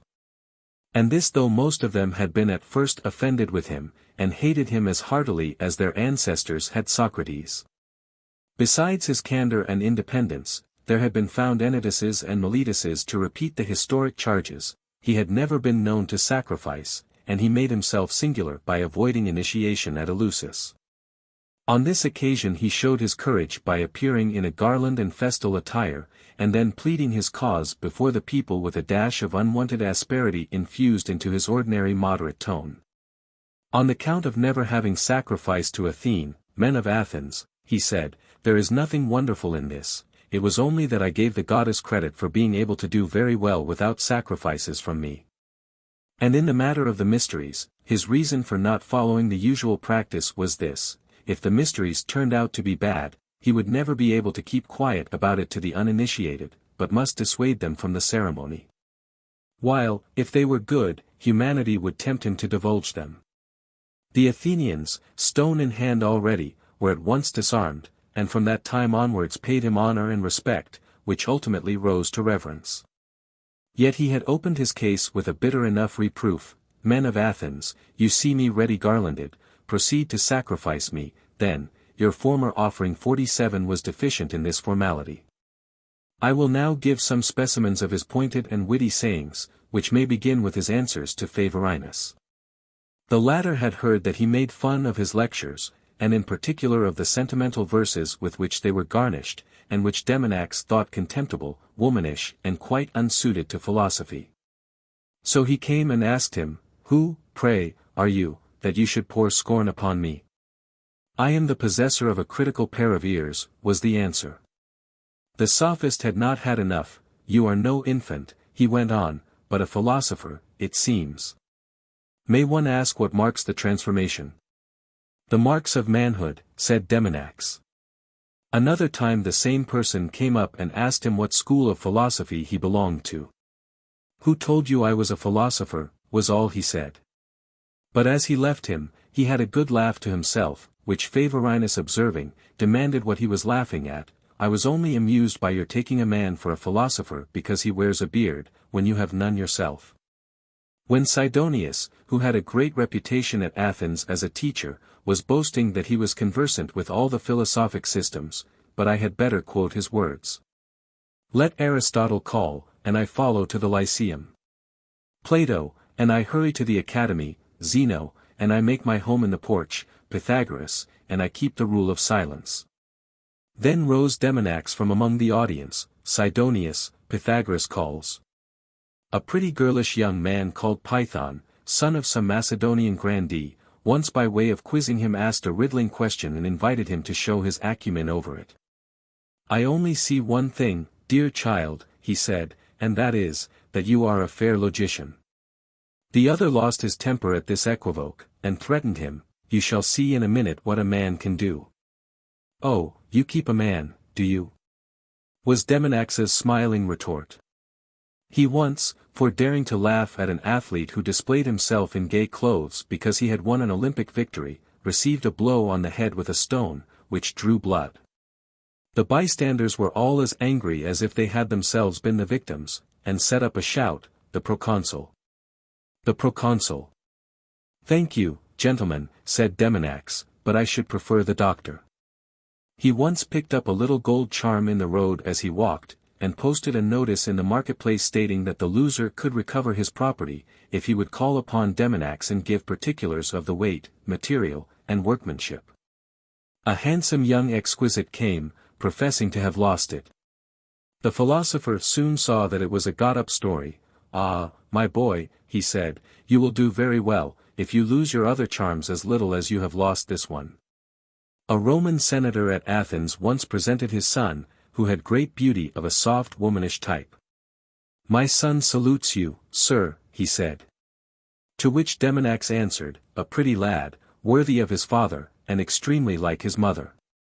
A Cynic who emphasized his principles by wearing a bear's skin he insisted on addressing not by his name of Honoratus, but as Bruin. Asked for a definition of happiness, he said that only the free was happy. "Well," said the questioner, "there is no lack of free men. I count no man free who is subject to hopes and fears. You ask impossibilities, of these two we are all very much the slaves. Once grasp the nature of human affairs," said Demonax, "and you will find that they justify neither hope nor fear, since both pain and pleasure are to have an end." Peregrine Proteus was shocked at his taking things so lightly, and treating mankind as a subject for humor. "You have no teeth, Demonax. And you, Peregrine, have no bowels." A physical philosopher was discoursing about the antipodes. Demonax took his hand, and led him to a well, in which he showed him his own reflection, do you want us to believe that the antipodes are like that? A man once boasted that he was a wizard, and possessed of mighty charms whereby he could get what he chose out of anybody. Will it surprise you to learn that I am a fellow craftsman? Asked Demonax. Pray come with me to the baker's, and you shall see a single charm, just one wave of my magic wand, induce him to bestow several loaves upon me. Current coin, he meant, is as good a magician as most. The great Herods, mourning the untimely death of Pollux, used to have the carriage and horses got ready, and the place laid at table, as though the dead were going to drive and eat. To him came Demonax, saying that he brought a message from Pollux. Herods, delighted with the idea that Demonax was humoring his whim like other people, asked what it was that Pollux required of him. He cannot think why you are so long coming to him. When another person kept himself shut up in the dark, mourning his son, Demonax represented himself to him as a magician. He would call up the son's ghost. The only condition being that he should be given the names of 3 people who had never had to mourn. The father hummed and hawed, unable, doubtless, to produce any such person, till Demonax broke in, and have you, then, a monopoly of the unendurable, when you cannot name a man who has not some grief to endure? He often ridiculed the people who use obsolete and uncommon words in their lectures. One of these produced a bit of Attic purism in answer to some question he had put. My dear sir, he said, the date of my question is today. That of your answer is temp. Bell. Troy. A friend asking him to come to the temple of Asclepius, there to make prayer for his son, poor deaf Asclepius, he exclaimed, can he not hear at this distance? He once saw 2 philosophers engaged in a very unedifying game of cross questions and crooked answers. Gentlemen, said he, here is one man milking a billy goat, and another catching the proceeds in a sieve. When Agathocles the Peripatetic vaunted himself as the first and only dialectician, he asked him how he could be the first, if he was the only, or the only, if he was the first. The consular Cethegus, on his way to serve under his father in Asia, said and did many foolish things. A friend describing him as a great ass, not even a great ass, said Demonax. When Apollonius was appointed professor of philosophy in the imperial household, Demonax witnessed his departure, attended by a great number of his pupils. Why, here is Apollonius with all his Argonauts, he cried. Asked whether he held the soul to be immortal, dear me, yes, he said, everything is. He remarked apropos of Herods that Plato was quite right about our having more than one soul. The same soul could not possibly compose those splendid declamations, and have places laid for Regilla and Pollux after their death. He was once bold enough to ask the assembled people, when he heard the sacred proclamation, why they excluded barbarians from the mysteries, seeing that Eumolpus, the founder of them, was a barbarian from Thrace. When he once had a winter voyage to make, a friend asked how he liked the thought of being capsized and becoming food for fishes. I should be very unreasonable to mind giving them a meal, considering how many they have given me. To a rhetorician who had given a very poor declamation he recommended constant practice. Why, I am always practicing to myself, says the man. Ah, that accounts for it, you are accustomed to such a foolish audience. Observing a soothsayer one day officiating for pay, he said, I cannot see how you can ask pay. If it is because you can change the course of fate, you cannot possibly put the figure high enough. If everything is settled by heaven, and not by you, what is the good of your soothsaying? A hale old Roman once gave him a little exhibition of his skill in fence, taking a clothes peg for his mark. What do you think of my play, Demonax? He said. Excellent, so long as you have a wooden man to play with. Even for questions meant to be insoluble he generally had a shrewd answer at command. Someone tried to make a fool of him by asking, if I burn 100 pounds of wood, how many pounds of smoke shall I get? Weigh the ashes. The difference is all smoke. One Polybius, an uneducated man whose grammar was very defective, once informed him that he had received Roman citizenship from the emperor. Why did he not make you a Greek instead? Asked Demonax. Seeing a decorated person very proud of his broad stripe, he whispered in his ear, while he took hold of and drew attention to the cloth, this attire did not make its original wearer anything but a sheep. Once at the bath the water was at boiling point, and someone called him a coward for hesitating to get in. "What," said he, "is my country expecting me to do my duty?" Someone asked him what he took the next world to be like. "Wait a bit, and I will send you the information." A minor poet called Admetus told him he had inserted a clause in his will for the inscribing on his tomb of a monostick, which I will give. Admetus husk earth holds, and heaven himself. "What a beautiful epitaph, Admetus," said Demonax, "and what a pity it is not up yet. The shrunk shanks of old age are a commonplace, but when his reached this state, someone asked him what was the matter with them. "Ah," he said with a smile, "Charon has been having a bite at them."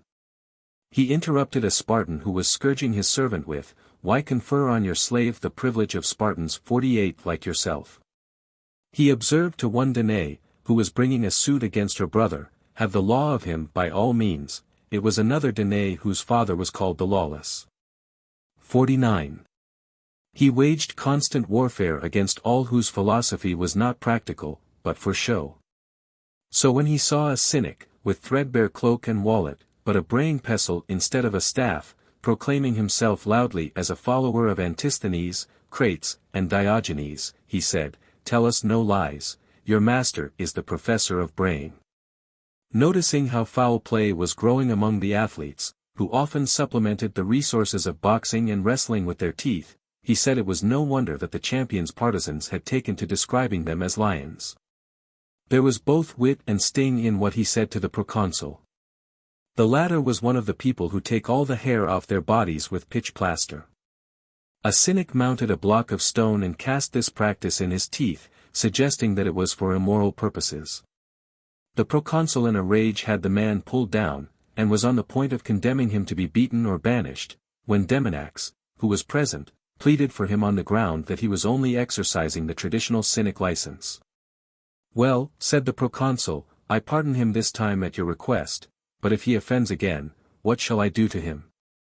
"Have him depilate," said Demonax. Another person, entrusted by the emperor with the command of legions and the charge of a great province, asked him what was the way to govern well. "Keep your temper, say little, and hear much." Asked whether he ate honey cakes, "Do you suppose," he said, "that bees only make honey for fools?"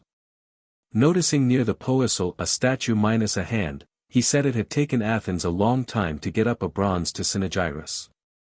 Alluding to the lame Cyprian Rufinus, who was a peripatetic and spent much time in the Lyceum walks, "What presumption," he exclaimed, "for a cripple to call himself a walking philosopher." Epictetus once urged him, with a touch of reproof, to take a wife and raise a family, for it beseemed a philosopher to leave someone to represent him after the flesh. But he received the home thrust, "Very well, Epictetus. Give me one of your daughters." His remark to Herminus the Aristotelian is equally worth recording. He was aware that this man's character was vile and his misdeeds innumerable, and yet his mouth was always full of Aristotle and his 10 predicaments. "Certainly, Herminus," he said, "no predicament is too bad for you." When the Athenians were thinking, in their rivalry with Corinth, of starting gladiatorial shows, he came forward and said, "Men of Athens, before you pass this motion, do not forget to destroy the altar of pity." On the occasion of his visiting Olympia, the Hellenes voted a bronze statue to him. But he remonstrated, "It will imply a reproach to your ancestors, men of Elis, who set up no statue to Socrates or Diogenes." I once heard him observe to a learned lawyer that laws were not of much use, whether meant for the good or for the bad, the first do not need them, and upon the second they have no effect. There was one line of Homer always on his tongue. "Idle or busy, death takes all alike." He had a good word for Thersites, as a cynic and a leveler. Asked which of the philosophers was most to his taste, he said, "I admire them all. Socrates I revere, Diogenes I admire, Aristippus I love." He lived to nearly 100, free from disease and pain, burdening no man, asking no man's favor, serving his friends, and having no enemies. Not Athens only, but all Greece was so in love with him that as he passed the grate would give him place and there would be a general hush. Towards the end of his long life he would go uninvited into the first house that offered, and there get his dinner and his bed, the household regarding it as the visit of some heavenly being which brought them a blessing. When they saw him go by, the baker wives would contend for the honor of supplying him, and a happy woman was the actual donor. Children too used to call him father, and bring him offerings of fruit. Party spirit was once running high at Athens. He came into the assembly, and his mere appearance was enough to still the storm. When he saw that they were ashamed, he departed again without having uttered a word. When he found that he was no longer able to take care of himself, he repeated to his friends the tag with which the heralds closed the festival. The games are done. The crowns all won. No more delay. But haste away. And from that moment abstaining from food, left life as cheerfully as he had lived it. When the end was near, he was asked his wishes about burial. "Oh, do not trouble, Sent will summon my undertakers." "Well, but it would be indecent for the body of so great a man to feed birds and dogs." "Oh, no harm in making oneself useful in death to anything that lives." However, the Athenians gave him a magnificent public funeral, long lamented him, worshipped and garlanded the stone seat on which he had been wont to rest when tired, accounting the mere stone sanctified by him who had sat upon it. No one would miss the funeral ceremony, least of all any of the philosophers. It was these who bore him to the grave. I have made but a small selection of the material available. But it may serve to give readers some idea of this great man's character. A portrait study. Lycinus. Polystratus. Polystratus, I know now what men must have felt like when they saw the Gorgon's head. I have just experienced the same sensation, at the sight of a most lovely woman. A little more, and I should have realized the legend, by being turned to stone, I am benumbed with admiration. Poly. Wonderful indeed must have been the beauty, and terrible the power of the woman who could produce such an impression on Lycinus. Tell me of this petrifying Medusa. Who is she, and whence? I would see her myself. You will not grudge me that privilege? Your jealousy will not take alarm at the prospect of a rival petrifaction at your side? Lie. Well, I give you fair warning, one distant glimpse of her, and you are speechless, motionless as any statue. Nay, that is a light affliction, the mortal wound is not dealt till her glance has fallen on you. What can save you then? She will lead you in chains, hither and thither, as the magnet draws the steel. Poly. Enough. You would make her more than human. And now tell me who she is. Lie. You think I am exaggerating, I fear you will have but a poor opinion of my eloquence when you see her as she is, so far above my praise. Who she is, I cannot say, but to judge from the splendor of her surroundings, her retinue, her host of eunuchs and maids, she must be of no ordinary rank. Poly. And you never even asked her name? Lie. Why no, but she is from Ionia. Because, as she passed, I heard one of the bystanders speak aside to his neighbor, "See," he exclaimed, "what Smyrna can produce."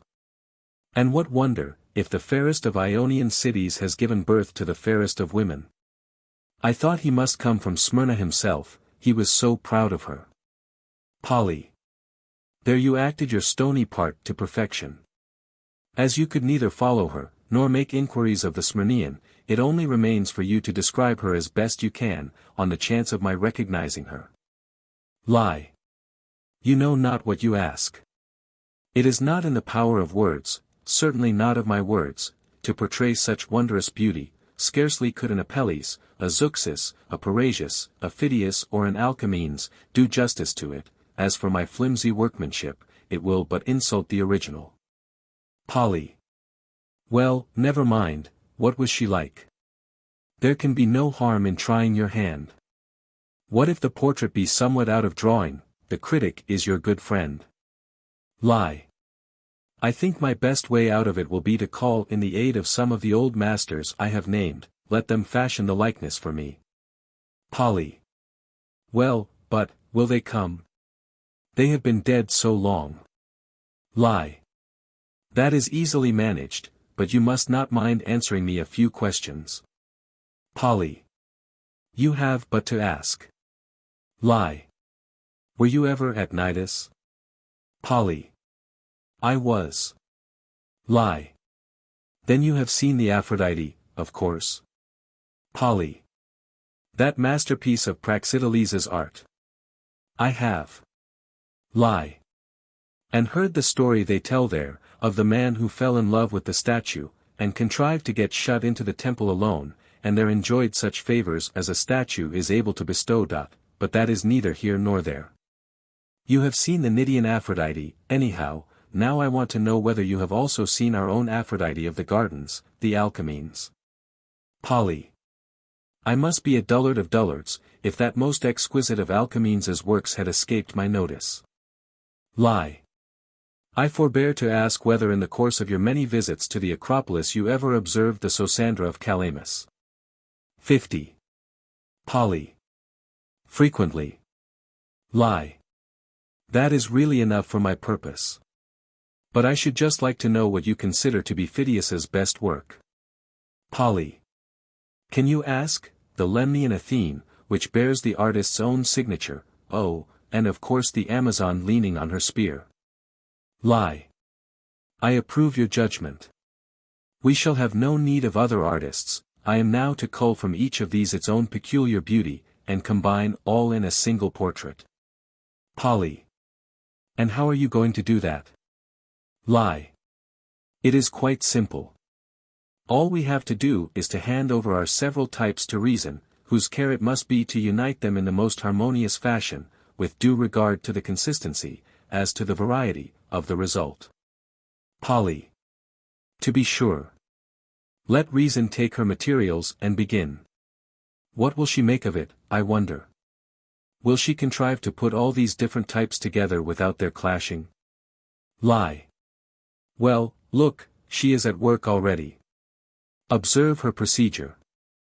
She begins with our Cnidian importation, from which she takes only the head, with the rest she is not concerned, as the statue is nude. The hair, the forehead, the exquisite eyebrows, she will keep as Praxiteles has rendered them. The eyes, too, those soft, yet bright glancing eyes, she leaves unaltered. But the cheeks and the front of the face are taken from the garden goddess, and so are the lines of the hands, the shapely wrists, the delicately tapering fingers. Phidias and the Lemnian Athene will give the outline of the face, and the well-proportioned nose, and lend new softness to the cheeks, and the same artist may shape her neck and closed lips, to resemble those of his Amazon. Calamus adorns her with Sosandra's modesty, Sosandra's grave half-smile, the decent seemly dress is Sosandra's too, save that the head must not be veiled. For her stature, let it be that of Cnidian Aphrodite. Once more we have recourse to Praxiteles. What think you, Polystratus? Is it a lovely portrait? Polly. Assuredly it will be, when it is perfected. At present, my paragon of sculptors, one element of loveliness has escaped your comprehensive grasp. Lie. What is that? Polly. A most important one. You will agree with me that color and tone have a good deal to do with beauty. That black should be black, white be white, and red play its blushing part. It looks to me as if the most important thing of all were still lacking. Lie. Well, how shall we manage? Call in the painters, perhaps, selecting those who were noted for their skill in mixing and laying on their colors. Be it so, we will have Polygnotus, Euphranor of course, Apelles and Aetion, they can divide the work between them. Euphranor shall color the hair like his Heras. Polygnotus the comely brow and faintly blushing cheek, after his Cassandra in the assembly room at Delphi. Polygnotus shall also paint her robe, of the finest texture, part duly gathered in, but most of it floating in the breeze. For the flesh tints, which must be neither too pale nor too high-colored, Apelles shall copy his own Campaspe. And lastly, Aetion shall give her Roxana's lips. Nay, we can do better, have we not Homer, best of painters, though a Euphranor and an Apelles be present? Let him color all like the limbs of Menelaus, which he says were ivory tinged with red. He too shall paint her calm, ox eyes, and the Theban poet shall help him to give them their violet hue. Homer shall add her smile, her white arms, her rosy fingertips, and so complete the resemblance to golden Aphrodite, to whom he has compared Brise's daughter with far less reason.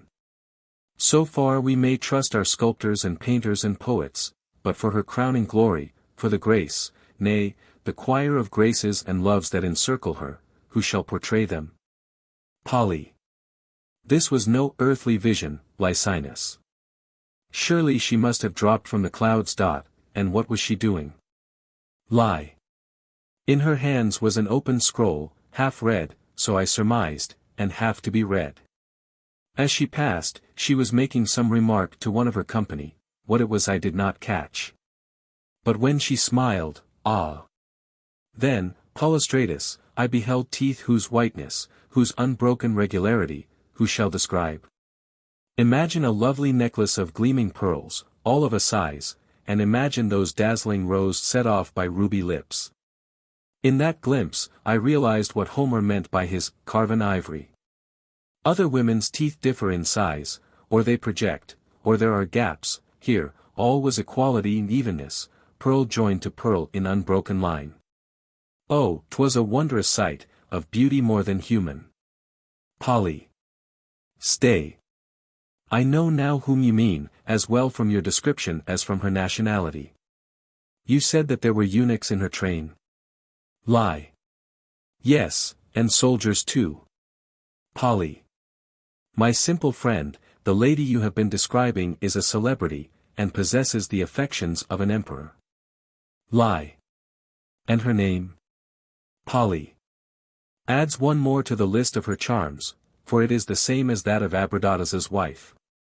51 You know Xenophon's enthusiastic account of that beautiful and virtuous woman, you have read it a dozen times. Lie. Yes, and every time I read it, it is as if she stood before me. I almost hear her uttering the words the historian has put into her mouth, and see her arming her husband and sending him forth to battle. Polly. Ah, my dear Lycinus, this lady has passed you but once, like a lightning flash. And your praises, I perceive, are all for those external charms that strike the eye. You are yet a stranger to her nobility of soul, you know not that higher, more godlike beauty. I am her fellow countryman, I know her, and have conversed with her many times. You are aware that gentleness, humanity, magnanimity, modesty, culture, are things that I prize more than beauty, and rightly. To do otherwise would be as absurd as to value raiment above the body. Where physical perfection goes hand in hand with spiritual excellence, there alone, as I maintain, is true beauty. I could show you many a woman whose outward loveliness is marred by what is within, who has but to open her lips, and beauty stands confessed a faded, withered thing, the mean, unlovely handmaid of that odious mistress, her soul. Such women are like Egyptian temples, the shrine is fair and stately, wrought of costly marble, decked out with gilding and painting, but seek the god within, and you find an ape, an ibis, a goat, a cat. Of how many women is the same thing true? Beauty unadorned is not enough, and her true adornments are not purple and jewels, but those others that I have mentioned, modesty, courtesy, humanity, virtue, and all that waits on virtue. Lie. Why then, Polystratus, you shall give me story for story, good measure, shaken together, out of your abundance, paint me the portrait of her soul, that I may be no more her half-admirer. Polly. This will be no light task, my friend. It is one thing to commend what all the world can see, and quite another to reveal what is hidden. I too shall want help with my portrait. Nor will sculptors and painters suffice me, I must have philosophers. It is by their canons that I must adjust the proportions of the figure, if I am to attain to the perfection of ancient models. To begin then. Of her clear, liquid voice Homer might have said, with far more truth than of aged Nestor's, that honey from those lips distilled. The pitch, exquisitely soft, as far removed from masculine bass as from ultra-feminine treble, is that of a boy before his voice breaks, sweet, seductive, suavely penetrating.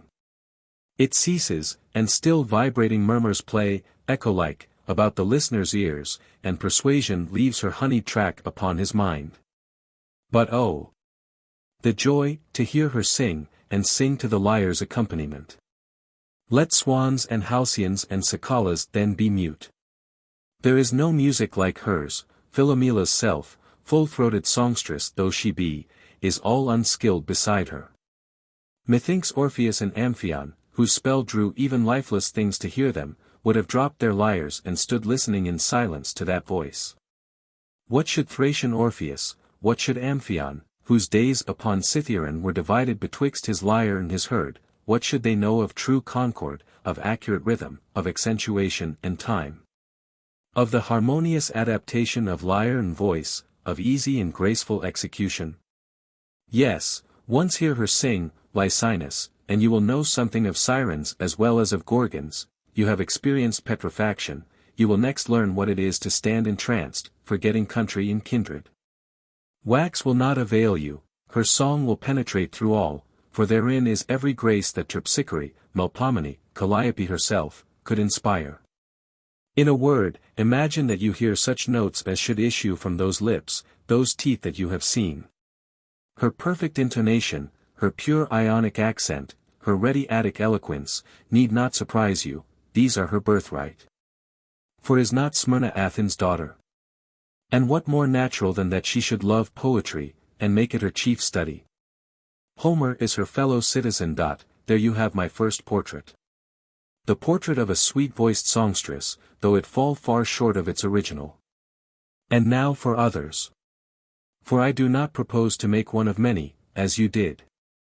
I aim higher, the complex picture of so many beauties wrought into one, however artful be the composition, cannot escape inconsistency. With me, each separate virtue of her soul shall sit for its own portrait. Lie. What a banquet awaits me! Here, assuredly, is good measure. Mete it out, I ask for nothing better. Polly. I proceed then to the delineation of culture, the confessed mistress of all mental excellences, particularly of all acquired ones. I must render her features in all their manifold variety, not even here shall my portraiture be inferior to your own. I paint her, then, with every grace that Helicon can give.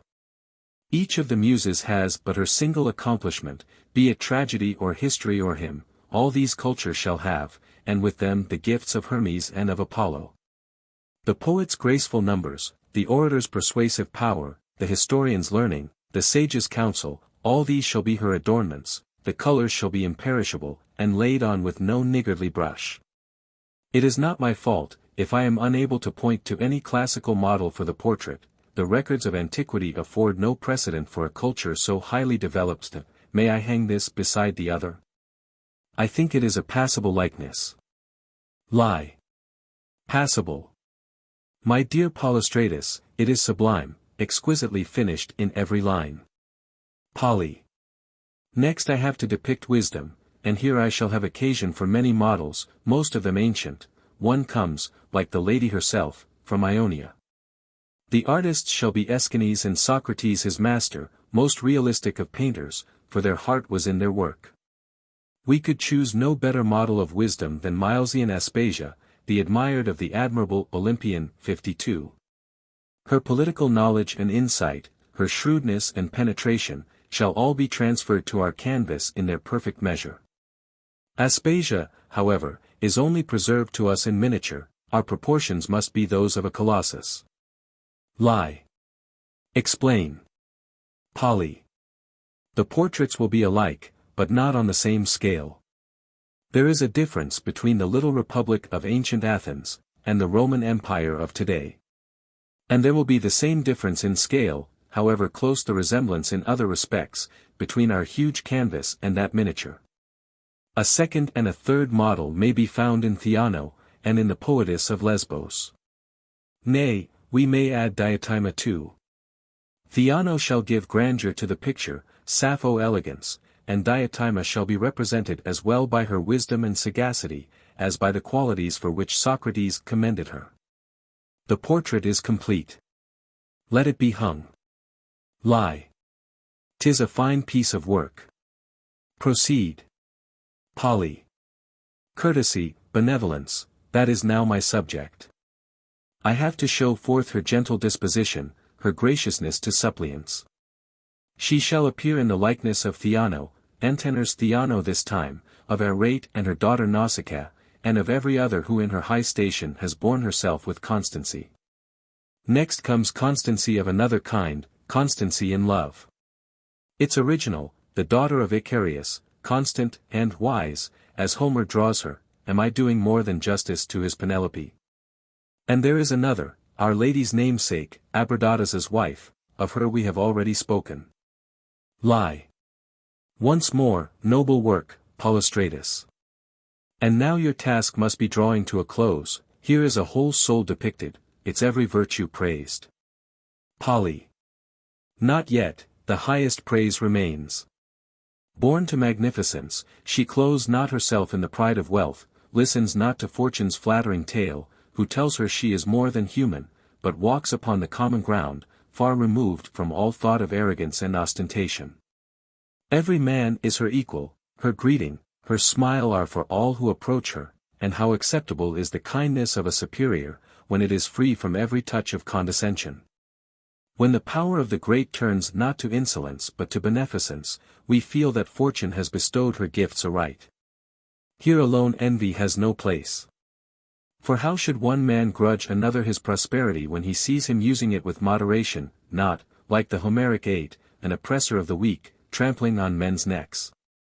It is otherwise with those meaner souls, victims of their own ignoble vanity, who, when fortune has raised them suddenly beyond their hopes into her winged aerial car, know no rest, can never look behind them, but must ever press upwards.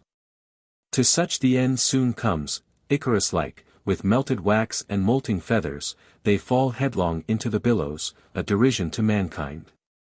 The Daedaluses use their waxen wings with moderation, they are but men.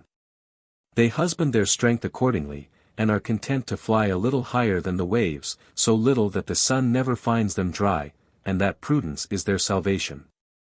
Therein lies this lady's highest praise.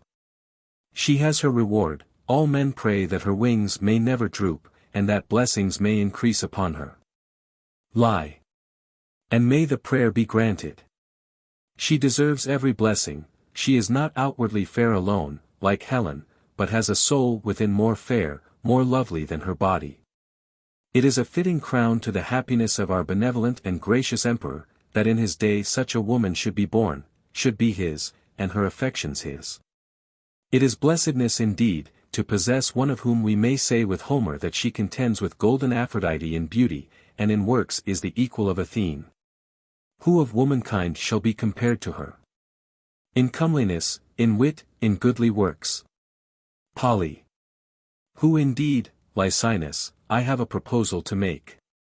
Let us combine our portraits, yours of the body and mine of the soul, and throw them into a literary form, for the enjoyment of our generation and of all posterity. Such a work will be more enduring than those of Apelles and Parrhasius and Polygnotus. It will be far removed from creations of wood and wax and color, being inspired by the Muses, in whom alone is that true portraiture that shows forth in one likeness a lovely body in a virtuous soul. Defense of the portrait study. Polystratus. Licinus. Polly. Well, here is the lady's comment. Underscore your pages are most kind and complimentary, I am sure, Licinus. No one would have so overpraised me who had not felt kindly towards me. But if you would know my real feeling, here it is. I never do much like the complaisant, they always strike me as insincere and wanting in frankness. But when it comes to a set panegyric, in which my much magnified virtues are painted in glaring colors, I blush and would fain stop my ears, and feel that I am rather being made fun of than commended. Praise is tolerable up to the point at which the object of it can still believe in the existence of the qualities attributed to him, past that point, and he is revolted and finds the flatterer out. Of course I know there are plenty of people who are glad enough to have non-existent qualities added to their praises, who do not mind being called young and lusty in their decline, or Nereises and Phaons though they are hideous. Who, Peleus-like, expect praise to metamorphose or rejuvenate them. But they are mistaken. Praise would indeed be a most precious commodity if there were any way of converting its extravagances into solid fact. But there being none, they can only be compared to an ugly man on whom one should clap a beautiful mask, and who should then be proud of those looks that any one could take from him and break to pieces. Revealed in his true likeness, he would be only the more ridiculous for the contrast between casket and treasure. Or, if you will, imagine a little man on stilts measuring heights with people who have 18 inches the better of him in stocking feet underscore. And then she told this story. There was a noble lady, fair and comely in all respects except that she was short and ill-proportioned. A poet wrote an ode in her honor, and included among her beauties that of tallness. Her slender height was illustrated from the poplar. She was in ecstasies, as though the verses were making her grow, and kept waving her hand. Which the poet seeing, and realizing her appetite for praise, recited the lines again and again, till at last one of the company whispered in his ear, "Stop, my good man, you will be making her get up." She added a similar but still more absurd anecdote of Stratonus the wife of Seleucus, who offered a talent to the poet who should best celebrate her hair. As a matter of fact she was bald, with not a hair to call her own. But what matter what her head was like, or that every one knew how a long illness had treated her. She listened to these abandoned poets telling of hyacinthine locks, plaiting thick tresses, and making imaginary curls as crisp as parsley. All such surrenders to flattery were laughed to scorn, with the addition that many people were just as fond of being flattered and fooled by portrait painters as these by verbal artists. What these people look for in a painter, she said, is readiness to improve nature. Some of them insist upon the artists taking a little off their noses, deepening the shade of their eyes, or otherwise idealizing them to order. It quite escapes them that the garlands they afterwards put on the picture are offered to another person who bears no relation to themselves. And so she went on, finding much in your composition to approve, but displeased in particular with your likening her to Hera and Aphrodite. Such comparisons are far too high for me, she said, or indeed for any of womankind. Why, I would not have had you put me on a level with women of the heroic age, with a Penelope, an Arete, a Theano, how much less with the chief of the goddesses. Where the gods are concerned, she continued. And mark her here, I am very apprehensive and timid. I fear that to accept a panegyric like this would be to make a Cassiopeia of myself, though indeed she only challenged the Nereids, and stopped short of Hera and Aphrodite. So, Lycinus, she insisted that you must recast all this. Otherwise she must call the goddesses to witness that you had written against her wishes, and leave you to the knowledge that the piece would be an annoyance to her, if it circulated in its present shape, so lacking in reverence and piety. The outrage on reverence would be put down to her, if she allowed herself to be likened to her of Cnidus and her of the garden. She would have you bear in mind the close of your discourse, where you spoke of the unassuming modesty that attempted no superhuman flights, but kept near the earth. It was inconsistent with that to take the same woman up to heaven and compare her with goddesses. She would like to be allowed as much sense as Alexander. He, when his architect proposed to transform Mount Athos into a vast image of the king with a pair of cities in his hands, shrank from the grandiose proposal. Such presumption was beyond him, such patent megalomania must be suppressed. Leave Athos alone, he said, and do not degrade a mighty mountain to the similitude of a poor human body. This only showed the greatness of Alexander, and itself constituted in the eyes of all future generations a monument higher than any Athos. To be able to scorn so extraordinary an honor was itself magnanimity. So she commends your work of art, and your selective method, but cannot recognize the likeness. She does not come up to the description, nor near it, for indeed no woman could. Accordingly she sends you back your laudation, and pays homage to the originals from which you drew it. Confine your praises within the limits of humanity. If the shoe is too big, it may chance to trip her up. Then there was another point which I was to impress upon you. I often hear, she said, but whether it is true, you men know better than I, that at Olympia the victors are not allowed to have their statues set up larger than life. The stewards see to it that no one transgresses this rule, examining the statues even more scrupulously than they did the competitor's qualification. Take care that we do not get convicted of false proportions, and find our statue thrown down by the stewards. And now I have given you her message. It is for you, Lycinus, to overhaul your work, and by removing these blemishes avoid the offense. They shocked and made her nervous as I read. She kept on addressing the goddesses in propitiatory words, and such feelings may surely be permitted to her sex. For that matter, to be quite frank, I shared them to some extent. At the first hearing I found no offense, but as soon as she put her finger on the fault, I began to agree. You know what happens with visible objects, if we look at them at close quarters, just under our eyes, I mean, we distinguish nothing clearly. But stepping back to the right distance, we get a clear conception of what is right and what is wrong about them. That was my experience here. After all, to compare a mortal to Hera and Aphrodite is cheapening the goddesses, and nothing else. In such comparisons the small is not so much magnified as the great is diminished and reduced. If a giant and a dwarf were walking together, and their heights had to be equalized, no efforts of the dwarf could effect it, however much he stood on tiptoe, the giant must stoop and make himself out shorter than he is. So in this sort of portraiture, the human is not so much exalted by the similitude as the divine is belittled and pulled down. If indeed a lack of earthly beauties forced the artist upon scaling heaven, he might perhaps be acquitted of blasphemy.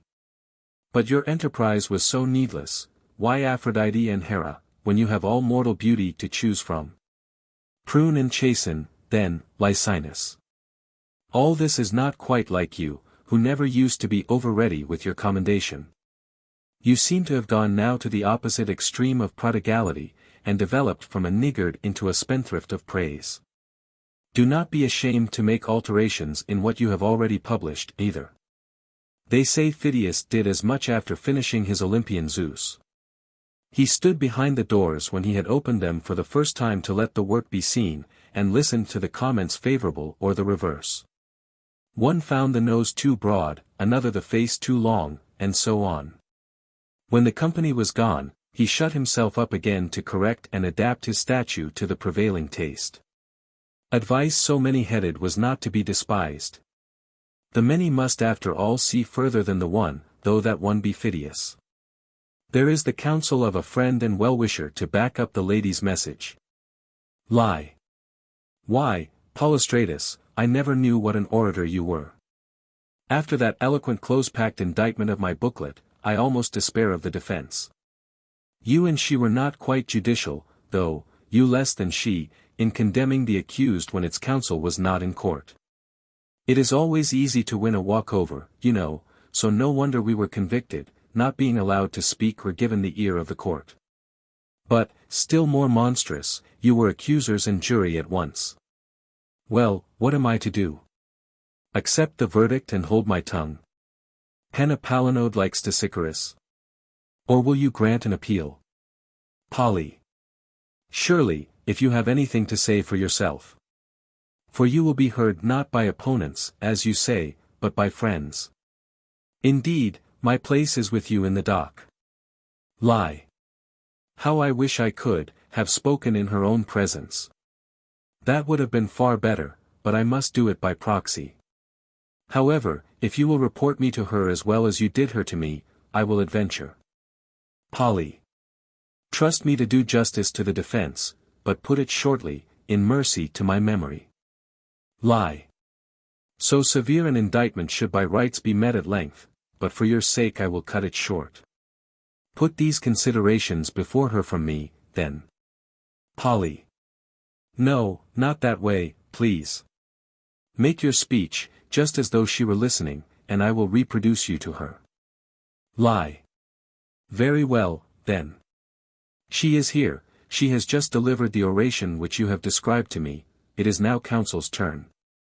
And yet, I must confide my feelings to you, you have made my undertaking somehow more formidable, you see the beads gather on my brow, my courage goes, I seem to see her there, my situation bewilders me. Yet begin I will. How can I draw back when she is there? Polly. Ah, but her face promises a kindly hearing, see how bright and gracious. Pluck up heart, man, and begin. Lie. Most noble lady, in what you term the great and excessive praise that I bestowed upon you, I find no such high testimony to your merits as that which you have borne yourself by your surprise at the attribution of divinity. That one thing surpasses all that I have said of you, and my only excuse for not having added this trait to my portrait is that I was not aware of it. If I had been, no other should have had precedence of it. In this light I find myself, far from exaggerating, to have fallen much short of the truth. Consider the magnitude of this omission, the convincing demonstration of a sterling character and a right disposition which I lost. For those will be the best in human relations who are most earnest in their dealings with the divine. Why, were it decided that I must correct my words and retouch my statue, I should do it not by presuming to take away from it, but by adding this as its crowning grace. But from another point of view I have a great debt of gratitude to acknowledge. I commend your natural modesty, and your freedom from that vanity and pride which so exalted a position as yours might excuse. The best witness to my correctness is just the exception that you have taken to my words. That instead of receiving the praise I offered as your right you should be disturbed at it and call it excessive, is the proof of your unassuming modesty. Nevertheless, the more you reveal that this is your view of praise, the stronger proof you give of your own worthiness to be praised. You are an exact illustration of what Diogenes said when someone asked him how he might become famous, by despising fame. So if I were asked who most deserve praise, I should answer, those who refuse it. But I am perhaps straying from the point. What I have to defend is the having likened you, in giving your outward form, to the Nydian and the garden Aphrodite, to Hera and Athene. Such comparisons you find out of all proportion. I will deal directly with them, then. It has indeed been said long ago that poets and painters are irresponsible. That is still more true, I conceive, of panegyrists, even humble prose ones like myself who are not run away with by their meter. Panegyric is a chartered thing, with no standard quantitative measure to which it must conform. Its one and only aim is to express deep admiration and set its object in the most enviable light. However, I do not intend to take that line of defense. You might think I did so because I had no other open. But I have. I refer you to the proper formula of panegyric, which requires the author to introduce illustrations, and depends mainly on their goodness for success. Now this goodness is shown not when the illustration is just like the thing illustrated, nor yet when it is inferior, but when it is as high above it as may be. If in praising a dog one should remark that it was bigger than a fox or a cat, would you regard him as a skillful panegyrist? Certainly not. Or if he calls it the equal of a wolf, he has not made very much of it so either. Where is the right thing to be found? Why, in likening the dog's size and spirit to the lion's. So the poet who would praise Orion's dog called it the lion queller. There you have the perfect panegyric of the dog. Or take Milo of Croton, Glaucus of Carystus, or Polydamas, to say of them by way of panegyric that each of them was stronger than a woman would be to make oneself a laughing-stock. One man instead of the woman would not much mend matters. But what, pray, does a famous poet make of Glaucus? To match those hands not e'en the might of Pollux self had dared. Alcmena's son, that iron white, had shrunk. See what gods he equals him to, or rather what gods he puts him above. And Glaucus took no exception to being praised at the expense of his art's patron deities, nor yet did they send any judgment on athlete or poet for irreverence. Both continued to be honored in Greece, one for his might, and the other for this even more than for his other odes. Do not be surprised, then, that when I wished to conform to the canons of my art and find an illustration, I took an exalted one, as reason was that I should. You used the word flattery. To dislike those who practice it is only what you should do, and I honor you for it. But I would have you distinguish between panegyric proper and the flatterer's exaggeration of it. The flatterer praises for selfish ends, cares little for truth, and makes it his business to magnify indiscriminately. Most of his effects consist in lying additions of his own. He thinks nothing of making Thersites handsomer than Achilles, or telling Nestor he is younger than any of the host.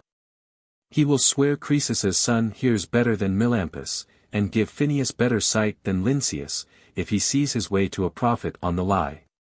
But the panegyrist pure and simple, instead of lying outright, or inventing a quality that does not exist, takes the virtues his subject really does possess, though possibly not in large measure, and makes the most of them. The horse is really distinguished among the animals we know for light-footed speed. Well, in praising a horse, he will hazard. The corn-stalks break not 'neath his airy tread. He will not be frightened of whirlwind-footed steeds. If his theme is a noble house, with everything handsome about it. Zeus on Olympus dwells in such a home. We shall be told. But your flatterer would use that line about the swineherd's hovel, if he saw a chance of getting anything out of the swineherd. Demetrius Poliorcetes had a flatterer called Cnathus who, when he was gravelled for lack of matter, found some in a cough that troubled his patron, he cleared his throat so musically.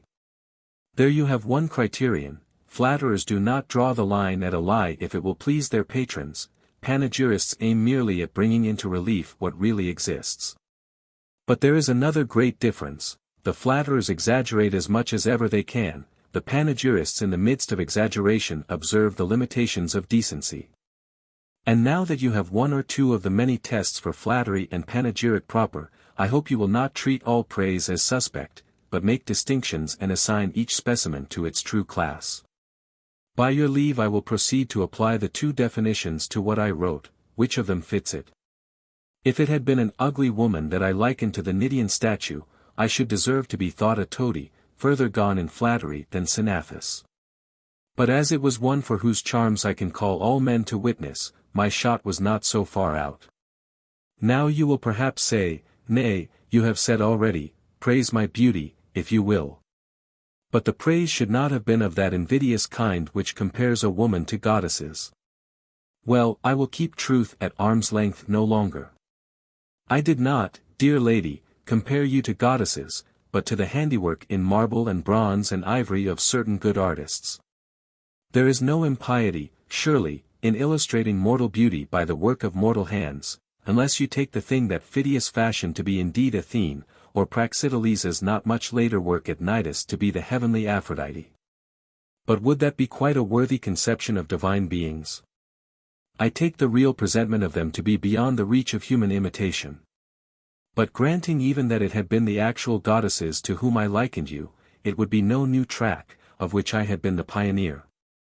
It had been trodden before by many a great poet, most of all by your fellow citizen Homer, who will kindly now come and share my defense, on pain of sharing my sentence. I will ask him, then, or rather you for him. For it is one of your merits to have all his finest passages by heart. What think you, then, of his saying about the captive Briseis that in her mourning for Patroclus she was golden Aphrodite's peer? A little further on, Aphrodite alone not meeting the case, it is. So spake that weeping dame, a match for goddesses. When he talks like that, do you take offense and fling the book away, or has he your license to expatiate in panegyric? Whether he has yours or not, he has that of all these centuries, wherein not a critic has found fault with him for it, not he that dared to scourge his statue 53, not he whose marginal pen 54 bastard so many of his verses. Now, shall he have leave to match with golden Aphrodite a barbarian woman, and her in tears, while I, lest I should describe the beauty that you like not to hear of, am forbidden to compare certain images to a lady who is ever bright and smiling, that beauty which mortals share with gods. When he had Agamemnon in hand, he was most chary of divine similitudes, to be sure. What economy and moderation in his use of them! Let us see, eyes and head from Zeus, belt from Ares, chest from Poseidon. Why, he deals the man out piecemeal among the host of heaven. Elsewhere, Agamemnon is like baleful Ares, others have their heavenly models. Priam's son, a Phrygian, Mark, is, of form divine, the son of Peleus is again and again a match for gods. But let us come back to the feminine instances you remember, of course. A match for Artemis or golden Aphrodite. And like Artemis adown the mountain slope. But he does not even limit himself to comparing the whole man to a god. Euphorbus's mere hair is called like the Graces, when it is dabbled with blood, too. In fact, the practice is so universal that no branch of poetry can do without its ornaments from heaven. Either let all these be blotted, or let me have the same license.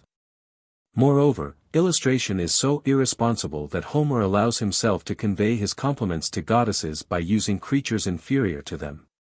Hera is ox-eyed. Another poet colors Aphrodite's eyes from the violet. As for fingers like the rose, it takes but little of Homer's society to bring us acquainted with them. Still, so far we do not get beyond mere looks, a man is only called like a god. But think of the wholesale adaptation of their names, by Dionysiuses, Hephaestions, Zenos, Posidonius, Hermiases. Leto, wife of Evagrius, king of Cyprus, even dispensed with adaptation.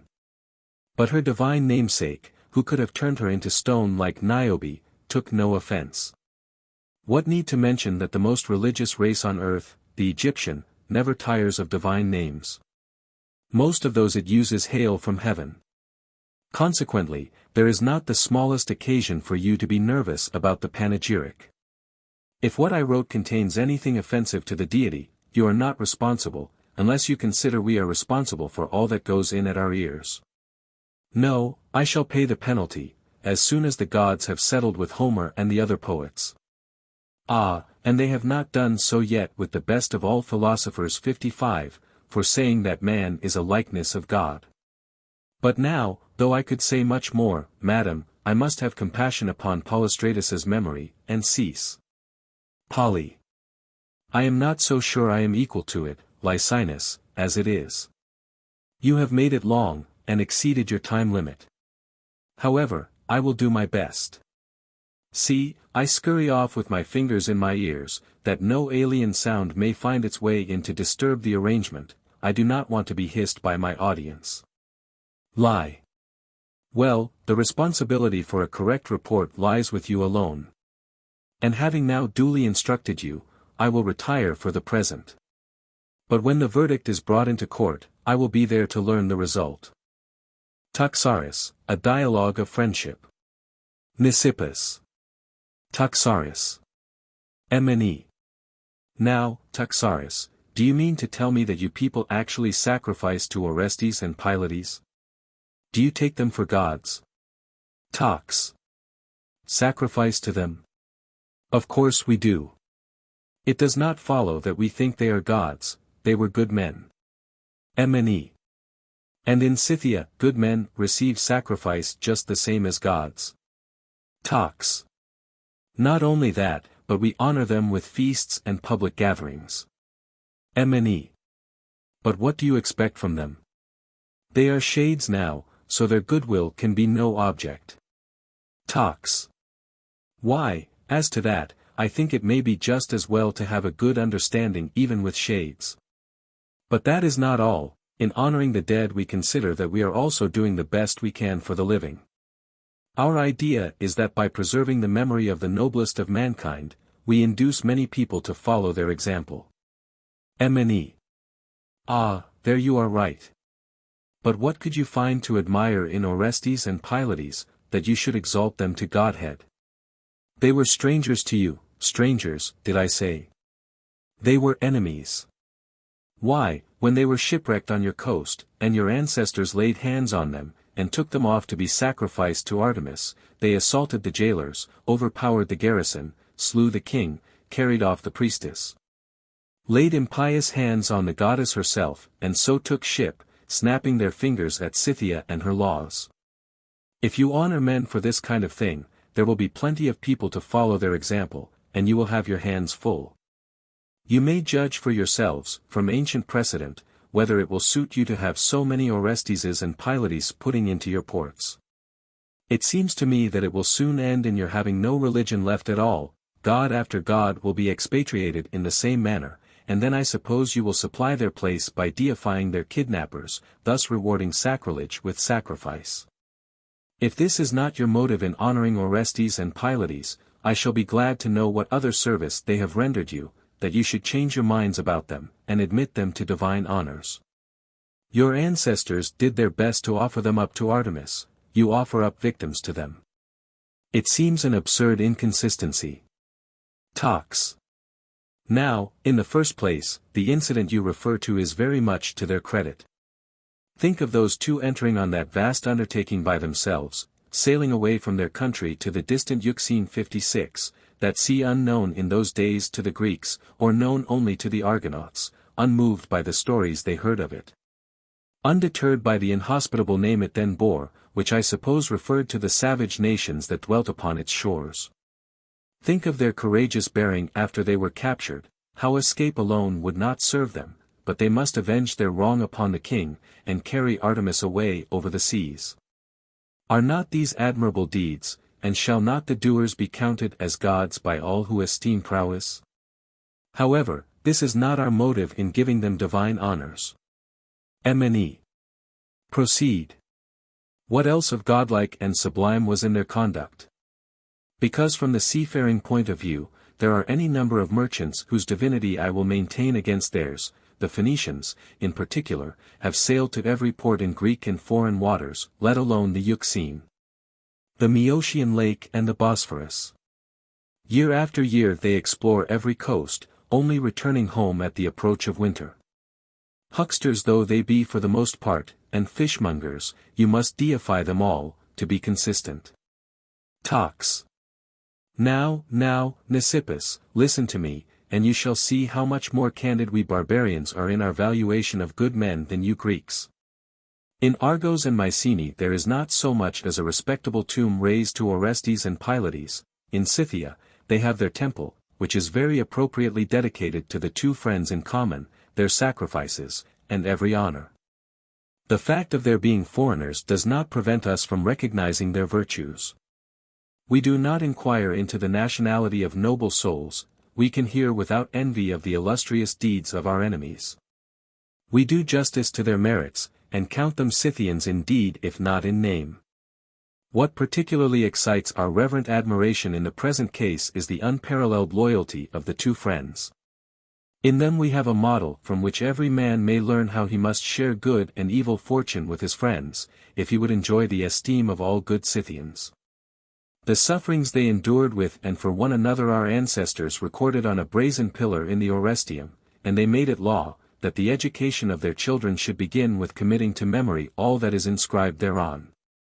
More easily shall a child forget his own father's name than be at fault in the achievements of Orestes and Pylades.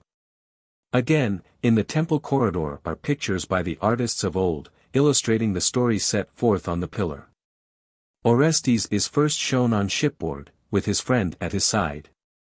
Next, the ship has gone to pieces on the rocks, Orestes is captured and bound, already Iphigenia prepares the two victims for sacrifice. But on the opposite wall we see that Orestes has broken free, he slays Thoas and many a Scythian, and the last scene shows them sailing away, with Iphigenia and the goddess. The Scythians clutch vainly at the receding vessel. They cling to the rudder, they strive to clamber on board, at last, utterly baffled, they swim back to the shore, wounded or terrified. It is at this point in their conflict with the Scythians that the devotion of the friends is best illustrated. The painter makes each of them disregard his own enemies, and ward off his friends' assailants. Seeking to intercept the arrows before they can reach him, and counting lightly of death, if he can save his friend, and receive in his own person the wounds that are meant for the other. Such devotion, such loyal and loving partnership in danger, such true and steadfast affection, we held to be more than human, it indicated a spirit not to be found in common men. While the gale is prosperous, we all take it very much amiss if our friends will not share equally with us, but let the wind shift ever so little, and we leave them to weather the storm by themselves. I must tell you that in Scythia no quality is more highly esteemed than this of friendship. There is nothing on which a Scythian prides himself so much as on sharing the toils and dangers of his friend. Just as nothing is a greater reproach among us than treachery to a friend. We honor Orestes and Pylades, then, because they excelled in the Scythian virtue of loyalty, which we place above all others.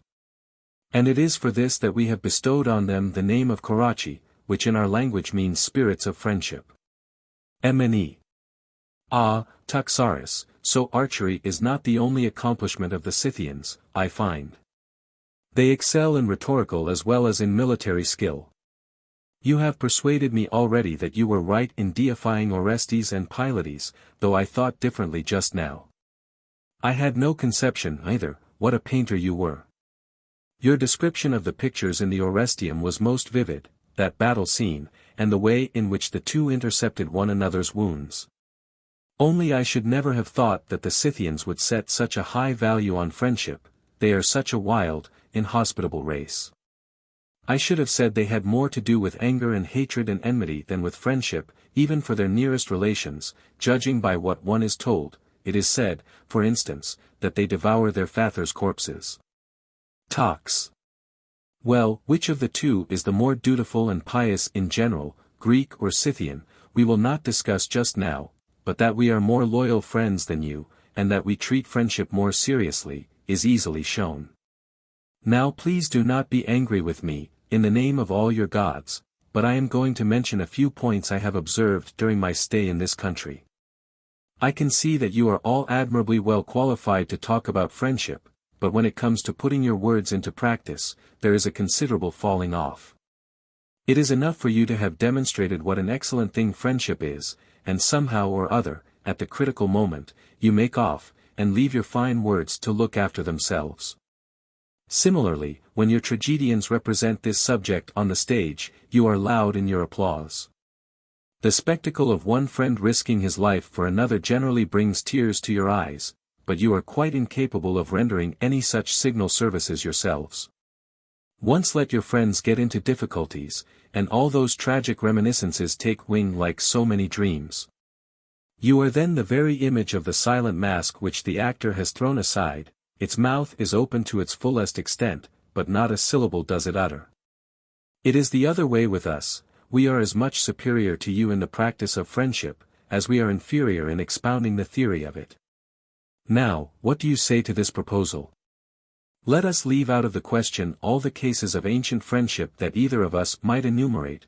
There you would have the advantage of me, you could produce all the poets on your side, most credible of witnesses. With their Achilles and Patroclus, their Theseus and Pirithous, and others, all celebrated in the most charming verses. And instead let each of us advance a few instances of devotion that have occurred within his own experience, among our respective countrymen. These we will relate in detail, and whoever can show the best friendships is the winner, and announces his country as victorious. Mighty issues are at stake. I for my part would rather be worsted in single combat, and lose my right hand, as the Scythian custom is, than yield to any man on the question of friendship, above all to a Greek, for am I not a Scythian? MNE. I have got my work cut out for me, if I am to engage an old soldier like Taxaris, with a whole arsenal of keen words at his command. Well, I am not such a craven as to decline the challenge, when my country's honor is at stake. Could those two overcome the host of Scythians represented in the legend, and in the ancient pictures you have just described so impressively, and shall Greece, her peoples and her cities, be condemned for want of one to plead her cause? Strange indeed, if that were so, I should deserve to lose not my hand like you, but my tongue. Well now, is the number of friendships to be limited, or does wealth of instances itself constitute one claim to superiority? Tox. Oh no. Number counts for nothing, that must be understood. We have the same number, and it is simply a question whether yours are better and more pointed than mine. If they are, of course, the wounds you inflict will be the more deadly, and I shall be the first to succumb. MNE. Very well. Let us fix the number, I say 5 each. Tox. 5 be it, and you begin. But you must be sworn first, because the subject naturally lends itself to fictitious treatment, there is no checking anything. When you have sworn, it would be impious to doubt your word. MNE. Very well, if you think it necessary. Have you any preference among our gods? How would the god of friendship meet the case? Talks. Excellently, and when my turn comes, I will employ the national oath of the Scythians. MNE. Zeus the god of friendship be my witness, that all I shall now relate is derived either from my own experience, or from such careful inquiry as I was able to make of others, and is free from all imaginative additions of my own. I will begin with, the friendship of Agathocles and Dinias. The story is well known in Ionia. This Agathocles was a native of Samos, and lived not many years ago. Though his conduct showed him to be the best of friends, he was of no better family and in no better circumstances than the generality of the Samians. From boyhood he had been the friend of Dinias, the son of Lyson, an Ephesian. Dinias, it seems, was enormously wealthy, and as his wealth was newly acquired, it is not to be wondered at that he had plenty of acquaintances besides Agathocles. Persons who were quite qualified to share his pleasures, and to be his boon companions, but who were very far indeed from being friends. For some time Agathocles, little as he cared for such a life, played his convivial part with the rest, Dinias making no distinction between him and the parasites. Finally, however, he took to finding fault with his friend's conduct, and gave great offense, his continual allusions to Dinias's ancestry, and his exhortations to him to husband the fortune which had cost his father such labor to acquire, seemed to his friend to be an indifferent taste. He gave up asking Agathocles to join in his revels, contented himself with the company of his parasites, and sought to elude his friend's observation. Well, the misguided youth was presently persuaded by his flatterers that he had made a conquest of Chariclea, the wife of Demonax, an eminent Ephesian, holding the highest office in that city. He was kept well supplied with billets doux, half-faded flowers, bitten apples, and all the stock in trade of those intriguing dames whose business it is to fan an artificial passion that vanity has inspired. There is no more seductive bait to young men who value themselves on their personal attractions, than the belief that they have made an impression, they are sure to fall into the trap. Chariclea was a charming little woman, but sadly wanting in reserve. Any one might enjoy her favors, and on the easiest of terms, the most casual glance was sure to meet with encouragement. There was never any fear of a repulse from Chariclea. With more than professional skill, she could draw on a hesitating lover till his subjugation was complete, then, when she was sure of him, she had a variety of devices for inflaming his passion. She could storm, and she could flatter. And flattery would be succeeded by contempt, or by a feigned preference for his rival. In short, her resources were infinite, she was armed against her lovers at every point. This was the lady whom Dinias's parasites now associated with them. They played their subordinate part well, and between them fairly hustled the boy into a passion for Chariclea. Such a finished mistress of the art of perdition, who had ruined plenty of victims before, and acted love scenes and swallowed fine fortunes without number, was not likely to let this simple inexperienced youth out of her clutches. She struck her talons into him on every side, and secured her quarry so effectually, that she was involved in his destruction. To say nothing of the miseries of the hapless victim. She got to work at once with the billets doux. Her maid was for ever coming with news of tears and sleepless nights. Her poor mistress was ready to hang herself for love. The ingenuous youth was at length driven to conclude that his attractions were too much for the ladies of Ephesus. He yielded to the girl's entreaties, and waited upon her mistress. The rest, of course, was easy. How was he to resist this pretty woman, with her captivating manners, her well-timed tears, her parenthetic sighs? Lingering farewells, joyful welcomes, judicious airs and graces, song and lyre, all were brought to bear upon him. Dinias was soon a lost man, over head and ears in love, and Chariclea prepared to give the finishing stroke. She informed him that he was about to become a father, which was enough in itself to inflame the amorous simpleton. And she discontinued her visits to him. Her husband, she said, had discovered her passion, and was watching her. This was altogether too much for Dinias. He was inconsolable. Wept, sent messages by his parasites, flung his arms about her statue, a marble one which he had made, shrieked forth her name in loud lamentation, and finally threw himself down upon the ground and rolled about in a positive frenzy. Her apples and her flowers drew forth presents which were on quite another scale of munificence, houses and farms, servants, exquisite fabrics, and gold to any extent. To make a long story short, the house of Lycon, which had the reputation of being the wealthiest in Ionia, was quite cleared out. No sooner was this the case, than Chariclea abandoned Dinius, and went off in pursuit of a certain golden youth of Crete, irresistible as he, and not less gullible. Deserted alike by her and by his parasites, who followed the chase of the fortunate Cretan, Dinius presented himself before Agathocles, who had long been aware of his friend's situation. He swallowed his first feelings of embarrassment, and made a clean breast of it all, his love, his ruin, his mistress's disdain, his Cretan rival, and ended by protesting that without Chariclea he could not live. Agathocles did not think it necessary to remind Dinius just then how he alone had been excluded from his friendship, and how parasites had been preferred to him, instead. He went off and sold his family residence in Samos, the only property he possessed, and brought him the proceeds, 750 pounds. Dinius had no sooner received the money, than it became evident that he had somehow recovered his good looks, in the opinion of Chariclea, once more the maid-servant and the notes, with reproaches for his long neglect. Once more, too, the throng of parasites, they saw that there were still pickings to be had. Dinius arrived at her house, by agreement, at about bedtime, and was already inside, when Demonax, whether he had an understanding with his wife in the matter, as some say, or had got his information independently, sprang out from concealment. Gave orders to his servants to make the door fast and to secure Dinius, and then drew his sword, breathing fire and flagellation against the paramour. Dinius, realizing his danger, caught up a heavy bar that lay near, and dispatched Demonax with a blow on the temple, then, turning to Chariclea, he dealt blow after blow with the same weapon, and finally plunged her husband's sword into her body. The domestics stood by, dumb with amazement and terror, and when at length they attempted to seize him, he rushed at them with the sword, put them to flight, and slipped away from the fatal scene.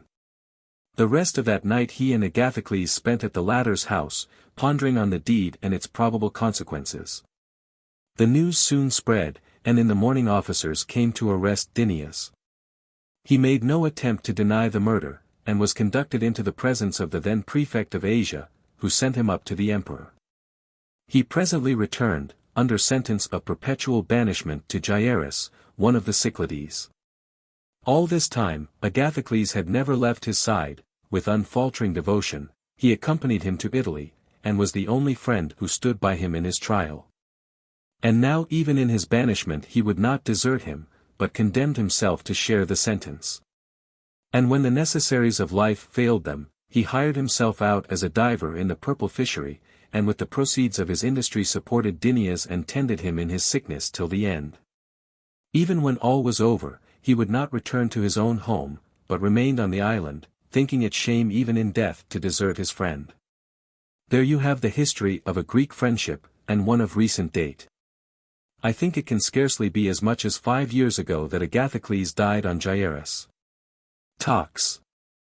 I wish I were at liberty to doubt the truth of your story, but alas. You speak under oath. Your Agathocles is a truly Scythian friend. I only hope there are no more of the same kind to come. MNE. See what you think of the next, Euthydicus of Chalcidice. I heard his story from Simulus, a shipmaster of Megara, who vowed that he had been an eyewitness of what he related. He set sail from Italy about the setting of the Pleiades, bound for Athens, with a miscellaneous shipload of passengers, among whom were Euthydicus and his comrade Damon, also of Chalcidice. They were of about the same age. Euthydicus was a powerful man, in robust health. Damon was pale and weakly, and looked as if he were just recovering from a long illness. They had a good voyage as far as Sicily, but they had no sooner passed through the straits into the Ionian Sea, than a tremendous storm overtook them. I need not detain you with descriptions of mountainous billows and whirlwinds and hail and the other adjuncts of a storm. Suffice it to say, that they were compelled to take in all sail, and trail cables after them to break the force of the waves. And in this way made Zacynthus by about midnight. At this point Damon, being seasick, as was natural in such a heavy sea, was leaning over the side, when, as I suppose, an unusually violent lurch of the vessel in his direction, combining with the rush of water across the deck, hurled him headlong into the sea. The poor wretch was not even naked, or he might have had a chance of swimming. It was all he could do to keep himself above water, and get out a cry for help. Euthydemus was lying in his berth undressed. He heard the cry, flung himself into the sea, and succeeded in overtaking the exhausted Damon, and a powerful moonlight enabled those on deck to see him swimming at his side for a considerable distance, and supporting him. We all felt for them, said Simulus, and longed to give them some assistance, but the gale was too much for us. We did, however, throw out a number of corks and spars on the chance of their getting hold of some of them, and being carried to shore. And finally we threw over the gangway, which was of some size. Now only think, could any man give a surer proof of affection, than by throwing himself into a furious sea like that to share the death of his friend? Picture to yourself the surging billows, the roar of crashing waters, the hissing foam, the darkness, the hopeless prospect. Look at Damon, he is at his last gasp, he barely keeps himself up. He holds out his hands imploringly to his friend, and lastly look at Euthydemus, as he leaps into the water, and swims by his side, with only one thought in his mind: Damon must not be the first to perish. And you will see that Euthydemus too was no bad friend. Talks. I tremble for their fate. Were they drowned, or did some miraculous providence deliver them? M.N.E. Oh, they were saved all right. And they are in Athens at this day, both of them, studying philosophy. Simulus's story closes with the events of the night. Damon has fallen overboard, Euthydemus has jumped in to his rescue, and the pair are left swimming about till they are lost in the darkness. Euthydemus himself tells the rest. It seems that first they came across some pieces of cork, which helped to support them. And they managed with much ado to keep afloat, till about dawn they saw the gangway, swam up to it, clambered on, and were carried to Zeuxis without further trouble. These, I think, are passable instances of friendship. And my third is no way inferior to them, as you shall hear. Eudamidas of Corinth, though he was himself in very narrow circumstances, had two friends who were well-to-do, Aristeus his fellow townsman, and Charixenus of Sicyon. When Eudamidas died, he left a will behind him which I dare say would excite most people's ridicule, but what the generous Toxarus, with his respect for friendship and his ambition to secure its highest honors for his country, may think of the matter, is another question. The terms of the will, but first I should explain that Eudamidas left behind him an aged mother and a daughter of marriageable years. The will, then, was as follows: to Aristeus I bequeath my mother, to tend and to cherish in her old age, and to Charixenus my daughter, to give in marriage with such dowry as his circumstances will admit of, and should anything befall either of the legatees, then let his portion pass to the survivor.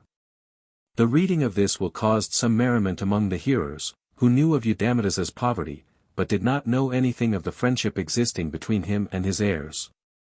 They went off much tickled at the handsome legacy that Aristeus and Charixenus, lucky dogs, had come in for. Eudamidas, as they expressed it, was apparently to have a death interest in the property of the legatees. However, the latter had no sooner heard the will read, than they proceeded to execute the testator's intentions.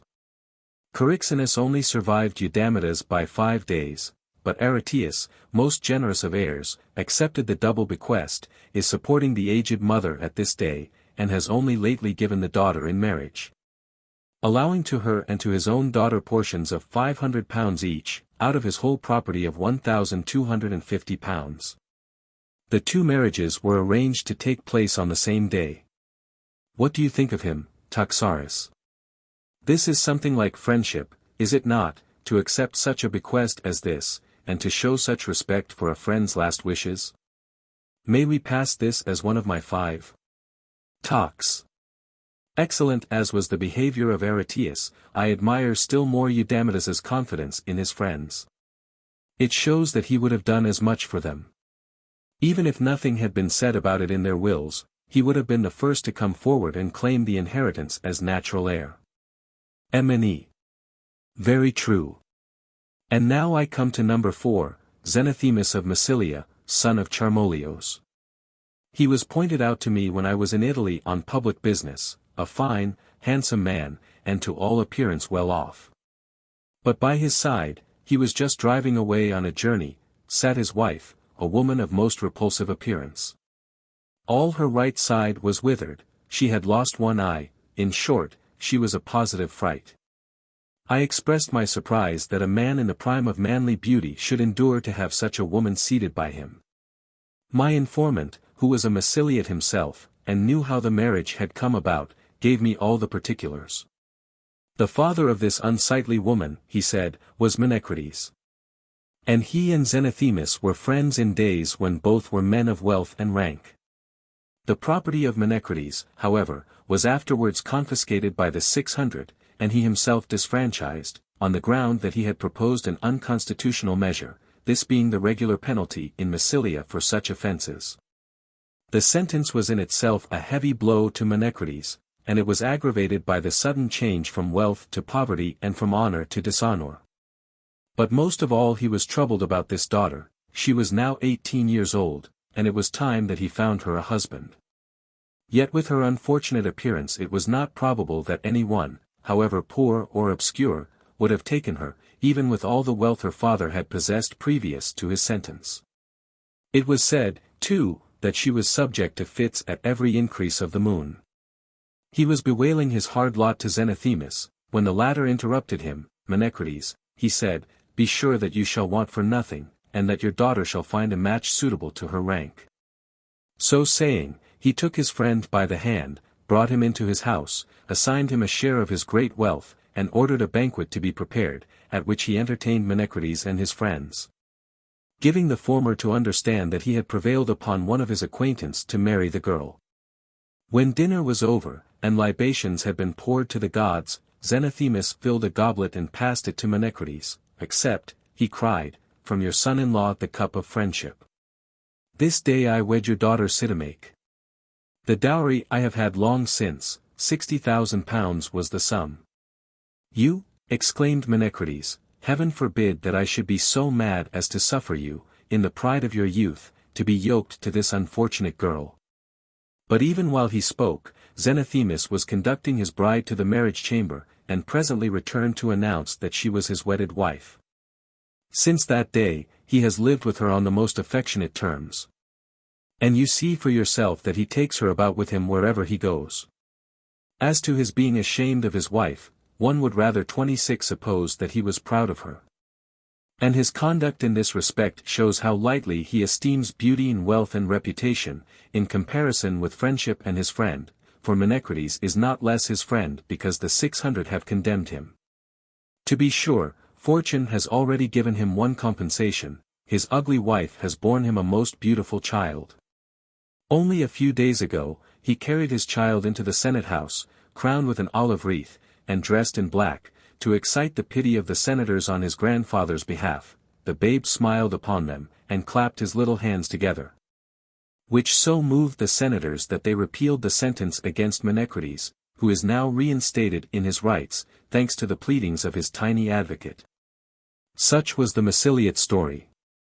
As you see, it was no slight service that Xenothimus rendered to his friend. I fancy there are not many Scythians who would do the same. They are said to be very nice even in their selection of concubines. I have still one friend to produce, and I think none is more worthy of remembrance than Demetrius of Sunium. He and Antipholus of the Demi of Lapiths had been playmates in their childhood, and grown up side by side. They subsequently took ship for Egypt, and carried on their studies there together, Demetrius practicing the Cynic philosophy under the famous sophist of Rhodes, while Antipholus, it seems, was to be a doctor. Well, on one occasion Demetrius had gone up country to see the pyramids, and the statue of Memnon. He had heard it said that the pyramids in spite of their great height cast no shadow, and that a sound proceeded from the statue at sunrise. All this he wished to see and hear for himself, and he had now been away up the Nile 6 months. During his absence, Antipholus, who had remained behind, not liking the idea of the heat and the long journey, became involved in troubles which required all the assistance that faithful friendship could have rendered. He had a Syrian slave, whose name was also Cyrus. This man had made common cause with a number of temple robbers, had forced his way with them into the temple of Anubis, and robbed the god of a pair of golden cups, a caduceus, also of gold, some silver images of cynocephaly and other treasures. All of which the rest entrusted to Cyrus's charge. Later on they were caught trying to dispose of some of their booty, and were taken up, and being put on the rack, immediately confessed the whole truth. They were accordingly conducted to Antipholus's house, where they produced the stolen treasure from a dark corner under a bed. Cyrus was immediately arrested, and his master Antipholus with him, the latter being dragged away from the very presence of his teacher during lecture time.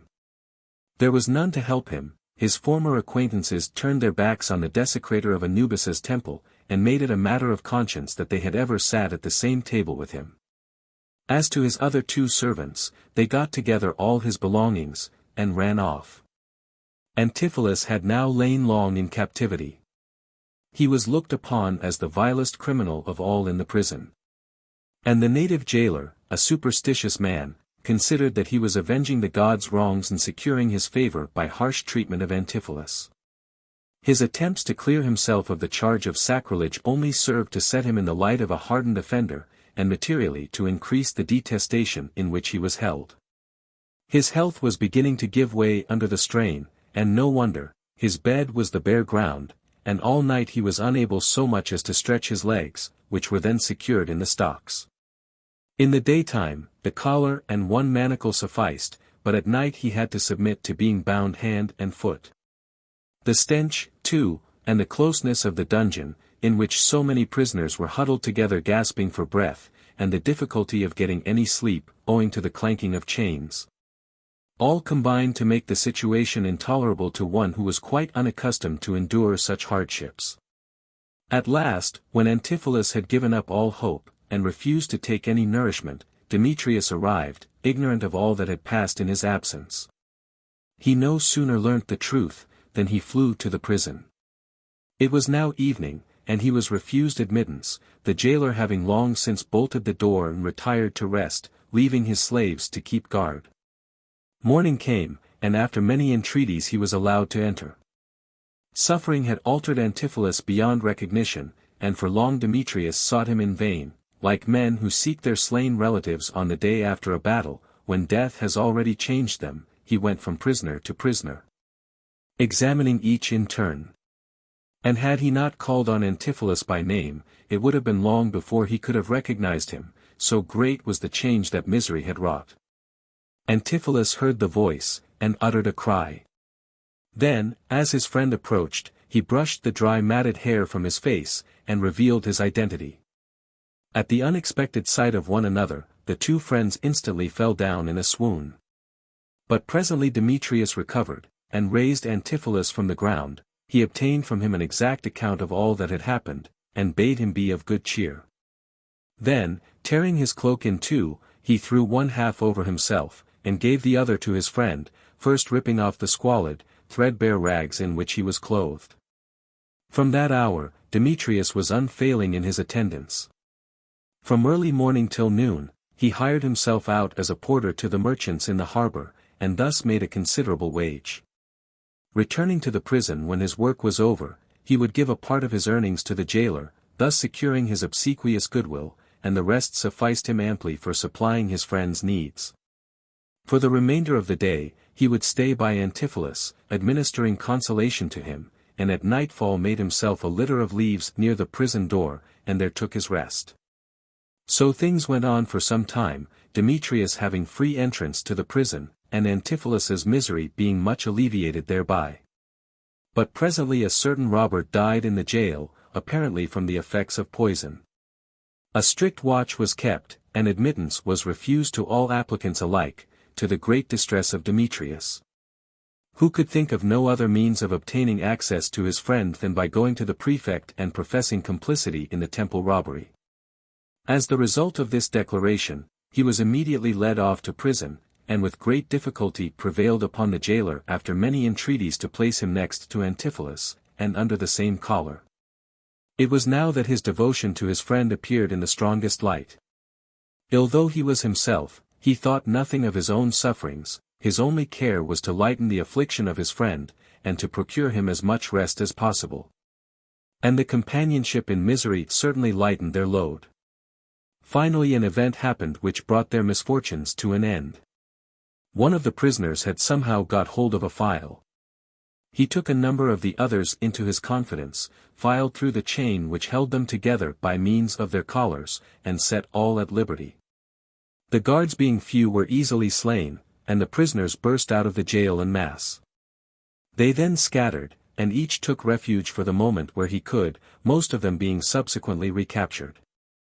Demetrius and Antipholus, however, remained in the prison, and even secured Cyrus when he was about to escape. The next morning the prefect, hearing what had happened, sent men in pursuit of the other prisoners, and Demetrius and Antipholus, being summoned to his presence, were released from their fetters, and commended for not having run away like the rest. The friends, however, declined to accept their dismissal on such terms. Demetrius protested loudly against the injustice which would be done to them if they were to pass for criminals, who owed their discharge to mercy, or to their discretion in not having run away. They insisted that the judge should examine carefully into the facts of their case. He at length did so, and was convinced of their innocence, did justice to their characters, and, with a warm commendation of Demetrius's conduct, dismissed them. But not before he had expressed his regret at the unjust sentence under which they had suffered, and made each of them a present from his own purse, 400 pounds to Antipholus, and twice that sum to Demetrius. Antipholus is still in Egypt at the present time, but Demetrius went off to India to visit the Brahmins, leaving his 800 pounds with Antipholus. He could now, he said, leave his friend with a clear conscience. His own wants were simple, and as long as they continued so, he had no need of money. On the other hand, Antipholus, in his present easy circumstances, had as little need of a friend. See, Taxaris, what a Greek friend can do. You were so hard just now upon our rhetorical vanity, that I forbear to give you the admirable pleadings of Demetrius in court. Not one word did he say in his own behalf, all was for Antipholus. He wept and implored, and sought to take all the guilt upon himself, till at last the confession of Cyrus under torture cleared them both. These loyal friends whose stories I have related were the first that occurred to my memory. Where I have given 5 instances, I might have given 50. And now I am silent, it is your turn to speak. I need not tell you to make the most of your Scythians, and bring them out triumphant if you can. You will do that for your own sake, if you set any value on that right hand of yours. Quit you, then, like a man. You would look foolish if, after your truly professional panegyric of Orestes and Pylades, your art were to fail you in your country's need. Talks. I honor you for your disinterested encouragement. Apparently you are under no uneasiness as to the loss of your tongue, in the event of my winning. Well, I will begin, and you will get no flowery language from me. It is not our Scythian way, especially when the deeds we handle dwarf description. Be prepared for something very different from the subjects of your own eulogy. Here will be no marryings of ugly and dowerless women, no 500-pound portionings of friends' daughters, nor even surrenderings of one's person to jailers, with the certain prospect of a speedy release. These are very cheap manifestations. The lofty, the heroic, is altogether wanting. I have to speak of blood and war and death for friendship's sake. You will learn that all you have related is child's play, when compared with the deeds of the Scythians. After all, it is natural enough. What should you do but admire these trifles? Living in the midst of peace, you have no scope for the exhibition of an exalted friendship. Just as in a calm we cannot tell a good pilot from a bad, we must wait till a storm comes, then we know. We, on the contrary, live in a state of perpetual warfare, now invading, now receding, now contending for pasturage or booty. There is the true sphere of friendship, and there is the reason that its ties among us are drawn so close. Friendship we hold to be the one invincible, irresistible weapon. But before I begin, I should like to describe to you our manner of making friends. Friendships are not formed with us, as with you, over the wine cups, nor are they determined by considerations of age or neighborhood. We wait till we see a brave man, capable of valiant deeds, and to him we all turn our attention. Friendship with us is like courtship with you, rather than fail of our object, and undergo the disgrace of a rejection, we are content to urge our suit patiently, and to give our constant attendance. At length a friend is accepted, and the engagement is concluded with our most solemn oath, to live together and if need be to die for one another. That vow is faithfully kept. Once let the friends draw blood from their fingers into a cup, dip the points of their swords therein, and drink of that draught together, and from that moment nothing can part them. Such a treaty of friendship may include 3 persons, but no more. A man of many friends we consider to be no better than a woman who is at the service of every lover. We feel no further security in a friendship that is divided between so many objects. I will commence with the recent story of Dandames. In our conflict with the Soromedy, Dandames's friend Amazoses had been taken captive. But first I must take the Scythian oath, as we agreed at the start. I swear by wind and cinder that I will speak nothing but truth of the Scythian friendships. M.N.E. You need not have trouble to swear, as far as I am concerned. However, you showed judgment in not swearing by a god. Talks. What can you mean? Wind and cinder not gods. Are you now to learn that life and death are the highest considerations among mankind? When we swear by wind and cinder, we do so because wind is the cause of life and cinder of death. M.N.E. On that principle, you get a good many other gods besides cinder, and as good as he, there is arrow, and spear, and hemlock, and halter, and so on. Death is a god who assumes many shapes, numberless are the roads that lead into his presence. Talks. Now you are just trying to spoil my story with these quibbling objections. I gave you a fair hearing. M.N.E. You are quite right, Taxaris, it shall not occur again, be easy on that score. I'll be so quiet, you would never know I was here at all. Talks. For days after Dandames and Amazoses had shared the cup of blood, the Soromedy invaded our territory with 10,000 horse, their infantry being estimated at 3 times that number. The invasion was unexpected, and we were completely routed. Many of our warriors were slain, and the rest taken captive, with the exception of a few who managed to swim across to the opposite bank of the river, on which half our host was encamped, with a part of the wagons. The reason of this arrangement I do not know, but our leaders had seen good to divide our camp between the 2 banks of the Tanais. The enemy at once set to work to secure their booty and collect the captives. They plundered the camp, and took possession of the wagons, most of them with their occupants, and we had the mortification of seeing our wives and concubines mishandled before our very eyes. Amazoses was among the prisoners, and while he was being dragged along he called upon his friend by name, to witness his captivity and to remember the cup of blood. Dandames heard him, and without a moment's delay plunged into the river in the sight of all, and swam across to the enemy. The Soromedy rushed upon him, and were about to transfix him with their raised javelins, when he raised the cry of Zirin. The man who pronounces that word is safe from their weapons, it indicates that he is the bearer of ransom, and he is received accordingly. Being conducted into the presence of their chief, he demanded the liberation of Amazoses, and was told in reply, that his friend would only be released upon payment of a high ransom. All that was once mine, said Dandames, has become your booty, but if one who is stripped of all can have anything yet left to give, it is at your disposal. Name your terms, take me, if you will, in his place, and use me as seems best to you. To detain the person of one who comes with the Zirin on his lips is out of the question, but you may take back your friend on paying me a part of your possessions. What will you have? Asked Dandames. Your eyes, was the reply. Dandames submitted, his eyes were plucked out, and the Soromedy had their ransom. He returned leaning on his friend, and they swam across together, and reached us in safety. There was comfort for all of us in this act of Dandames. Our defeat, it seemed, was no defeat, after all, our most precious possessions had escaped the hands of our enemies, loyal friendship, noble resolution, these were still our own. On the Soromedy it had the contrary effect, they did not at all like the idea of engaging with such determined adversaries on equal terms. Gaining an advantage of them by means of a surprise was quite another matter. The end of it was, that when night came on they left behind the greater part of the herds, burnt the wagons, and beat a hasty retreat. As for Amazoses, he could not endure to see, when Dandames was blind, he blinded himself, and the two now sit at home, supported in all honor at the public expense. Can you match that, friend? I think not, though I should give you 10 new chances on the top of your 5, and release you from your oath, too, for that matter, leaving you free to exaggerate as much as you choose.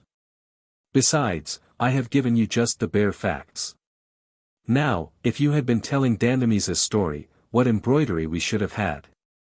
The supplications of Dandames, the blinding process, his remarks on the occasion, the circumstances of his return, the effusive greetings of the Scythians, and all the ad captandum artifices that you Greeks understand so well. And now let me introduce you to another friend, not inferior to Dandames, a cousin of Amazoses, Belida by name. Belida was once hunting with his friend Bothes, when the latter was torn from his horse by a lion. Already the brute had fallen upon him, and was clutching him by the throat and beginning to tear him to pieces, when Belida, leaping to earth, rushed upon him from behind, and attempted to drag him off, and to turn his rage upon himself. Thrusting his hands into the brute's mouth, and doing his best to extricate Bothes from those teeth. He succeeded at last. The lion, abandoning his half-dead prey, turned upon Belida, grappled with him, and slew him, but not before Belida had plunged a cinder into his breast. Thus all three died together. And we buried them, the two friends in one grave, the lion in another close by. For my third instance, I shall give you the friendship of Mecendes, Launchates, and Arsacomas. This Arsacomas had been on a visit to Lucanor, king of Bosphorus, in connection with the tribute annually paid to us by that country, which tribute was then 3 months overdue. And while there he had fallen in love with Mazia, the king's daughter. Mazia was an extremely fine woman, and Arsacomas, seeing her at the king's table, had been much smitten with her charms. The question of the tribute was at length settled, Arsacomas had his answer, and the king was now entertaining him prior to his departure. It is the custom for suitors in that country to make their proposals at table, stating at the same time their qualifications. Now in the present case there were a number of suitors, kings and sons of kings, among whom were Tigrapates the prince of the Lotzi and Adermachus the chief of the Mocleans. What each suitor has to do is, first to declare his intentions, and quietly take his seat at table with the rest. Then, when dinner is over, he calls for a goblet, pours libation upon the table, and makes his proposal for the lady's hand, saying whatever he can for himself in the way of birth, wealth, and dominion. Many suitors, then, had already preferred their request in due form, enumerating their realms and possessions, when at last Arsacomas called for a cup. He did not make a libation, because it is not the Scythian custom to do so. We should consider it an insult to heaven to pour away good wine. Instead, he drank it all off at one draught, and then addressed the king. "Sire," he said, "give me your daughter Mazia to wife. If wealth and possessions count for anything, I am a fitter husband for her than these." Lucanor was surprised. He knew that Arsacomas was but a poor commoner among the Scythians. "What herds, what wagons have you, Arsacomas?" he asked. "These are the wealth of your people." "Wagons and herds I have none," was Arsacomas's reply, "but I have 2 excellent friends, whose like you will not find in all Scythia." His answer only excited ridicule, it was attributed to drunkenness, and no further notice was taken of him. Adermachus was preferred to the other suitors, and was to take his bride away the next morning to his Meotian home. Arsacomas on his return informed his friends of the slight that had been put upon him by the king, and of the ridicule to which he had been subjected on account of his supposed poverty. "And yet," he added, "I told him of my wealth, told him that I had the friendship of Launchates and Mecendes, a more precious and more lasting possession than his kingdom of Bosphorus. But he made light of it, he jeered at us. And gave his daughter to Adermachus the Moclean, because he had 10 golden cups, and 80 wagons of 4 seats, and a number of sheep and oxen. It seems that herds and lumbering wagons and superfluous beakers are to count for more than brave men. My friends, I am doubly wounded, I love Mysia, and I cannot forget the humiliation which I have suffered before so many witnesses, and in which you are both equally involved. Ever since we were united in friendship, are we not one flesh? Are not our joys and our sorrows the same? If this be so, each of us has his share in this disgrace. Not only so, rejoined Launchates, each of us labors under the whole ignominy of the affront. And what is to be our course? Asked Mecentes. We will divide the work, replied the other. I for my part undertake to present Arsacomas with the head of Lucanor, you must bring him his bride. I agree. And you, Arsacomas, can stay at home. And as we are likely to want an army before we have done, you must be getting together horses and arms, and raise what men you can. A man like you will have no difficulty in getting plenty of people to join him, and there are all our relations. Besides, you can sit on the ox hide. This being settled, Launchates set off just as he was for the Bosphorus, and Mecentes for Mocleine, each on horseback. While Arsacomas remained behind, consulting with his acquaintance, raising forces from among the relations of the three, and, finally, taking his seat on the ox hide. Our custom of the hide is as follows. When a man has been injured by another, and desires vengeance, but feels that he is no match for his opponent, he sacrifices an ox, cuts up the flesh and cooks it, and spreads out the hide upon the ground. On this hide he takes his seat, holding his hands behind him, so as to suggest that his arms are tied in that position, this being the natural attitude of a suppliant among us. Meanwhile, the flesh of the ox has been laid out. And the man's relations and any others who feel so disposed come up and take a portion thereof, and, setting their right foot on the hide, promise whatever assistance is in their power. One will engage to furnish and maintain 5 horsemen. Another 10, a third some larger number. While others, according to their ability, promise heavy or light-armed infantry, and the poorest, who have nothing else to give, offer their own personal services. The number of persons assembled on the hide is sometimes very considerable.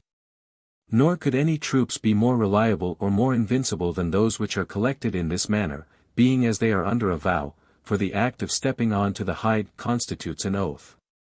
By this means, then, Arsacomas raised something like 5,000 cavalry and 20,000 heavy and light armed.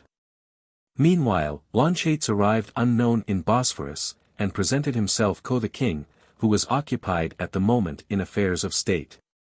I come, he said, on public business from Scythia, but I have also a private communication of high import to make to your majesty. The king bade him proceed. As to my public errand, it is the old story, we protest against your herdsmen's crossing the rocks and encroaching on the plains. And with reference to the robbers of whom you complain, I am instructed to say that our government is not responsible for their incursions, which are the work of private individuals, actuated merely by the love of booty. Accordingly, you are at liberty to punish as many of them as you can secure, and now for my own news. You will shortly be invaded by a large host under Arsacomas the son of Mariantas, who was lately at your court as an ambassador. I suppose the cause of his resentment is your refusing him your daughter's hand. He has now been on the ox hide for 7 days, and has got together a considerable force. I had heard, exclaimed Lucanor, that an army was being raised on the hide, but who was raising it, and what was its destination, I had no idea. You know now, said Launchates. Arsacomas is a personal enemy of mine, the superior esteem in which I am held, and the preference shown for me by our elders, are things which he cannot forgive. Now promise me your other daughter Barcetus. Apart from my present services, I shall be no discreditable son-in-law, promise me this, and in no long time I will return bringing you the head of Arsacomas. I promise, cried the king, in great perturbation, for he realized the provocation he had given to Arsacomas, and had a wholesome respect for the Scythians at all times. Swear, insisted Launchates, that you will not go back from your promise. The king was already raising up his hand to heaven, when the other interrupted him. Wait, he exclaimed, not here. These people must not know what is the subject of our oath. Let us go into the temple of Ares yonder, and swear with closed doors, where none may hear. If Arsacomas should get wind of this, I am likely to be offered up as a preliminary sacrifice, he has a good number of men already. To the temple, then, let us go, said the king, and he ordered the guards to remain aloof, and forbade any one to approach the temple unless summoned by him. As soon as they were inside, and the guards had withdrawn, Launchates drew his sword, and putting his left hand on the king's mouth to prevent his crying out, plunged it into his breast. Then, cutting off his head, he went out from the temple carrying it under his cloak, affecting all the time to be speaking to the king, and promising that he would not be long, as if the king had sent him on some errand. He thus succeeded in reaching the place where he had left his horse tethered, leapt on to his back, and rode off into Scythia. There was no pursuit, the people of Bosphorus took some time to discover what had happened. And then they were occupied with disputes as to the succession. Thus Launchates fulfilled his promise, and handed the head of Lucanor to Arsacomas. The news of this reached Messenides while he was on his way to Mocleine, and on his arrival there he was the first to announce the king's death. You, Adermachus, he added, are his son-in-law, and are now summoned to the throne. Ride on in advance, and establish your claim while all is still unsettled. Your bride can follow with the wagons. The presence of Lucanor's daughter will be of assistance to you in securing the support of the Bosphorans. I myself am an Alanian, and am related to this lady by the mother's side. Lucanor's wife, Mastyra, was of my family. I now come to you from Mastyra's brothers in Alania. They would have you make the best of your way to Bosphorus at once, or you will find your crown on the head of Euboeotus, Lucanor's bastard brother, who is a friend to Scythia, and detested by the Alanians. In language and dress, Messenides resembled an Alanian, for in these respects there is no difference between Scythians and Alanians, except that the Alanians do not wear such long hair as we do. Messenides had completed the resemblance by cropping his hair to the right shortness, and was thus enabled to pass for a kinsman of Mastyra and Mysia. And now, Adermachus, he concluded, I am ready to go with you to Bosphorus. Or, if you prefer it, I will escort your bride. If you will do the latter, replied Adermachus, I shall be particularly obliged, since you are Mysia's kinsman. If you go with us, it is but one horseman more. Whereas no one could be such a suitable escort for my wife. And so it was settled. Adermachus rode off, and left Mysia, who was still a maid, in the care of Messenides.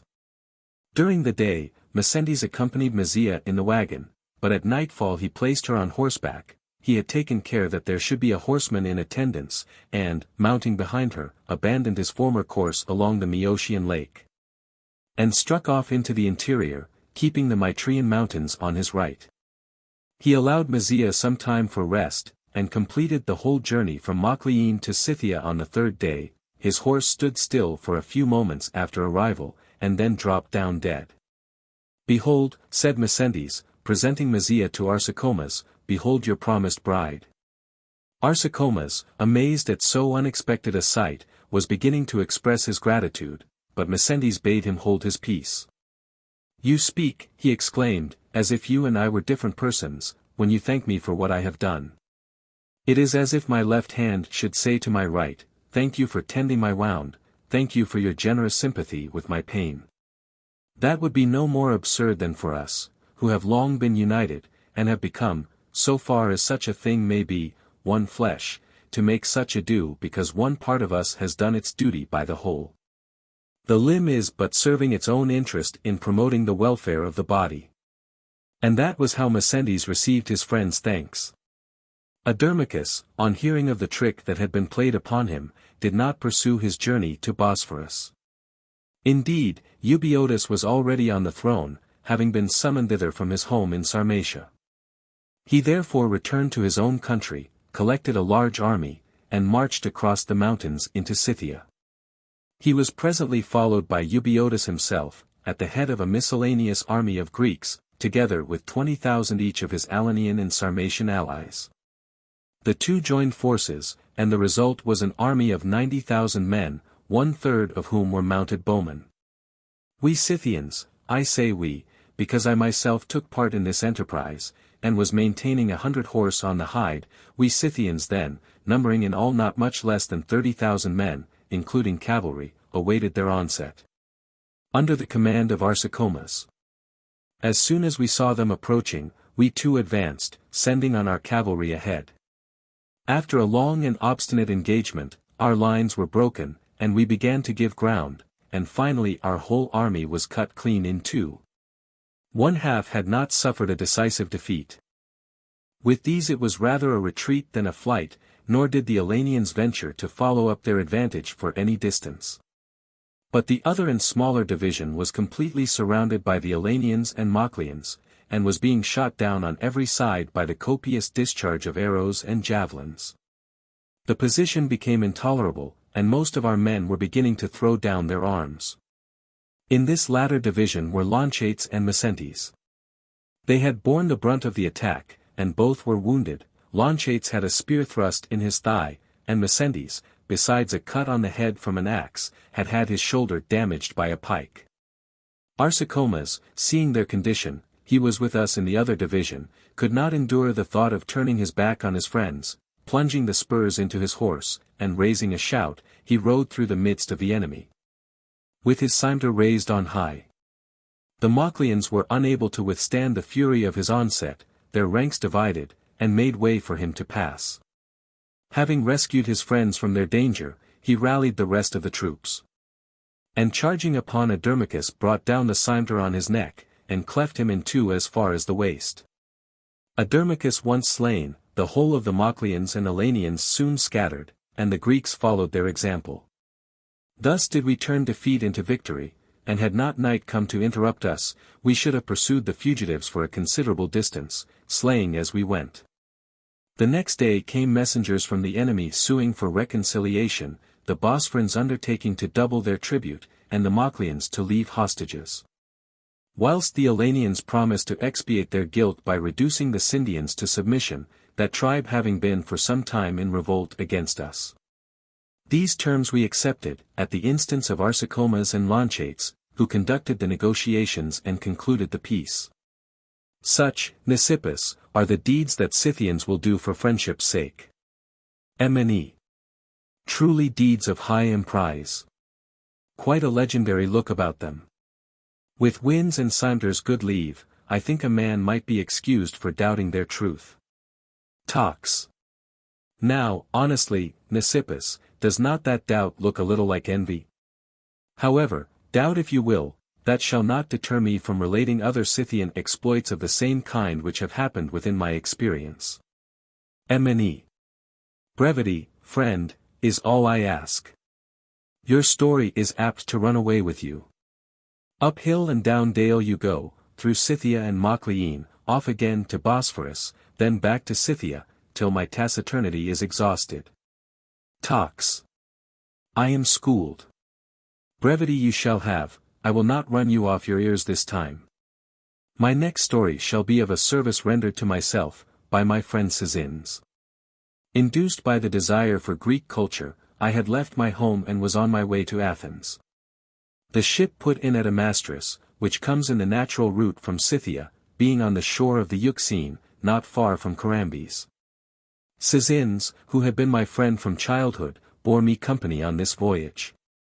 We had transferred all our belongings from the ship to an inn near the harbor. And whilst we were busy in the market, suspecting nothing wrong, some thieves had forced the door of our room and carried off everything, not leaving us even enough to go on with for that day. Well, when we got back and found what had happened, we thought it was no use trying to get legal redress from our landlord, or from the neighbors, there were too many of them. And if we had told our story, how we had been robbed of 400 darics and our clothes and rugs and everything, most people would only have thought we were making a fuss about a trifle. So we had to think what was to be done. Here we were, absolutely destitute, in a foreign country. For my part, I thought I might as well put a sword through my ribs there and then, and have done with it, rather than endure the humiliation that might be forced upon us by hunger and thirst. Scythians took a more cheerful view, and implored me to do nothing of the kind. I shall think of something, he said, and we may do well yet. For the moment, he made enough to get us some food by carrying up timber from the harbor. The next morning, he took a walk in the market, where it seems he saw a company of fine likely young fellows, who as it turned out were hired as gladiators, and were to perform 2 days after.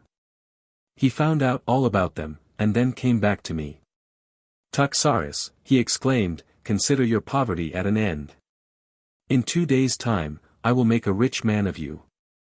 We got through those 2 days somehow, and then came the show, in which we took our places as spectators, Sezins bidding me prepare myself for all the novel delights of a Greek amphitheatre. The first thing we saw on sitting down was a number of wild beasts. Some of them were being assailed by javelins, others hunted by dogs, and others again were let loose upon certain men who were tied hand and foot, and whom we supposed to be criminals. The gladiators next made their appearance. The herald led forward a strapping young fellow, and announced that anyone who was prepared to stand up against him might step into the arena and take his reward, which would be 400 pounds. Sezins rose from his seat, jumped down into the ring, expressed his willingness to fight, and demanded arms. He received the money, and brought it to me. "If I win," he said, "we will go off together, and are amply provided for. If I fall, you will bury me and return to Scythia." I was much moved. He now received his arms, and put them on. With the exception, however, of the helmet, for he fought bareheaded. He was the first to be wounded, his adversary's curved sword drawing a stream of blood from his groin. I was half dead with fear. However, Sezins was biding his time. The other now assailed him with more confidence, and Sezins made a lunge at his breast, and drove the sword clean through, so that his adversary fell lifeless at his feet. He himself, exhausted by the loss of blood, sank down upon the corpse, and life almost deserted him, but I ran to his assistance, raised him up, and spoke words of comfort. The victory was won, and he was free to depart. I therefore picked him up and carried him home. My efforts were at last successful. He rallied, and is living in Scythia to this day, having married my sister.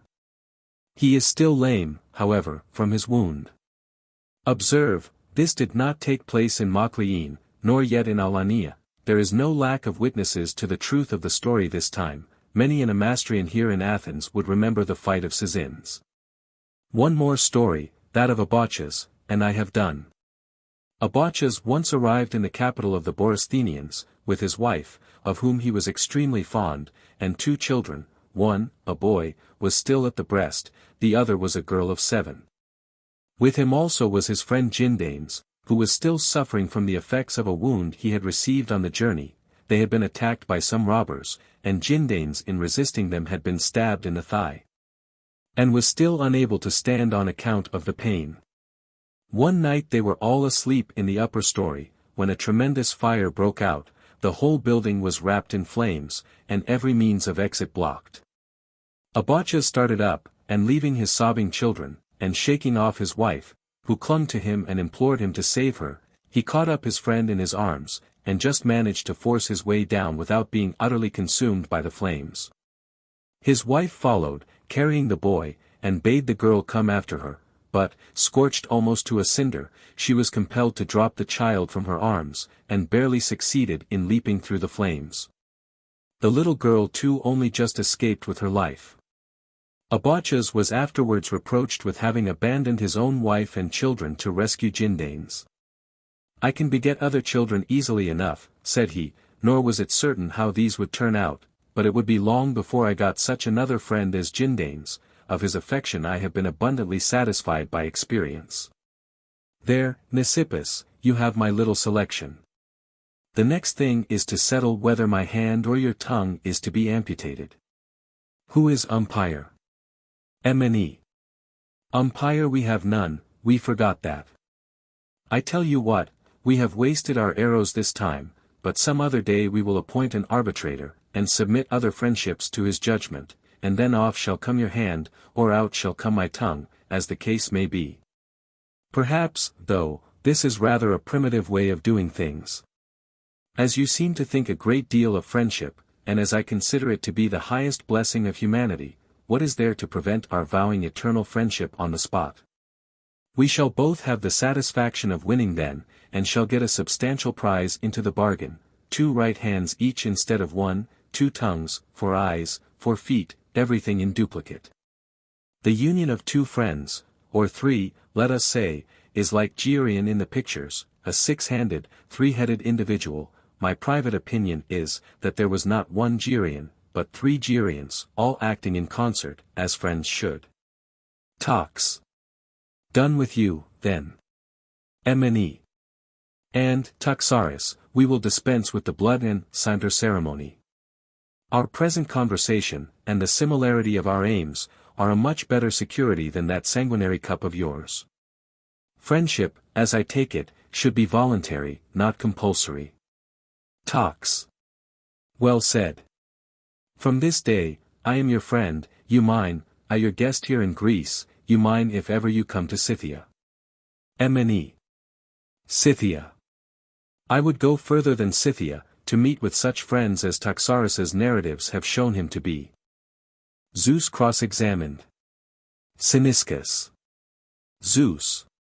Cyn Zeus, I am not going to trouble you with requests for a fortune or a throne. You get prayers enough of that sort from other people, and from your habit of convenient deafness I gather that you experience a difficulty in answering them. But there is one thing I should like, which would cost you no trouble to grant. Zeus. Well, Cynicus. You shall not be disappointed, if your expectations are as reasonable as you say. Cyn. I want to ask you a plain question. Zeus. Such a modest petition is soon granted, ask what you will. Cyn. Well then, you know your Homer and Hesiod, of course. Is it all true that they sing of destiny and the fates, that whatever they spin for a man at his birth must inevitably come about? Zeus. Unquestionably. Nothing is independent of their control. From their spindle hangs the life of all created things, whose end is predetermined even from the moment of their birth, and that law knows no change. Cyn. Then when Homer says, for instance, in another place, lest unto hell thou go, outstripping fate. He is talking nonsense, of course. Zeus. Absolute nonsense. Such a thing is impossible, the law of the fates, the thread of destiny, is over all. No. So long as the poets are under the inspiration of the muses, they speak truth, but once let those goddesses leave them to their own devices, and they make blunders and contradict themselves. Nor can we blame them, they are but men. How should they know truth, when the divinity whose mouthpieces they were is departed from them? Cyn. That point is settled, then. But there is another thing I want to know. There are 3 fates, are there not, Clotho, Lachesis, and Atropos? Zeus. Quite so. Cyn. But one also hears a great deal about destiny and fortune. Who are they, and what is the extent of their power? Is it equal to that of the fates? Or greater perhaps?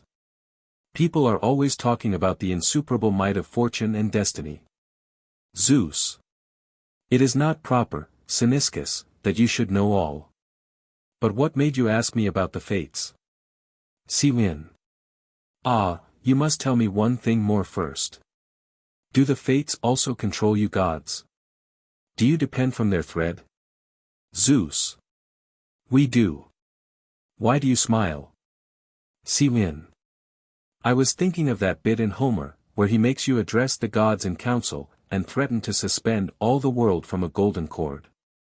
You said, you know, that you would let the cord down from heaven, and all the gods together, if they liked, might take hold of it and try to pull you down, and they would never do it, whereas you, if you had a mind to it, could easily pull them up. And earth and sea withal. I listened to that passage with shuddering reverence, I was much impressed with the idea of your strength. Yet now I understand that you and your cord and your threats all depend from a mere cobweb. It seems to me Clotho should be the one to boast, she has you dangling from her distaff, like a sprat at the end of a fishing line. Zeus. I do not catch the drift of your questions. Cyn. Come, I will speak my mind. And in the name of destiny and the fates take not my candor amiss. If the case stands thus, if the fates are mistresses of all, and their decisions unalterable, then why do men sacrifice to you, and bring hecatombs, and pray for good at your hands?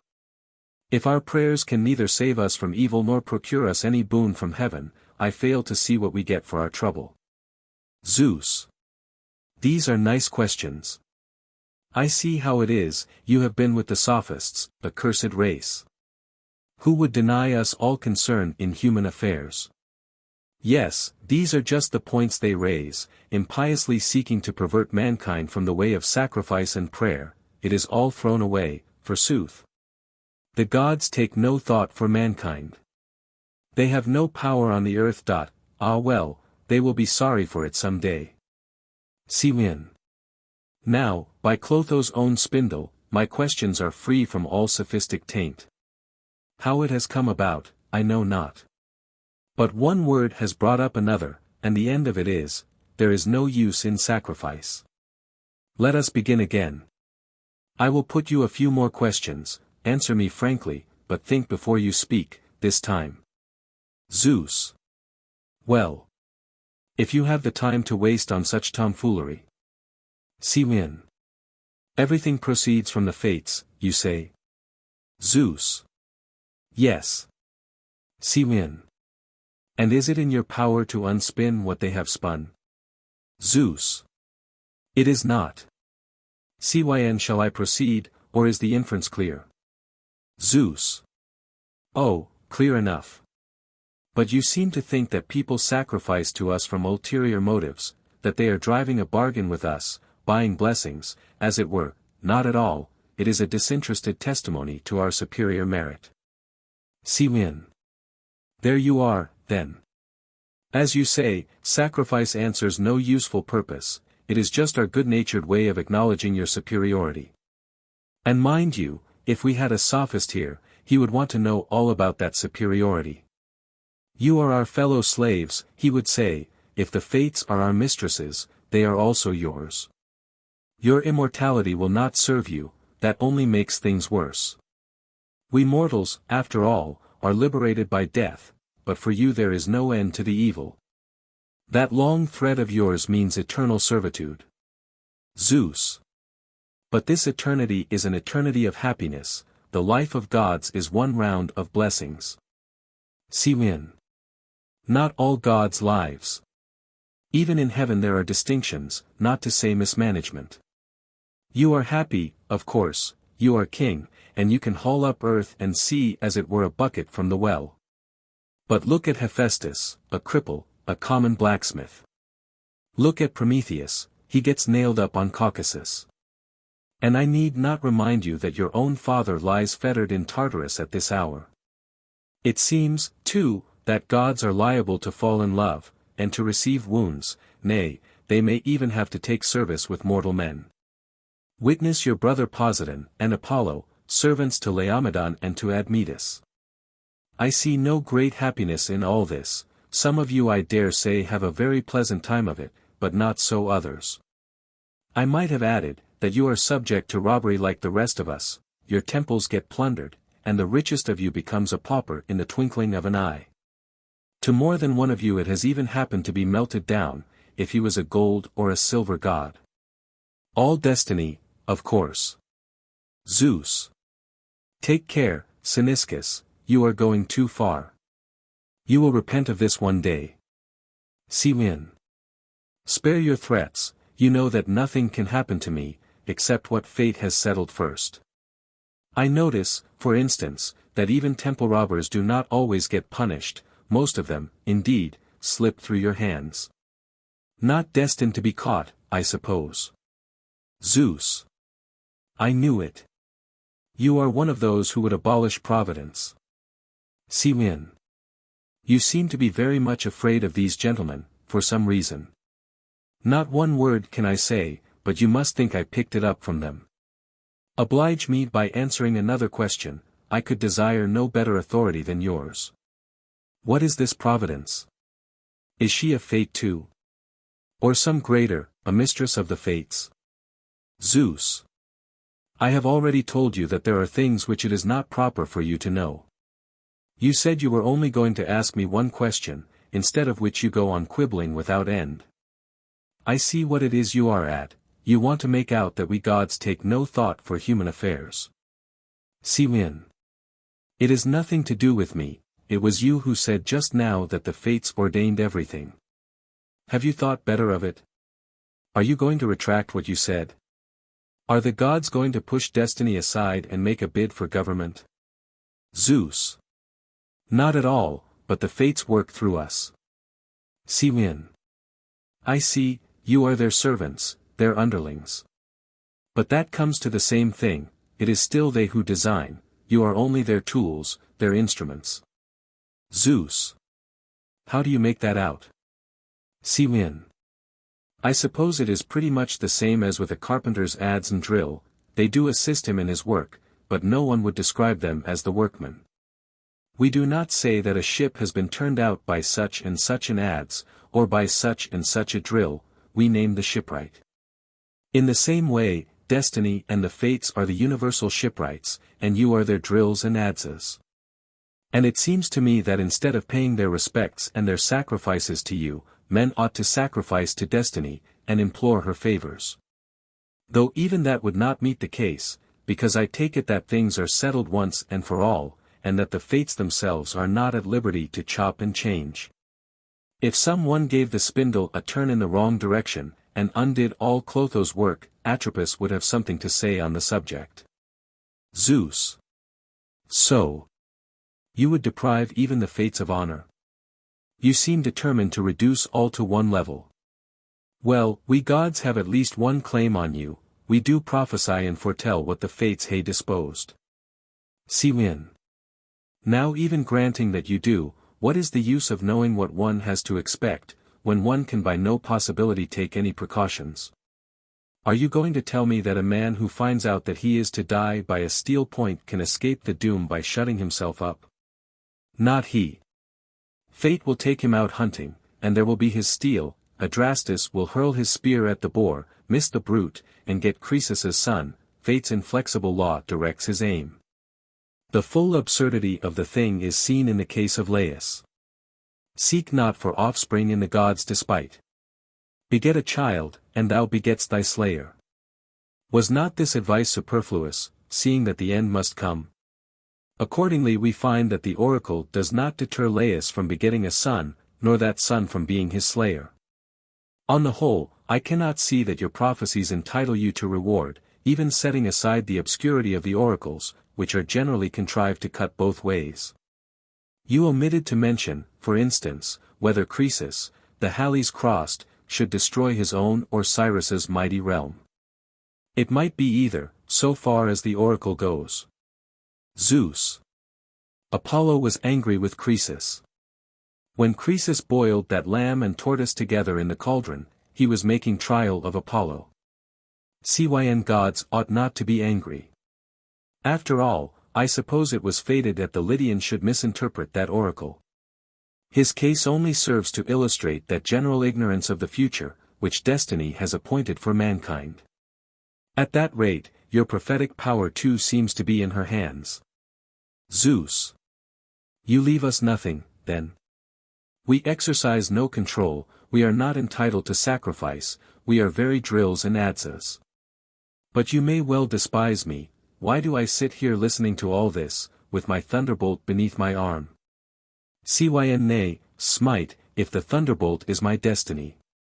I shall think none the worse of you, I shall know it is all Clotho's doing, I will not even blame the bolt that wounds me. And by the way, talking of thunderbolts, there is one thing I will ask you and destiny to explain, you can answer for her.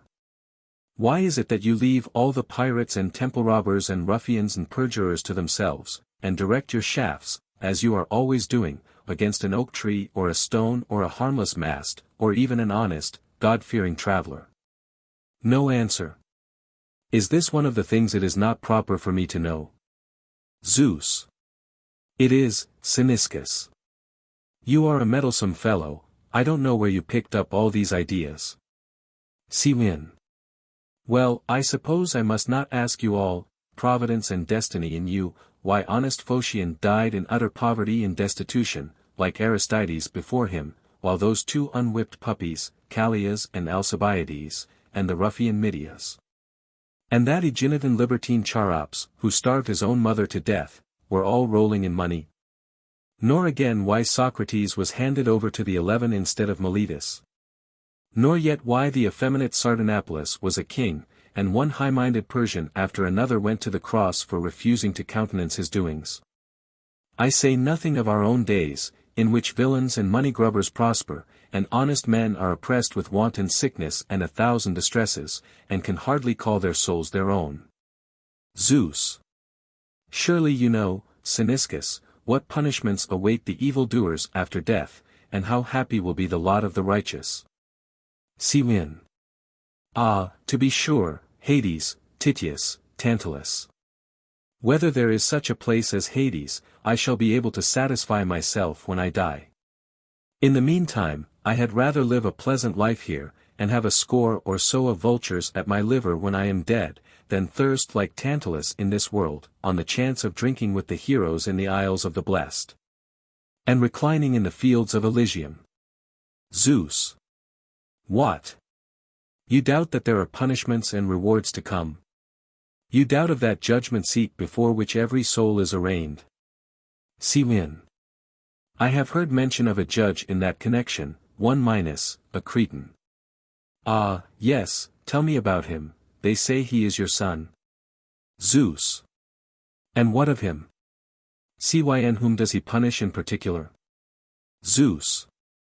Whom but the wicked? Murderers, for instance, and temple robbers. Win. And whom does he send to dwell with the heroes? Zeus. Good men and God-fearing, who have led virtuous lives. Win. Why? Zeus. Because they deserve punishment and reward respectively. Cyn suppose a man commits a crime accidentally, does he punish him just the same? Zeus. Certainly not.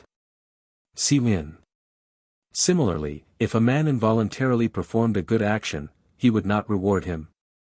Zeus. No. Win. Then there is no one for him to reward or punish. Zeus. How so? Win. Why, we men do nothing of our own free will, we are obeying an irresistible impulse, that is, if there is any truth in what we settled just now, about fate's being the cause of everything. Does a man commit a murder? Fate is the murderess. Does he rob a temple? He has her instructions for it. So if there is going to be any justice in Minos's sentences, he will punish destiny, not Sisyphus, fate, not Tantalus. What harm did these men do? They only obeyed orders. Zeus. I am not going to speak to you any more. You are an unscrupulous man, a sophist. I shall go away and leave you to yourself. Win. I wanted to ask you where the Fates lived, and how they managed to attend to all the details of such a vast mass of business, just those three. I do not envy them their lot, they must have a busy time of it, with so much on their hands. Their destiny, apparently, is no better than other people's. I would not exchange with them, if I had the choice. I had rather be poorer than I am, than sit before such a spindleful, watching every thread. But never mind, if you would rather not answer. Your previous replies have quite cleared up my doubts about destiny and providence, and for the rest, I expect I was not destined to hear it. Zeus Tragoedus. Hermes. Hera. Colossus. Heracles. Athene. Poseidon. Momus. Hermagoras. Zeus. Aphrodite. Apollo, Timocles. Damis. Herm. Wherefore thus brooding, Zeus? Wherefore apart? And palely pacing, as earth's sages use? Let me thy counsel know, thy cares partake. And find thy comfort in a faithful fool. Cronides, Lord of Lords, and all our sire. I clasp thy knees, grant thou what I require. A boon the lightning-eyed Tritonia asks. Speak, rend the veil thy secret thought that masks. Reveal what care thy mind within thee gnaws. Blanches thy cheek, and this deep moaning draws. Zeus. Speech hath no utterance of surpassing fear. Tragedy holds no misery or woe. But our divinest essence soon shall taste. Alas, how dire a prelude to thy tale. Zeus. O brood maleficent, teemed from earth's dark womb. And thou, Prometheus, how hast thou wrought me woe. Possess us, are not we thine own familiars? Zeus. With a whir and a crash. Let the levin bolt dash. Ah, whither? Hera. A truce to your passion, Zeus. We have not these good people's gift for farce or recitation, we have not swallowed Euripides whole, and cannot play up to you. Do you suppose we do not know how to account for your annoyance? Zeus. Thou know'st not, else thy waitings had been loud. Hera. Don't tell me, it's a love affair, that's what's the matter with you. However, you won't have any wailings from me, I am too much hardened to neglect. I suppose you have discovered some new Danae or Semele or Europa whose charms are troubling you, and so you are meditating a transformation into a bull or satyr, or a descent through the roof into your beloved's bosom as a shower of gold. All the symptoms, your groans and your tears and your white face, point to love and nothing else. Zeus. Happy ignorance, that sees not what perils now forbid love and such toys.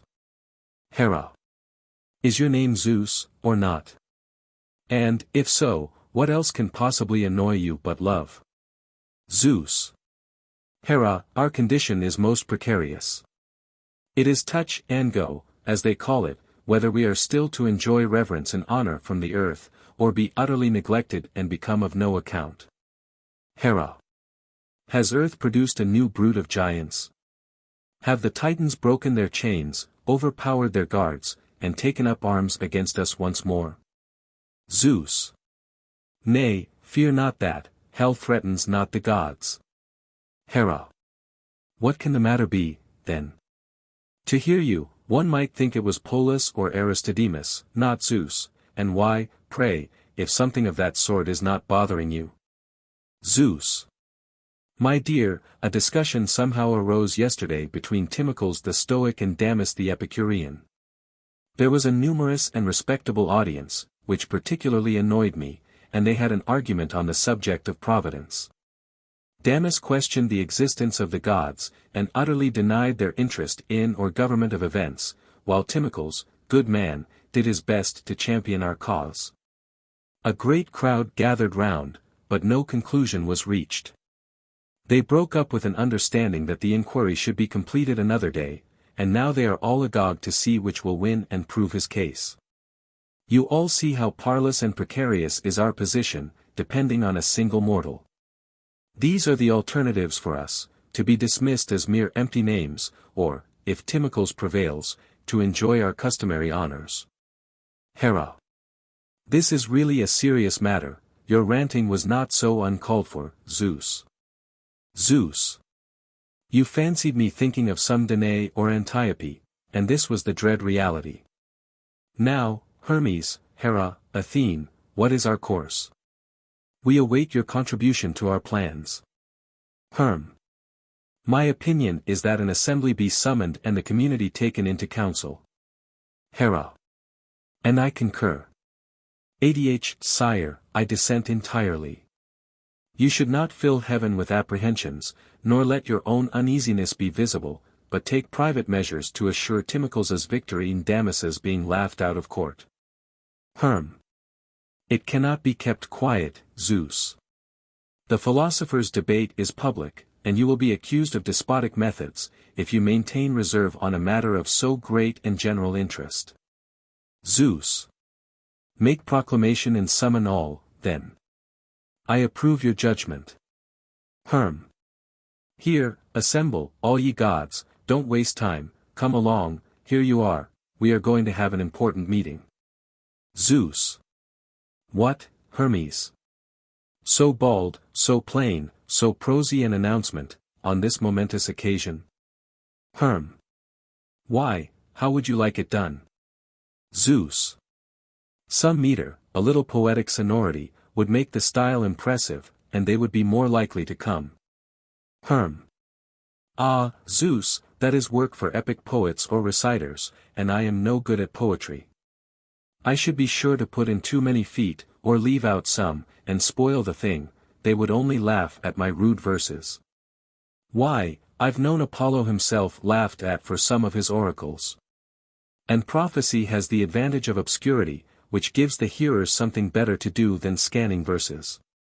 Zeus.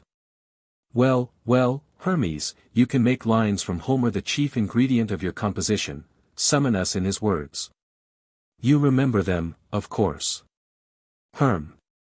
I cannot say they are exactly on the tip of my tongue, however, I'll do my best. Let ne'er a god, nor eke a goddess. Nor yet of ocean's rivers one be wanting. Nor nymphs. But gather to great Zeus's council. And all that feast on glorious hecatombs. Yea, middle and lower classes of divinity. Or nameless ones that snuff fat altar fumes. Zeus. Good, Hermes. That is an excellent proclamation. See, here they come pell-mell, now receive and place them in correct precedence, according to their material or workmanship, gold in the front row, silver next, then the ivory ones, then those of stone or bronze. A cross-division will give precedence to the creations of Phidias, Alcamenes, Myron, Euphranor, and artists of that caliber, while the common inartistic jobs can be huddled together in the far corner, hold their tongues. And just make up the rank and file of our assembly. All right, they shall have their proper places. But here is a point, suppose one of them is gold, and heavy at that, but not finely finished, quite amateurish and ill-proportioned, in fact, is he to take precedence of Myron's and Polyclitus's bronze, or Phidias's and Alcamenes's marble? Or is workmanship to count most? Zeus. It should by rights. Never mind, put the gold first. I see, property qualification, comparative wealth, is the test, not merit. Gold to the front row, please. Zeus, the front row will be exclusively barbarian, I observe.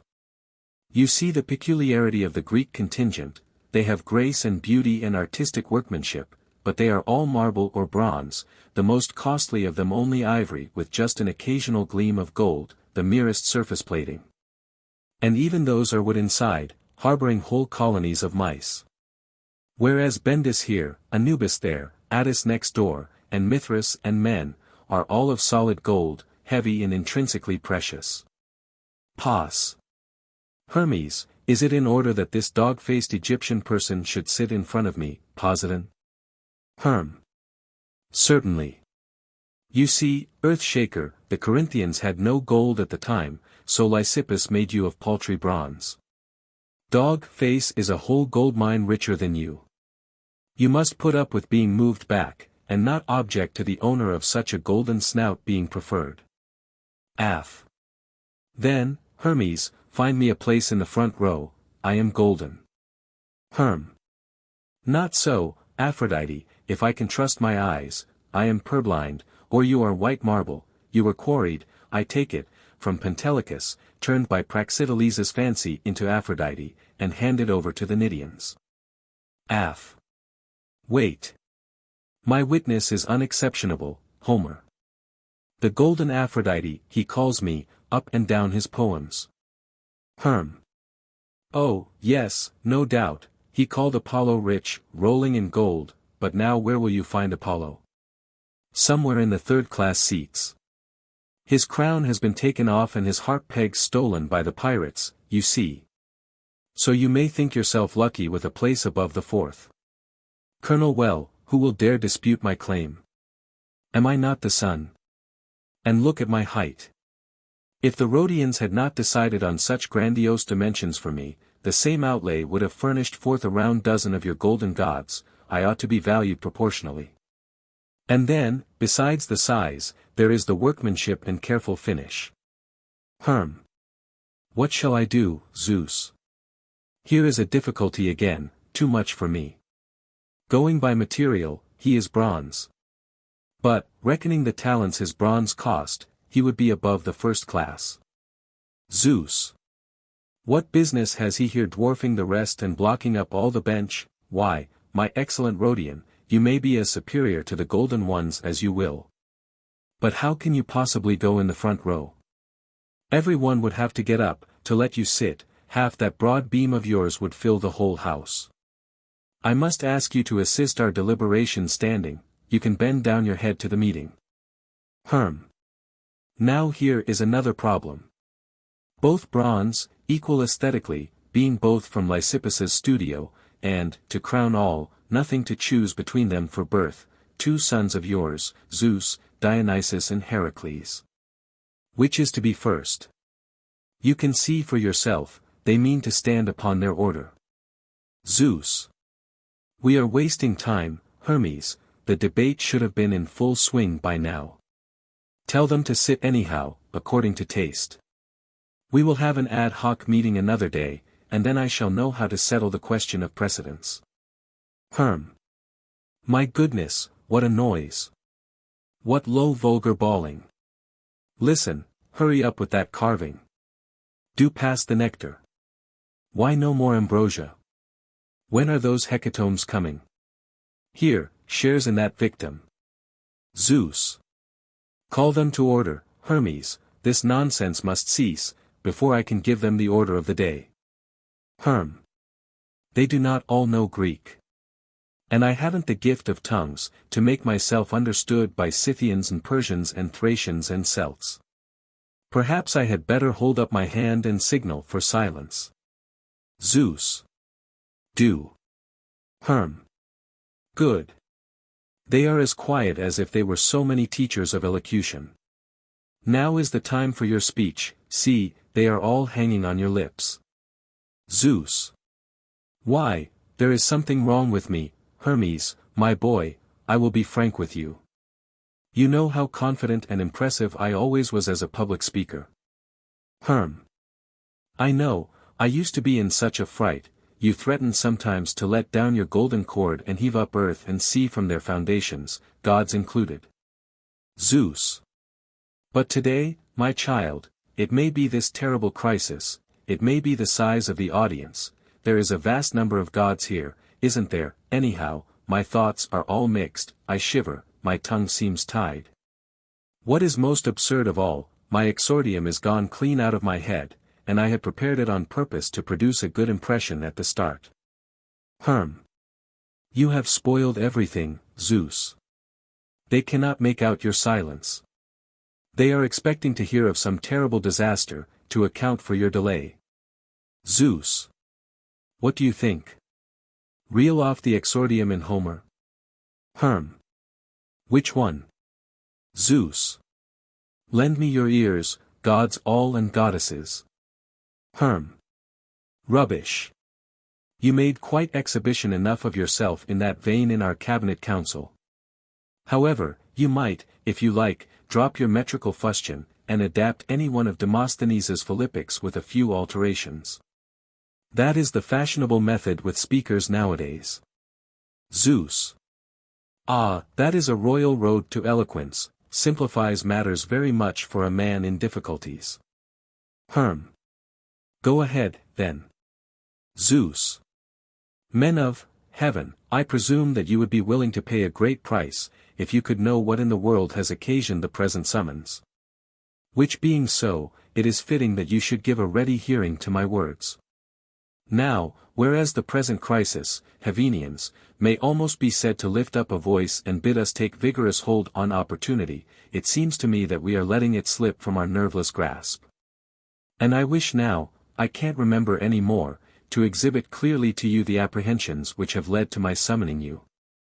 As you are all aware, Mnesithius the ship's captain yesterday made his votive offering for the narrow escape of his vessel off Caphareus, and those of us whom he had invited attended the banquet in Piraeus.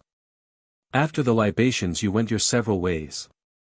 I myself, as it was not very late, walked up to town for an afternoon stroll in Ceramicus, reflecting as I went on the parsimony of Mnesithius. When the ship was driving against the cliff, and already inside the circle of reef, he had vowed whole hecatombs, what he offered in fact, with 16 gods to entertain, was a single cock, an old bird afflicted with catarrh, and 6 grains of frankincense. These were all mildewed, so that they at once fizzled out on the embers, hardly giving enough smoke to tickle the olfactories. Engaged in these thoughts I reached the poisal, and there found a great crowd gathered.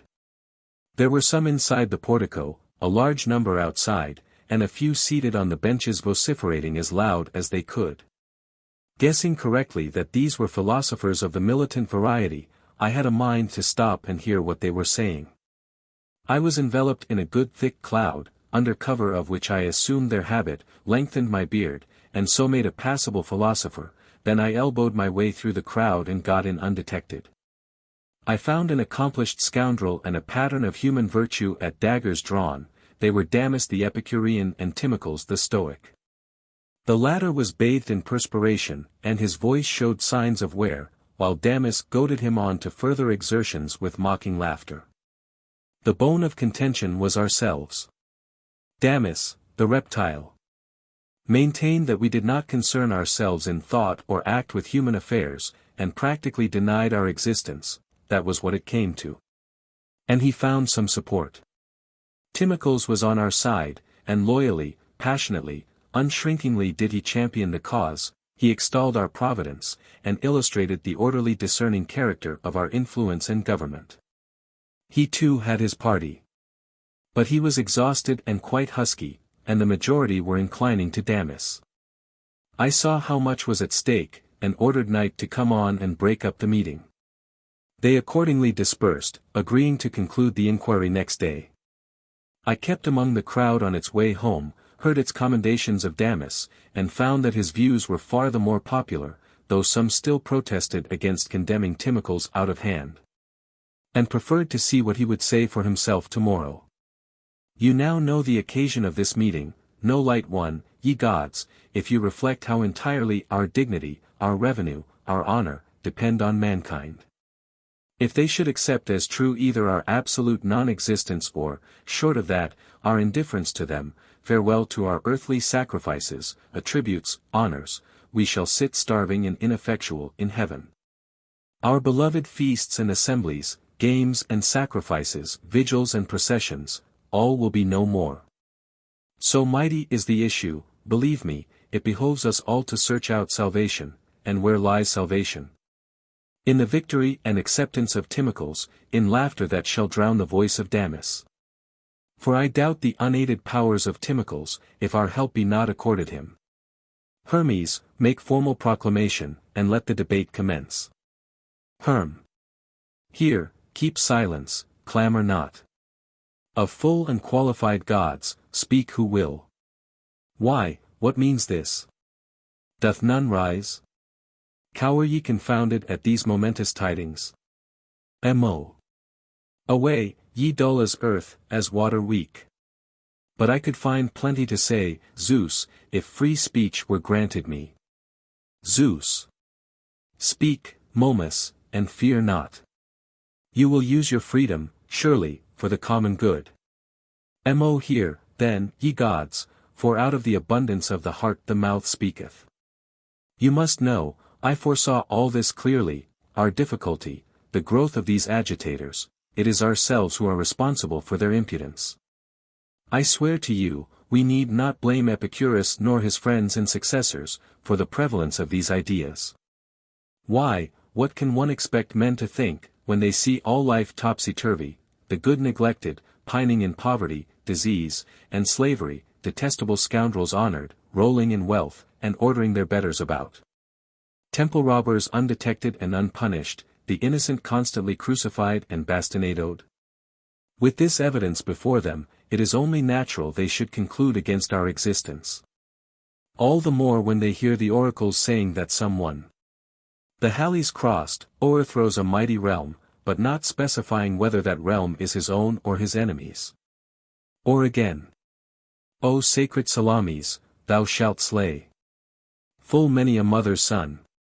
The Greeks were mothers' sons as well as the Persians, I suppose. Or again, When they hear the ballads about our loves, our wounds, captivities, thraldoms, quarrels, and endless vicissitudes, mark you, we claim all the while to be blissful and serene, are they not justified in ridiculing and belittling us? And then we say it is outrageous if a few people who are not quite fools expose the absurdity and reject Providence. Why, we ought to be glad enough that a few still go on sacrificing to blunderers like us. And at this point, Zeus, this meeting is private. The human element is not represented among us, except by Heracles, Dionysus, Ganymede, and Asclepius, and they are naturalized, at this point. Answer me a question frankly, did your interest in mankind ever carry you so far as to sift the good from the bad? The answer is in the negative, I know. Very well, then. Had not a Theseus, on his way from Treason to Athens, exterminated the malefactors as an incidental amusement, Sciron and Pidiocamps and Circean and the rest of them might have gone on battening on the slaughter of travelers. For all you and your Providence would have done. Had not an old-fashioned thoughtful Eurystheus, benevolently collecting information of local troubles, sent this energetic enterprising servant of his about, the mighty Zeus would never have given a thought to the Hydra or the Stymphalian birds, the Thracian horses and the drunken insolence of centaurs. If the truth must out, we sit here with a single eye to one thing: does a man sacrifice and feed the altar's fat? Everything else drifts as it may. We get our deserts, and shall continue to get them, when men open their eyes by degrees and find that sacrifices and processions bring them no profit.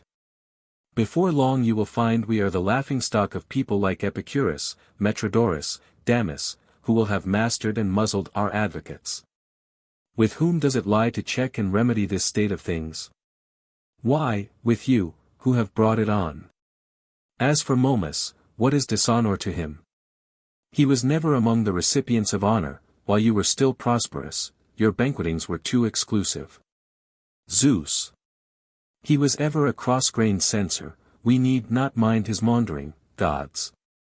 We have it from the admirable Demosthenes, imputations, blame, criticism, these are easy things, they tax no one's capacity, what calls for a statesman is the suggesting of a better course, and that is what I rely upon the rest of you for. Let us do our best without his help. Pause. As for me, I live ordinarily under water, as you know, and follow an independent policy in the depths. That policy is to save sailors, set ships on their way, and keep the winds quiet, as best I may. However, I do take an interest in your politics too, and my opinion is that this Damis should be got rid of before the debate. The thunderbolt would do it, or some means could be found, else he might win. You say he is a plausible fellow, Zeus. It would teach them that there is a reckoning for telling such tales about us, too. Zeus. You must be jesting, Poseidon, you cannot have forgotten that we have no say in the matter. It is the fates that spin a man's thread, whether he be destined to the thunderbolt or the sword, to fever or consumption. If it had depended on me, do you suppose I should have let those temple robbers get off unblasted from Pisa the other day? 2 of my curls shorn off, weighing half a dozen pounds apiece. Would you have stood it, when that fisherman from Orius stole your trident at Geriestus? Moreover, they will think we are sensitive and angry. They will suspect that the reason why we get the man out of the way without waiting to see him matched with Timocles is that we are afraid of his arguments. They will say we are just securing judgment by default. Pause. Dear, dear. I thought I had hit upon a good shortcut to our object. Zeus. Nonsense, there is something fishy about it, Poseidon, and it is a dull notion too, to destroy your adversary beforehand. He dies unvanquished, and leaves his argument behind him still debatable and undecided. Pause. Then the rest of you must think of something better, if fishy is the best word you have for me. Apol. If we beardless juniors were competent to address the meeting, I might perhaps have contributed usefully to the discussion. M.O. Oh, Apollo, the inquiry is so important that seniority may be waived, and anyone allowed his say. A pretty thing to split hairs about legal competence at a supreme crisis.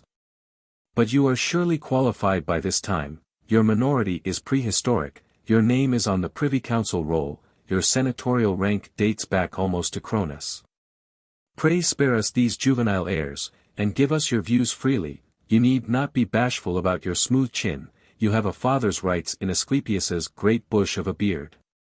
Moreover, you never had a better opportunity of showing your wisdom, if your philosophic seances with the muses on Helicon have not been thrown away. Apol. Why, it does not lie with you to give me leave, Momus, Zeus must do that.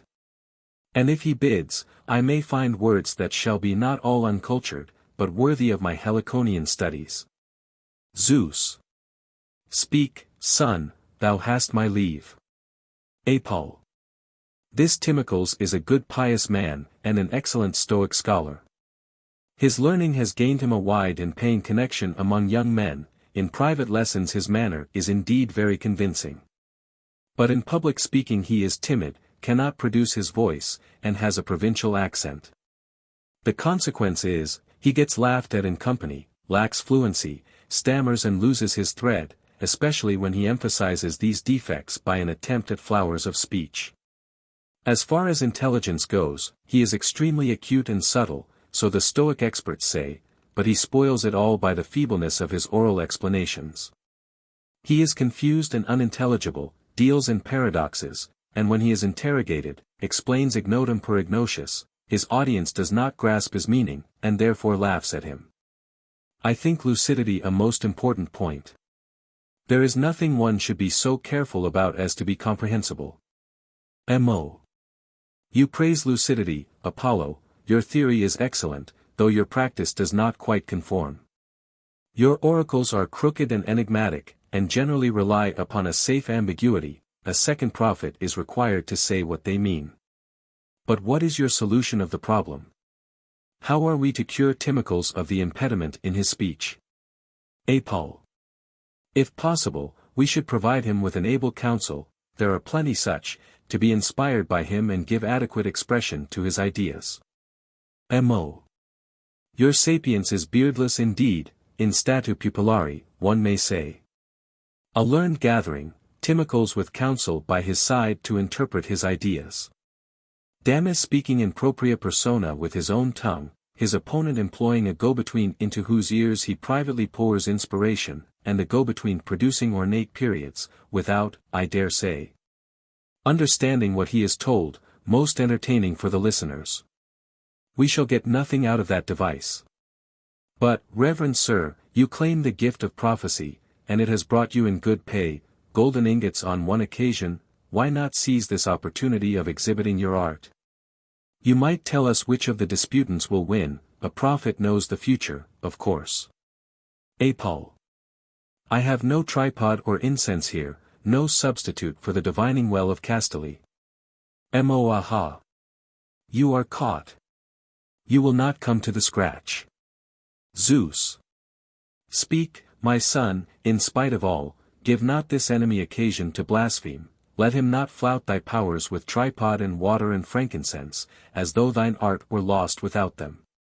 Apol.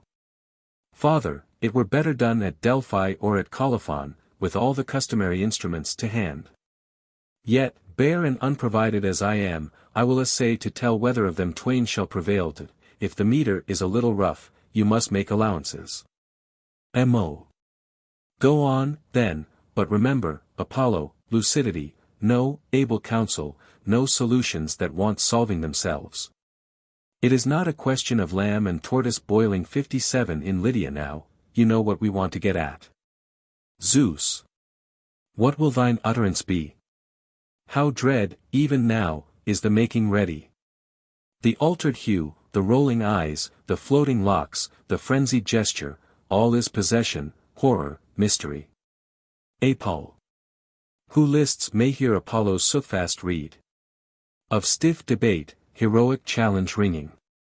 Shrill, and each headpiece lined with fence of proof. Alternate clack the strokes in whirling strife. Sore buffeted, quakes and shivers heart of oak. But when grasshopper feels the vulture's talons, then the storm-boding ravens croak their last. Prevail the mules, but his swift foals the ass. Zeus. Why that ribald laughter, Momus? It is no laughing matter. Stop, fool. You'll choke yourself. M.O.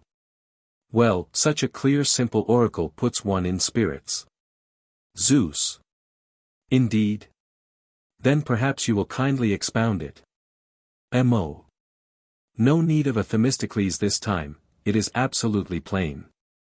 The oracle just says in so many words that he is a quack, and we pack asses, quite true, and mules to believe in him. We have not as much sense, it adds, as a grasshopper. Herrick. Father, I am only an alien, but I am not afraid to give my opinion. Let them begin their debate. Then, if Timocles gets the best of it, we can let the meeting go on, in our own interest. On the other hand, if things look bad, I will give the portico a shake, if you like, and bring it down on Damis. A confounded fellow like that is not to insult us. Zeus. Now by Heracles, I can swear by you, I certainly cannot swear by your plan. What a crude, what a shockingly Philistine suggestion. What? Destroy all those people for one man's wickedness. And the portico thrown in, with the Miltiades and Cynaegirus on the field of Marathon? Why, if these were ruined, how could the orators ever make another speech, with the best of their stock in trade taken from them? Besides, while you were alive, you might possibly have done a thing like that, but now that you are a god, you surely understand that only the fates are competent, and we cannot interfere. Herrick. Then when I slew the lion or the hydra, was I only the fates' instrument? Zeus. Of course you were. Herrick. And now, suppose anyone insults me, or robs my temple, or upsets an image of me, am I not to pulverize him, just because the fates have not decreed it long ago? Zeus. Certainly not. Herrick. Then allow me to speak my mind. I'm a blunt man. I call a spade a spade. If this is the state of things with you, goodbye for me to your honors and altar steam and fat of victims, I shall be off to Hades. There, if I show my bow ready for action, the ghosts of the monsters I have slain will be frightened, at least. Zeus. Oh, splendid. Thine own lips testify against thee, says the book. You would have saved Damis some trouble by putting this in his mouth. But who is this breathless messenger? Bronze, a nice clean figure and outline, chevelure rather out of date. Ah, he must be your brother, Hermes, who stands in the market by the Poesil. I see he is all over pitch, that is what comes of having casts taken of you every day. My son, why this haste? Have you important news from earth? Hermag. Momentous news, calling for infinite energy. Zeus. Speak, tarry not, if any peril else hath escaped our vigilance. Hermag. It chanced of late that by the statuaries my breast and back were plastered o'er with pitch. A mock cuirass tight clinging hung, to ape my bronze, and take the seal of its impression. When lo, a crowd, therein a pallid pair, sparring amain, vociferating logic. 'Twas Damis and Zeus. Truce to your iambics, my excellent Hermagoras. I know the pair. But tell me whether the fight has been going on long. Hermag. Not yet, they were still skirmishing, slinging invective at long range. Zeus. Then we have only, gods, to look over and listen. Let the hours unbar, draw back the clouds, and open the doors of heaven. Upon my word, what a vast gathering. And I do not quite like the looks of Timocles, he is trembling, he has lost his head, he will spoil everything. It is perfectly plain, he will not be able to stand up to Damis. Well, there is one thing left us, we can pray for him. Inwardly, silently, lest Damis hear. _T. What, you miscreant, no gods?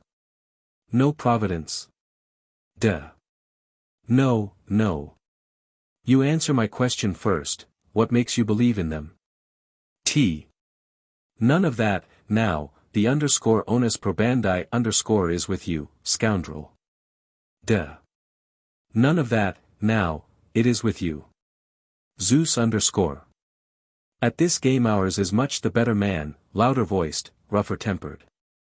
Good, Timocles, stick to invective, that is your strong point, once you get off that, he will hook and hold you up like a fish. Underscore T.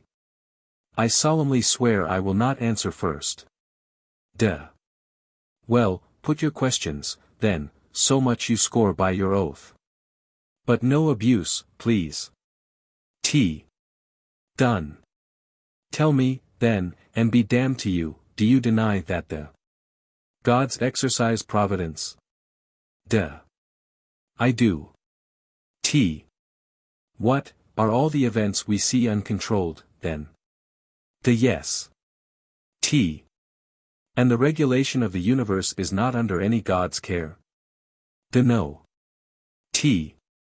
And everything moves casually, by blind tendency? The yes.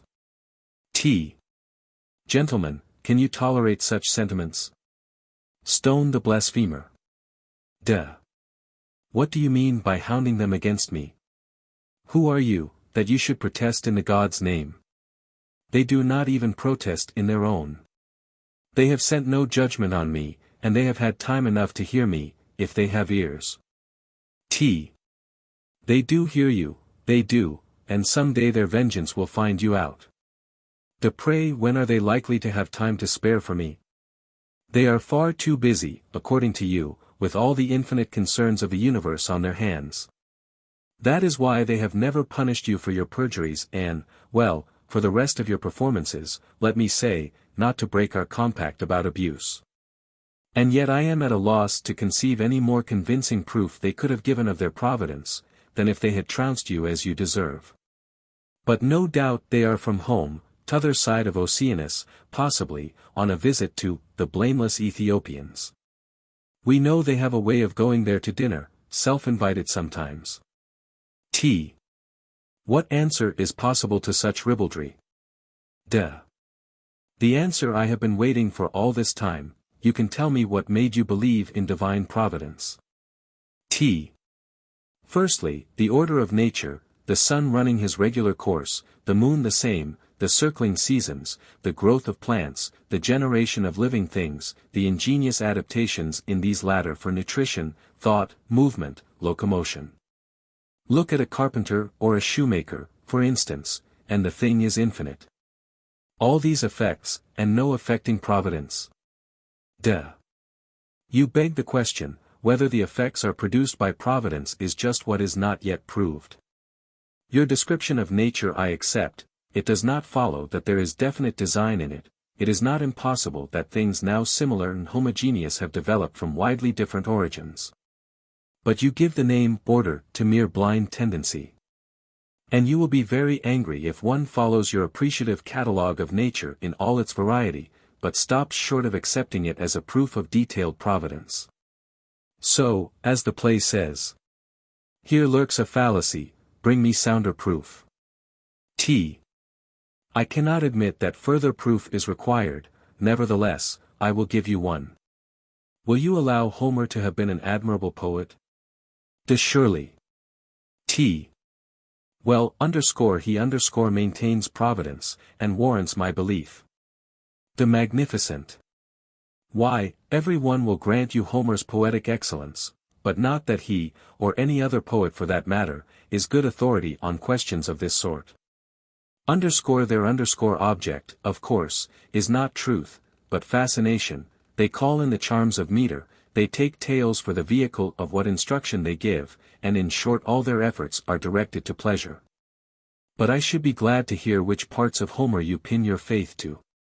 Where he tells how the daughter, the brother, and the wife of Zeus conspired to imprison him.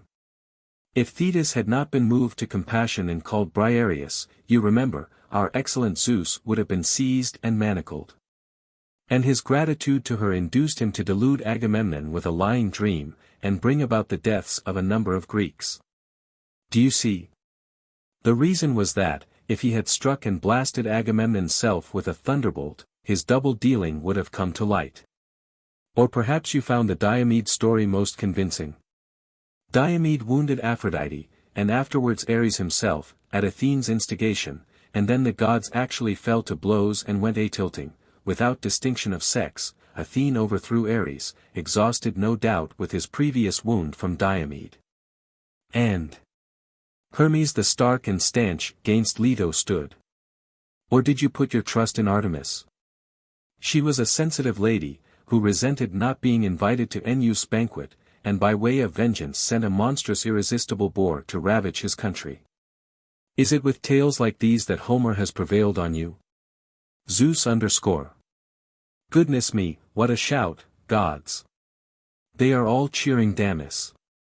And our man seems posed, he is frightened and trembles, he is going to throw up the sponge, I am certain of it, he looks round for a gap to get away through. _T. And will you scout Euripides too, then?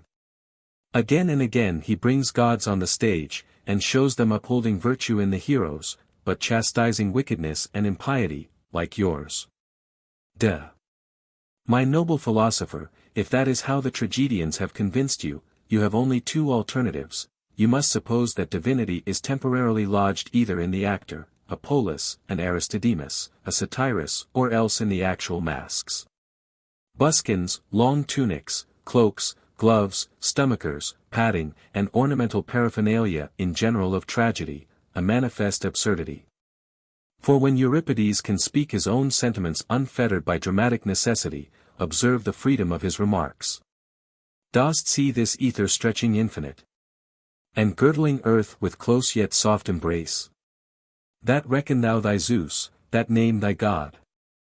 And again, Zeus, whatever Zeus may be, for, save by hearsay, I know not. And there is more of the same sort. T. Well, but all men, aye, all nations, have acknowledged and fated gods. Was it all delusion? Duh.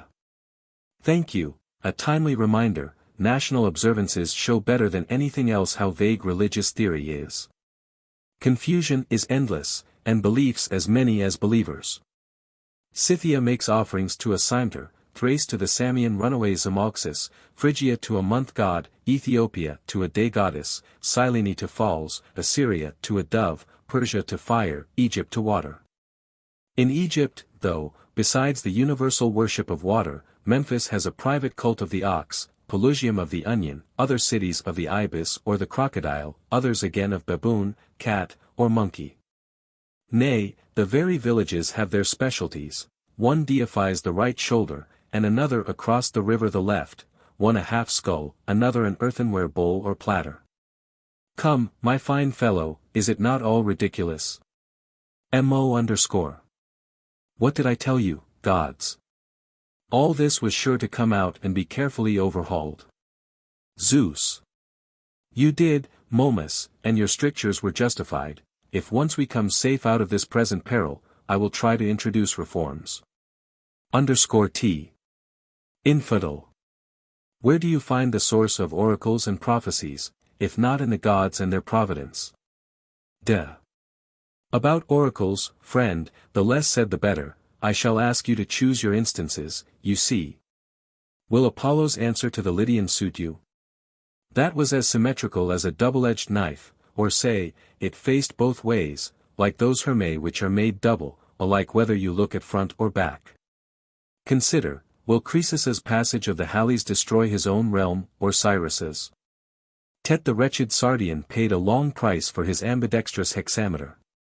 Mo_. The man is realizing just my worst apprehensions.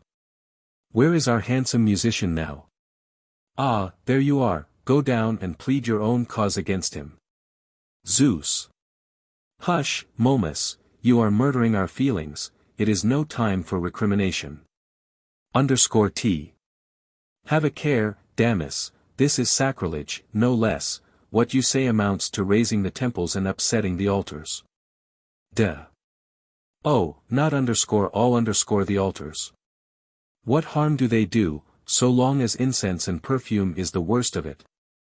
As for Artemis's altar at Tauri, though, and her hideous feasts, I should like it overturned from base to cornice.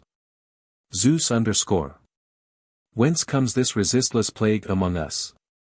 There is none of us he spares, he is as free with his tongue as a tub orator. And grips by turns the innocent and guilty. Mo. The innocent? You will not find many of those among us, Zeus. He will soon come to laying hands upon some of the great and eminent, I dare say. _T. Do you close your ears even to Zeus's thunder, atheist? Duh. I clearly cannot shut out the thunder, whether it is Zeus's thunder, you know better than I perhaps. You may have interviewed the gods. Travelers from Crete tell another story. There is a tomb there with an inscribed pillar, stating that Zeus is long dead, and not going to thunder any more. Mo_. I could have told you that was coming long ago. What, Zeus? Pale? And your teeth chattering? What is the matter? You should cheer up, and treat such mannequins with lofty contempt. Zeus. Contempt? See what a number of them there is, how set against us they are already, and he has them fast by the ears. Mo. Well, but you have only to choose, and you can let down your golden cord, and then every man of them. With earth and sky and all thou canst draw up. _T. Blasphemer, have you ever been a voyage? Many. T. Well, then, the wind struck the canvas and filled the sails, and it or the oars gave you way, but there was a person responsible for steering and for the safety of the ship. This certainly. T. Now that ship would not have sailed, without a steersman, and do you suppose that this great universe drifts unsteered and uncontrolled? Zeus _. Good, this time, Timocles, a cogent illustration, that. _. But, you pattern of piety, the earthly navigator makes his plans, takes his measures, gives his orders, with a single eye to efficiency, there is nothing useless or purposeless on board. Everything is to make navigation easy or possible. But as for the navigator for whom you claim the management of this vast ship, he and his crew show no reason or appropriateness in any of their arrangements. The forestays, as likely as not, are made fast to the stern, and both sheets to the bows. The anchor will be gold, the beak lead, decoration below the waterline, and unsightliness above. As for the men, you will find some lazy awkward coward in second or third command, or a fine swimmer, active as a cat aloft, and a handy man generally, chosen out of all the rest to pump. It is just the same with the passengers. Here is a jailbird accommodated with a seat next the captain and treated with reverence, there a debauchee or parricide or temple robber in honorable possession of the best place. While crowds of respectable people are packed together in a corner and hustled by their real inferiors. Consider what sort of a voyage Socrates and Aristides and Phocion had of it, on short rations, not venturing, for the filth, to stretch out their legs on the bare deck. And on the other hand what a comfortable, luxurious, contemptuous life it was for Callias or Midias or Sardanapalus. That is how things go on board your ship, Sir Wiseacre, and who shall count the wrecks? If there had been a captain supervising and directing, in the first place he would have known the difference between good and bad passengers, and in the second he would have given them their deserts. The better would have had the better accommodation above by his side, and the worse gone below, with some of the better he would have shared his meals and his counsels. So too for the crew, the keen sailor would have been made lookout man or captain of the watch, or given some sort of precedence, and the lazy shirker have tasted the rope's end half a dozen times a day. The metaphorical ship, your worship, is likely to be capsized by its captain's incompetence. Mo_. He is sweeping on to victory, with wind and tide. Zeus. Too probable, Momus. And Timocles never gets hold of an effective idea. He can only ladle out trite commonplaces higgledy-piggledy, no sooner heard than refuted. _T. Well, my ship leaves you unconvinced, I must drop my sheet anchor, then, that at least is unbreakable. Zeus _. I wonder what it is. T. See whether this is a sound syllogism. Can you upset it? If there are altars, there are gods, there are altars, therefore, there are gods. Now then. Ha, ha, ha. I will answer as soon as I can get done with laughing. Will you never stop? At least tell me what the joke is. Why, you don't see that your anchor, sheet anchor, too, hangs by a mere thread. You defend on connection between the existence of gods and the existence of altars, and fancy yourself safe at anchor. As you admit that this was your sheet anchor, there is nothing further to detain us. You retire, you confess yourself beaten, then. Yes, we have seen you take sanctuary at the altars under persecution. At those altars I am ready, the sheet anchor be my witness, to swear peace and cease from strife.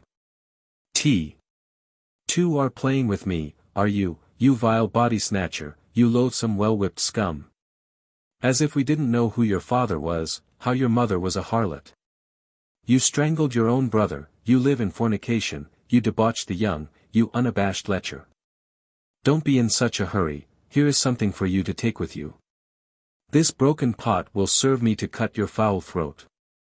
Zeus _ Damis makes off with a laugh, and the other after him, calling him names, mad at his insolence. He will get him on the head with that pottery, I know. And now, what are we to do? Why, the man in the comedy was not far out. Put a good face on, and thou hast no harm. It is no such terrible disaster, if a few people go away infected. There are plenty who take the other view, a majority of Greeks, the body and dregs of the people, and the barbarians to a man. Zeus. Ah, Hermes, but there is a great deal in Darius's remark about Zopyrus. I would rather have had one ally like Damis than be the lord of 1,000 Babylons.